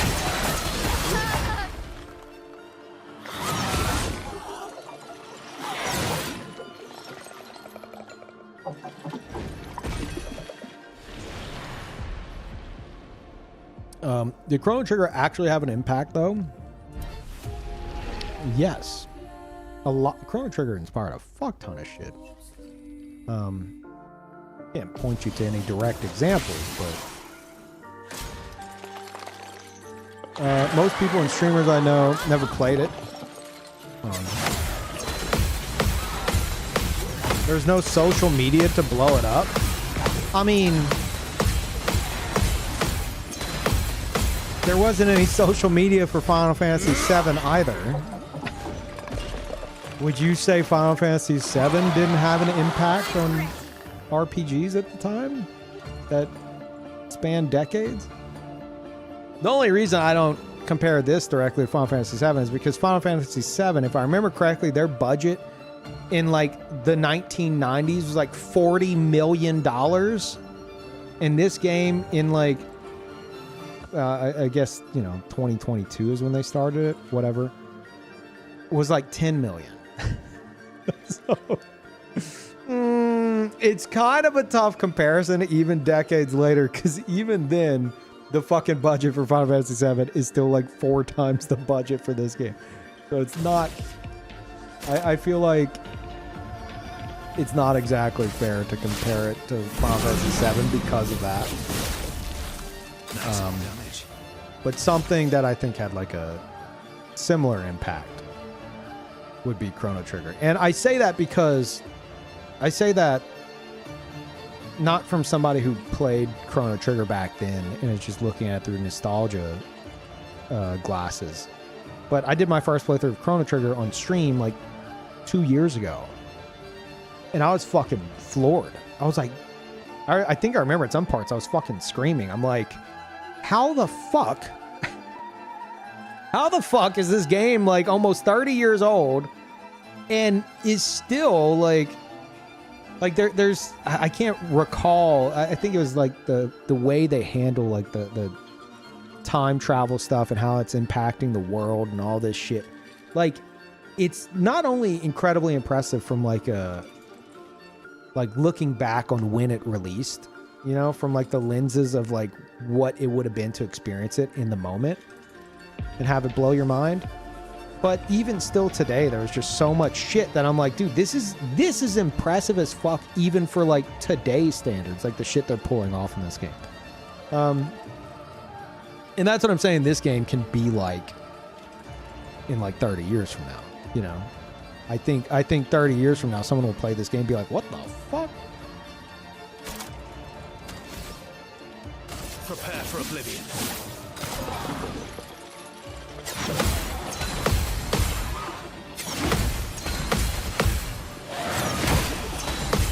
God damn it. God damn it.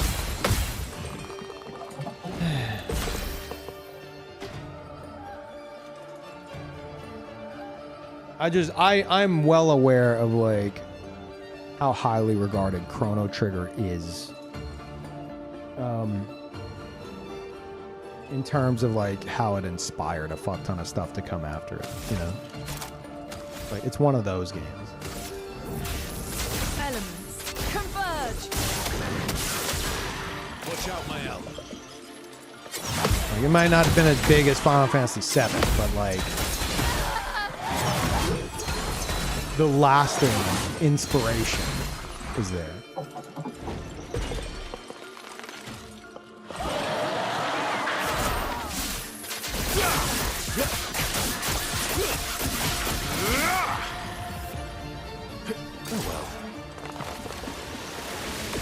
Ready to evade. I'll do it.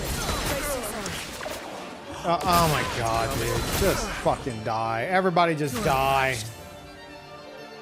Ah, I hate this asshole. Sorry I failed.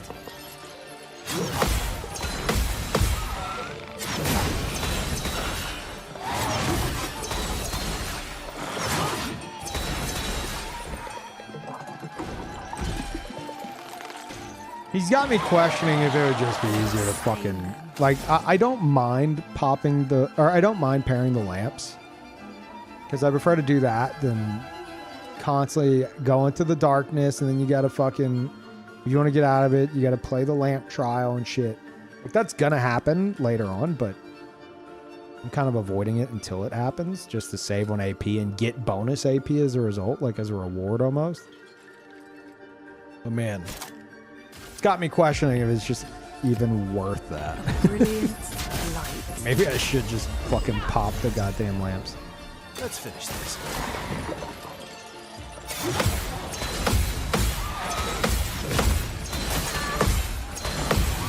I saw Max finish Chrono Trigger for the first time some days ago. Oh yeah, fuck, I didn't get to watch that. God damn it.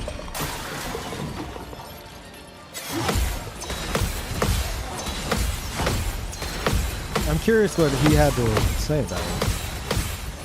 I'll read the rest of the message whenever I can look away from the screen again.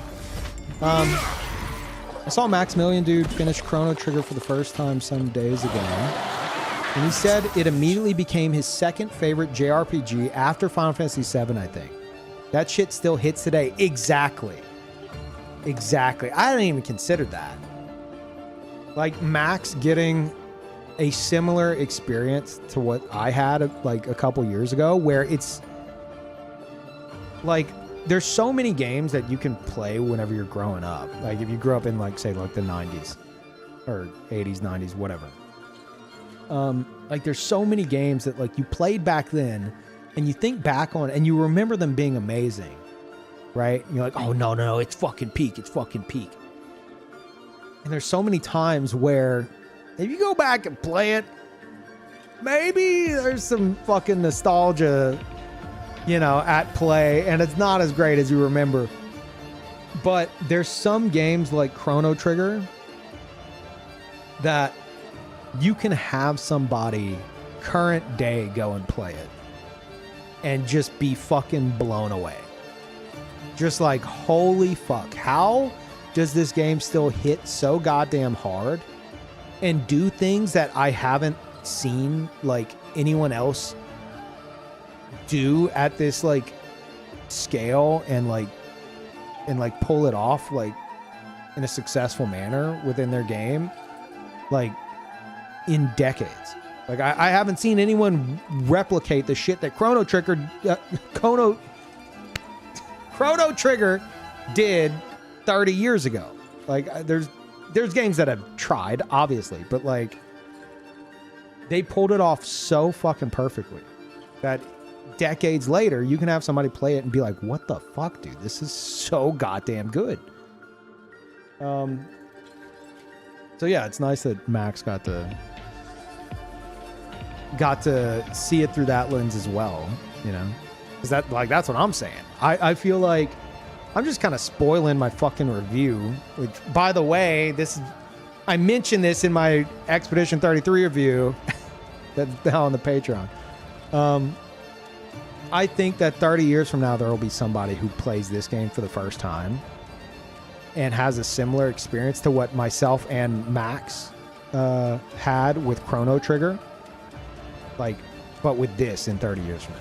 You know, like a holy fuck kind of a thing. Like, that's how good this shit is.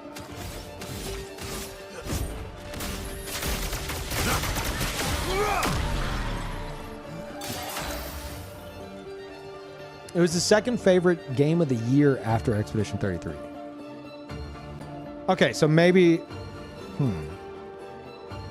Was it his second favorite JRPG after Final Fantasy VII? Or did you just like misquote that?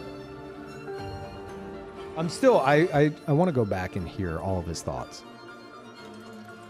But it's still, regardless, the point fucking stands. If you haven't played Chrono Trigger, go play Chrono Trigger.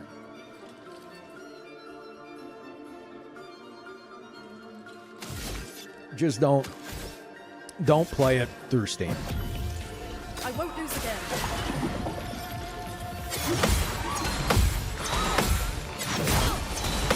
Find another way to play it if you catch my drift. Don't do it through Steam. There's I had a lot of like pitching.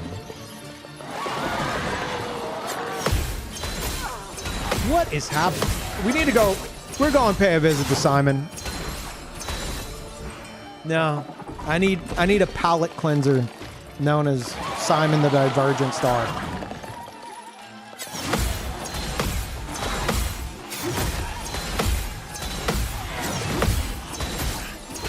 Fucking kill me. Let's go again. No, kill me. Fuck you. I miss Simon. Send me home to Simon. Fuck this.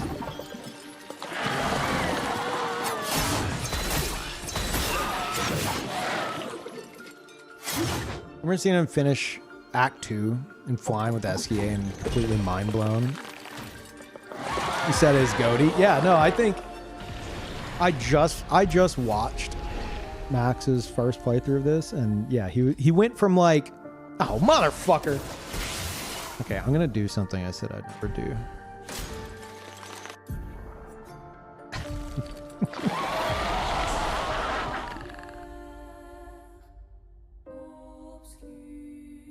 I feel like I had time to actually have everybody die. Yeah, muscle memory. But no, he went from like very early on being like, dude, I'd be very surprised if this doesn't get like, isn't in the running for game of the year to this is definitely game of the year. Nothing else. There's no way anything else comes out and beats this. And then by the end, he's like, I think I heard him say game of the decade. And then like, by the end of the game, he's like, I think this is one of the greatest games ever created. I'm what would be the word? I'm paraphrasing, but I'm pretty sure that's essentially how it went down.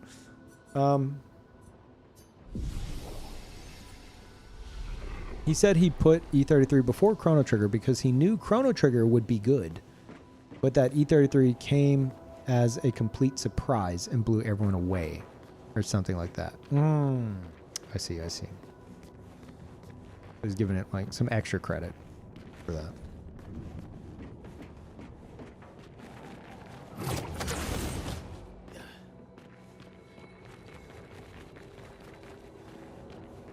He likes way more Final Fantasy 6. Oh, that reminds me. He was like, if you want to know how quickly this game can like hit you,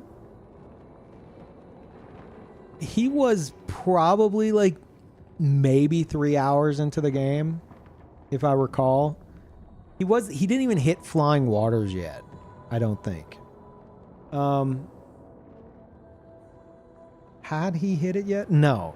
I think this was before Flying Waters, which is like the second zone. And someone in his chat told him that the lead dev's favorite game, or one of them, like their favorite game is Final Fantasy VIII. I don't know how accurate that is, but Max laughs and he's like, look, no offense to Final Fantasy VIII, but this game is just better than Final Fantasy VIII. And I was like 3 hours into the game, which is crazy. It's either like the most insane Final Fantasy VIII shade ever thrown, or it's just showing how fucking good the game is, that already he was recognizing. He's like, dude, like this is already better. Yeah, lead dev, I believe is a Sekiro and Devil May Cry speedrunner, right?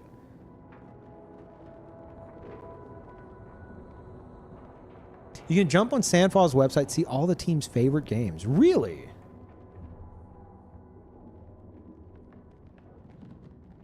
I'm kind of tempted to...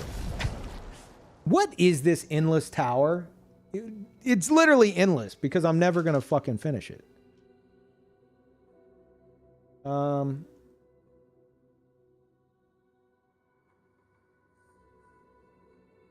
Team. Meet the team. Oh, shit.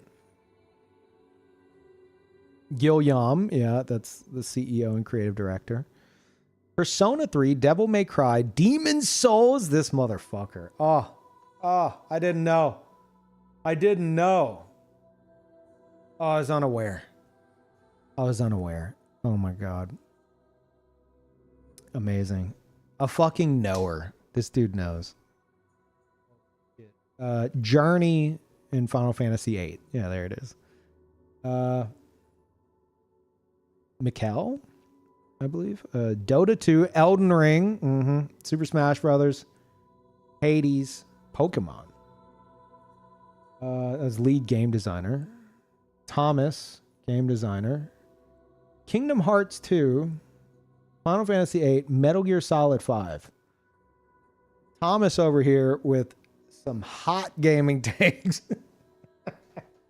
It's okay. It's okay. You worked on Expedition 33. You are forgiven. I really like Final Fantasy VIII as well. Okay, it's my first Final Fantasy. Kingdom Hearts 2 and Metal Gear Solid 5. I don't know about that.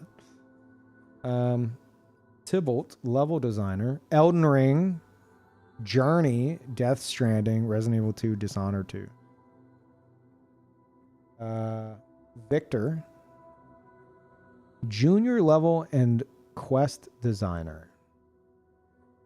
Persona 4 Golden, Nier Automata, Final Fantasy 14, Yakuza 0, Street Fighter 6. Jennifer, lead writer. Hollow Knight, God of War, Civilization 6, Elden Ring. A lot of Elden Ring.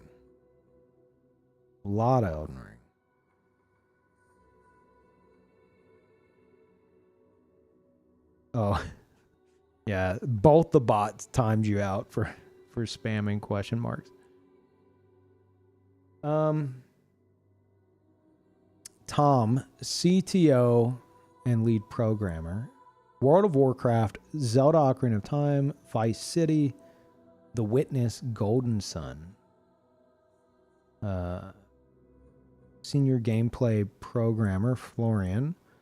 Tales of Symphonia, Pokemon Gold, Halo 3, Portal 2, The Legend of Zelda, Wind Waker. Jerome, engine programmer, City Skylines, GTA Hearthstone. And then Victor, gameplay and UI, World of Warcraft, Metroid Prime, Darkest Dungeon. Darkest Dungeon. Okay. I like that I like this. This is how you do like a meet the team, you know? Especially whenever it's like a smaller team. Really cool. You know, I probably wouldn't have read through this otherwise. You ask Gilliam if the scars on Verso and Renoir was a parallel to Squall and Cypher's scars in Final Fantasy VIII, but he said it was a coincidence. I mean, when I imagine how they got those scars, like before I even knew he cared about Final Fantasy VIII, I'm picturing that opening, you know?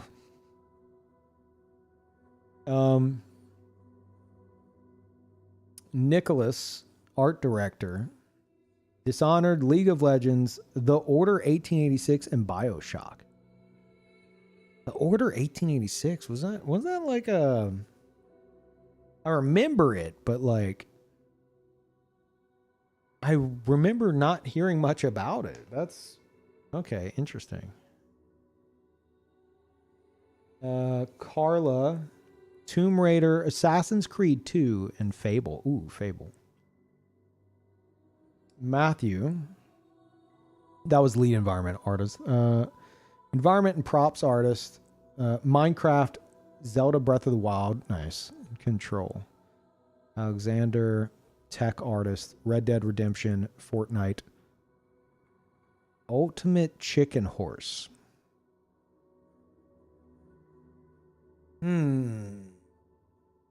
Is that a thing? What is this? Is that like a joke suggestion or a shout out to like a friend dev of theirs, or like what the fuck is that game? It's an actual game. Okay. It's a party game. Oh shit. Huh. I don't know why it sounds familiar. Co-op party game. Alan, lead character artist. God of War, Zelda Breath of the Wild, Monster Hunter. Hair and tech character artist. The Witcher 3, Animal Crossing. Twilight Princess, Ori and the Will of the Wisp. Oh my god. Animal Crossing. I knew it. I knew I saw the parallels. That was Amandine? Armande. Probably butchering some of these names. Technical character artist. Breath of the Wild, again. Risk of Rain. Fez, Stardew Valley. Leo. We know Leo. Leo. Okay, I see it. Yeah. Apparently Leo was like... They kind of took Leo's face for Gustav and Leo in the game. I definitely see it. VFX artist. Visual effects artist. God of War, Destiny 2, Hollow Knight, Ori and Will of Wisp. William, cinematic artist. Hellblade, Sinuous Sacrifice, Dragon Age Origins, Mass Effect 3. Mass Effect 3? Interesting. I think I started, I was big into Mass Effect 1 and 2, and then 3, like, I don't know if I ever started, I always intended to. But I think the wind got taken out of my sails hearing everyone's thoughts on it before I ever got to form my own, which is a shame.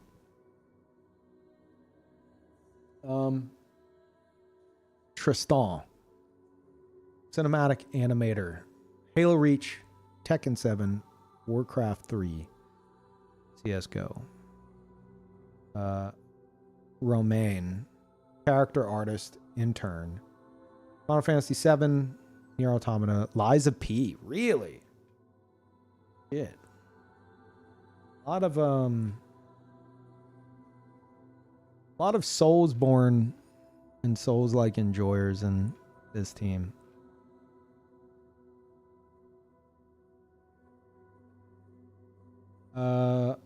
Audio. Lauren? Testard. I've never heard of this person in my life. Who is this? Kick him off the team. Music composer. Just casual music composer. Majora's Mask, Xenoblade Chronicles, Nier Automata, Hollow Knight. Nice. Maxence. Principal sound designer.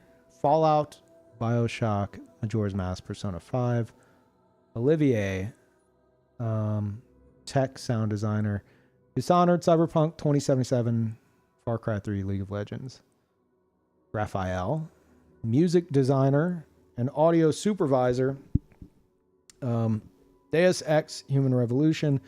Rayman 2, Crash Bandicoot 3, Far Cry 3, Blood Dragon. We're almost near the bottom. It's such a small team that I started this. I feel like, out of respect, I should finish it, and it is interesting.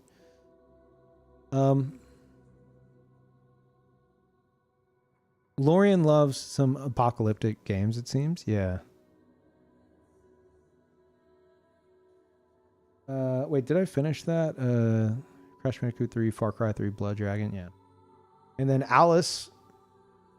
Alice Duport Percier. No clue who that is. That's... Pick her off the team, too. Singer and vocal composer. Mario Kart Double Dash. Crash Bandicoot 3. Tintin in Tibet. That is a wild list. She's just playing the fun shit. She's like, no, I ain't got time for like all this shit you guys are playing. Who wants to go in Double Dash? Fair, honestly. Alice has sung on Final Fantasy songs before as well. Really? What the fuck? She has some crazy covers of BGMs. Background music? It does link her website, that's cool. Production and operations. Yeah, this is the last section. Francois. Fran. COO and producer. Disco Elysium, Celeste, Majora's Mask, Inside, Chrono Trigger. Nice. Benjamin, marketing and release producer. Suikoden 2, Baldur's Gate 1, 2, and 3. Outer Wilds, Team Fortress 2. Okay, all right. Vincent, producer, Kingdom Hearts 2, Mass Effect 2, Tales of Vesperia, Beyond Good and Evil, Gravity Rush. Emily, admin and office manager. You can't do that. Favorite game, Claire Obscure Expedition 33 with an exclamation point at the end. You can't. That's illegal. You can't do that. I'll allow it. And it's not wrong, but illegal. Naja. I don't know if I'm pronouncing that correctly. Favorite games. QA coordinator, favorite games, Subnautica, Inside, Portal 2. And then Monoko, happiness manager. Minoko looking real familiar there. I think I've seen his portrait somewhere a few times. Favorite games, eating wood and chasing broomsticks, smiley face. Classic Minoko. I bet you Minoko's. Yeah, I joke like, oh, I bet you Minoko's favorite games inspired the game, but I mean, literally, the dog is literally in the fucking game and has a character in the fucking game. So. No, he did. Okay, that was a nice little detour. I love that Minoko's like part of the dev team. Minoko eating wood is cannibalism? I think you misunderstand. Let me show you something. Minoko loves eating wood so much so that he keeps some extra snacks on his back.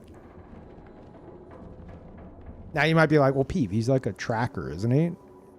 Maybe those are like his posts. No, those are his snacks. I'll have you know.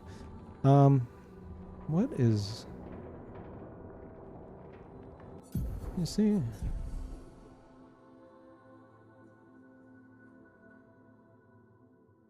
Huh. Interesting. Some weird little mask and stuff.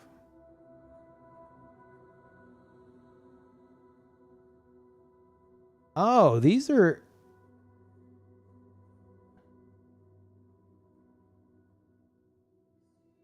Okay, some of this is wood, but some of these I think are Nevron legs. Like this, that's a Nevron foot. That's a Nevron foot. This top one definitely is. But like some of these, I mean, maybe that is, maybe they all are, but like that just looks like straight up like wood, you know? Huh.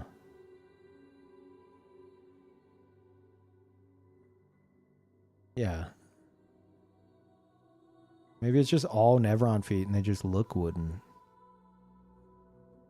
Or maybe part of the way that Clea sculpts her Nevrons involves putting them on wooden stilts. And so that's why all Nevron feet appear to be wooden. Oh my god, he's doing it again. He's off the deep end.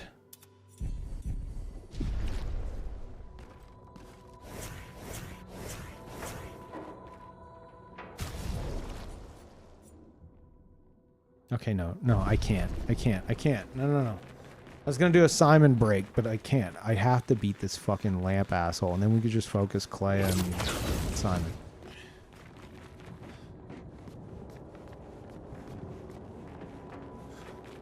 Tintin in Tibet is a legit game, harder than this one. When did it release? Out of curiosity. That has to be like a 1990s game, right?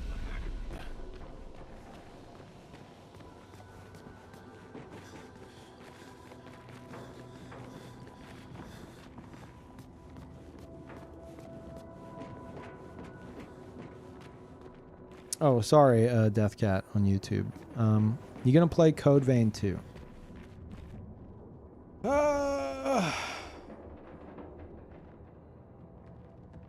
If you're over on Twitch, I would tell you to type !Code Vein in the chat to get my thoughts on Code Vein. But there might be something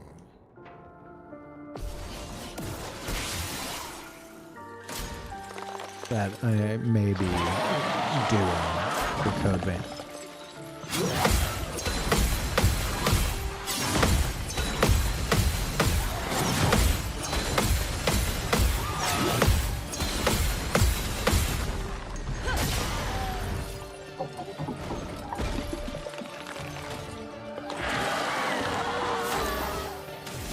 I'm inspired from reading all those games. Let's carve a path. What was that? How did I fuck that up so bad? Careful now.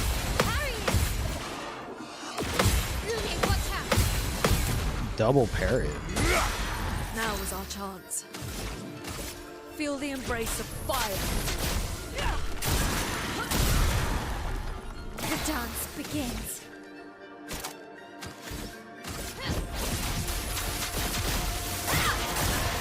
Holy.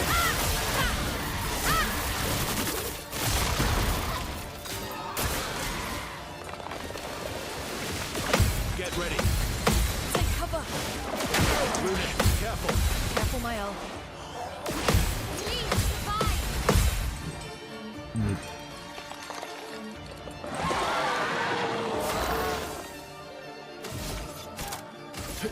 Your existence ends now.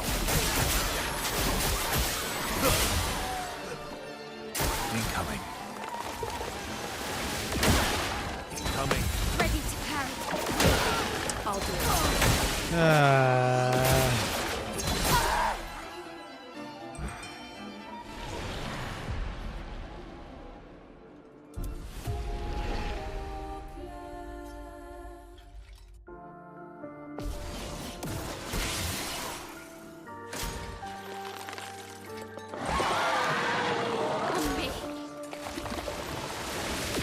Ready to evade. Oh fuck! What am I doing? I'm just pushing buttons.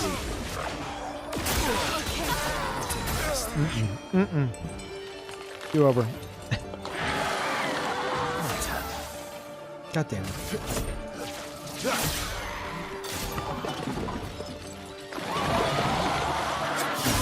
No, no. No, no, no, no, no. Oh well.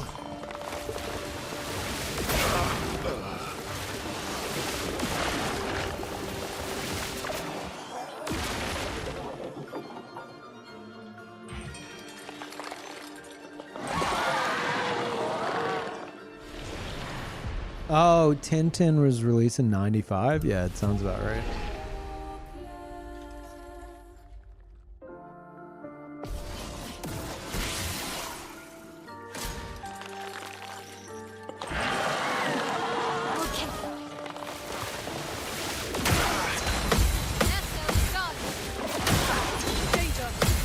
Jesus.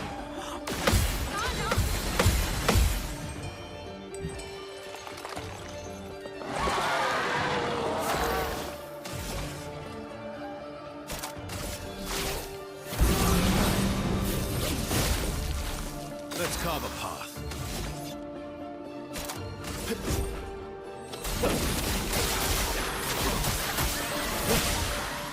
Get ready. Lunette, careful. Get ready. Ready to carry.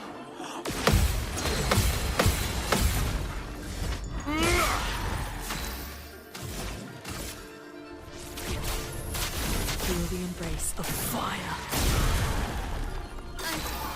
Okay.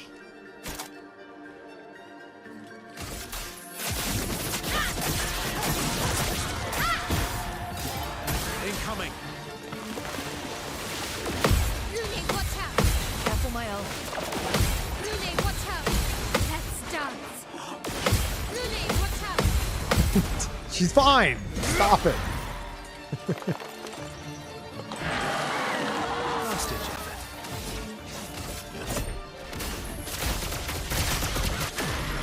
Always come back. I'll manage. Take cover.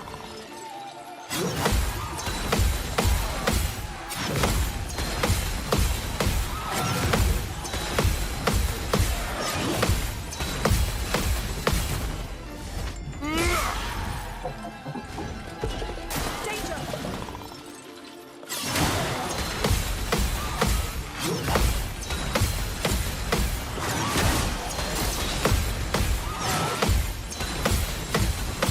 It's fine. I didn't want those shields anyway.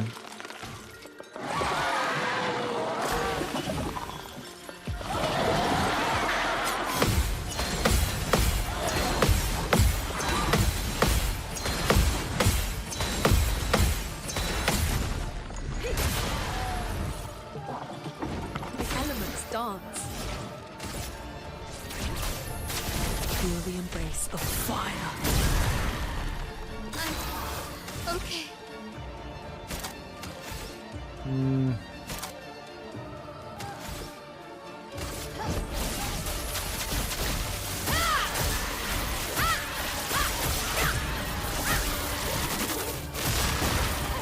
Maximum damage.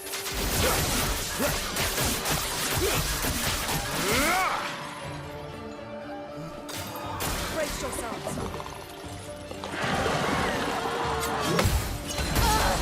Oh, my owl.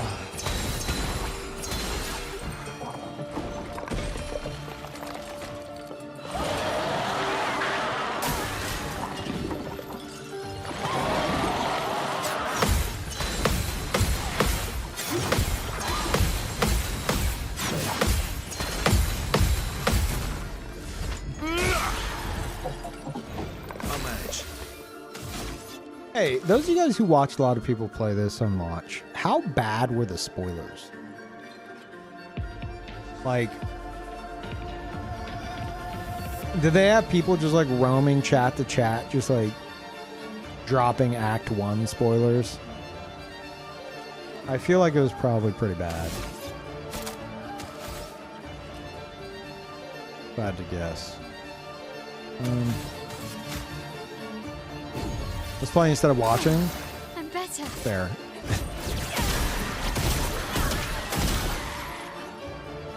Careful, my elf.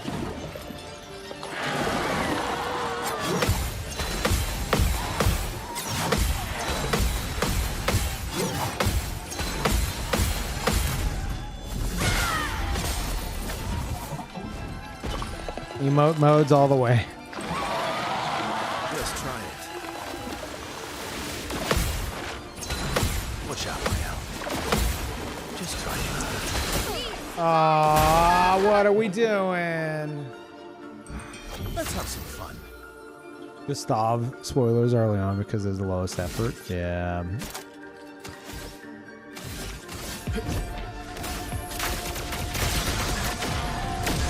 I'll always come back. Started watching after finishing it, and all I saw was emote modes in every crucial moment.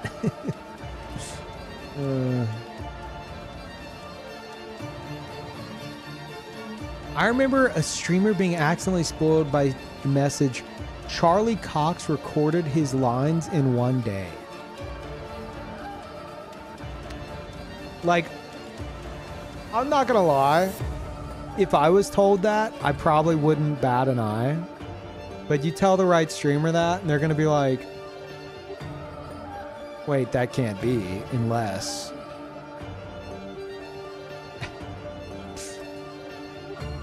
Like, I'm too oblivious to, like, how that goes on the back end. But you tell the right streamer that, they're gonna be like, what the fuck, man?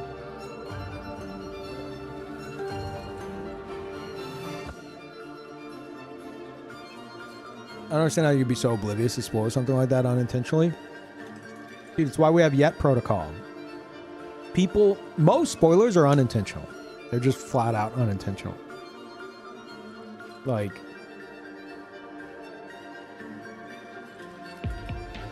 it's either, oh, has this happened yet? Or it's something like that where they don't realize as they type it, like they think it's impressive, but someone who's going to look a little bit deeper is going to be like, wait, how's that possible? And come to a conclusion. And then there's I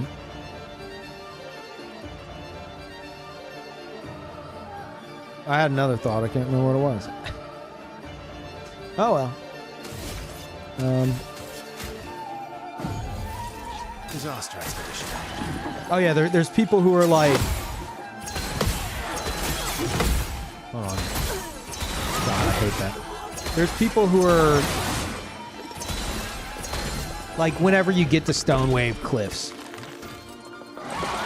they're posting like Stonewave Cliffs aware emote, you know, shit like that, where they're just memeing with other people in the chat, but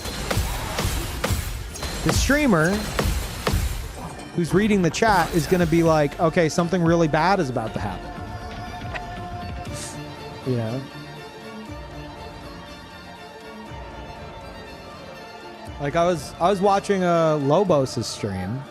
He's recently doing his first playthrough. He got to Stonewave Cliffs, and Mael, she says, in like every fight with Gustav in the fight, she says, "Gustav, don't die." And someone in the chat posted, "Gustav, don't die!" exclamation point. And then someone else, I think, added them with like the aware emote. And I'm sitting there lurking. I'm like, shut the fuck up. What are you doing? Shut the fuck up. What are you, what's going on there? And then there's like, that's where like the moderation team, like a good moderation team, has a lot on their, has some decisions to make. Because they're joking around. And maybe if someone posted like the aware emote or something at them, maybe a mod would want to purge that. But if they don't immediately get to it, and a streamer sees that emote, and in their head, you know, the wheels are starting to turn, and then they see a mod timing out, that's just confirmation. So it's like, as a mod, you have to sometimes just kind of like be like, well, it's out there and he probably already saw it, so we just have to hope for the best right now, because if I time it out, it's confirmation that it's a spoiler. It's just a fucking minefield, man. What happened? Why is Lumina dead?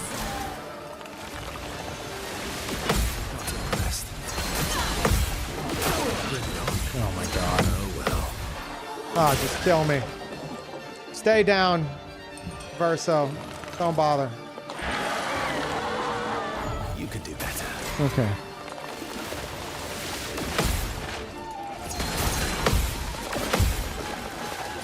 Why am I jumping the gun so bad?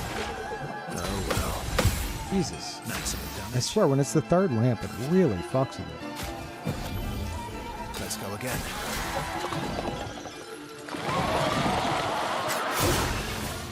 I don't know what that was.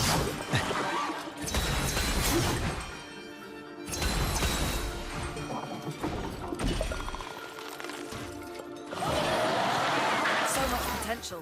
My favorite mod team banned me for a day for messaging, "Yeah, you talked to Solaire in this zone." I respect them so much for that. Just no advice, no comments, so based. You talked to Solaire in this zone? I don't even know. In this game? I don't know what the context would be. But it might be a mod team that's like, you know, no joke spoilers either. Oh, this is a fucking waste. What am I doing? Well.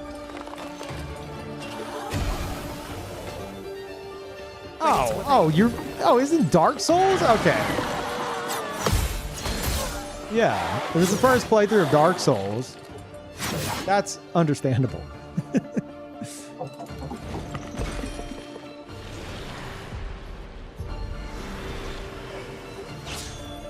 Your turn to dance.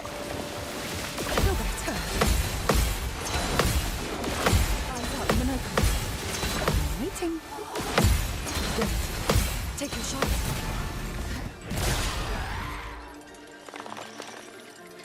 This is normally for me.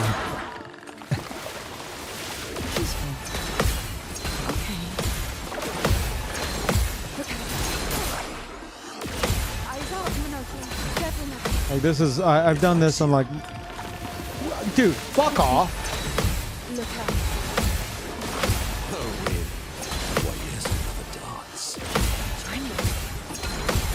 Like my entire first playthrough is shit like this. Lobos team perma-banned me for one comment.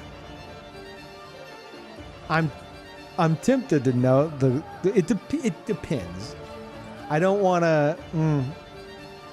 I mean, I shouldn't know, and especially if it's something that's like not related to the game, I don't want to fucking know. because I might end up banning you myself. But if it's like a potential spoiler, then I could potentially give you my thoughts on that, and I might call you stupid. But again, every mod team works differently.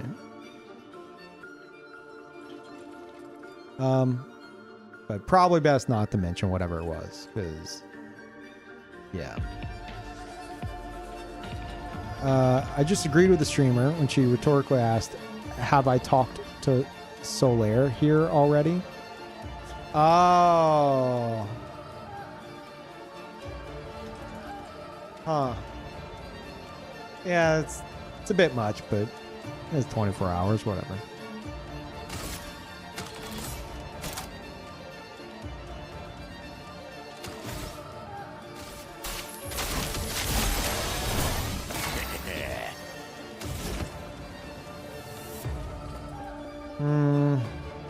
Have I tried breaking this guy yet?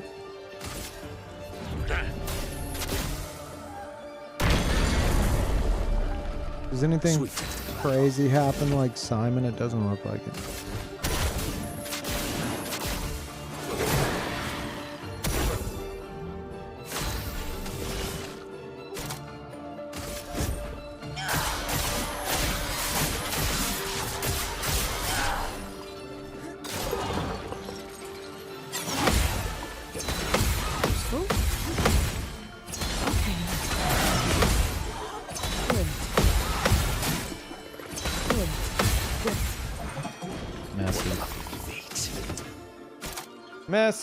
Messy. It.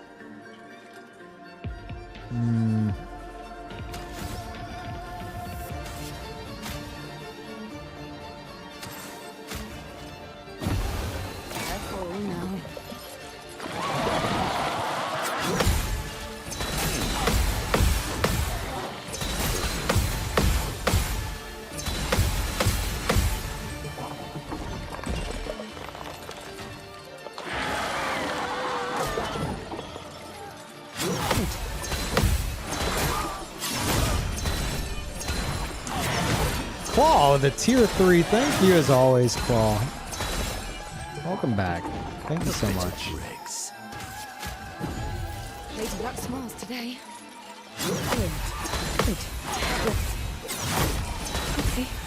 Okay.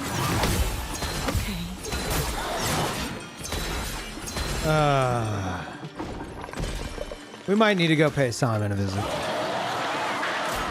Simon is like how I calibrate my pairing. We need some calibration.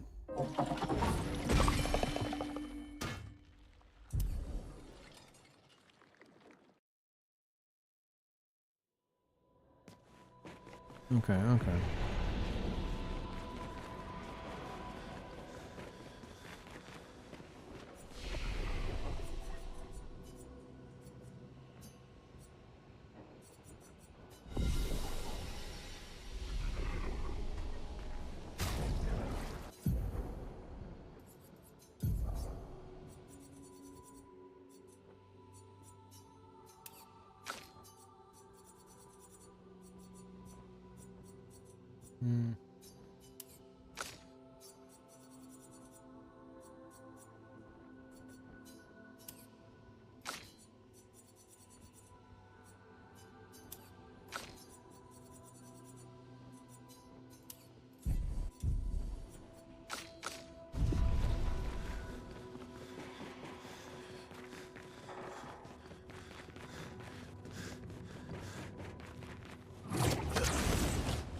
All right.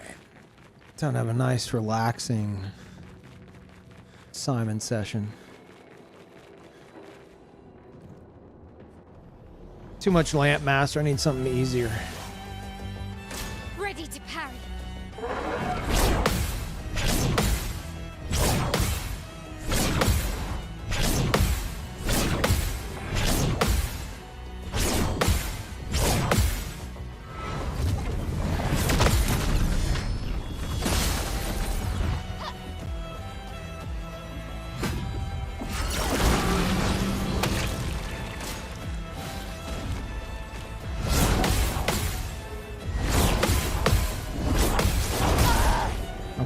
All right, all right.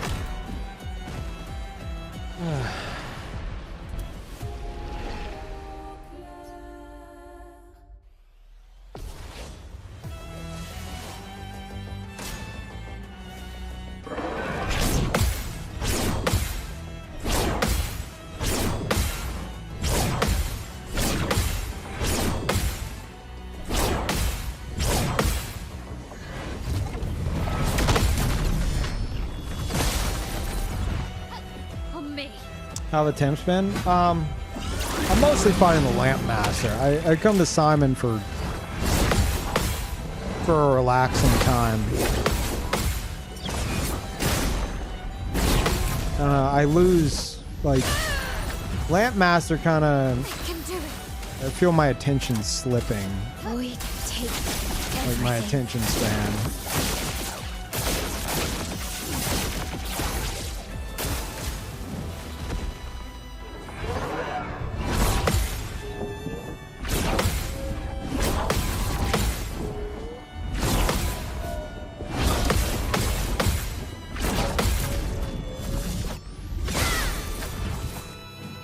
This will hurt.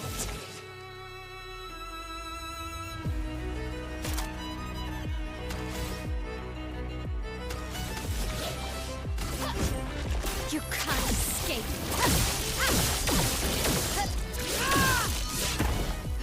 Blade sharp. For Gustav.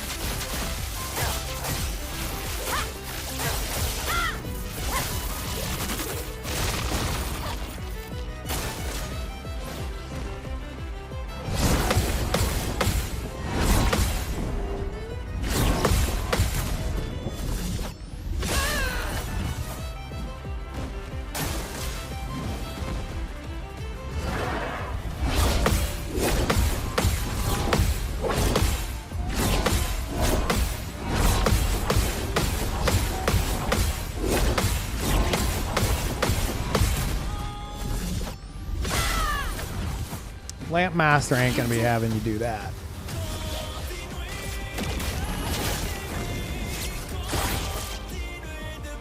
I'm okay.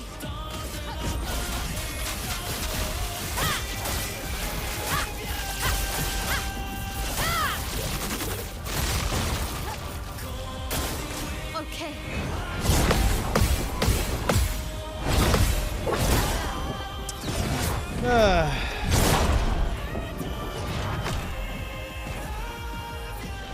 I don't know, 2 times HP without using Gamage? I might not be opposed to Ready it. to parry.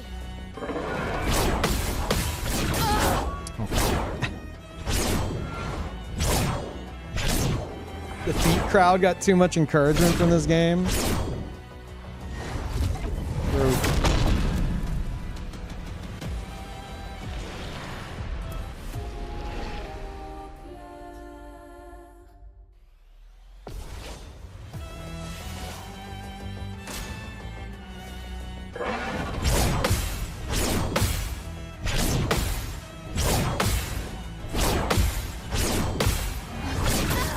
Stupid.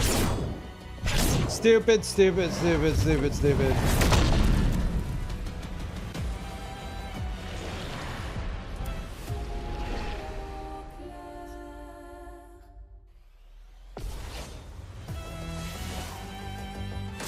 Let's dance.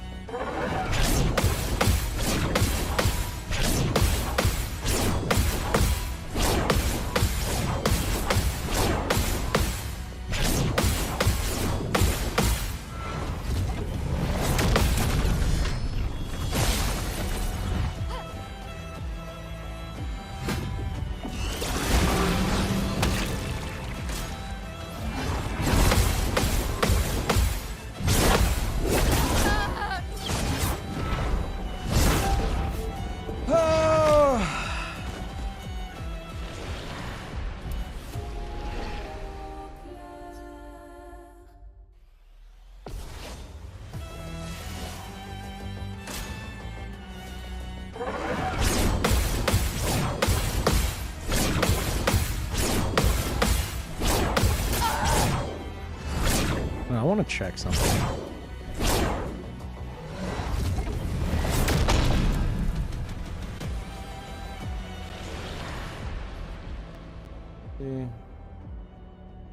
I want to see if Patreon support decided to get back to me. Last time they did, it was early in the morning. Nope. I have no idea when the fuck they're going to do that.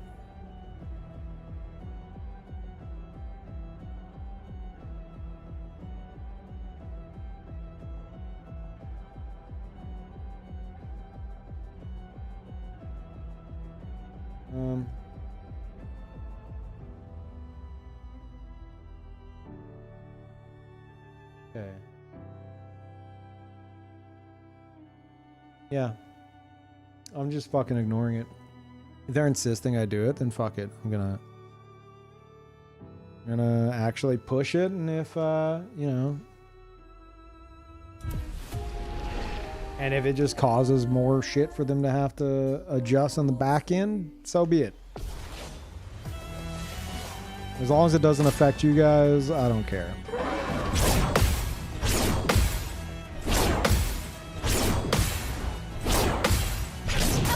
It's annoying. It's an issue that, like, I should have been able to fucking toggle over manually or even automatically, but like, they insist you get in touch with support. They won't let you do it by yourself. It's fucking stupid.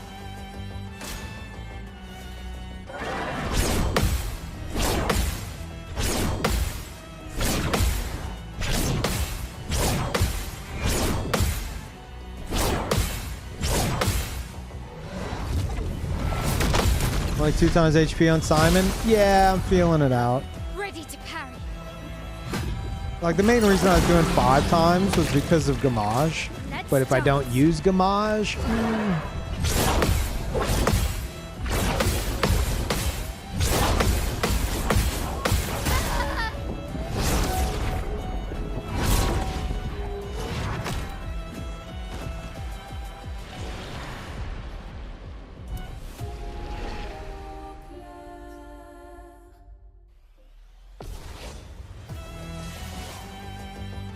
Okay.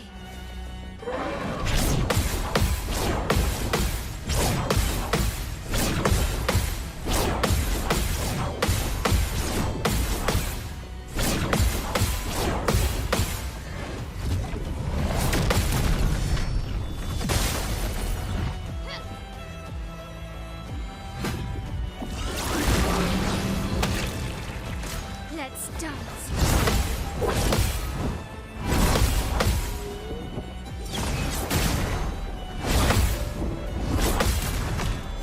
Not gonna lie, I thought I fucked that one up. Time to hit big.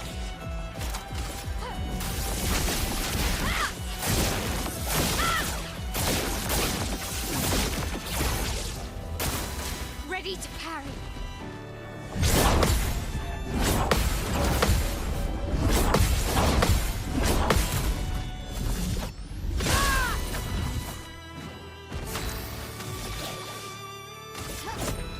You can't escape.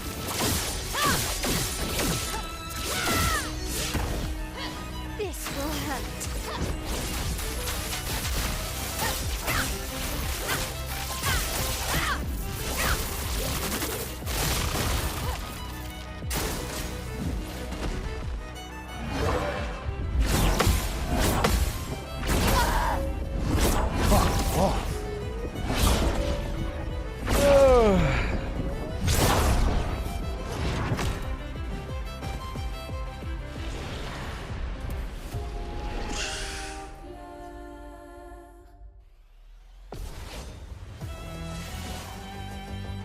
Ready to parry.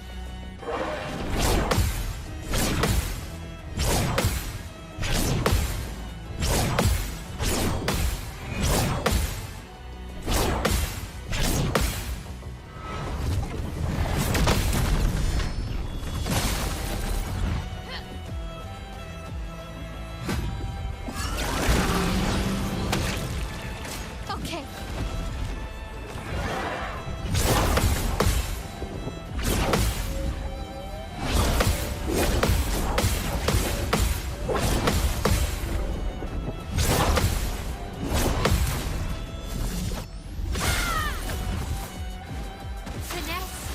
disgrace. Has anyone heard any word on whenever Saint Ride's coming back to We this? take everything. I know I keep asking, but like, surely the Night Rain brain rot's gonna wear off soon, right?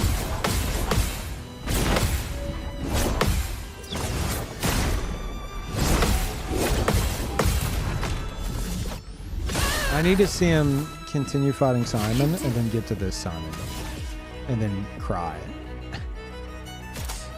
I would enjoy that greatly.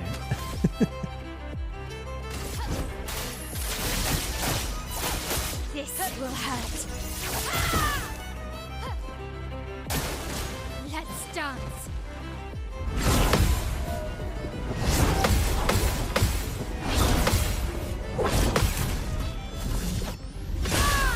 Wait, he's still not depth 5? How's he not depth 5?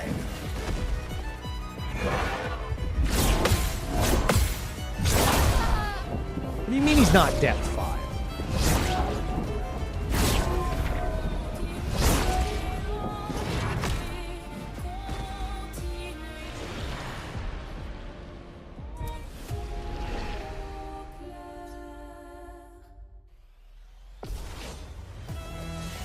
Skill issue.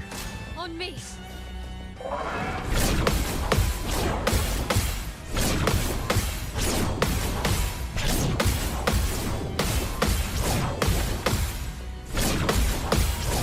Like, the only other person I know who's gone psycho on Night Rain is Skies. And Skies has been depth 5 since, like, before the update. And I think he streams longer than Saint.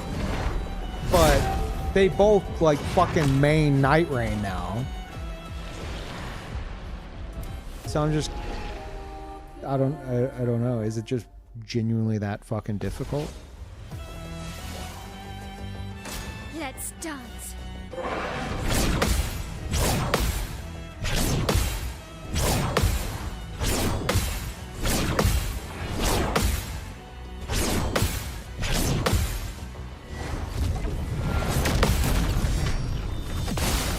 He also plays with like randoms and shit.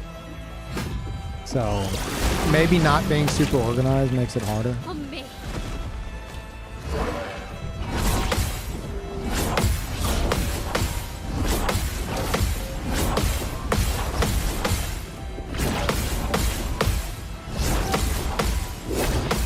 Has he considered playing a different game that he might be good at, like Expedition 3?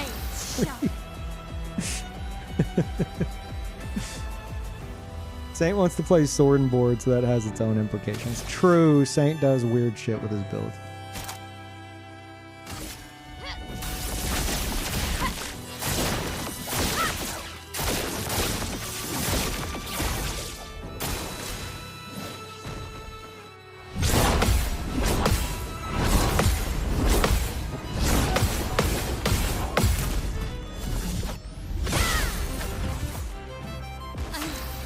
Okay.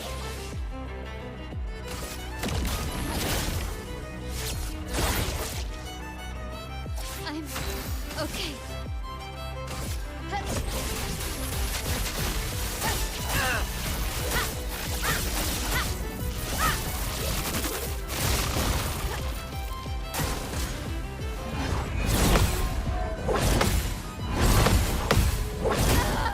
Fuck.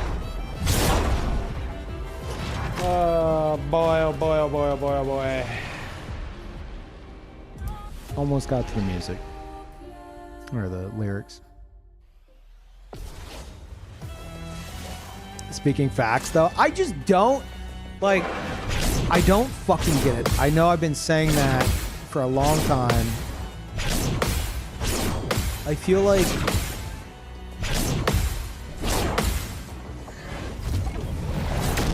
it just feels like Night Rain has like a, not a shelf life, but like there should come a point where you're like, okay, like I've been through the gameplay loop 1,000 times. I'm kind of burnt out. But not for Saint. Carl, you're not coming in here, bud. Nope. Causing too much trouble. Let's dance.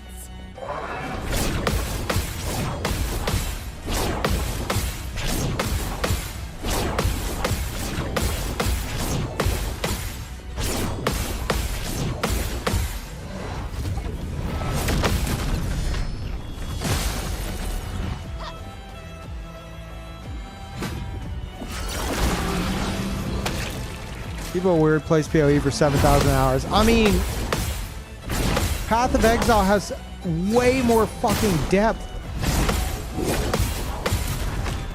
than Night Rain, though.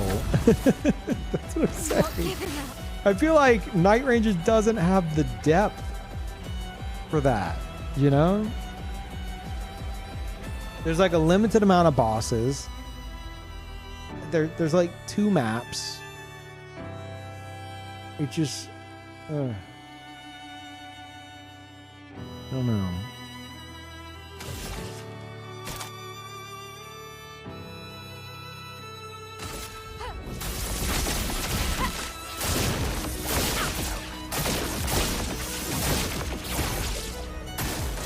Let's dance.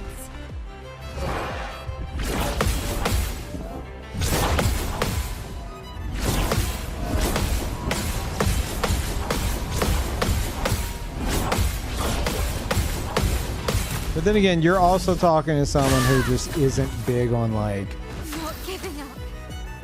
Like, I'm not real big on like, I like roguelites and stuff, but like Vampire Survivors and shit, not really for me. That constant like,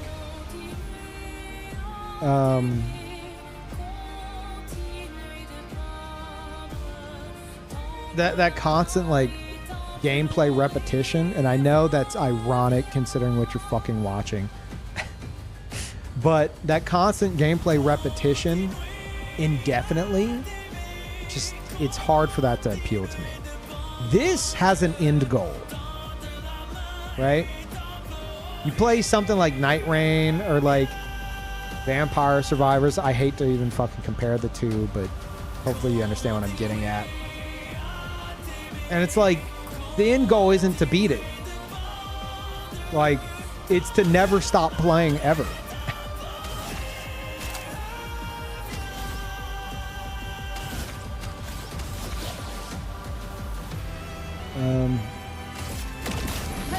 And it's just hard for that to appeal to me. I'm okay. I mean, I don't want to ever stop playing this game, but, you know, there will be an end. And I promise you, by the time I'm finally done with this game, Saint's still going to be playing Night Rain. Fuck.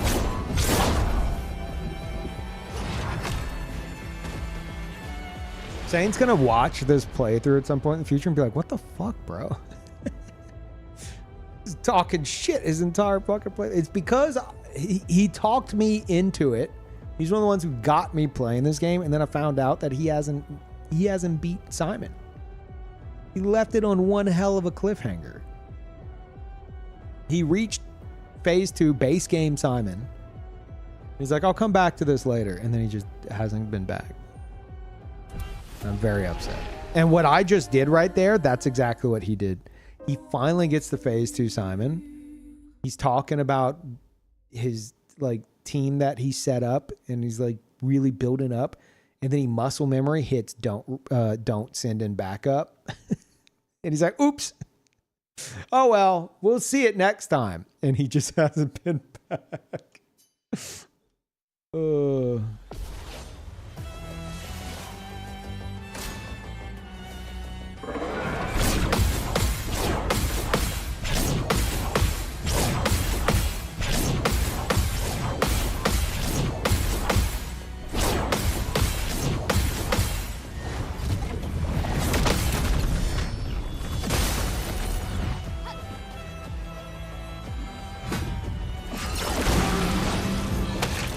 Too busy screaming and singing about Big Daddy dicks.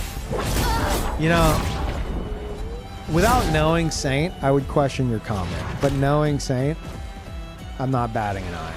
That, yeah, no, that sounds right.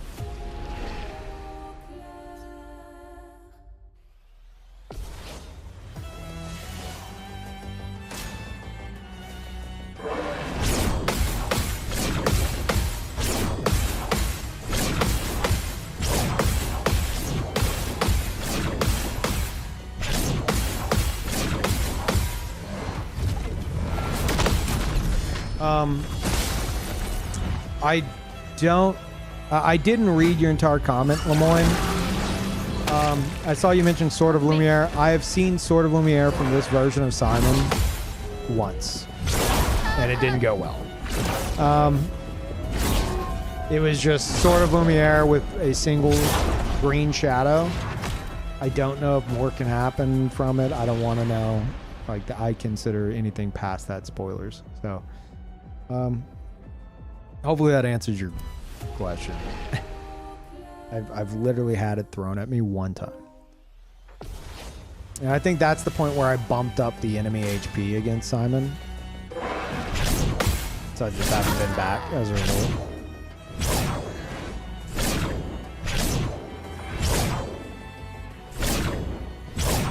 But, I mean, I had his whole fucking moveset down in the base game shit.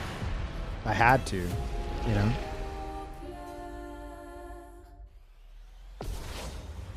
But, you know, they change up his timing and add a bunch of fucking shadow blades, and it's a bit different. Same, but different. Cousins. Same, but different. This is Simon's cousin.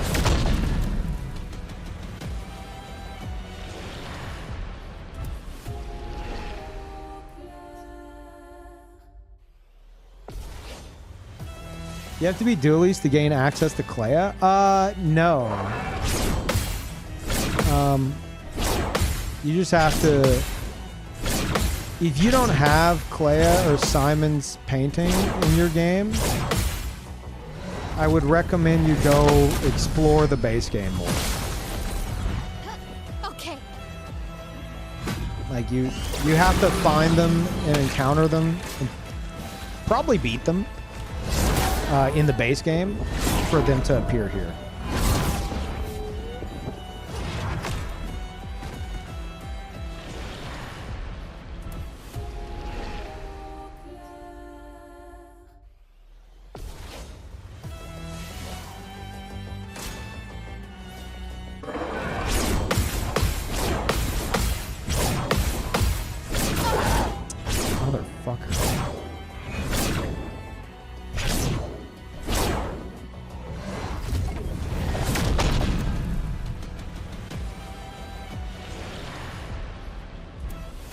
When do you guys think we're gonna see Sandfall's next project? Like, when are we gonna hear about it? 3 years from now? 4 years from now? I'm betting 4 years from now. We might have another like Silk Song situation on our hands. Scary to think about, but honestly, like, these devs just take their fucking time. Don't fucking rush it.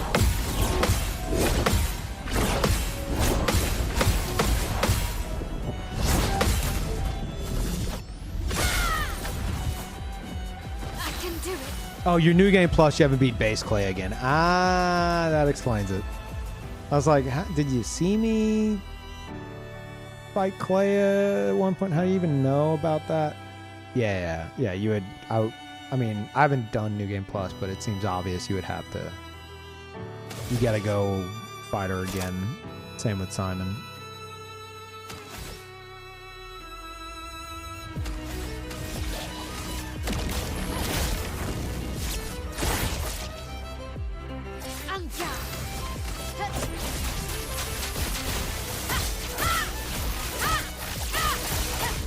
I reckon 2 years for teasers, 4 to 5 for a game.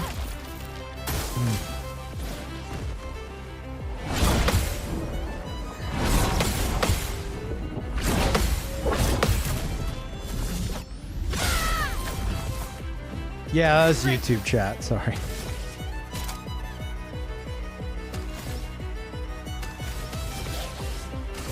You can't escape.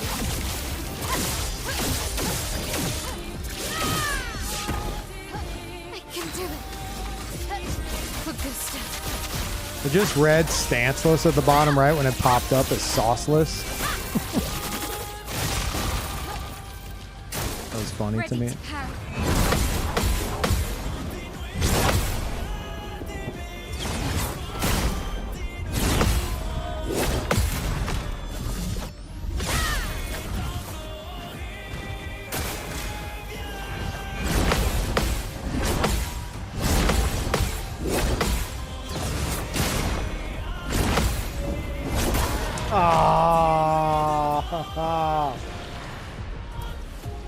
Yeah, I think 2 times is the answer with Simon. Because 5 times, I feel like we have to rely on Gamage, and we won't have that whenever he does his little stomp.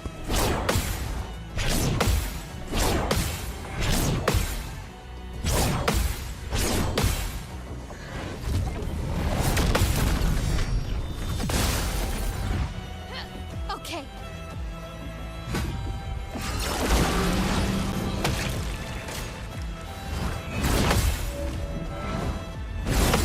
Yeah, 4 to 5 years for the next game. I've mastered the piano by then. I'll be ready. This will hurt. Void take everything.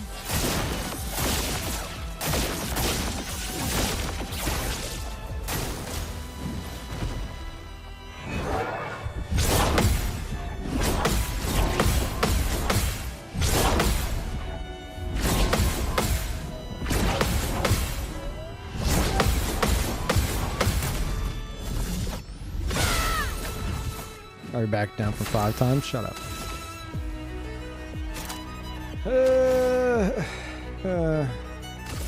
Bliss and precision.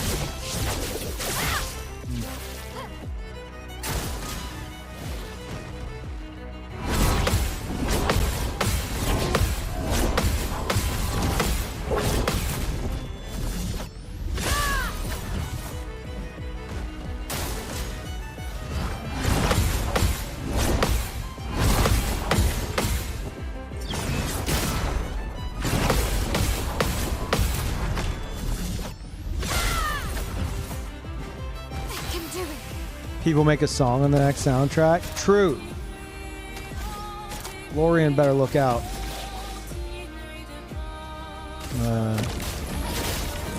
Coming for that job.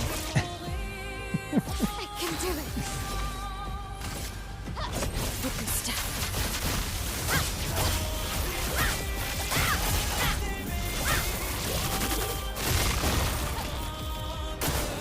Okay.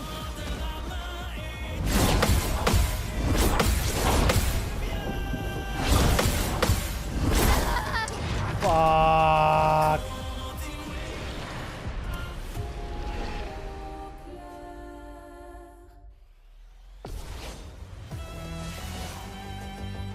Ready to parry. Man, you know what's crazy? Assuming that is the case, which I think that's a safe assumption. We'll probably have... We'll have gone through Dustbloods and whatever From Software's next big title is, most likely. Unless we have another gap like we had from Dark Souls 3 to Elden Ring. Hell. Not including Sekiro. So, I guess Sekiro to Elden Ring.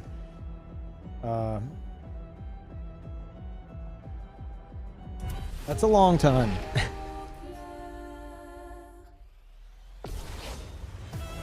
I wonder if I'll still be playing this game.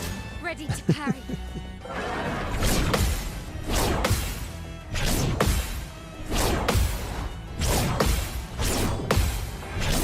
Oh man, why don't you watch Peeve anymore? Well, he started playing Expedition 33. Okay. And he Literally will play nothing else now. Like, what do you mean? Is he a challenge run over it? No. He just fights Simon.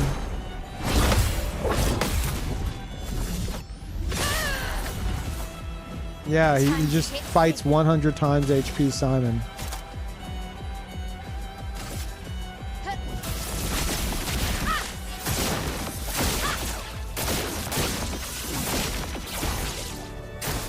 Okay.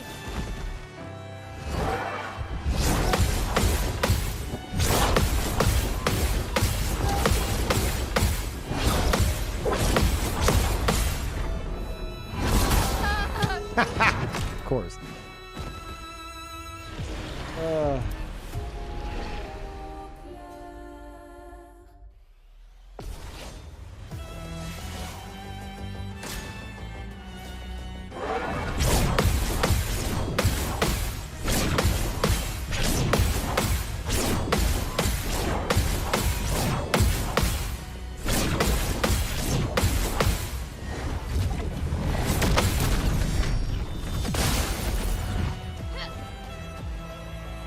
No, I've got an idea.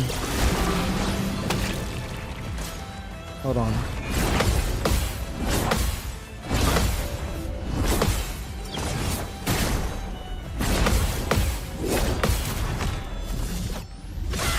A mod that can randomly replace any mob in the game with Simon. And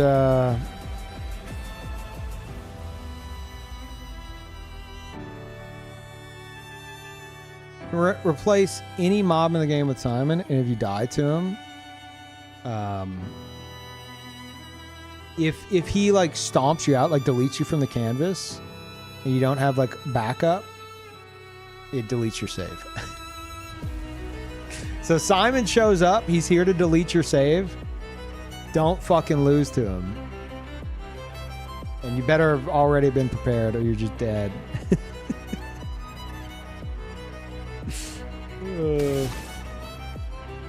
Randomizers can already do that. Yeah, but does it delete the save? That's kind of the big part of this. Void, take everything.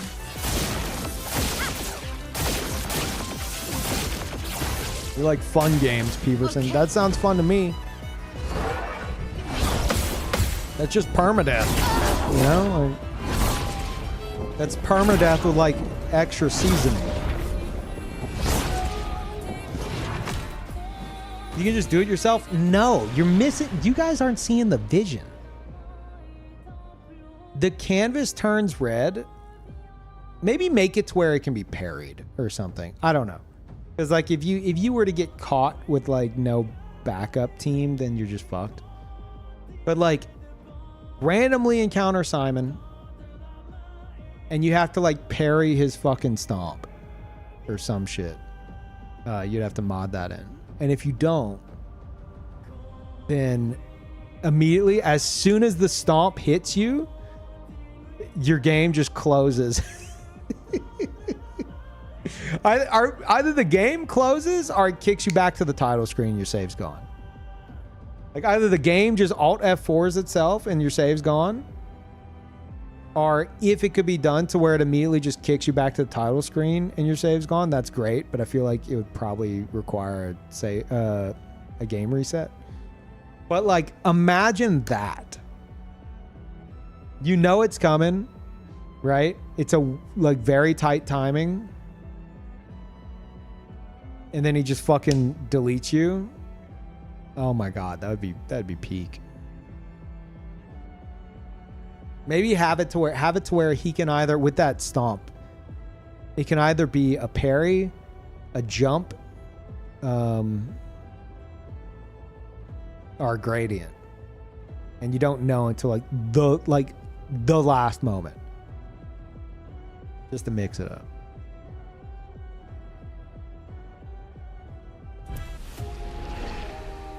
He just appears out of nowhere. Yeah. Like imagine that as like a challenge run. That would be, from like a streamer perspective, that'd be so fun. Simon shows up in like the flying waters and you're just like, fuck. And chat's like posting like, scared emojis. Like, oh fuck, it's Simon. Oh no.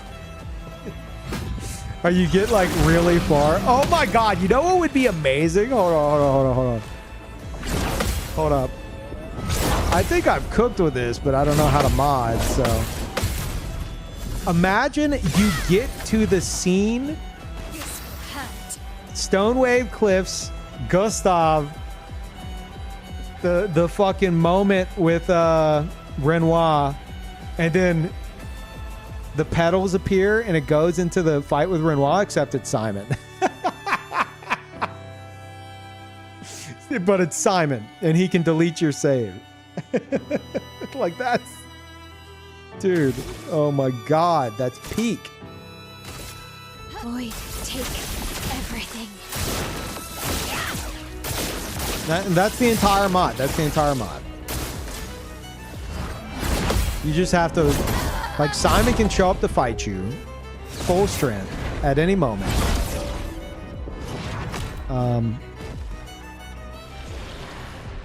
And if he kills you, if he kills you, it deletes your save. I would like it if it's on the stomp, but then people would just instantly, intentionally die to him at the start. So, like, if he kills you, it deletes your save. You have to start over.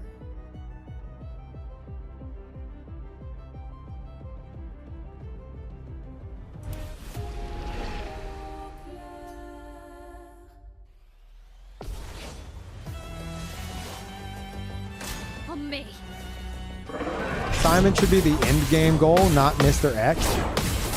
Dude, he's built exactly like Mr. X. What do you mean not Mr. X?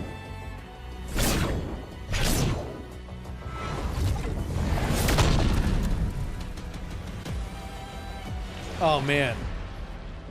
Take it a step further to where he can show up at any point on the overworld map. Has anyone played Friday the 13th on NES? Where, like, you'll be traveling between screens and then you'll see Jason appear and he just, like, across the screen and he can catch you and it's fucking horrifying. Have it to where Simon can just appear on the overworld map and just rush you down. And if you don't, like, dip into, like, a fucking zone or something immediately, you have to fight him.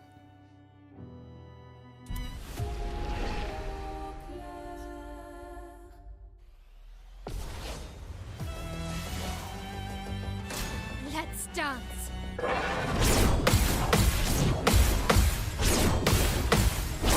And you have some, like, horrible moment where Simon deletes your save again.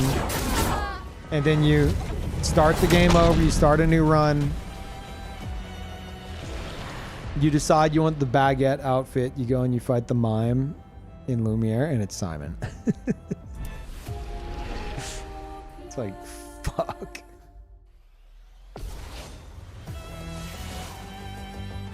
Okay. Or maybe you go to fight Sophie in the tutorial. Or hell, even Mael at the very start. And it's Simon.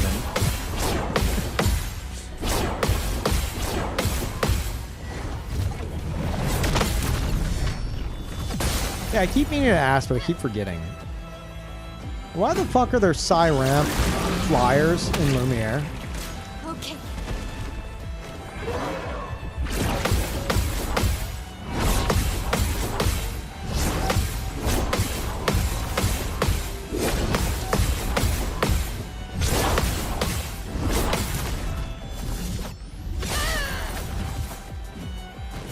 Not looking good.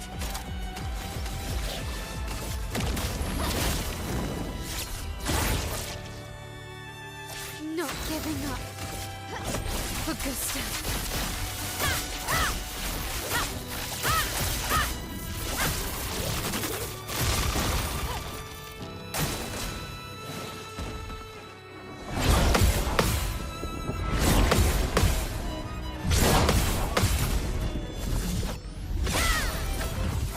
How close to Lumiere are they?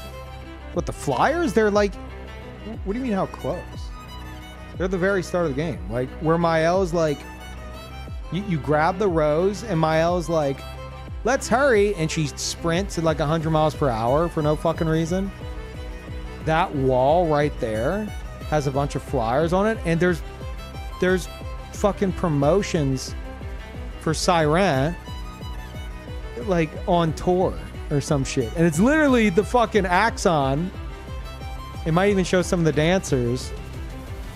And it says like playing in Lumiere Concert Hall on such and such or something like that. It's probably just for funsies. But I'm like, why the fuck is this here? Yeah, it's like marketing flyers. Yeah. Yeah, it's a Siren themed play / concert. Ooh. So you're saying maybe if we're going to tie it into the lore, it's not actually the Axon. Maybe it's what the Axon's based on. Maybe it was a play in Paris that Aileen and Alicia either enjoyed or took part in. I mean, Aileen must have taken part in it. Like the Axon's based on Aileen. Maybe, yeah, maybe they did like plays and stuff. And I say Alicia because all the little flying things have the mask with one eye and red hair. Like, come on. And she says like this dance is so familiar to me. I swear I've seen it somewhere. This will hurt. Yeah, I think that makes sense.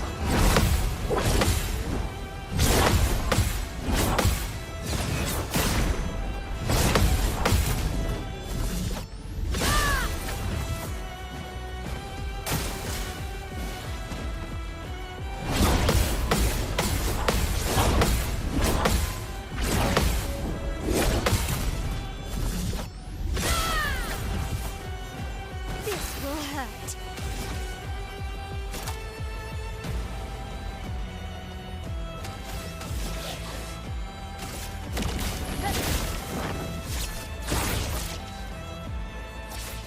Not looking good.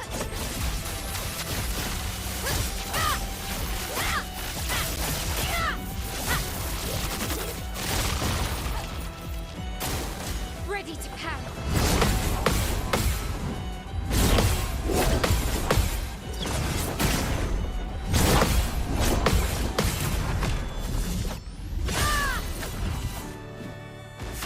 Not looking good.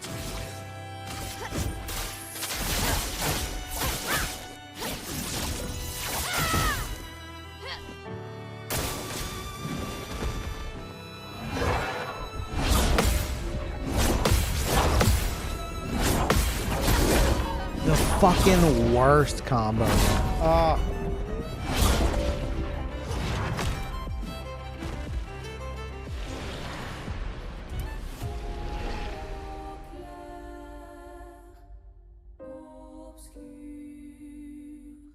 Seemed odd for Renoir to basically copy paste the design that already existed. Wait, what?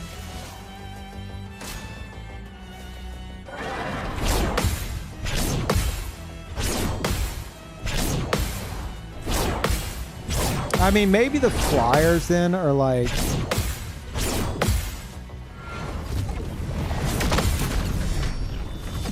Well, actually, I don't know.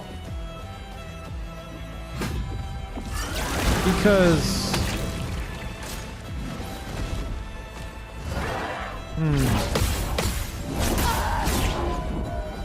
Because the Axons...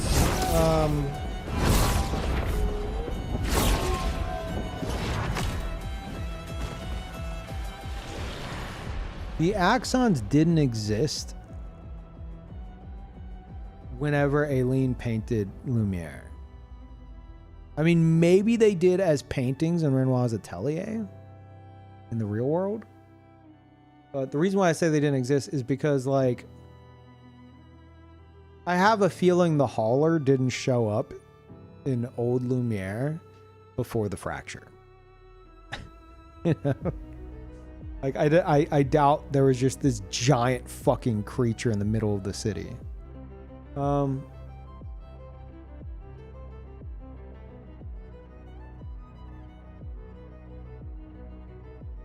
axons probably exist before the fracture. I don't think Renoir would bother drawing parables when the war hit. Wait, you say when the war hit. Renoir, before the fracture, wasn't even in the painting.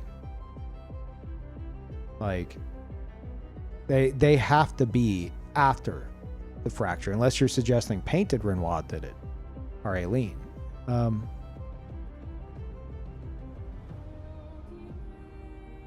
could enter at any time to play. Oh, you're saying like before. You're saying the axons may have existed back whenever like Verso played in the canvas. I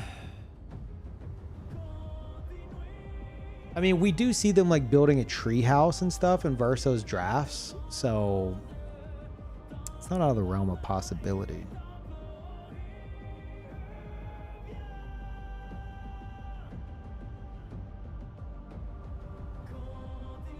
The axons were on individual paintings in the atelier. Yeah, no. I had been thinking that if those predated this whole situation, maybe he like pulled them in after the fracture, like into, because they already exist, but they don't exist. Like they exist in their own canvas, right? So it's like he would have had to like pulled the canvas into Verso's canvas more or less, or like. I don't think it necessarily works. Like, well, no, they would be in Renoir's drafts. I don't know. Kind of confusing there.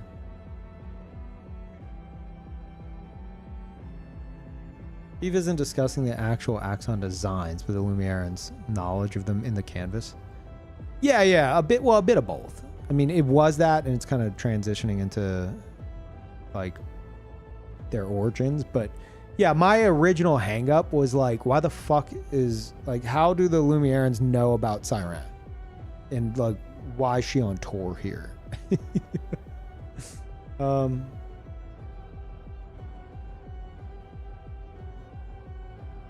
I think he made them during the initial fighting right before the fracture. I think there may have been an initial encounter, but the way I see it, the way I see the fracture is like Renoir showed up and there was like an immediate fucking clash. Like he showed up hard. But maybe, I mean, yeah, there definitely could just have been an encounter right before that.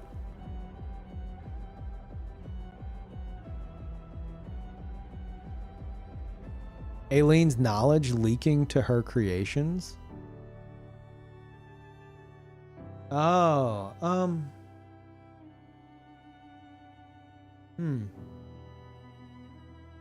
maybe.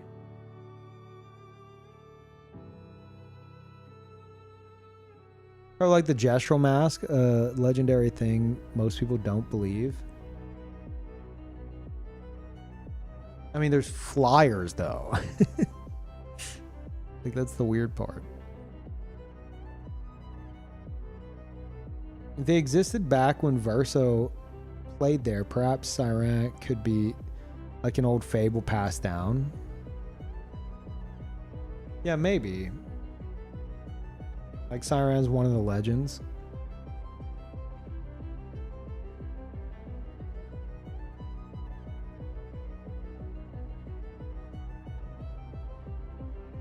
I understand his fracture happened because he came and wanted to pull her out. I don't think he went in hard, but probably tried to be gentle at first. Yeah, that's probably the case.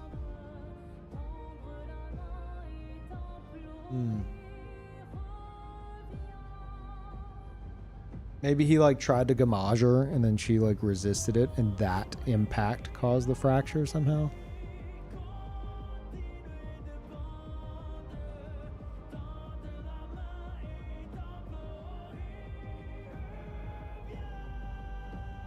I had to follow to point out that Verso mentioned Siren. The island did not exist before the fracture. Wait. Okay, hold on. I know way too much about this fucking game. First of all, thank you for following. Sorry about the follower only mode. Second of all, that was Minoko that states that, I'm pretty sure. And I thought Minoko, and you can correct me if I'm wrong here, but I'm pretty sure Minoko says in that moment, this place seemed to exist before the fracture. Or does he say that it was after?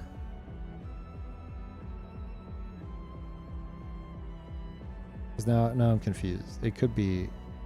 I could have sworn that Minoko says, like, this place seems to predate the fracture, basically. Some of the architecture not existing. Oh, like the architecture didn't exist before the fracture? Maybe that's where I'm getting confused. That would be very interesting. That was in the back of my head, but I must be misremembering if that's the case.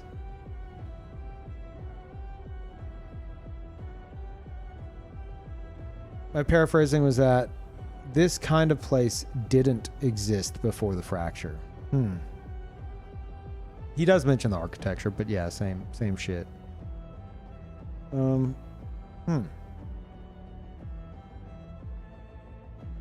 So if it didn't exist before the fracture, then the fracture happened and Renoir...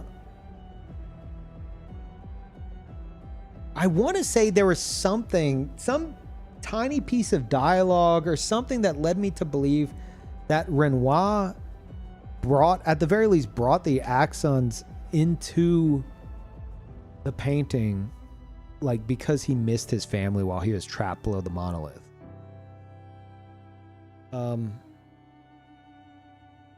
I think there's some kind of dialogue with like the fading man.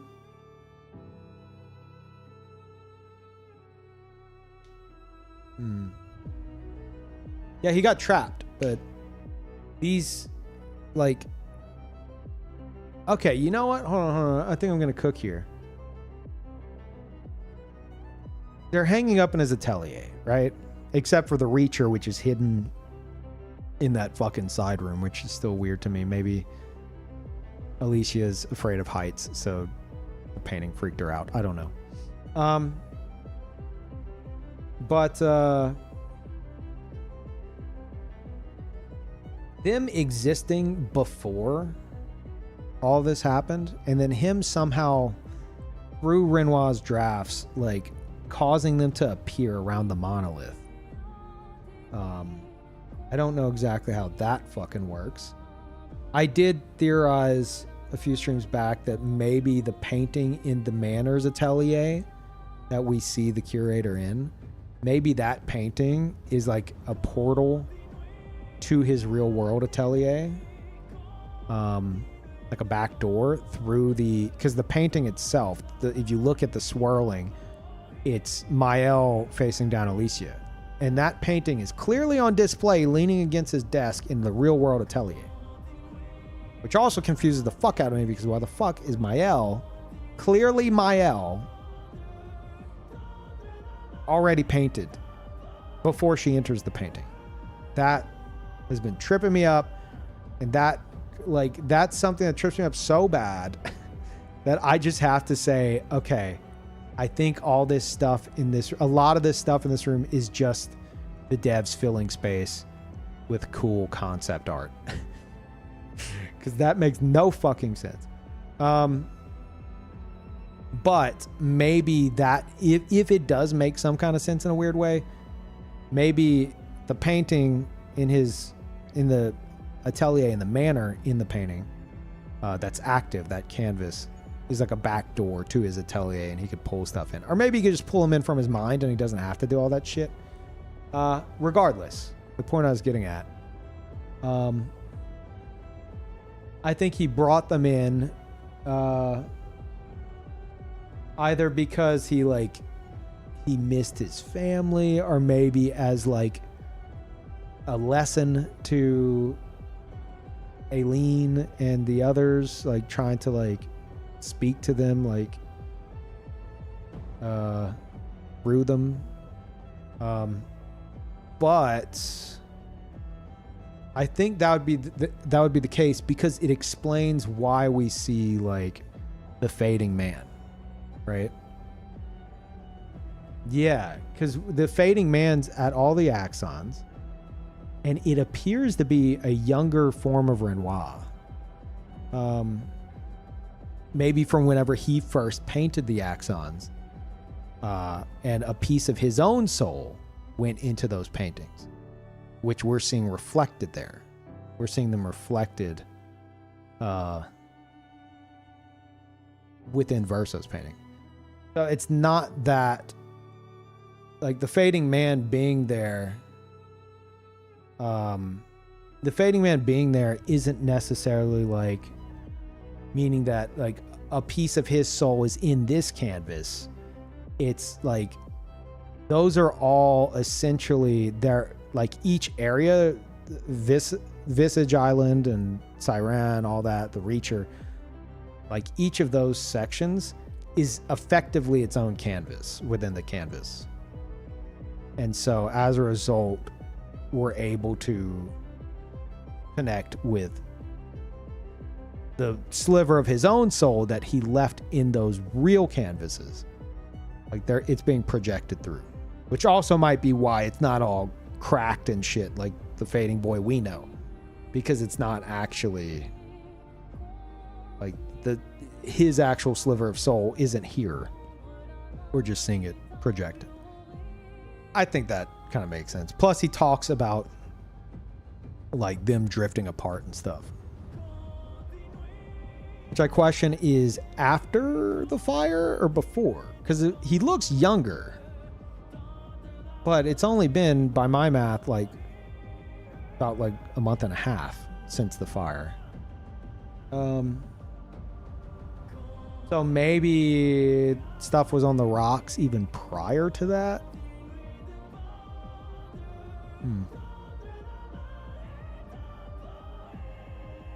Maybe the axons just fail at being tools of war because Renoir designed them as parables/lessons.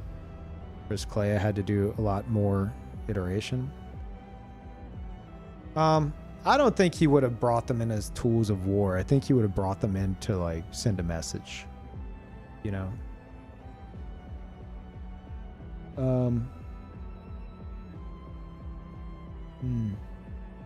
I also question, oh fuck, I forgot about this. I had a thought earlier. I question if in Aileen's own painted family, she also painted a lesson to everyone in the family. The Verso one's kind of weird whenever you think about it like this, but so kind of ignore that for a moment. But like the thing that got me thinking about this is Painted Clea. Because Painted Clea, she had a relationship with Simon. Like she fell in love with somebody. She had a relationship. As we can assume that real world Clea doesn't have time for a fucking relationship. So I think that's one reason why we know that she probably painted over. I think Mael says she likely didn't, appreciate how Aileen painted her. And so she painted over Painted Clea. And it might be because it was like a window into what she could have if she wasn't taking on all this responsibility all the time and shouldering everything, as we see from the hauler. So she probably especially didn't like Painted Clea because Painted Clea has like got a relationship and all this shit going on. So she painted over and put her to work. Simon got manipulated by everyone, Clea especially. Real Clea, not... Simon wasn't manipulated by Painted Clea. They were like genuinely in love and shit. And then Clea came in, painted over Mirror Clea, hid her away, and then pretended to pee. Oh, goddamn. Pretended to be her. Shut up. This is the worst chat to mistakenly say the word pee in. She pretended to be her and tricked Simon into going like face Aileen, and then Aileen was like, who probably knew Simon prior to that, I would imagine, was like, no, you got it all wrong. It's Renoir. He's below. And sent Simon below to try to save real Clea. And then his head got fucked with by Renoir's drafts, just being in the fucking abyss. And he just kind of, you know, his fucking mentality slipped. And then Clea just had control of him at that point.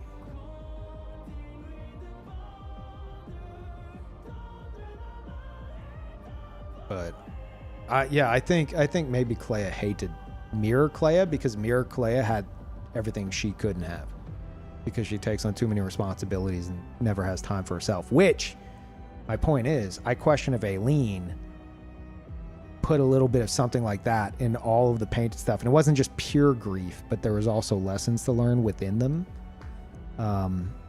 Or maybe it was just as simple as she painted them. We know it's based on memories, so I don't think she could have, or she would have, like, painted them like how they should be, more so than how she saw them, which, you know, which we see in Painted Alicia with her scars. So maybe it just so happens there was a lesson in there. Anyway.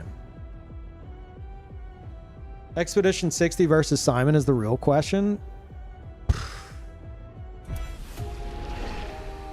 I don't know. They literally tanked the fucking Gamage barrier, which I like to think that Gamage barrier might be how Simon lost his arm.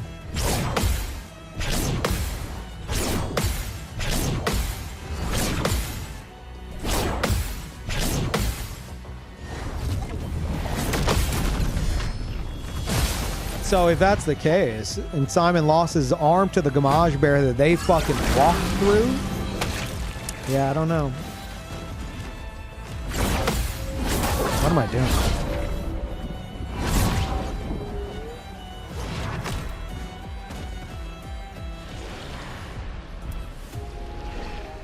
Oh, true. True. This Simon's way more fucking beefed up than original Simon.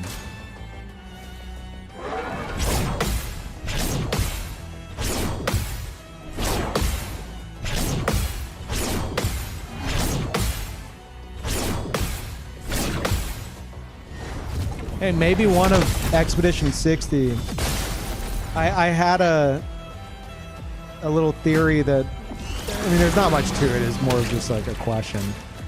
Whether or not Simon and Painted Clea had a kid that maybe, you know, the family didn't know about or just never mentioned. Okay. What if that kid ended up leading Expedition 60? Maybe. You can't disprove it.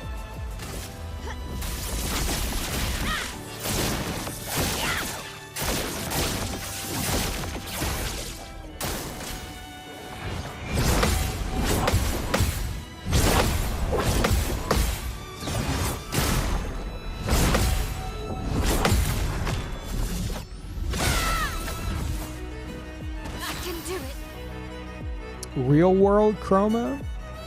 I don't think there is real world chroma.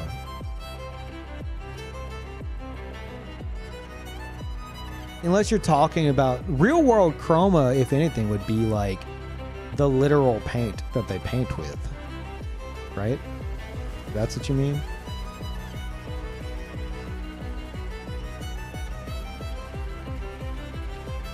You want to see an Expedition 0 DLC made with playable Renoir, Simon, and Julie? No.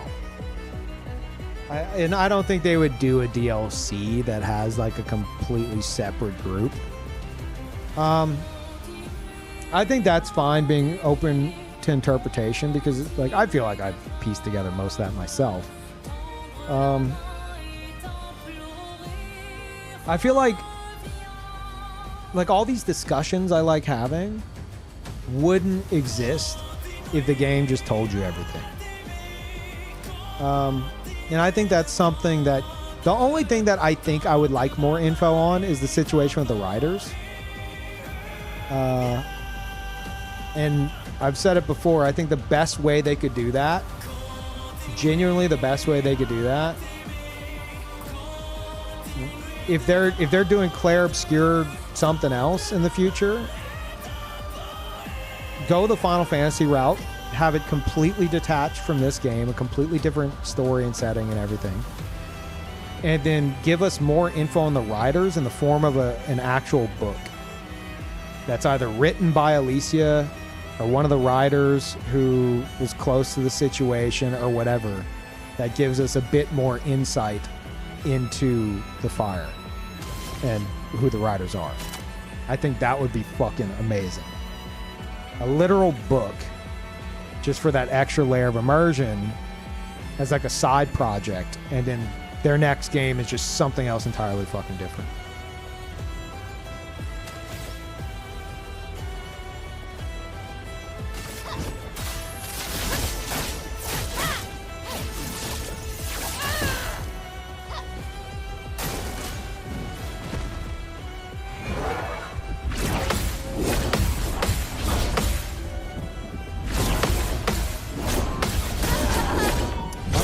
Early.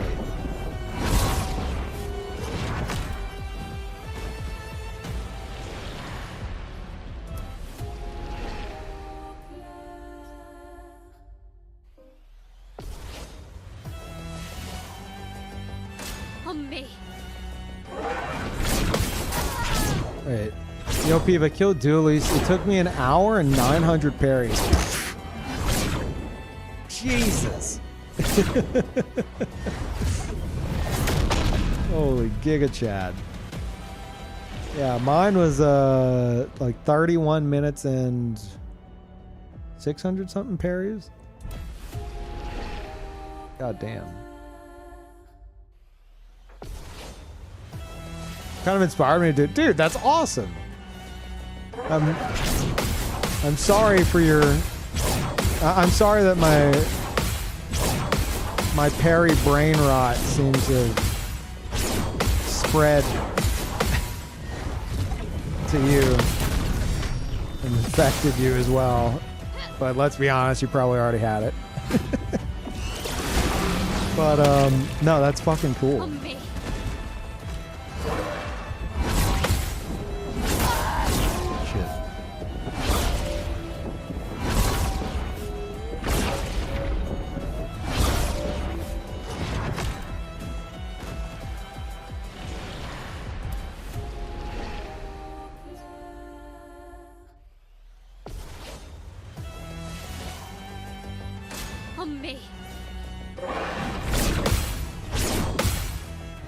Oh, you start having frame drops and shit? Holy.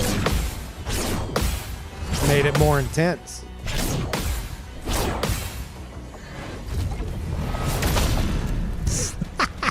Yeah.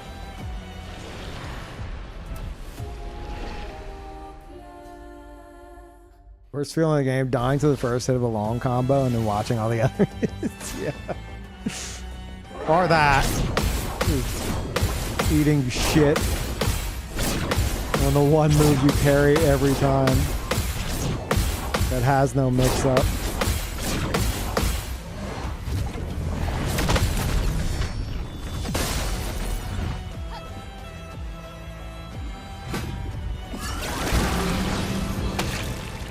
Oh yeah, that's a good point. I've personally experienced, even after patches, like people will tell you it's been patched out, but I'm telling you, it's still somehow in the game. If you're using Simoso and you're having like crazy frame drops, it's just switch off of Simoso. Like Simoso still, it must be specific graphic cards or something, can cause frame drops.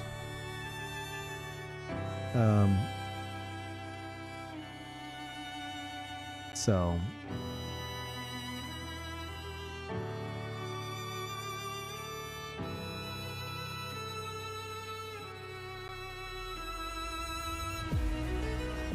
you see, You said your console, so I don't know if Simoso causes issues on console. Maybe. I don't know. I know I'm on PC and it definitely fucking causes issues for me. If I use it for too long, like if I go too long of a fight, like I don't know, an hour. If the fight lasts too long and I have Simoso the whole fucking time, like it will get real framey to where like I have to like reload the fucking game. Never had issues before attempting super bosses, and I hadn't used Simoso before. I can almost guarantee that's the case. It's probably Simoso. Something buggy about Simoso in like a longer fight can cause frame drops. So Void, take everything. like I was having frame drops I couldn't fucking explain after long fights with it. And I stopped using it. I haven't had any frame drops since. And then I forgot about it because like I stopped playing and then the DLC released. Okay. And then if I remember correctly, I started using it in the DLC area. And I was like, why the fuck am I getting all these frame drops? And then I switched off of Simoso and it fucking cleared it up.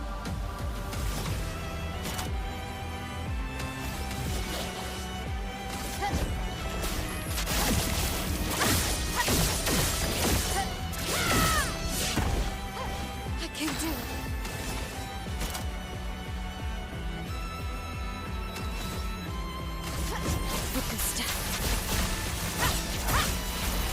James, it's a fun weapon.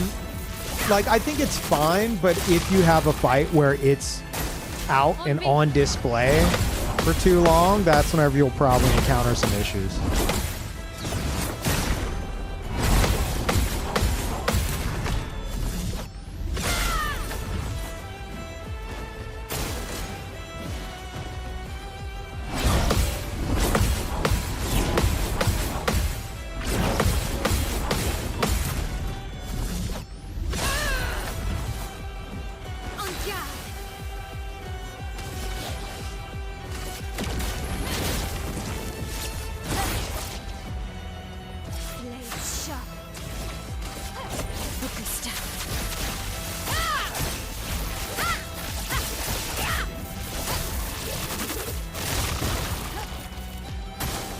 Okay.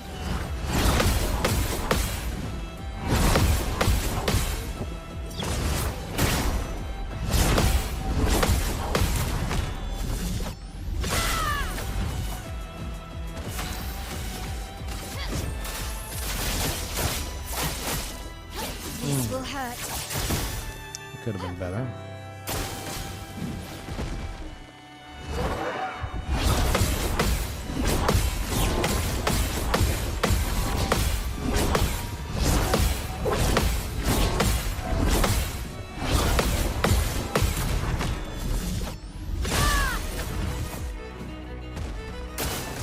Let's dance.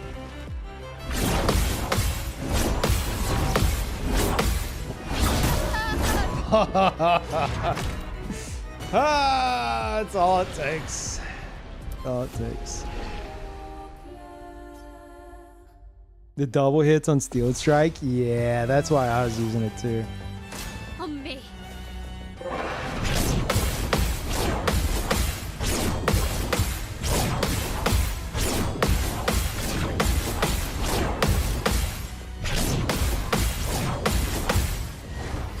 But good news though, I can't confirm it, but like it's very likely it's not a console issue. You know, like your shit's not dying. I don't think. Probably just Simoso being Simoso. It's too powerful.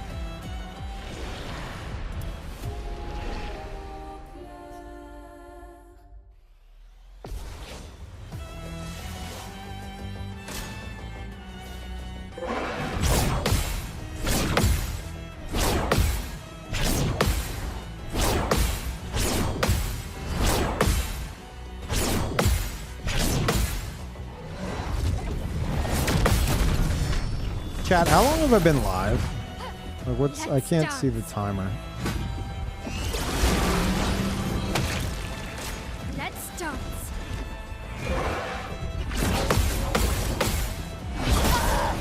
That was a patch issue at first. I mean,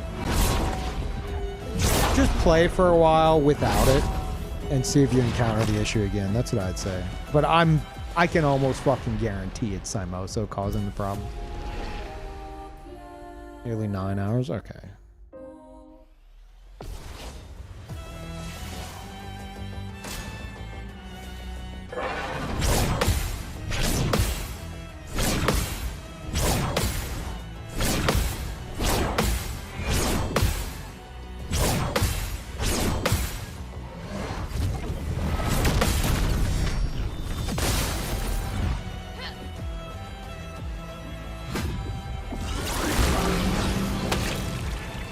Okay.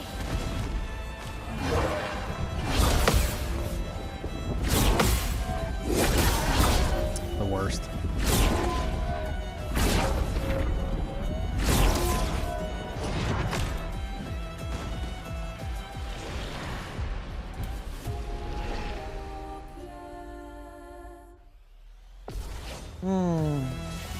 Oh yeah, Chad, if you missed it earlier, I announced that I'm pretty sure after I'm done with all this, I might go New Game Plus and do a lore playthrough. Where we start the game over. I go through, like, you know, I don't have to do any like crazy challenge shit like I'm doing currently, like kind of like a victory lap style thing. Knowing me, I might still fucking do it.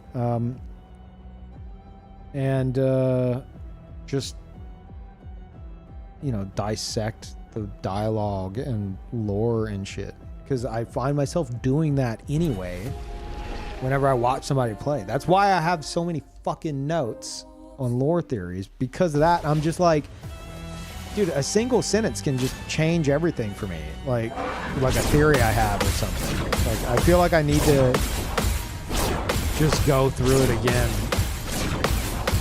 You know?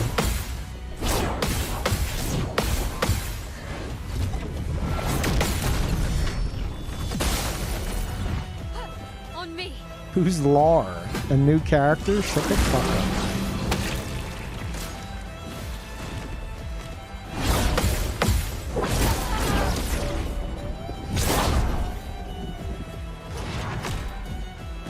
Can't wait to hear when's the next Skong stream. Oh yeah, I was supposed to start a schedule yesterday, but my sleep schedule is so fucked. I didn't start it yesterday, and that bled over to today. And it was supposed to be Skate Story today, according to my exclamation point schedule.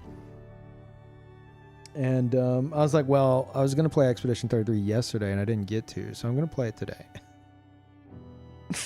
So I'm trying to get back on a schedule, but like, fuck, man. Like, I feel like I need to, because like when I was on the schedule, I liked it because time didn't get away from me as much, and I like that a lot. It's very easy for me to just fucking slip into like a dimensional tear and then snap out of it, and like fucking 10 hours have passed. I'm like, what the fuck? Where'd the day go? So I want to get back on one, and then we could start scheduling stuff like Silksong and Baldur's Gate 3 and all that. But I still am, even if I do, it's still going to be a lot of Expedition 33 until, you know, I want to mix in other stuff, but like, I'm getting my fill on this, you know what I mean? Let's dance.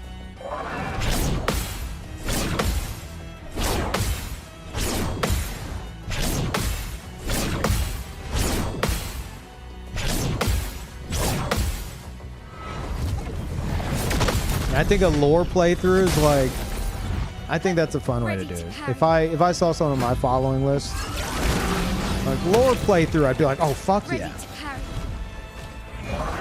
I want to get in on this, you know?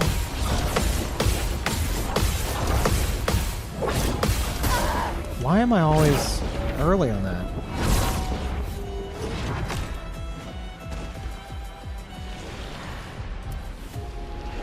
So doing the 1-2-5 challenge, I think I'm gonna do 1-2-2. Though I do like the sound of 1-2-5. Maybe I'll do 1-2-5 just because I really like the fucking sound of it.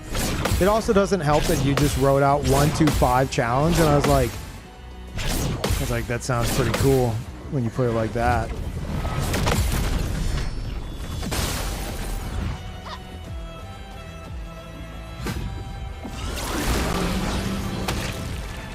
Ready to parry.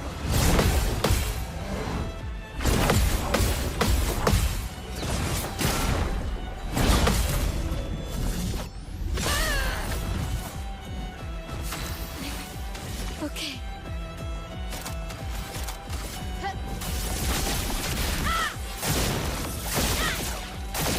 But yeah, like I would do 5 times, but if I'm not using Gamage, man.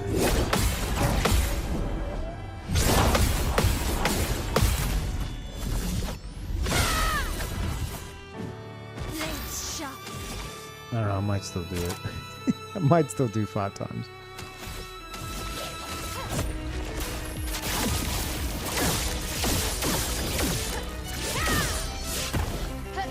I can do it. Because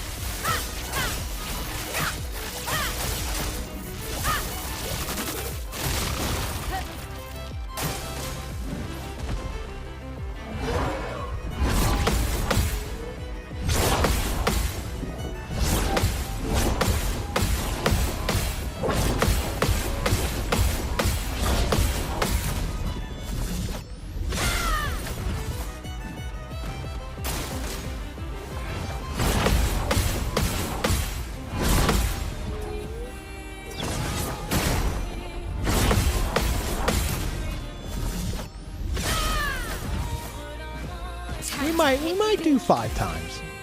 I might be able to be convinced to do 5 times.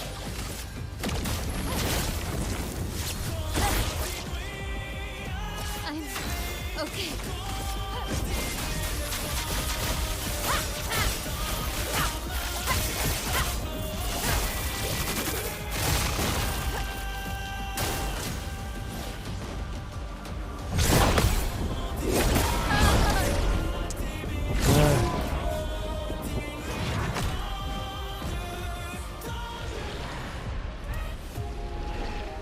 Again, I just hadn't had a chance to watch some previous streams and ask because I saw the 2 times at start. Yeah, no, I was, I like the idea of Lamp Master being 1 times, Kalea being 2 times, and Simon being 5 times. It just sounds like the perfect send-off. It just sounds like the perfect send-off.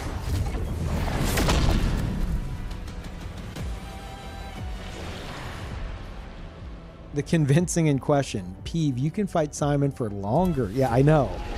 I'm not even trying to kill Simon right now. I'm taking a break. This is me taking a break from Lamp Master. Okay. Like, if I ended up on, like, one hell of a run and got close to killing him, I think I would take a dive. Because I want to save him for last. I don't want to kill him right now.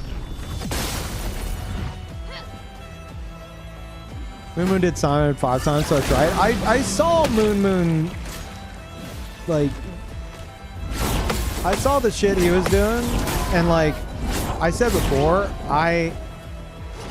it's nice to see another streamer who's like, okay, I know I'm gonna nuke shit if I don't adjust the health, and I want to engage with the mechanics, so I'm going to adjust the health. But my setup and Moon setups are wildly different. So like 5 times for me is going to be drastically different than 5 times for Moon. And then you got to also take into account like using like a cheater and stuff like that. Like I'm not getting like multiple turns in a row unless I'm using like gradients and shit. Even though like at least with my L right now, I'm getting a gradient every time. So I kind of am getting 2 turns in a row. But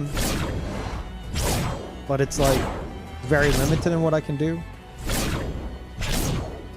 But yeah, like 5 times, like you can have somebody who's got like a crazy Omega nuke build who's doing like 50 times enemy HP, and then you could have me doing like 2 times enemy HP. And whenever you step back and you look at like the fucking DPS of both parties and stuff like that compared to the enemy HP, it might be relatively the same experience. So just flat out like, oh, I did it on 5 times HP, or I did it on 20 times HP. That doesn't, like, you need more context in that. Like, builds are so wildly different in this game. Let's dance.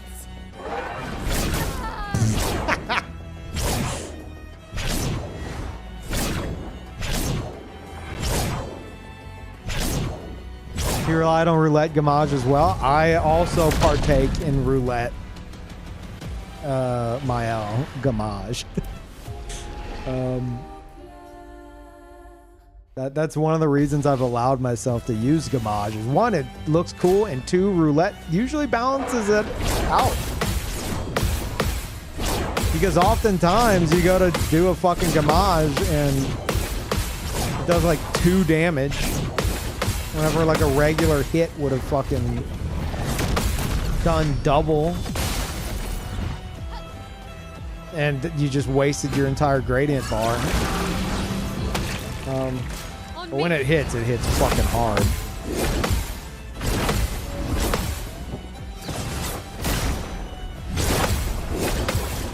But like I'm considering 5 times without even gamage. Because as much as I like using gamage, I feel like against Simon, the way I'm wanting to fight him, it's just going to be like the entire fight will be just like building up gamage, you know?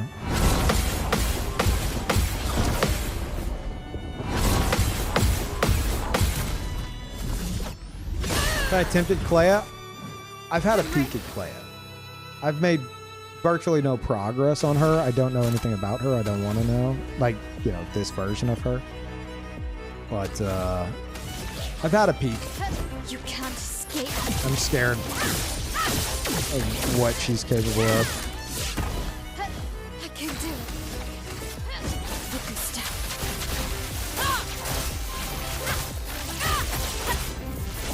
A 303 million damage gamage. The most I've seen is 77 million.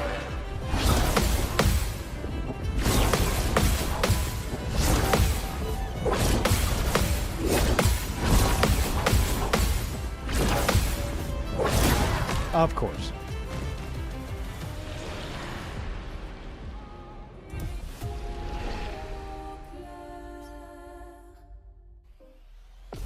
No, I didn't kill Lampmaster. And this is me taking a break from Lampmaster. Simon is my vacation spot. He's where I go to think.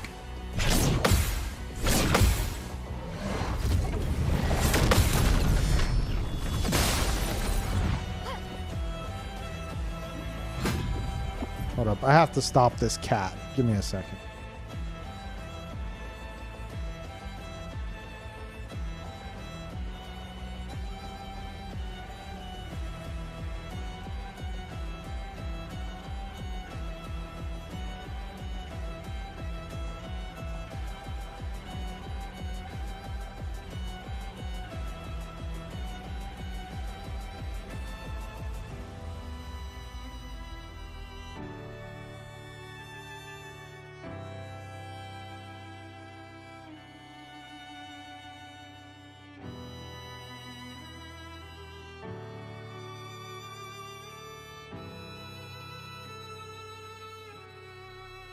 I felt bad, so I let him in. Come on. What are you doing?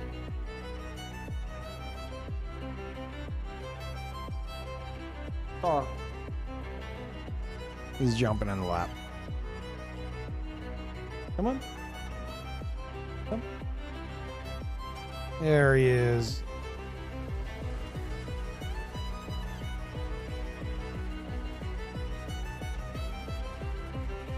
Come on, lay down.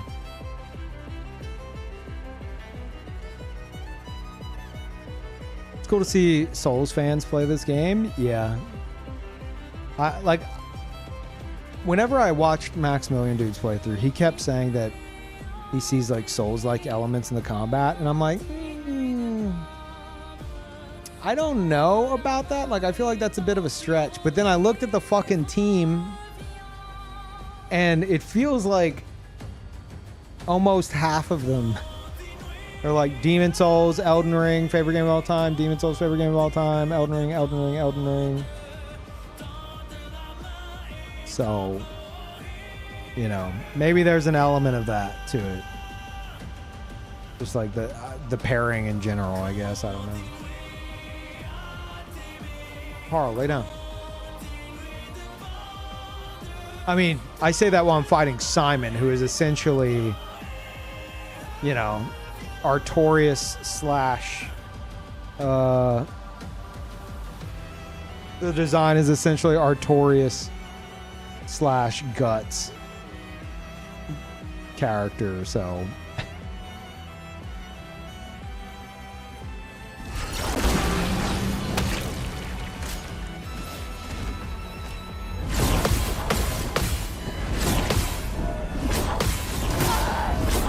Okay, Parl's in my lap now, so that's a buff.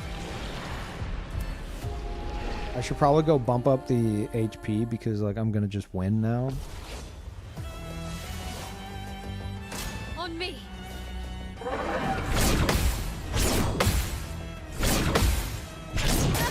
Okay.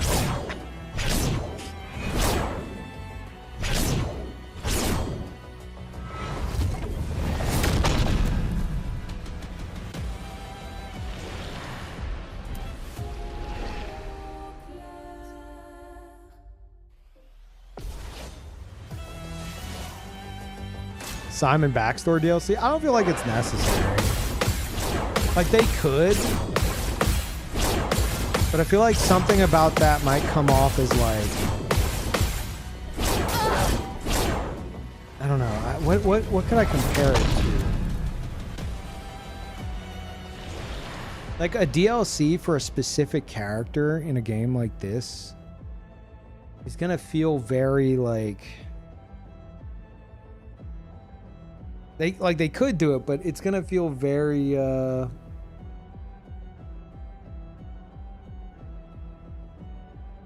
forced, I feel. You know? Like it just wouldn't feel right. It depends. I'm not saying they couldn't pull it off, but in my head I feel like it would feel like, oh, hey, our game's successful. Here, you could play as Simon now. Here you go. Like, I feel like it's not necessary. We didn't need an Artorias backstory DLC. Even with Artorias DLC, it wasn't technically his backstory. Well, no. I mean, I think they were suggesting, like, you play as Simon. Like, imagine Artorias DLC, you play as Artorias. Like, you get what I'm saying here?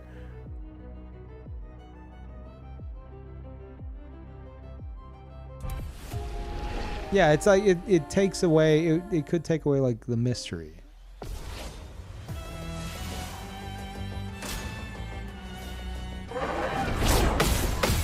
And, like, we got like enough of that context already anyway, as far as I'm concerned.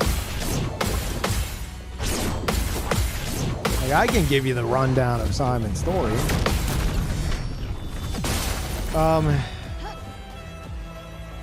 They all get painted in. At some point, him and Clea meet up. Painted Clea. They fall in love. They have some time together. The fracture happens. Painted Clea goes missing. Simon goes looking for her as part of Expedition Zero. And at some point during that expedition, he comes across real Clea, who tricks him into thinking that she's the Clea that he loves. And she gives him the power to fell axons so that he could go after Aileen. And then Aileen at some point confronts him. Or maybe it's painted Renoir. I don't know, but I think they say it's Aileen. Maybe he makes it all the way up the monolith. I don't fucking know. And tells him like you got it all wrong. You're being tricked. You need to go after Renoir. Sends him after Renoir. He makes it all the way down to Renoir's drafts. Somehow into the abyss, falls into the abyss, tricked into the abyss. I don't know. Loses his mind. And then like real Clea like activates him during our fight. I was like, you're gonna let them do this to you? Like, I was totally gonna give you a kiss if you came and rescued me, but I guess not. And then he gets pissed and like his hair turns white and shit.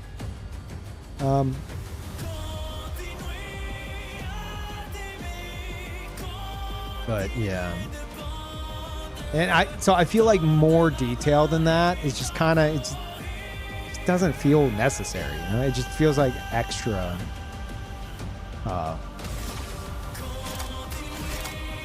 bloat, I guess would be the word. Or maybe not bloat. It just feels fucking unnecessary. If they decide to do it, I would trust that, or something like that. I would trust that they would pull it off.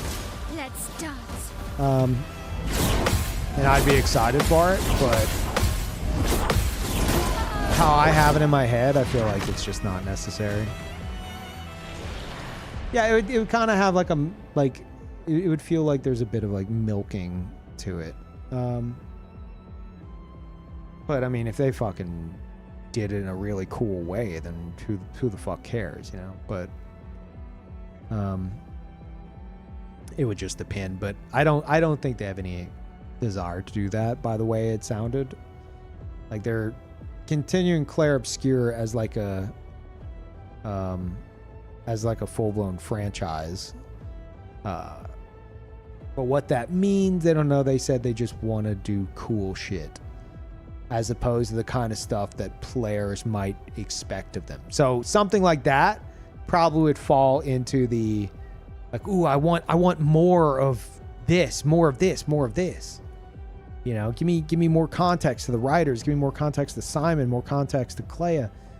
And they might just be like, nah, our next game is a different canvas that's actually a different genre of game entirely.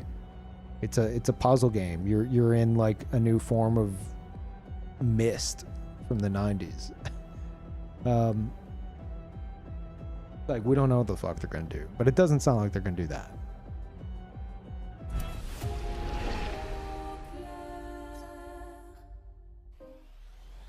You wanted to kill an Axon with Simon? I feel like that would just... I feel like that probably wasn't a very tough fight. Like, it looks like he just kind of fucking nuked the entire area with a bunch of swords. It was done.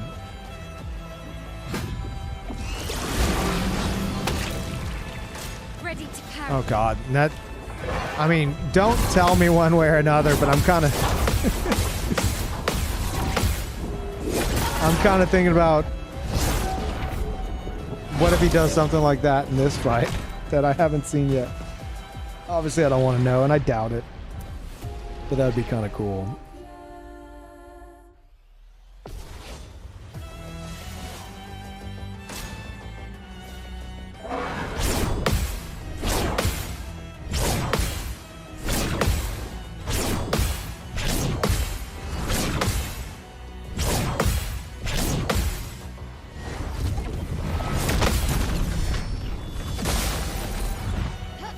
Let's dance. On me.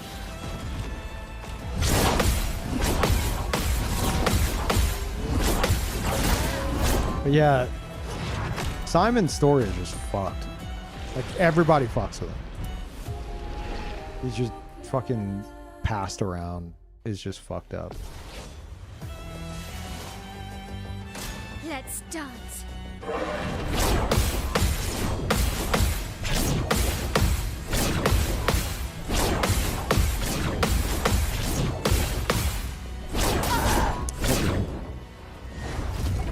A standard PS5 controller? Yeah. Yeah, I have a DualSense. Now, I mean, I'm on PC, I'm on Steam, and I do have it directly connected to my computer. I've heard people saying that they've had like latency with Bluetooth, but I'm not wireless, so.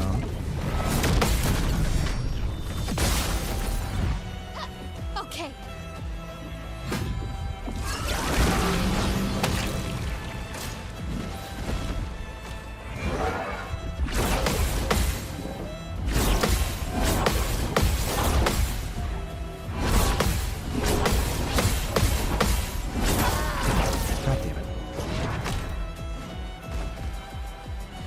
The most on PS5 controller are more mouse and keyboard.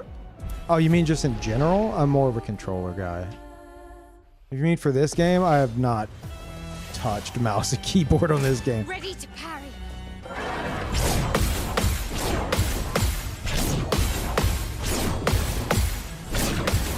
Like the only time I mess with mouse and keyboard is whenever it's a game that I feel like significantly you should be playing mouse and keyboard. Let's dance. But if I can get away with controller, I'll definitely prefer that.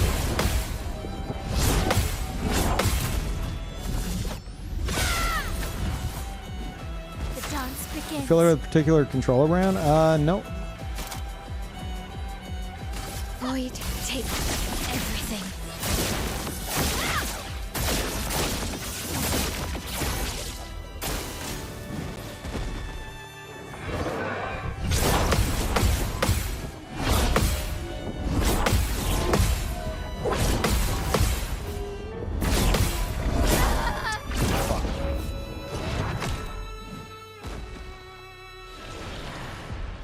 Would you be interested with being affiliated?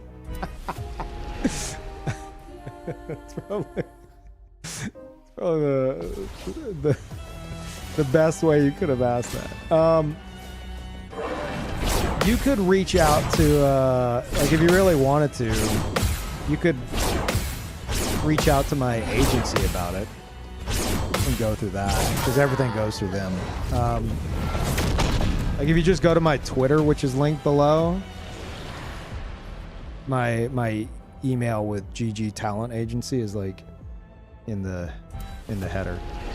I should probably put it below the stream, but you know.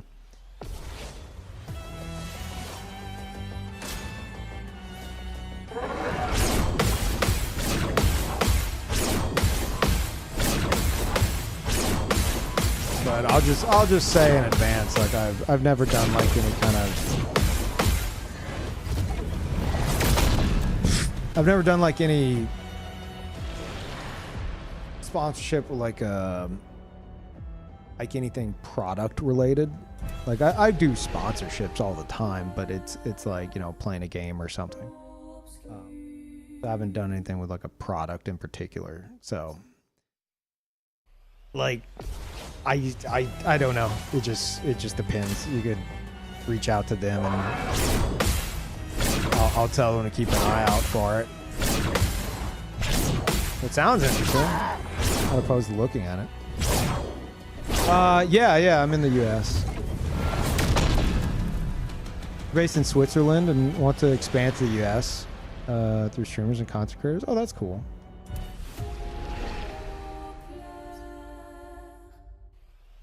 Yeah, I'll let them know to keep an eye out for that.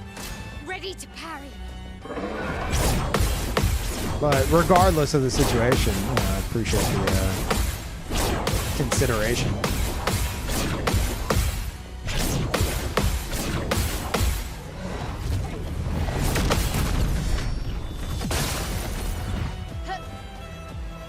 Peeve, when you fought the Painters, did you just win, or was there any sort of challenge?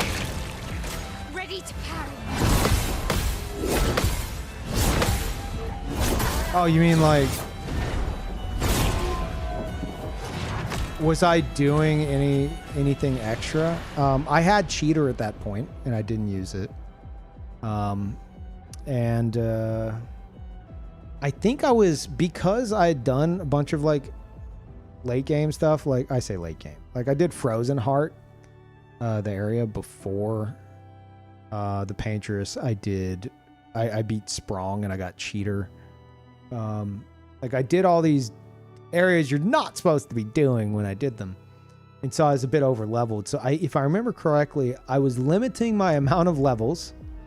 I think I intentionally stayed around like level 42 or some shit like that with all the characters. I didn't spend any extra points. Like I was just sitting on a bunch of stat points. And then I think I even removed 1 or 2 like hard equipped Pictos just to like balance it out even further. So yeah, I was still, even in that moment, doing shit. And like I said, I wasn't using cheater. I got second chance, obviously, in that moment. I didn't use that. Yeah, I've been weird pretty much the whole time. Keep your name in the hat. We'll see. Can't promise anything either. Have a nice day. Oh yeah, no problems. No problems. Thanks for reaching out. I'm gonna fight her later today, and I'm thinking I might have to nerf myself. Yes, I would highly recommend it. It's one of those fights, like it's one of, if not, in my opinion, the best fights in the game. It's just fucking great. So really, you know, drink it in however you need to. Don't hesitate to like pull back a bit just to, you know, make it more impactful. It sucks you don't have access to challenges to Act 3. Yeah, you can't do that. That's why I was saying, like, I was limiting the levels I was putting in. I was I think I had only 1 hard equipped Pictos per character at that point, just, you know, because like Pictos are like, that's most of the build. You could have pretty much 0 in every fucking stat, like aside from damage stats. Well, actually, I say aside from damage stats, it depends on your weapon. You could pretty much have 0 in every stat and just really, really, really strong Pictos hard equipped and still probably be pretty fine.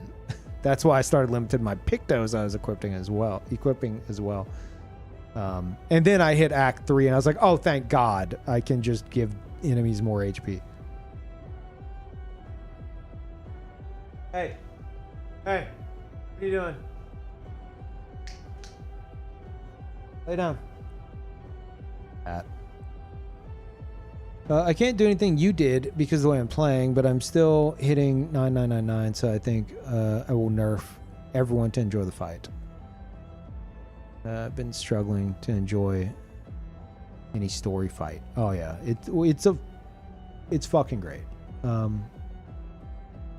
The encounter before it and leading up to it are fucking great. So I would say whenever you get to a point where you're like, this is a boss room for sure. Like whenever you have that moment, then that's whenever you do what you need to do, you know.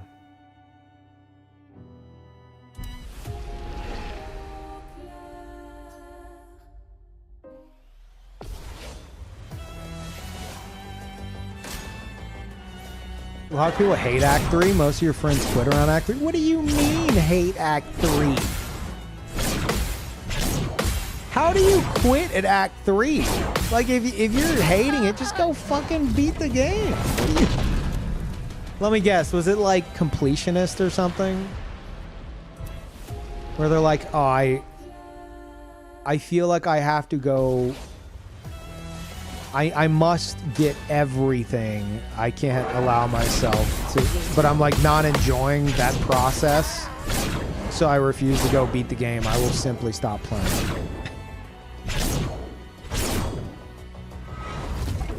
Well, Max's issue with Act 3 was the balancing around launch. Like, they didn't have the challenges on the flags where you could, like, bump up the enemy HP or, you know, limit your damage. I mean, you can do that by just unequipping painted power, which I believe is what he did to ultimately balance it out at the end. But, yeah, you have to intentionally in Act 3 jump through hoops, especially if you're doing any kind of exploring. You have to jump through hoops to keep from just one-tapping everything. If you do like any remote amount of exploring, and that's completely fair and accurate criticism, even with the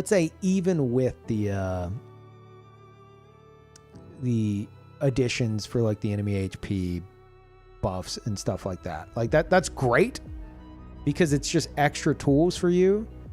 But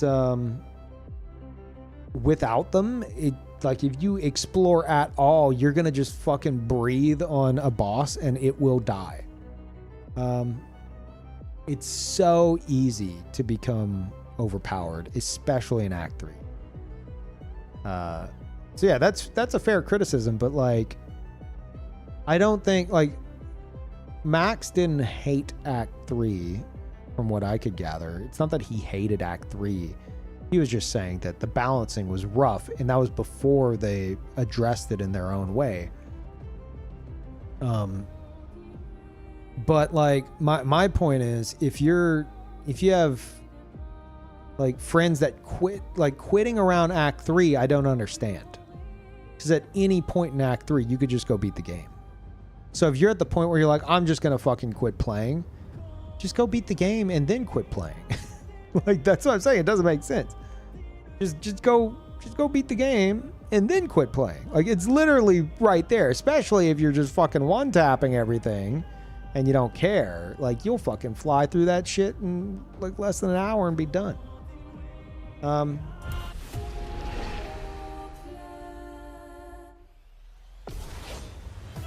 So if they didn't enjoy like the exploration side of it and stuff, which I love, then like they don't, I just don't see why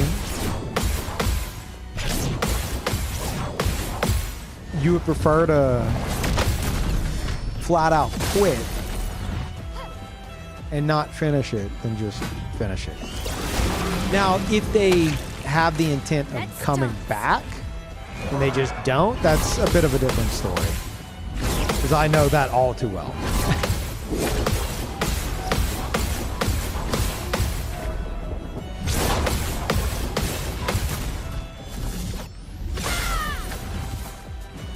I'm not giving up.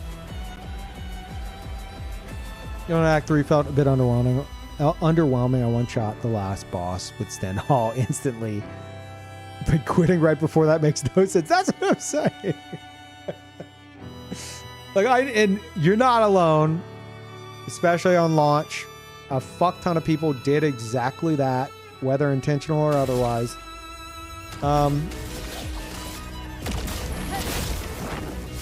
Thankfully, I had the HP options because I started late. But yeah, like even then, you know, like if you're not enjoying it, if you're not enjoying the pacing of Act 3 or whatever, and you're like, okay, I think I'm done, just literally go to Lumiere, finish the game, and then be done. Okay. If you're genuinely like, nah, I'm done, then just go fucking finish it. Like, that's the way I see it. This will hurt. Holy.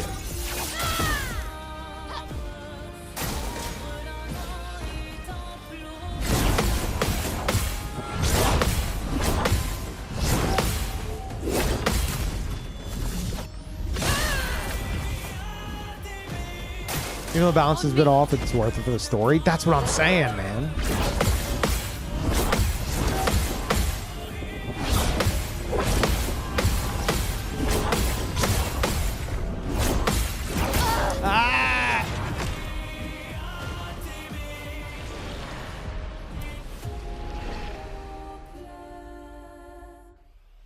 You ruined the last boss by doing Endless Tower before. Yeah.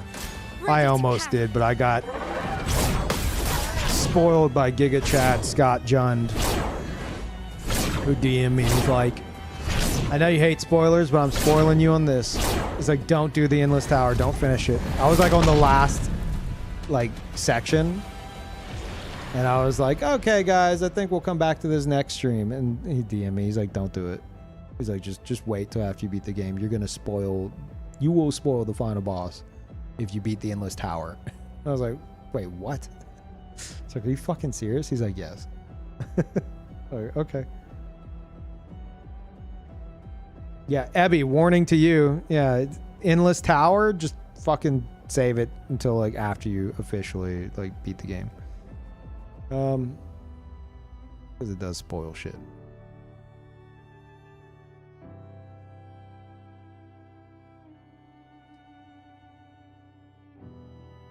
I do wish they would have fleshed out Act 3 a little better story-wise. Like, let us collect the chroma while telling us more of the story. Yeah, like, that moment is, it definitely feels, like, almost rushed, but, like, there could have been something cool about, like, and maybe originally intended... They originally intended to, like, you know, backtrack to all these zones, but I feel like there's probably no way they could do that without it becoming, like, extremely tedious. So them just giving you the straightforward choice is, I think, probably the best way they could have handled it. But maybe at that point they had already planned for it in the story. I mean, it was still cool, the shit that went down, you know, but yeah.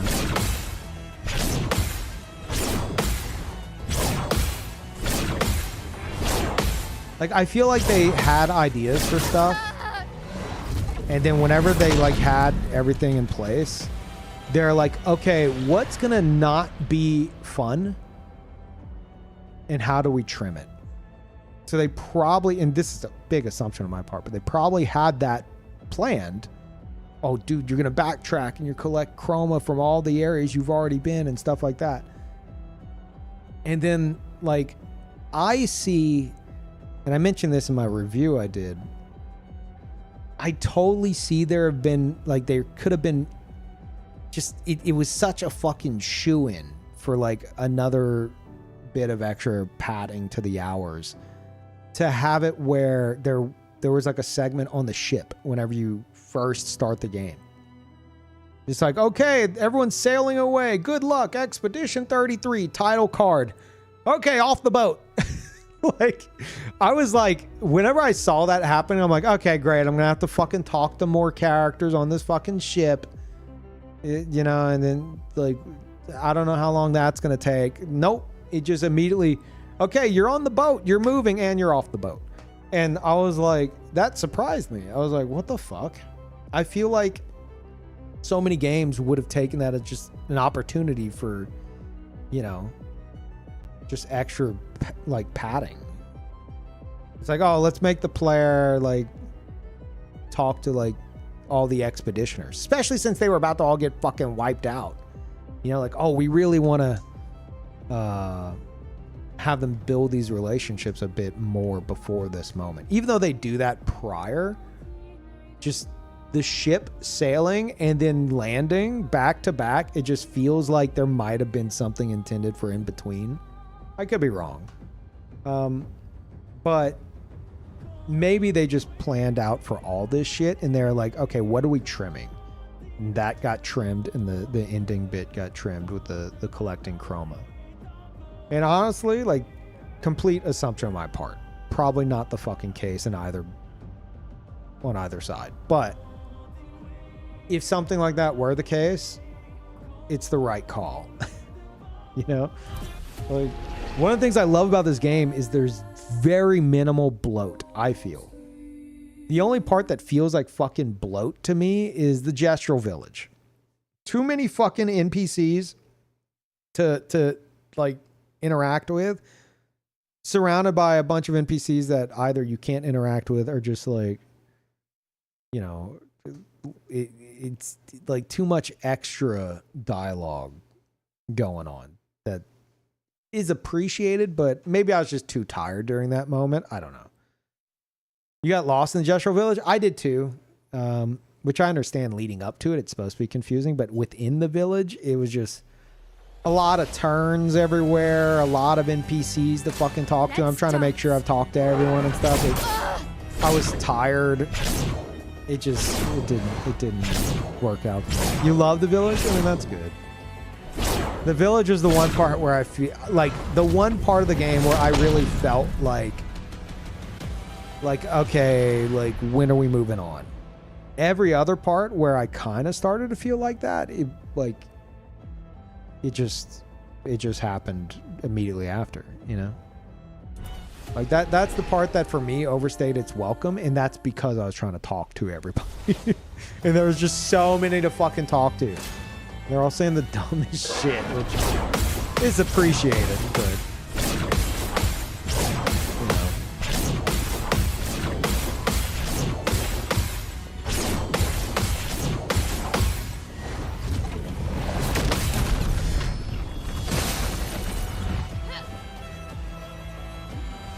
If they had another NPC interaction moment on the boat, I would have quit. That's what I'm saying. I feel like a lot of like AAA devs would have seen that as like free real estate, you know?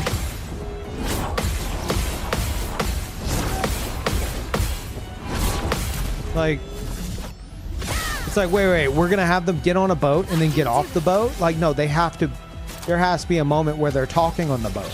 Why would we not do this? We made the fucking boat. Make them talk on the boat.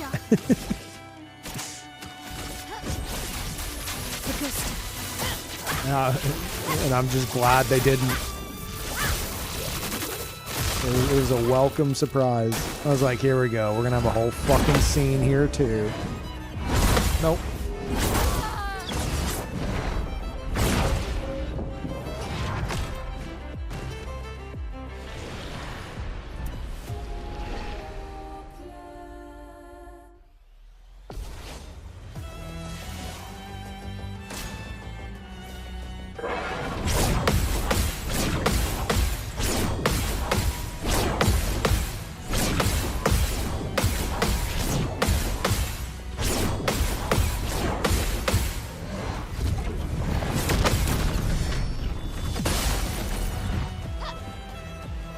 Oh my god, you weren't using Lumina at all until old Lumiere? Holy shit.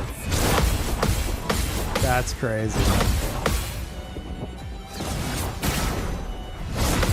To be fair, that part is like they're trying to throw out all the mechanics at you at once. It's like, pick those. Here's Lumina points. Here's this, here's that. I get overwhelmed. I understand. We take everything. And there's kind of a lot going on in that menu. Pictos there, skills in the middle, Okay. weapons on the right, tucked away in the corners, the Luminas.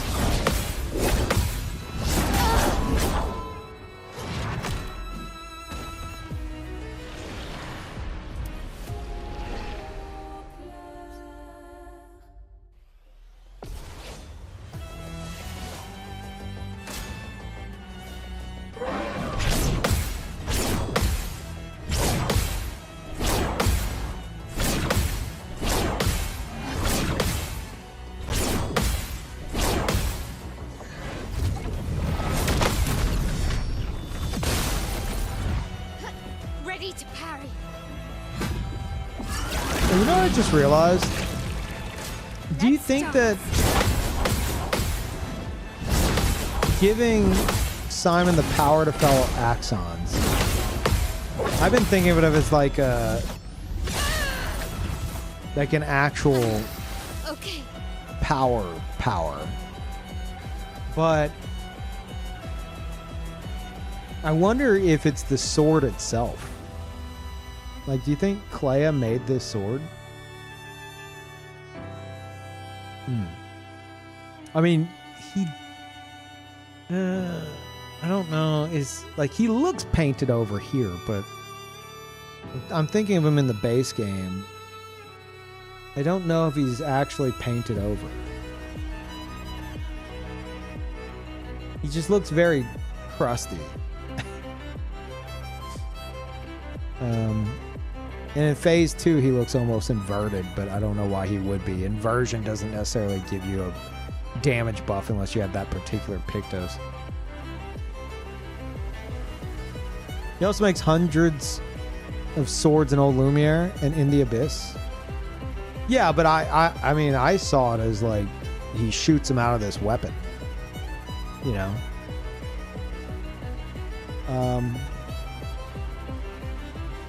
But maybe not. I don't know. Thought Verso said she got to him and painted over him in the base game cutscene.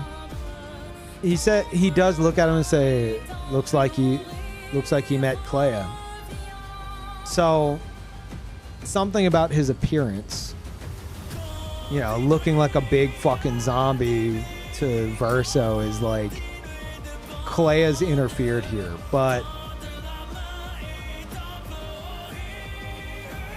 I don't know. I like he looks painted over here, but I don't think he has all those markings in the base game. I would have to see him again. Everything.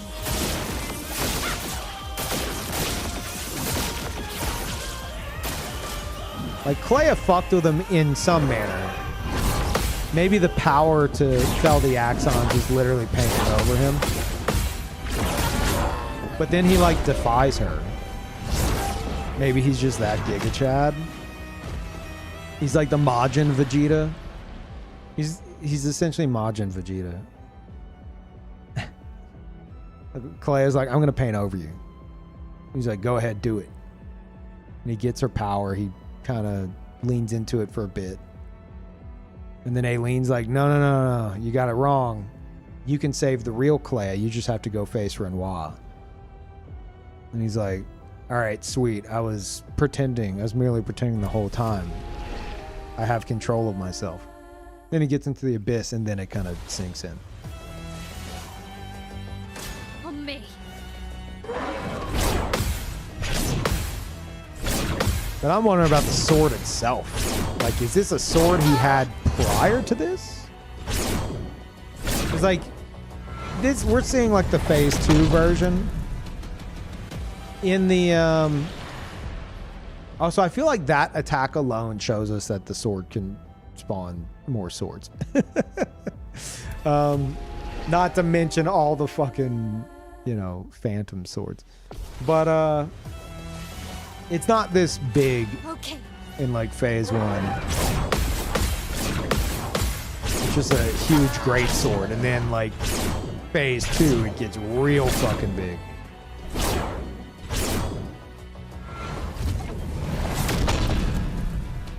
I wonder if it's got like if there's some kind of almost like paintbrush element to it. Because he can delete people from the fucking canvas. How the fuck does he have that power? That's crazy. Maybe Aileen? Well, no, Aileen wouldn't give him that power. Renoir would give him that power, right?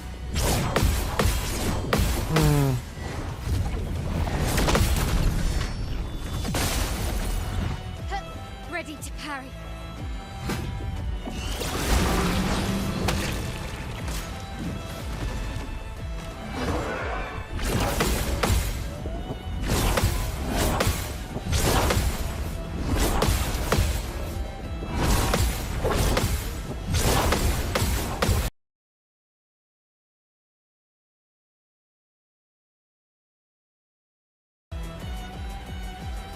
Hey.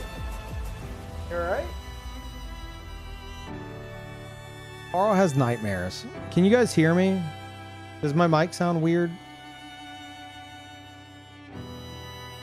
He like knocked out my mixer.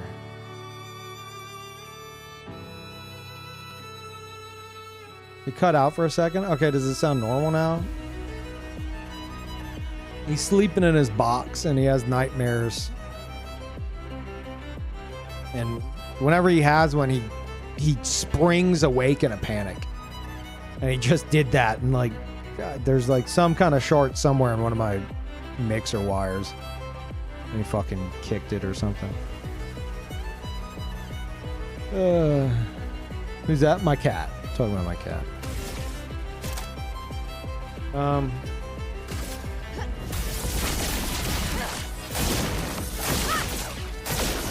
He's fine now, though.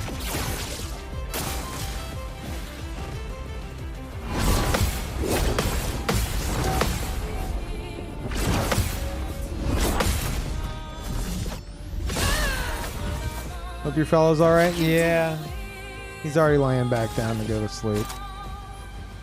It's just whenever that happens, he freaks the fuck out. You can't escape. And if he's sleeping on your lap when that happens, you're getting like, not just clawed, like even if his claws are trimmed, you're getting something like sunk into your flesh.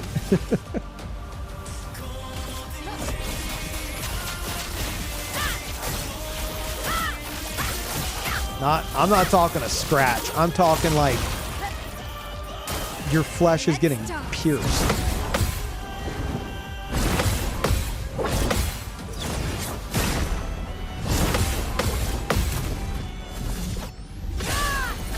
I do plan on returning to Silk Song. Sorry if that's an older message.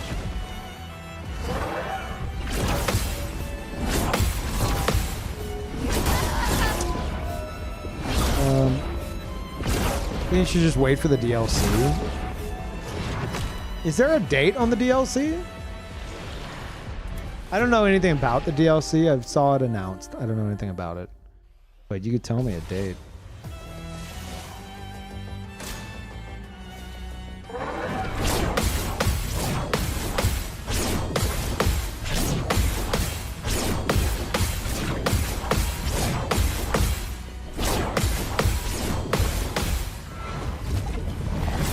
Is it soon, TM? Yeah, I don't think I'm gonna wait. I don't think I'd wait for it. You know.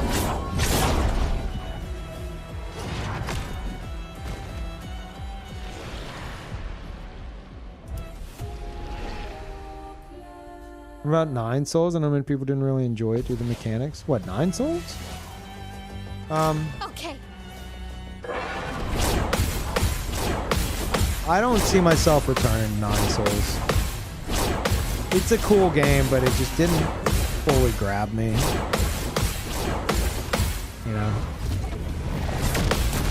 It's one of those where I'm just like, I haven't played it in a long time. Do I want to go back? And I'm like, not really.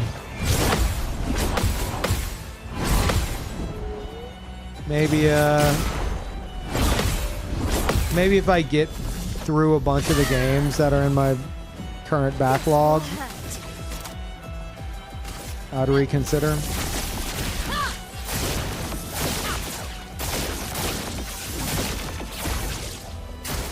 Okay.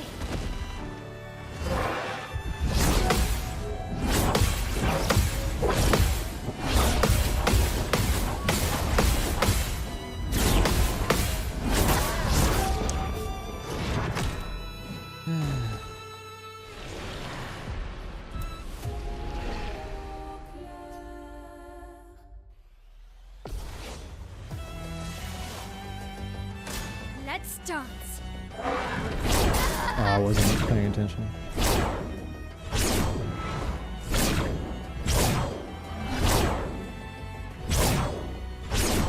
Art-wise, 9 Souls looks good. 9 Souls is... I played I don't know how many hours of it. It's really cool. But then, like, Night Rain released, Death Stranding 2 released, I started playing Expedition 33, Silk Song released, I went back to Expedition 33, and I'm just... 9 Souls out of all of those is just, like, the one most on the back burner, unfortunately.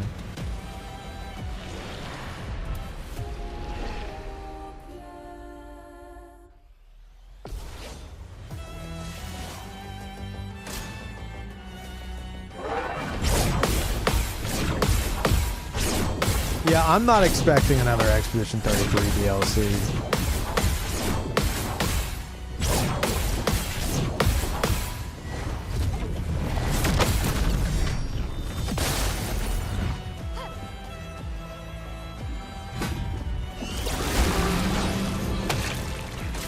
Let's dance.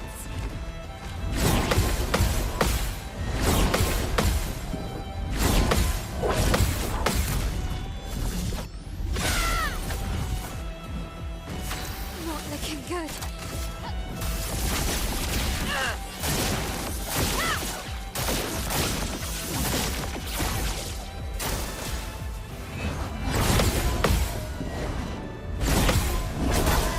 Yeah, Verso's drafts is such a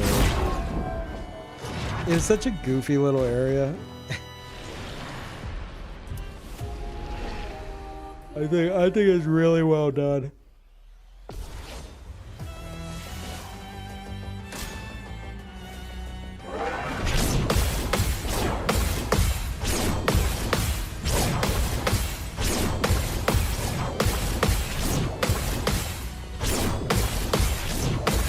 Like I played that and it's like, oh, thank you, Sandfall. Thank you for this gift. Okay. Thank you so much. And they're like, Peeve, is that another Christmas present behind the Endless Tower? And I'm like, what? Where? I'm like, oh my god, a new Simon? And Clea? Oh my gosh. And whatever these two things are, oh boy, thank you, Sandfall.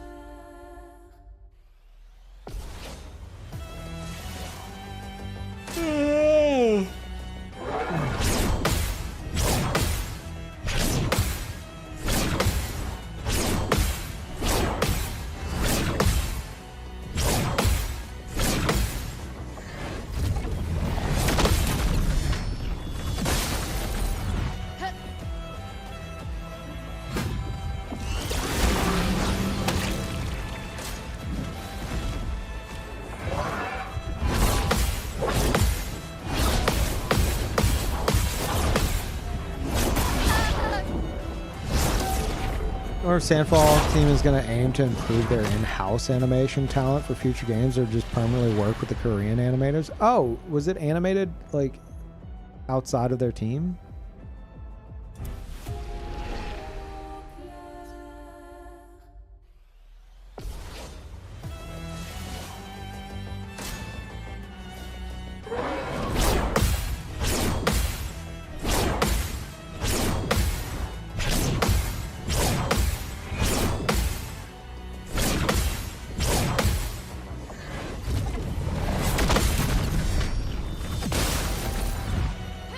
Ready to parry.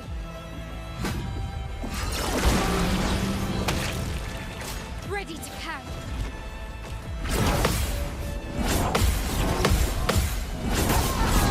Nah. The CEO found the animators on YouTube. What the fuck, man? Is that Gil-Yam? What?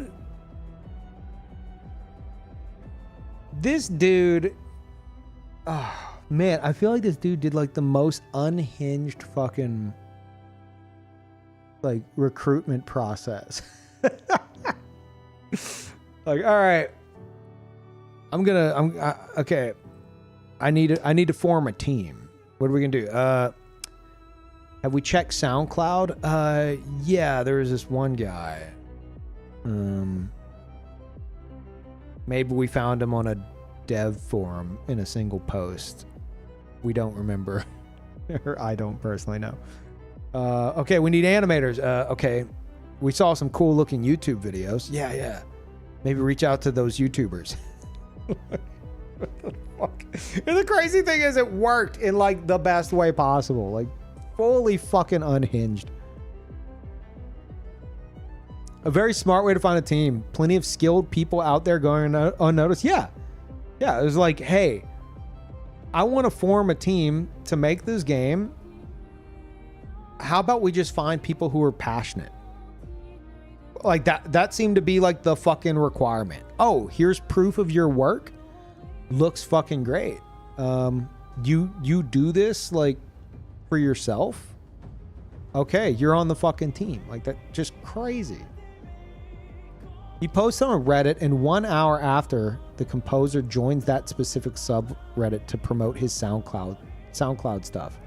Is that how that worked? I've heard like multiple versions of that, I think.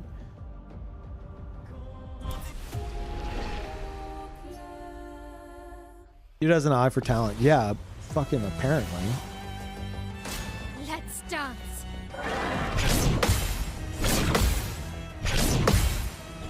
Lead writer was originally supposed to be Luna's voice actor. Oh, and then they got a different voice actor. I feel like if I had to guess, I would say, because like Kepler has like Slow Clap, I believe, if I understand correctly, formed Kepler with another company, like another indie company, to like form their own like co-op kind of like publishing company, and they just support like other indies and shit. And Luna's voice actress is actually the third area boss, the museum boss in Sifu. I forget her name. She's ironically, she's an artist. She's the artist, and she's in the snow. That's Luna's voice actress. And so I don't think it's a big leap to assume that maybe someone at Slow Clap was like, hey, I think we know someone who might be great for this role.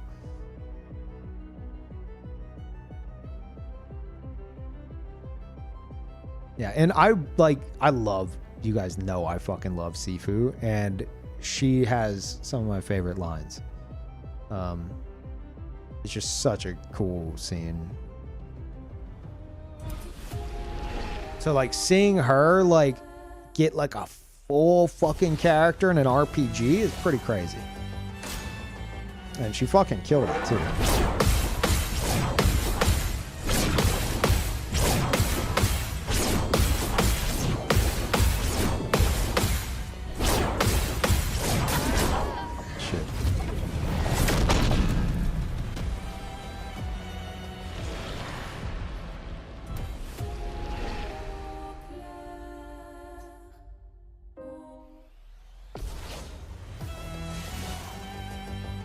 On me.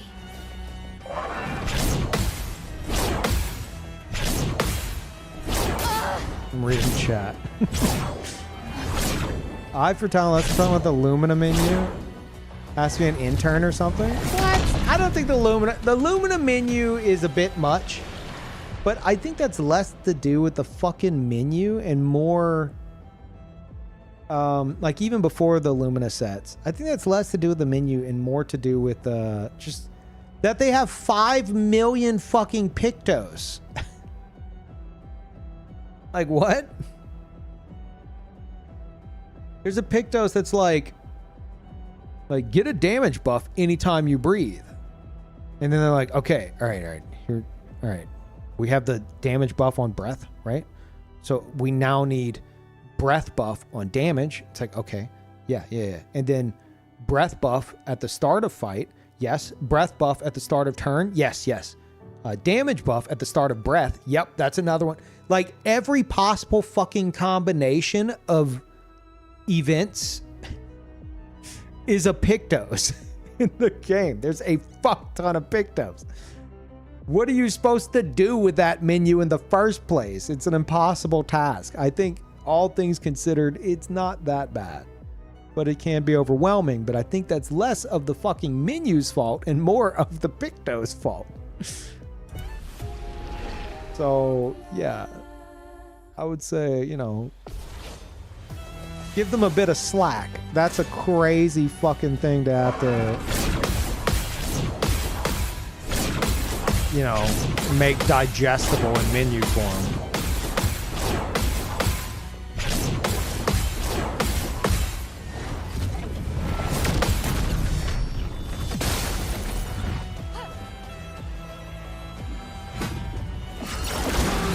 You design a menu that can handle that amount, like filters, actual useful filters. I mean, I haven't fucked with the filters much, but like, are they missing some like very fucking obvious options or something?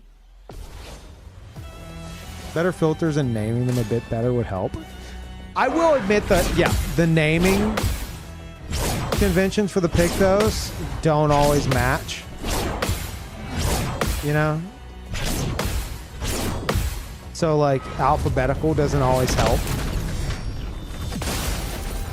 Like, all the stuff around, like, playing solo.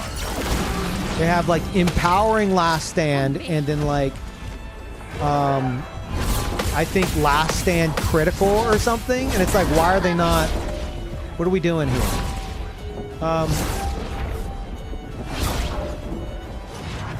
Like that kind of shit, yeah. But again, I think that would fall on whoever was in charge of naming the Pictos.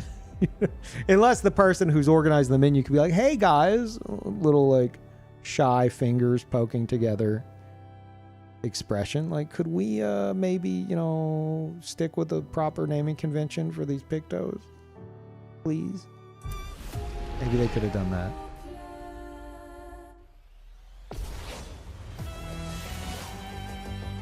Okay.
Slow motherfucker.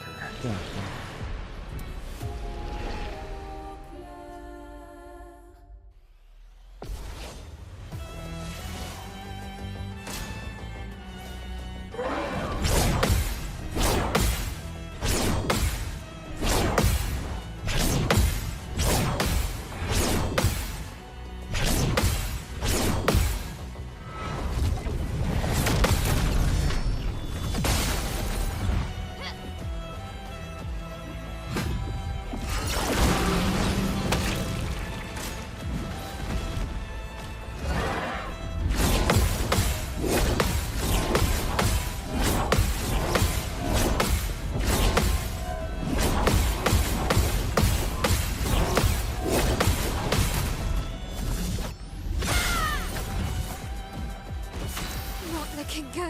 Oh, yeah. Yeah, I played Final Fantasy VII Remake. I remember not even fucking with, like, the build section of that game. Like, I just set it to automatic because I couldn't be fucked with the... too much. The UI for that was too fucking much. Oh, okay, we're gonna have, like, the materia system in, like, a spot where you, like, make your builds and stuff. I don't remember exactly what it was, but, like... The menu turns into like fucking constellations and like space and shit. And I'm like, this is too much with like cores. And I'm like, what is going on here? What the fuck is this? This is too much. I ain't fucking with all this. So at least it ain't that. Regardless of how you feel about it.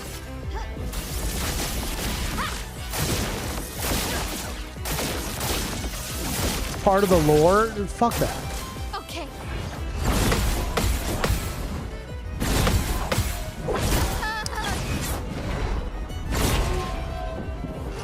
Oh yeah, and there's like an animation every time you opened it. Yeah. Unnecessary. Like that's too much budget is what that is. Like the UI people for Final Fantasy VII Remake were like, okay. Okay. They're like, okay, We really got to prove ourselves with this UI. You know? We gotta show that we're making use of this budget. So we're going to go unnecessarily over the top with this design.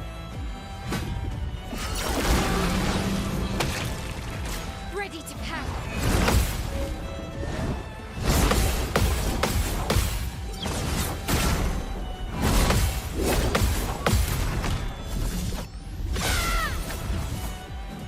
I can do it. They made the most flashy and stylized menu, but forgot players will open it 1,000 times and it needs to be functional. Yeah, I know. Like, that's what I'm saying, man.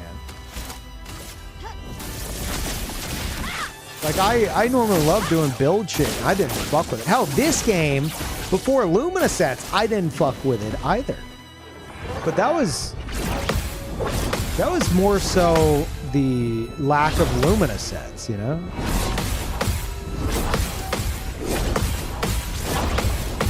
Like, that was the main issue.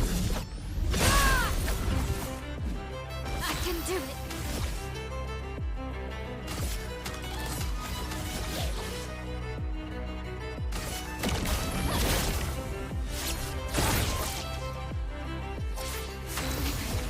Okay.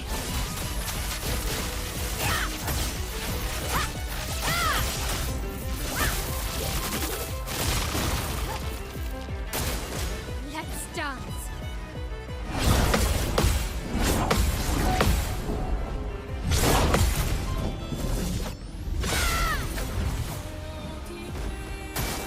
On me.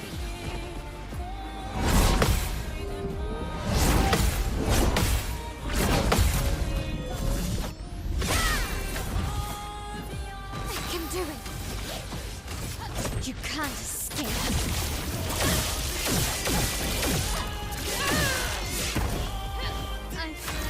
Okay.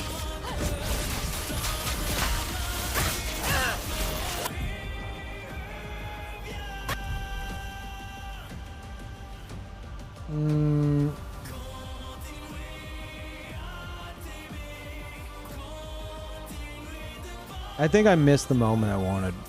There's that moment where her leg like goes back and it looks so fucking cool. Missed it by like a second. Still cool though.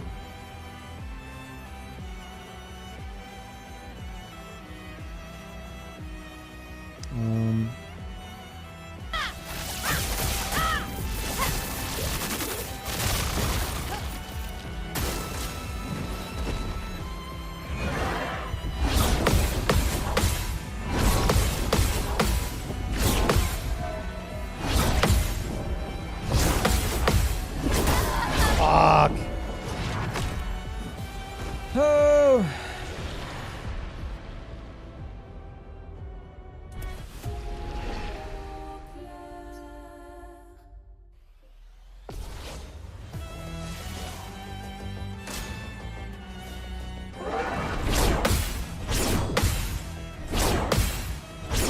Yeah, Ebby, I do still think you're crazy, but the fact that you're, you know, you're going through it in your own way and doing your own thing, and like it's you saying, regardless of how much I like it hurts my brain to think of like all the issues you have with the game, but you know, to each their own. You saying like, yeah, even if you were to quit right now, like, oh, I made it to the Painters and I stopped playing. I mean, that would be fucking crazy. Don't do that. But that holds way more weight than someone being like someone who's never fucking played it, never touched it, never intends to play it. They're like, yeah, bro, it fucking sucks. Or maybe they, I don't know, played like an hour. Like, there's a certain point where you played enough to where it's like, okay, obviously it's just not your fucking thing, you know? Like, you're not just trying to rile people up. There's something there that doesn't particularly click with you, and that's fine. You know, whatever.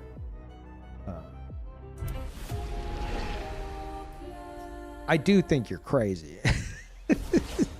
But I acknowledge your craziness and I respect it.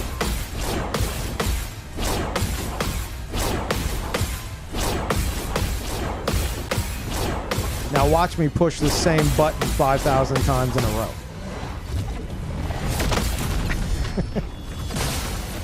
As I call you crazy.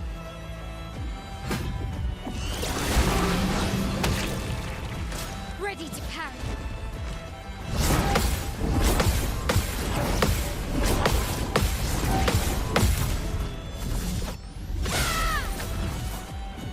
Blades sharp.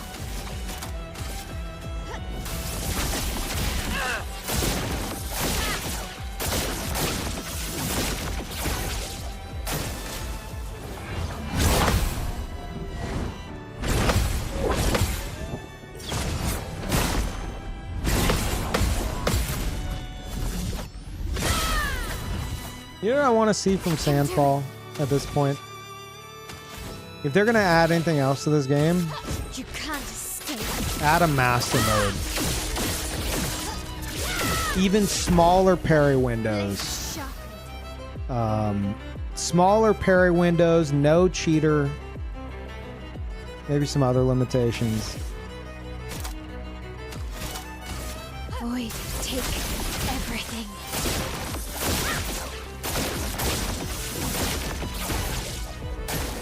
On me. Like, just go full on unhinged with it. Oh, I forgot that's a quick one.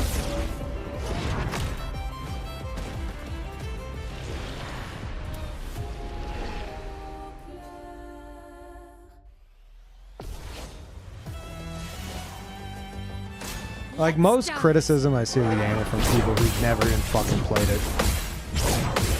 You know?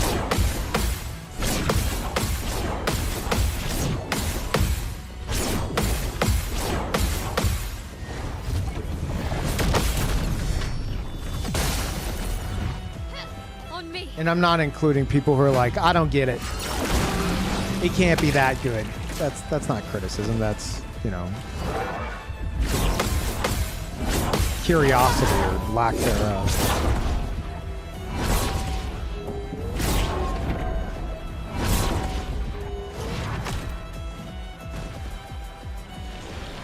One frame parry windows. Hell yeah. That's what I'm talking about. How'd this game win GOTY? Oh, dude, you just reminded me. You guys remember last stream someone showed up and was like, AI slop. And like no one acknowledged them. And then like an hour later, they typed in all caps, AI slop. I was like, motherfucker, we heard you the first time. Like, what are you doing? And they're like, oh, you have a good memory. I was like, yeah, I remember fucking idiots in my chat. Nobody cares, dude. Like, nobody cares about this fucking narrative that you're pushing. Well, funny story. I was in I've been following Jake and Bake for years. He's a IRL streamer, like one of the most popular IRL streamers. And I saw he's been doing his first playthrough of this. I was like, oh, fuck. And so I jump in. I've been a lurker in his stream for years. Haven't said a word.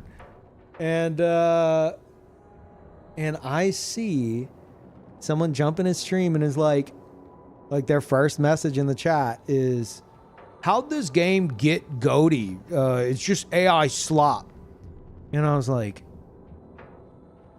no, there's no way. And I pull up my chat and I type /user and their name and it's the same motherfucker. I was like, and that's where I broke my lurk and I added them. I was like, hey, at so-and-so, good to see you again. Or good to see that this is all you do every day. And then Jake was like, oh, what's up, Peeve? What do you mean? And like, he thought I was, because it was my first message as well. So he didn't see the other dude's message. It didn't pop up for him for some reason. And he thought, he was like, what do you, yeah, like, yeah, I play games off stream. And I was like, no, you misunderstand. I was like, I was talking to the other guy. I was like, sorry, dude, I didn't mean to, you know, I'm not meaning to like cause any fucking issues here. But like, I couldn't believe, and it was fine. Like, you know, he was just kind of confused. Even one of his mods was like, no, he was talking to the other guy. And Jake's like, oh, okay, all right, cool. Yeah, Peeve, I'm really liking it. I'm like, okay, cool, awesome. Love your shit. But it blew my mind that this troublemaker Peeve, yeah. It blew my mind that this dude is like, this is all this motherfucker does. He might even still be in here. I didn't ban him in this stream because I kind of hope he shows up again so I can make fun of him. But this dude just goes, just all day apparently, goes Expedition 33 stream to Expedition 33 stream, and it's just like, AI slop. How'd this get goaty? AI slop. It's like, it's probably because of all the views you're putting into the fucking game on every platform to shit talk it because you have nothing better to do, is pushing it up higher in the category. Like, you're single-handedly supporting this and your dedication to like be a fucking freak about it, you know? Like, that's, I don't understand that. It must be a child, right? Like a fucking kid or something. It's like, oh, I'm just going to here, let me go enjoy my pastime of browsing the Expedition 33 category to try to anger the chat rooms by calling it AI slop. Like, that's, there's just, I don't know, there's some people like that on the internet, and it's just fucking weird, man. Rage baiters, yeah, like that's how they get their kicks, and that, it's just. And then, like, as soon as I called him out, he didn't say a fucking word after that. Like, you're acting like a fucking idiot to the point to where someone can easily be like, oh, you're that fucking idiot. And you're like, oh, I am an idiot. And you stop talking. Like, I just, man. It's, some people have like weird fucking mentalities, dude. Part of me wants to like interview somebody like that and be like, what's going on in your head? Like, what is this? Because you obviously don't genuinely care about this discussion. You're like, your pastime is to try to piss people off online. That's your entire pastime, obviously. So like, what's going on with that? Like, let's get to the bottom of it. Like, what is what drives you? How do you have nothing better going on with your life for this to be like your primary source of entertainment? It's crazy. No, brag, they successfully rage baited you. Like, dude, you're a rage baiter. You're still a loser. Yeah. Like, it's like, it reminds me of, I think a lot of this spawned from, I have like a theory, conspiracy theory. I think a lot of this spawned from the days of YouTube comments where, like, for the past decade plus, like 10 to 15 years, you have people, quote unquote, trolling in YouTube comments, and this like widespread mentality online of like, don't feed the trolls. Like, no, don't engage with trolls. Don't engage with trolls. And so it resulted in this mentality for a lot of people. Again, this is my conspiracy theory.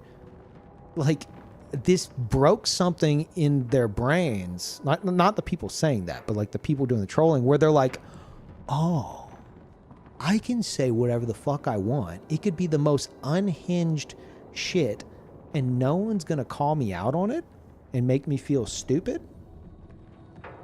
And if they do call me out on it, even the people who hate me will come to my defense and be like, oh, no, you fucked up by engaging with them in the first place. It's like, oh my God, this is great. And then you just have people who dedicated their whole fucking online presence to that over like 10 to 15 years. And now there's a fuck ton of them, and it's all they fucking do. So I am all for, like, it's like, oh, don't give them attention. Fuck that. Give them more attention. But it needs to be in a live setting. I think that's the main problem. It needs to be in a live setting. I hope in the future all online content is somehow through like something similar to this. It will not be. But I want live chats on everything. So you can show up. You could say something fucking stupid, but someone in real time, so you can't walk away. Someone in real time can call you out and be like, "Hey, you sound like a fucking idiot. Can we deep dive into this and like, you know, figure out what the fuck's wrong with your brain?" Like mass humiliation needs to be at the forefront of online interaction. And you know, across the next 10 years, I think that needs to be a goal of the internet. Someone being a fucking idiot online, call them out. Unless it's on like, you know, well, maybe not so much anymore because odds are they're probably a fucking genuine bot. At least as far as Twitter's concerned. Oh, maybe this guy's a bot too. It's just whenever I called him out in my own stream, he was like, "You have a good memory." I was like, "Yeah, because you're fucking dumb and I remember your name." And sure enough, the one time I saw someone else say the same thing as him in another stream, it was him again. Like, what the fuck is that? I was like, this isn't the same guy, is it? And I check in my stream, and sure enough, it's the same guy. I'm like, this is the only motherfucker doing this. And apparently he's doing it in every Expedition 33 stream. Like, holy fuck, dude. Genuinely get a life. It's crazy. Absolutely crazy.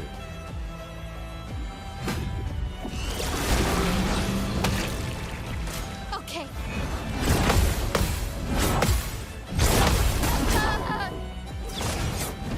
The AI dude, yeah.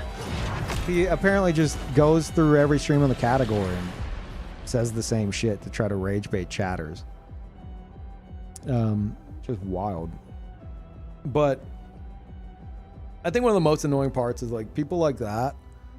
There's a good chance, and I'm just assuming here, but like the whole situation was like back in 2022, whenever they were doing this, they just fucking like everyone was trying Mid-Journey and shit like that. And they're like, "Oh, let's try this for some placeholders." And they somehow made it into the final product and got removed like 5 days later. It's like, oh, fuck.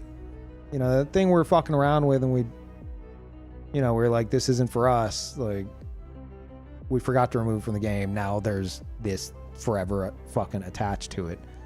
But it was probably like in my head canon, I think that like the same people today who are like, oh, AI slop, AI shit, AI slop, are the same people who back then were like, game devs really need to just give this AI stuff a chance. Like, you know, don't knock it till you try it. It's the future. Just get with the times and try it. And then they try it. They're like, okay, we tried it. It's not for us. And it's like, oh, you tried it, but you tried it though. Hey, everybody, they tried it. It's like, what are you doing? Like, no, you tried it. You automatically lose forever because you actually tried it like we asked you to. It's just wild.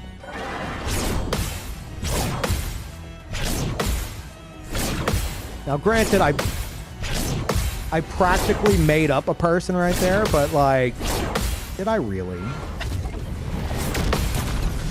Did I really? Is it that big of a stretch? I don't fucking think it is.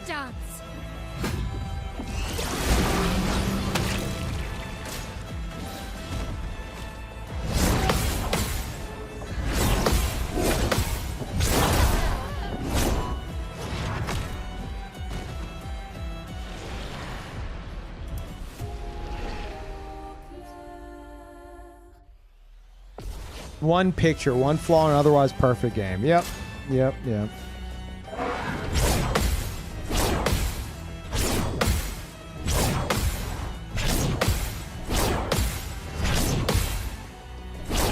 Like, I don't even really count it as a fucking flaw. It was just... Hell, even I, like... Around the time I was,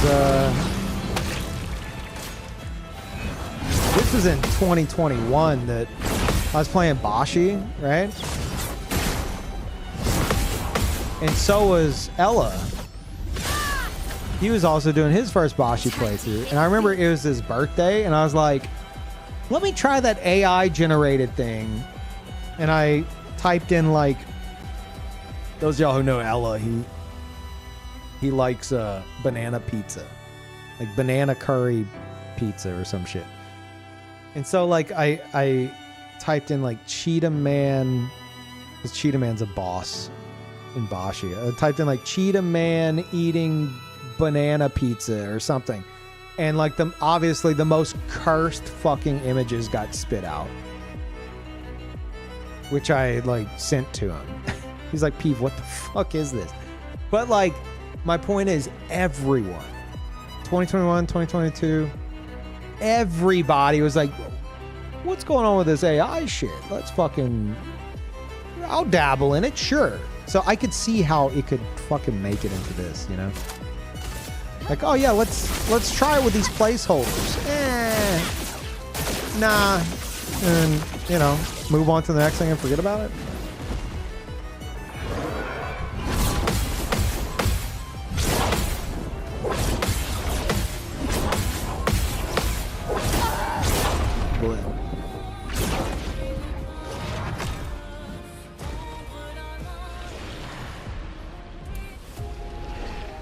It's mental.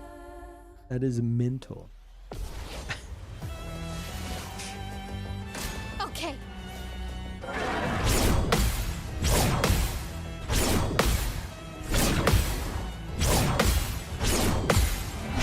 Yeah, my point is, I feel like a lot of the people who are using it as like using it against people who dabbled in it, especially like years ago, are the same people who would be like defending it, you know? It's like, oh, well, you now speak out against it? Well, you tried it one time. So it's like, well, you asked me to try it that one time. It's like, yeah, and you listened to me, idiot. It's like, okay. This is a really annoying conversation to have with somebody, but okay. On me.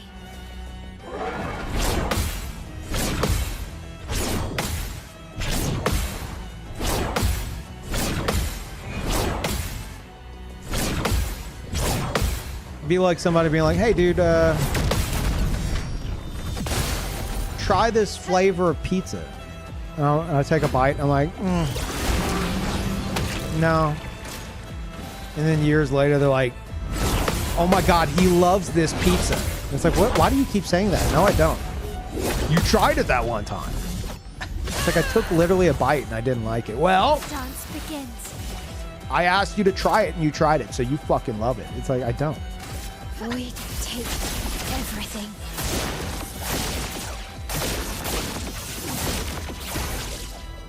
Not to mention the asset they used, if I remember correctly, was a baked-in Unreal Engine 5 asset that happened to be Gen AI. So I don't think they even made it. I think they said that someone was like testing some shit with like Mid-Journey or something, just kind of fucking around, and it got into the game. I've heard people say that, but I think that the full story is like that they did technically do it, but like it's like the most harmless shit in the world, you know?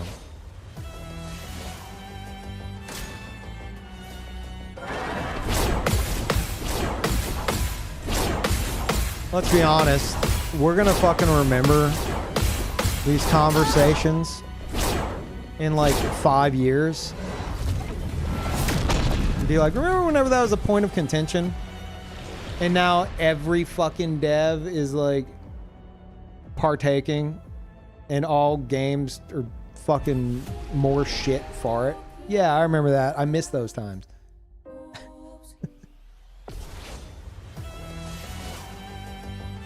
On me.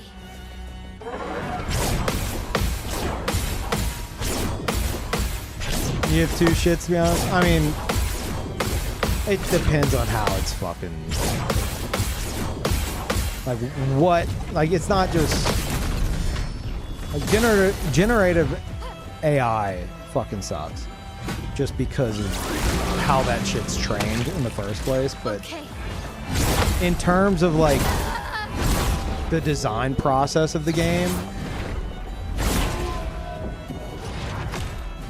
like the Larian CEO saying that they used it for concept art, I'm like, I hope there's more to that story, because I really don't want to fucking play a game that generative AI like was used to inspire the concept art of it.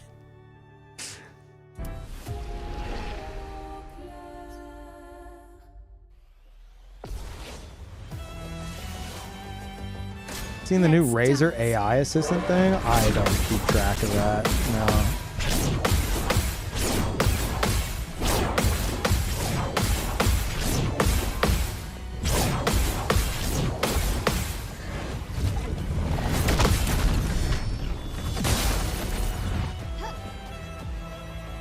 Patcher is staring at some wires right now.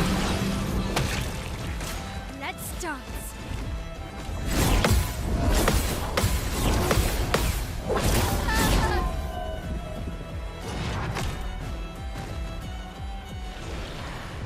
Actually, we use generative AI as a lot, but we use it as a tool for mood board style frames. I mean, I'm not going to pretend to know the entire process behind that, but like, how much time is that saving versus just looking up, you know, reference shots in general, right?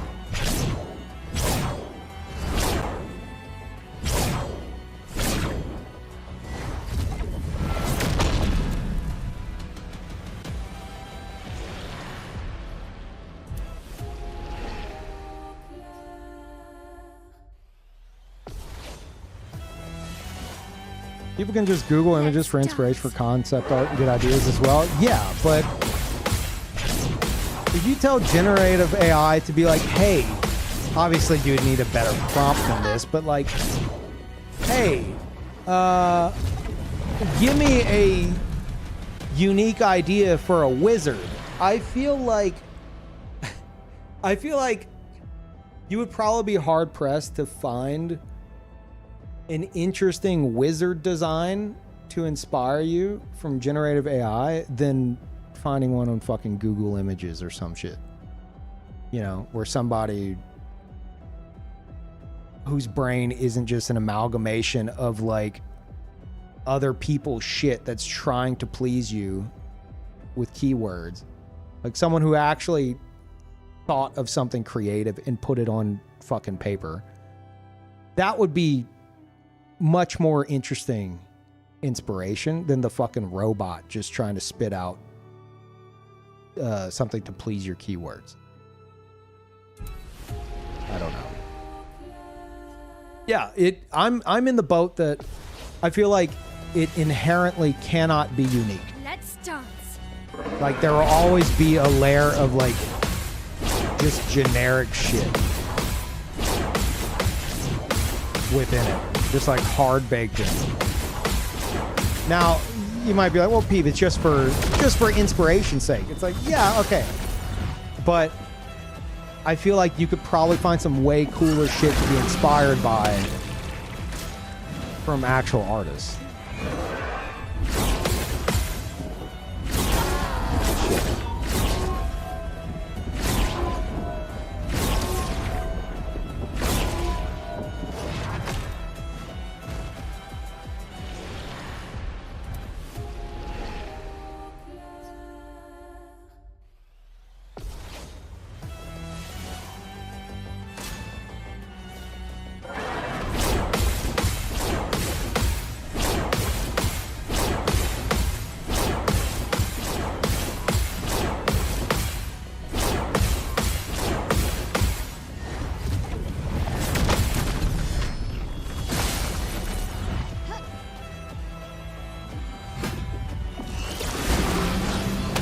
Rather use it as a reference in an actual art piece. Oh no, absolutely. I'm not arguing with you there.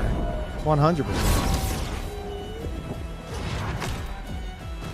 I question why it's even like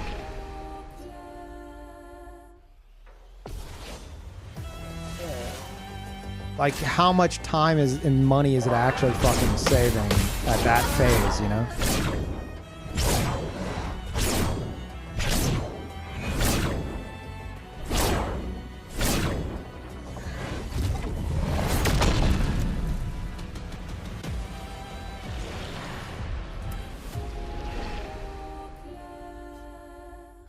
This is a topic. I mean, I'm not looking to deep dive into this conversation. We've had conversations like this in the past. I mean, only time will tell, you know?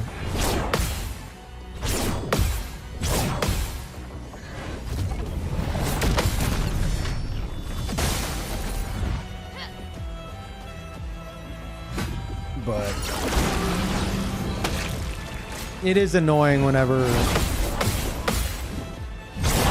you know, whenever a company that like distances themselves from that gets dragged back in just because of like a single fucking placeholder. That's all I'm saying. On me.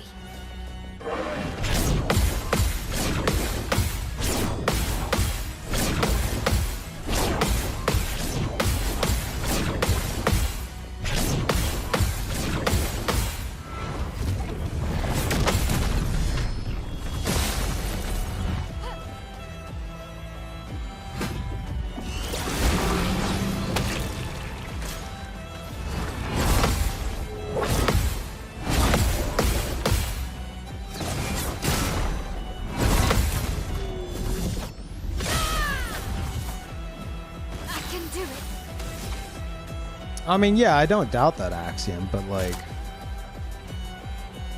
I don't know. I feel like I would have to see how the process works whenever you're like using it to inspire your concept art versus like digging up like actual references and, you know, other pieces of art from actual artists. I feel like one pool of references is going to be far more fucking generic than the other. But maybe some time is saved. And the end result isn't drastically different. Again, I don't know how the fuck that works on the back end, so I'm not pretending I do, but Void takes everything. I'm skeptical, is all.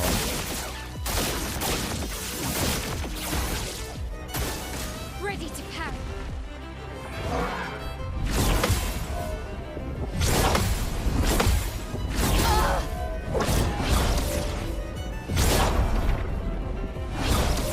When you fire artists to replace them with AI, you're a stupid ass company. Yeah, absolutely.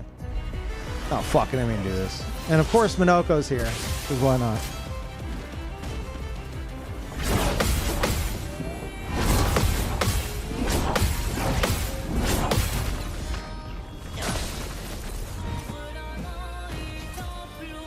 The most references these days are gonna be AI generated eventually. It's not gonna matter. I mean, Your turn to shine. I feel like it's like, oh, why bother finding stuff actually made by people because it's too difficult to do. That's where you lose me. I feel like maybe that's something, you know, give it a few more years. Sure, but like you can still find art made by people online. You know? Watch out.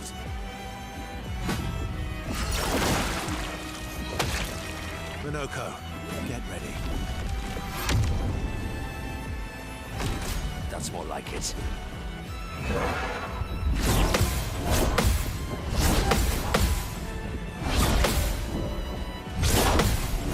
Like, you know what? You know what would be better? I would imagine. There's some shit that can, like, it can detect with, like, a fair bit of accuracy. As far as I understand. I could be fucking wrong on this or duped by this, but isn't there, like, stuff that can detect if something is AI generated? by scanning it or whatever. Like, why not? If you're gonna use AI for like searching for references, why not instead have the AI search for references, but scan for references that aren't AI generated and doesn't generate them itself? I feel like that's the better solution than just, hey, generate me a bunch of generic dog shit to inspire me. You know? Instead be like, hey, search this and X amount of results and make sure none of it's AI generated. Like, is that not a solution? Yeah, but some people run an image through AI to give it a false flag to prove a point. But you would still have more, like, you'd still have more shit that isn't AI generated than just having it generate 100% of the things. It doesn't search for references. It generates from learned data. Okay, I'm saying create something that searches for references instead. That's what I'm saying.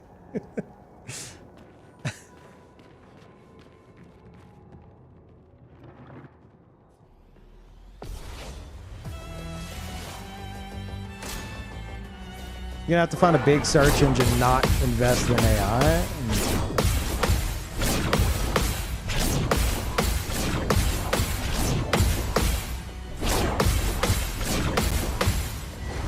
Like Google Images or Pinterest. Does Google Images have a specific option to uncheck like AI generated or something? If so, then I don't understand the argument that you're gonna just get a bunch of AI stuff from Google Images. If they have an option to not do that, and it's an option you can trust. Like, what am I missing here?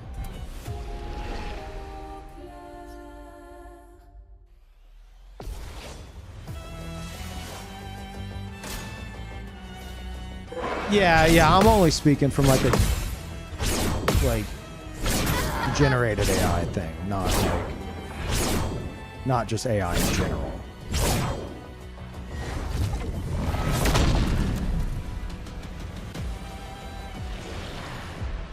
Oh, Parles here, great.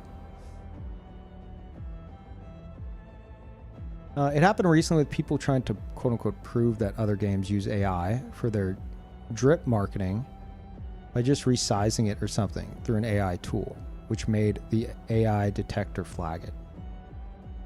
Okay, are we past the point of being able to like improve upon that and handle these like false flags or something? Like, and even then, like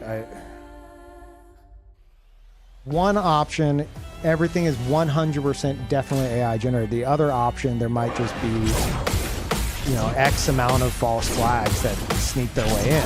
It's still, whatever. I don't know. Maybe I just don't fully understand, but I don't know.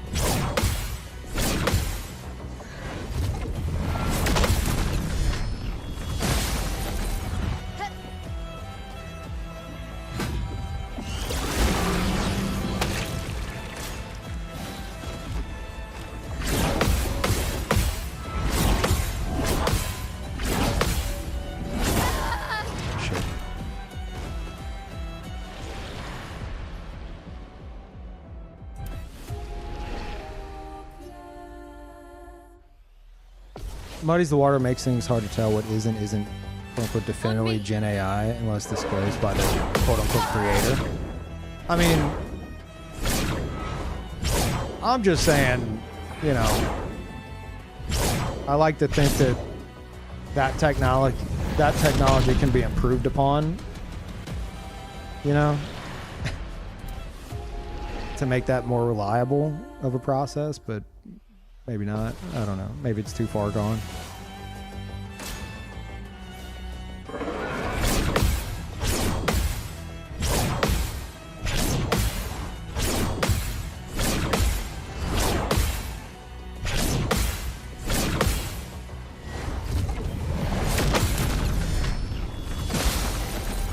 You doing normal, Simon? You keep doing the divergent star timings? Yeah. Yeah, I figured that. I was like, I bet you this motherfucker being so slow also fucks with base game, Simon.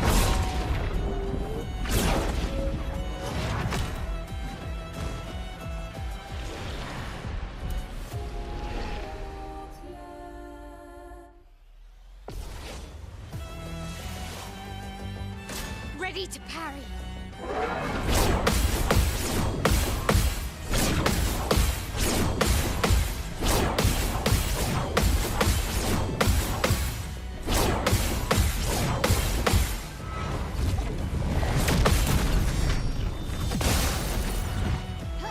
Ready to parry.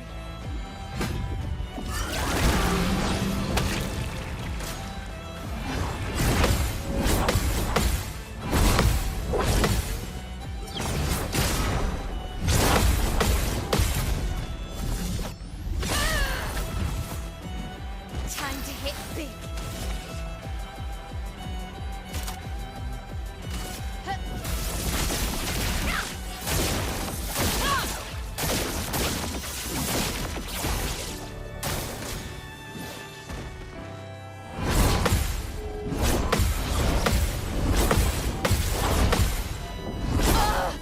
Fuck.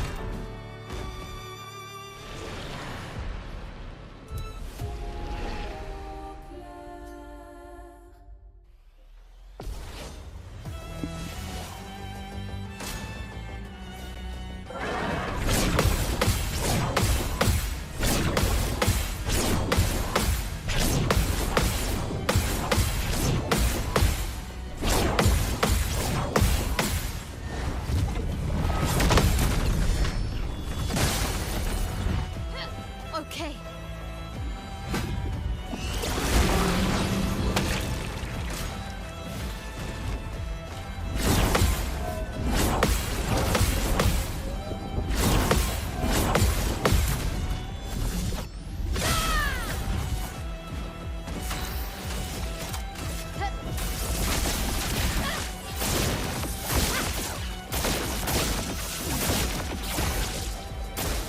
On me.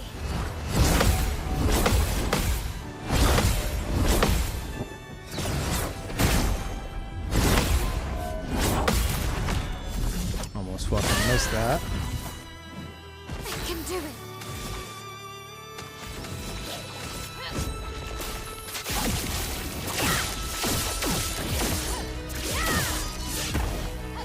Blades sharp.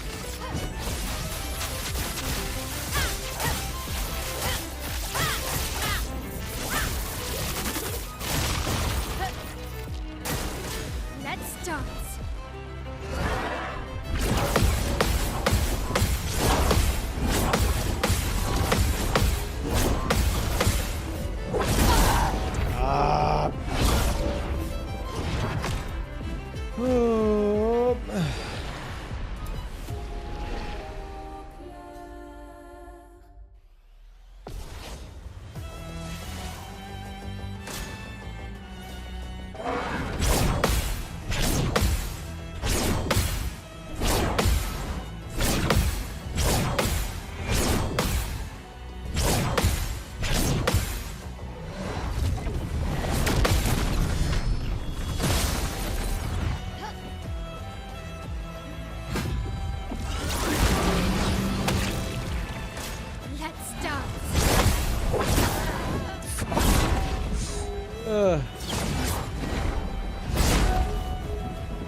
Good.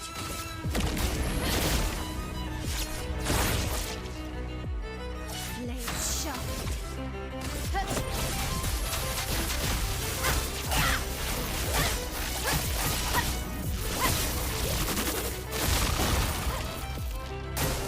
Ready to parry.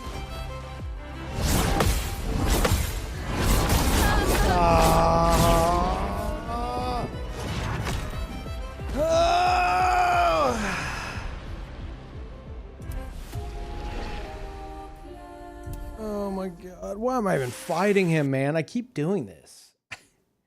I keep burning out on the fucking lamp master and then coming here. Like I said, if I somehow had a crazy run where I got to the point to where I thought I was about to kill him, I would take a dive. Because I want to save him for last. I just like fighting him. You guys are getting like the pre-show with all these Simon fights. Not even real.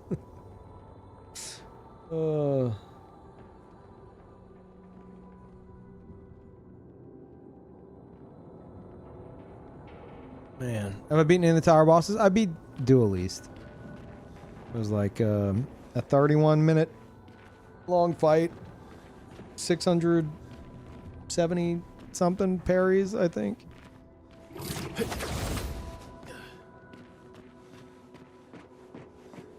But the Lamp Master, like the Lamp Master's not. I don't know if I would. I mean, maybe it's more difficult than Duel East. It's just. I think the Lamp Master just annoys me more than Duel East. Like Duel East felt good to be pairing like crazy. Lamp Master is got some annoying timings. To the point where, like, normally I don't shoot the lanterns. I don't bother shooting the lanterns. But it's at the point now where I'm like, because all it takes is one. Like, you fuck up one, your rhythm's off. You're getting hit by like a fuck ton more, you know. And I think that's what annoys me about him. So I'm at the point where I'm like, maybe I should just fucking shoot the stupid lanterns and be done with it.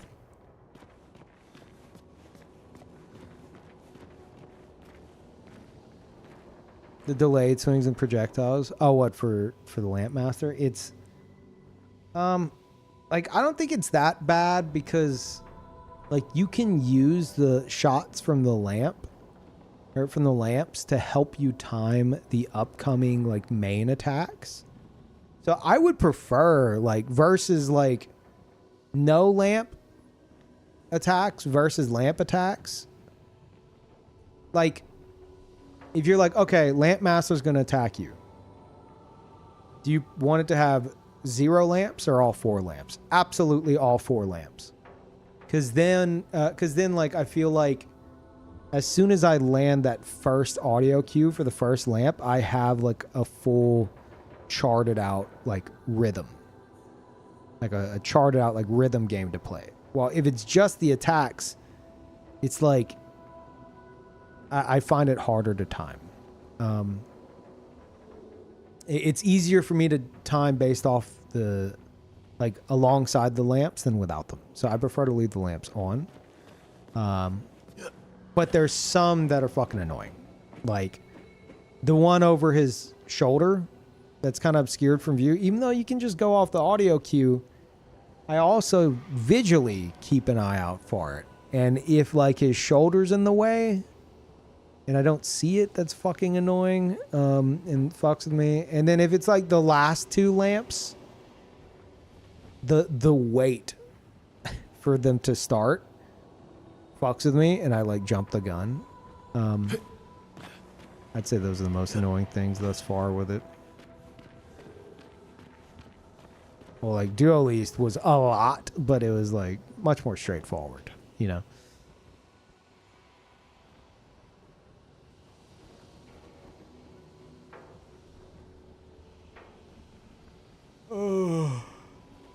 And I don't have any experience with Clea at all. I don't want to know what she's doing. No, I don't want to know what Simon does. I got as far as having Simon pull out the Sword of Lumiere, with one wave attack behind it. I don't know if he can get more. That would be crazy. I'll find out. I don't want to know. But that's as far as I've gotten with Simon. Like, deleted from the canvas, and then I finally saw him pull out the Sword of Lumiere. And I was like, I've been waiting for this. Because I have like 30 hours on Simon, base game Simon. So I'm like, where the fuck's the Sword of Lumiere? Think you'd find Clea easy? I parried a few things in the fight. I'm scared of Clea just because there's so many enemies popping up at once, you know? But yeah, maybe. Yeah, Duo is very straightforward. It's just they throw everything at you.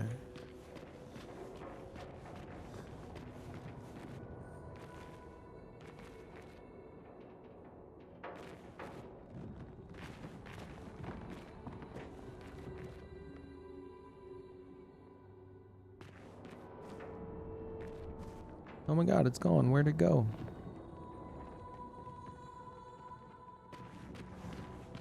No, Lamp's not dead.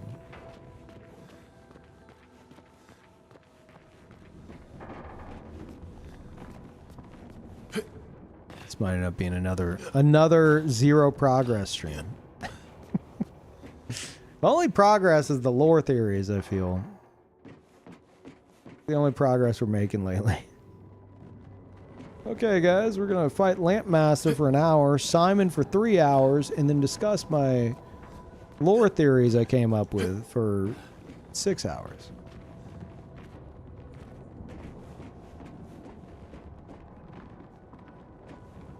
E33 Vadi. Hey, I think I mentioned it earlier. I think I'm gonna do a after all this is done, might jump into New Game Plus and do a lore playthrough. Get it out of my system, you know? Just like go through and like really like dissect the dialogue and shit. Cause so many things. Like for example, obviously spoilers incoming. But like at the beginning of the game, and this isn't beginning of the game spoilers, I'm about to mention a reference to the end of the game. At the beginning of the game, like Gustav talking to Sophie, and they're like, you know, they're talking about how like they didn't see eye to eye on having kids. And it's like, you know, another life. Forget how he words it or she words it. I think they both word it in weird ways. Parl, what are you doing? Another life, another future, I think is how Gustav words it. And then, you know, fast forward to, again, spoilers, fast forward to Mael's ending, and they've adopted the at least the main apprentice, who would have been an orphan, you know. So little things like that, just sprinkled throughout the whole fucking game. Little things like that are like, oh shit, well they do this later on in the game, and you know they're saying this now. The game's fucking packed with that shit.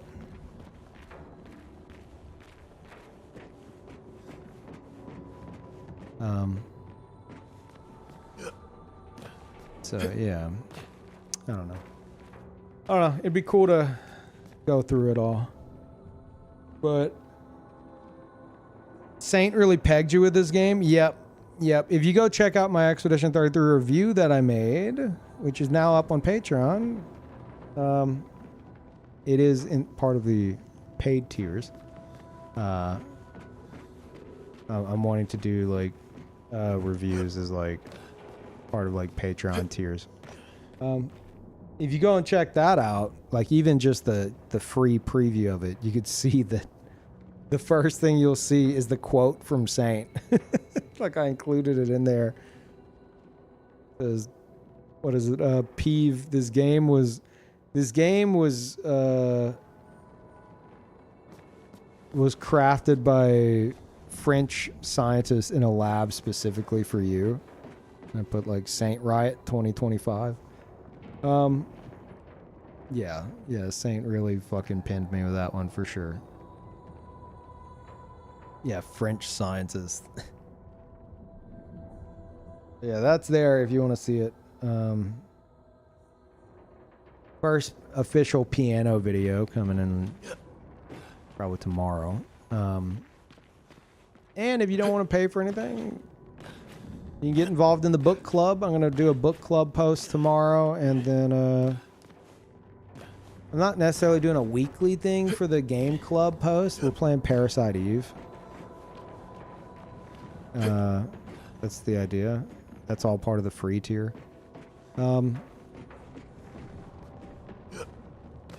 I'll post the recording of that whenever I get to it. I'm not looking to do that one a week, just as long as I beat the game within the month. That's kind of the idea. But yeah, at the very least, you could go and follow it. I think you just have to have a Patreon account, and you could take part in the free shit, or just read the free stuff, like the one chapter a week for the book club. If you want to fucking spoil a book for yourself, I guess. Or watch the Parasite Eve videos I'm going to be posting on there. I want to make a Souls build archive of all my Souls builds. I currently have 3 Demon Souls builds on there. Demon Souls remake builds. Carl, stop it. Yeah, I'm going to be doing a lot on it. But it is officially launched as far as I'm concerned. I keep saying, if you do go check it out, ignore it says like $5 per Patreon on temporary hold. No one will be charged. Ignore that. Pretend that says month. I need Patreon support to fucking help me remove that. And well, kind of been ghosted by them the past few days, and I got sick of it, and I'm just fucking officially taking things off because I don't know how long they're gonna make me wait for a simple change like that. So fuck it. Anyway, so check that out. I think I'm gonna call it here. I think this is a good spot to call it. And yeah, I'm going to send you guys to Cody's always on. Carl, don't bite me. Don't bite me. Hey. I can't post in the YouTube chat. I have a cat biting my fingers. Yeah. Head over there if you want. Check it out. No need for a raid message. It's an always on channel. We'll make progress next stream. And I want to try to get on a schedule again. Is too many gaps in between streams lately.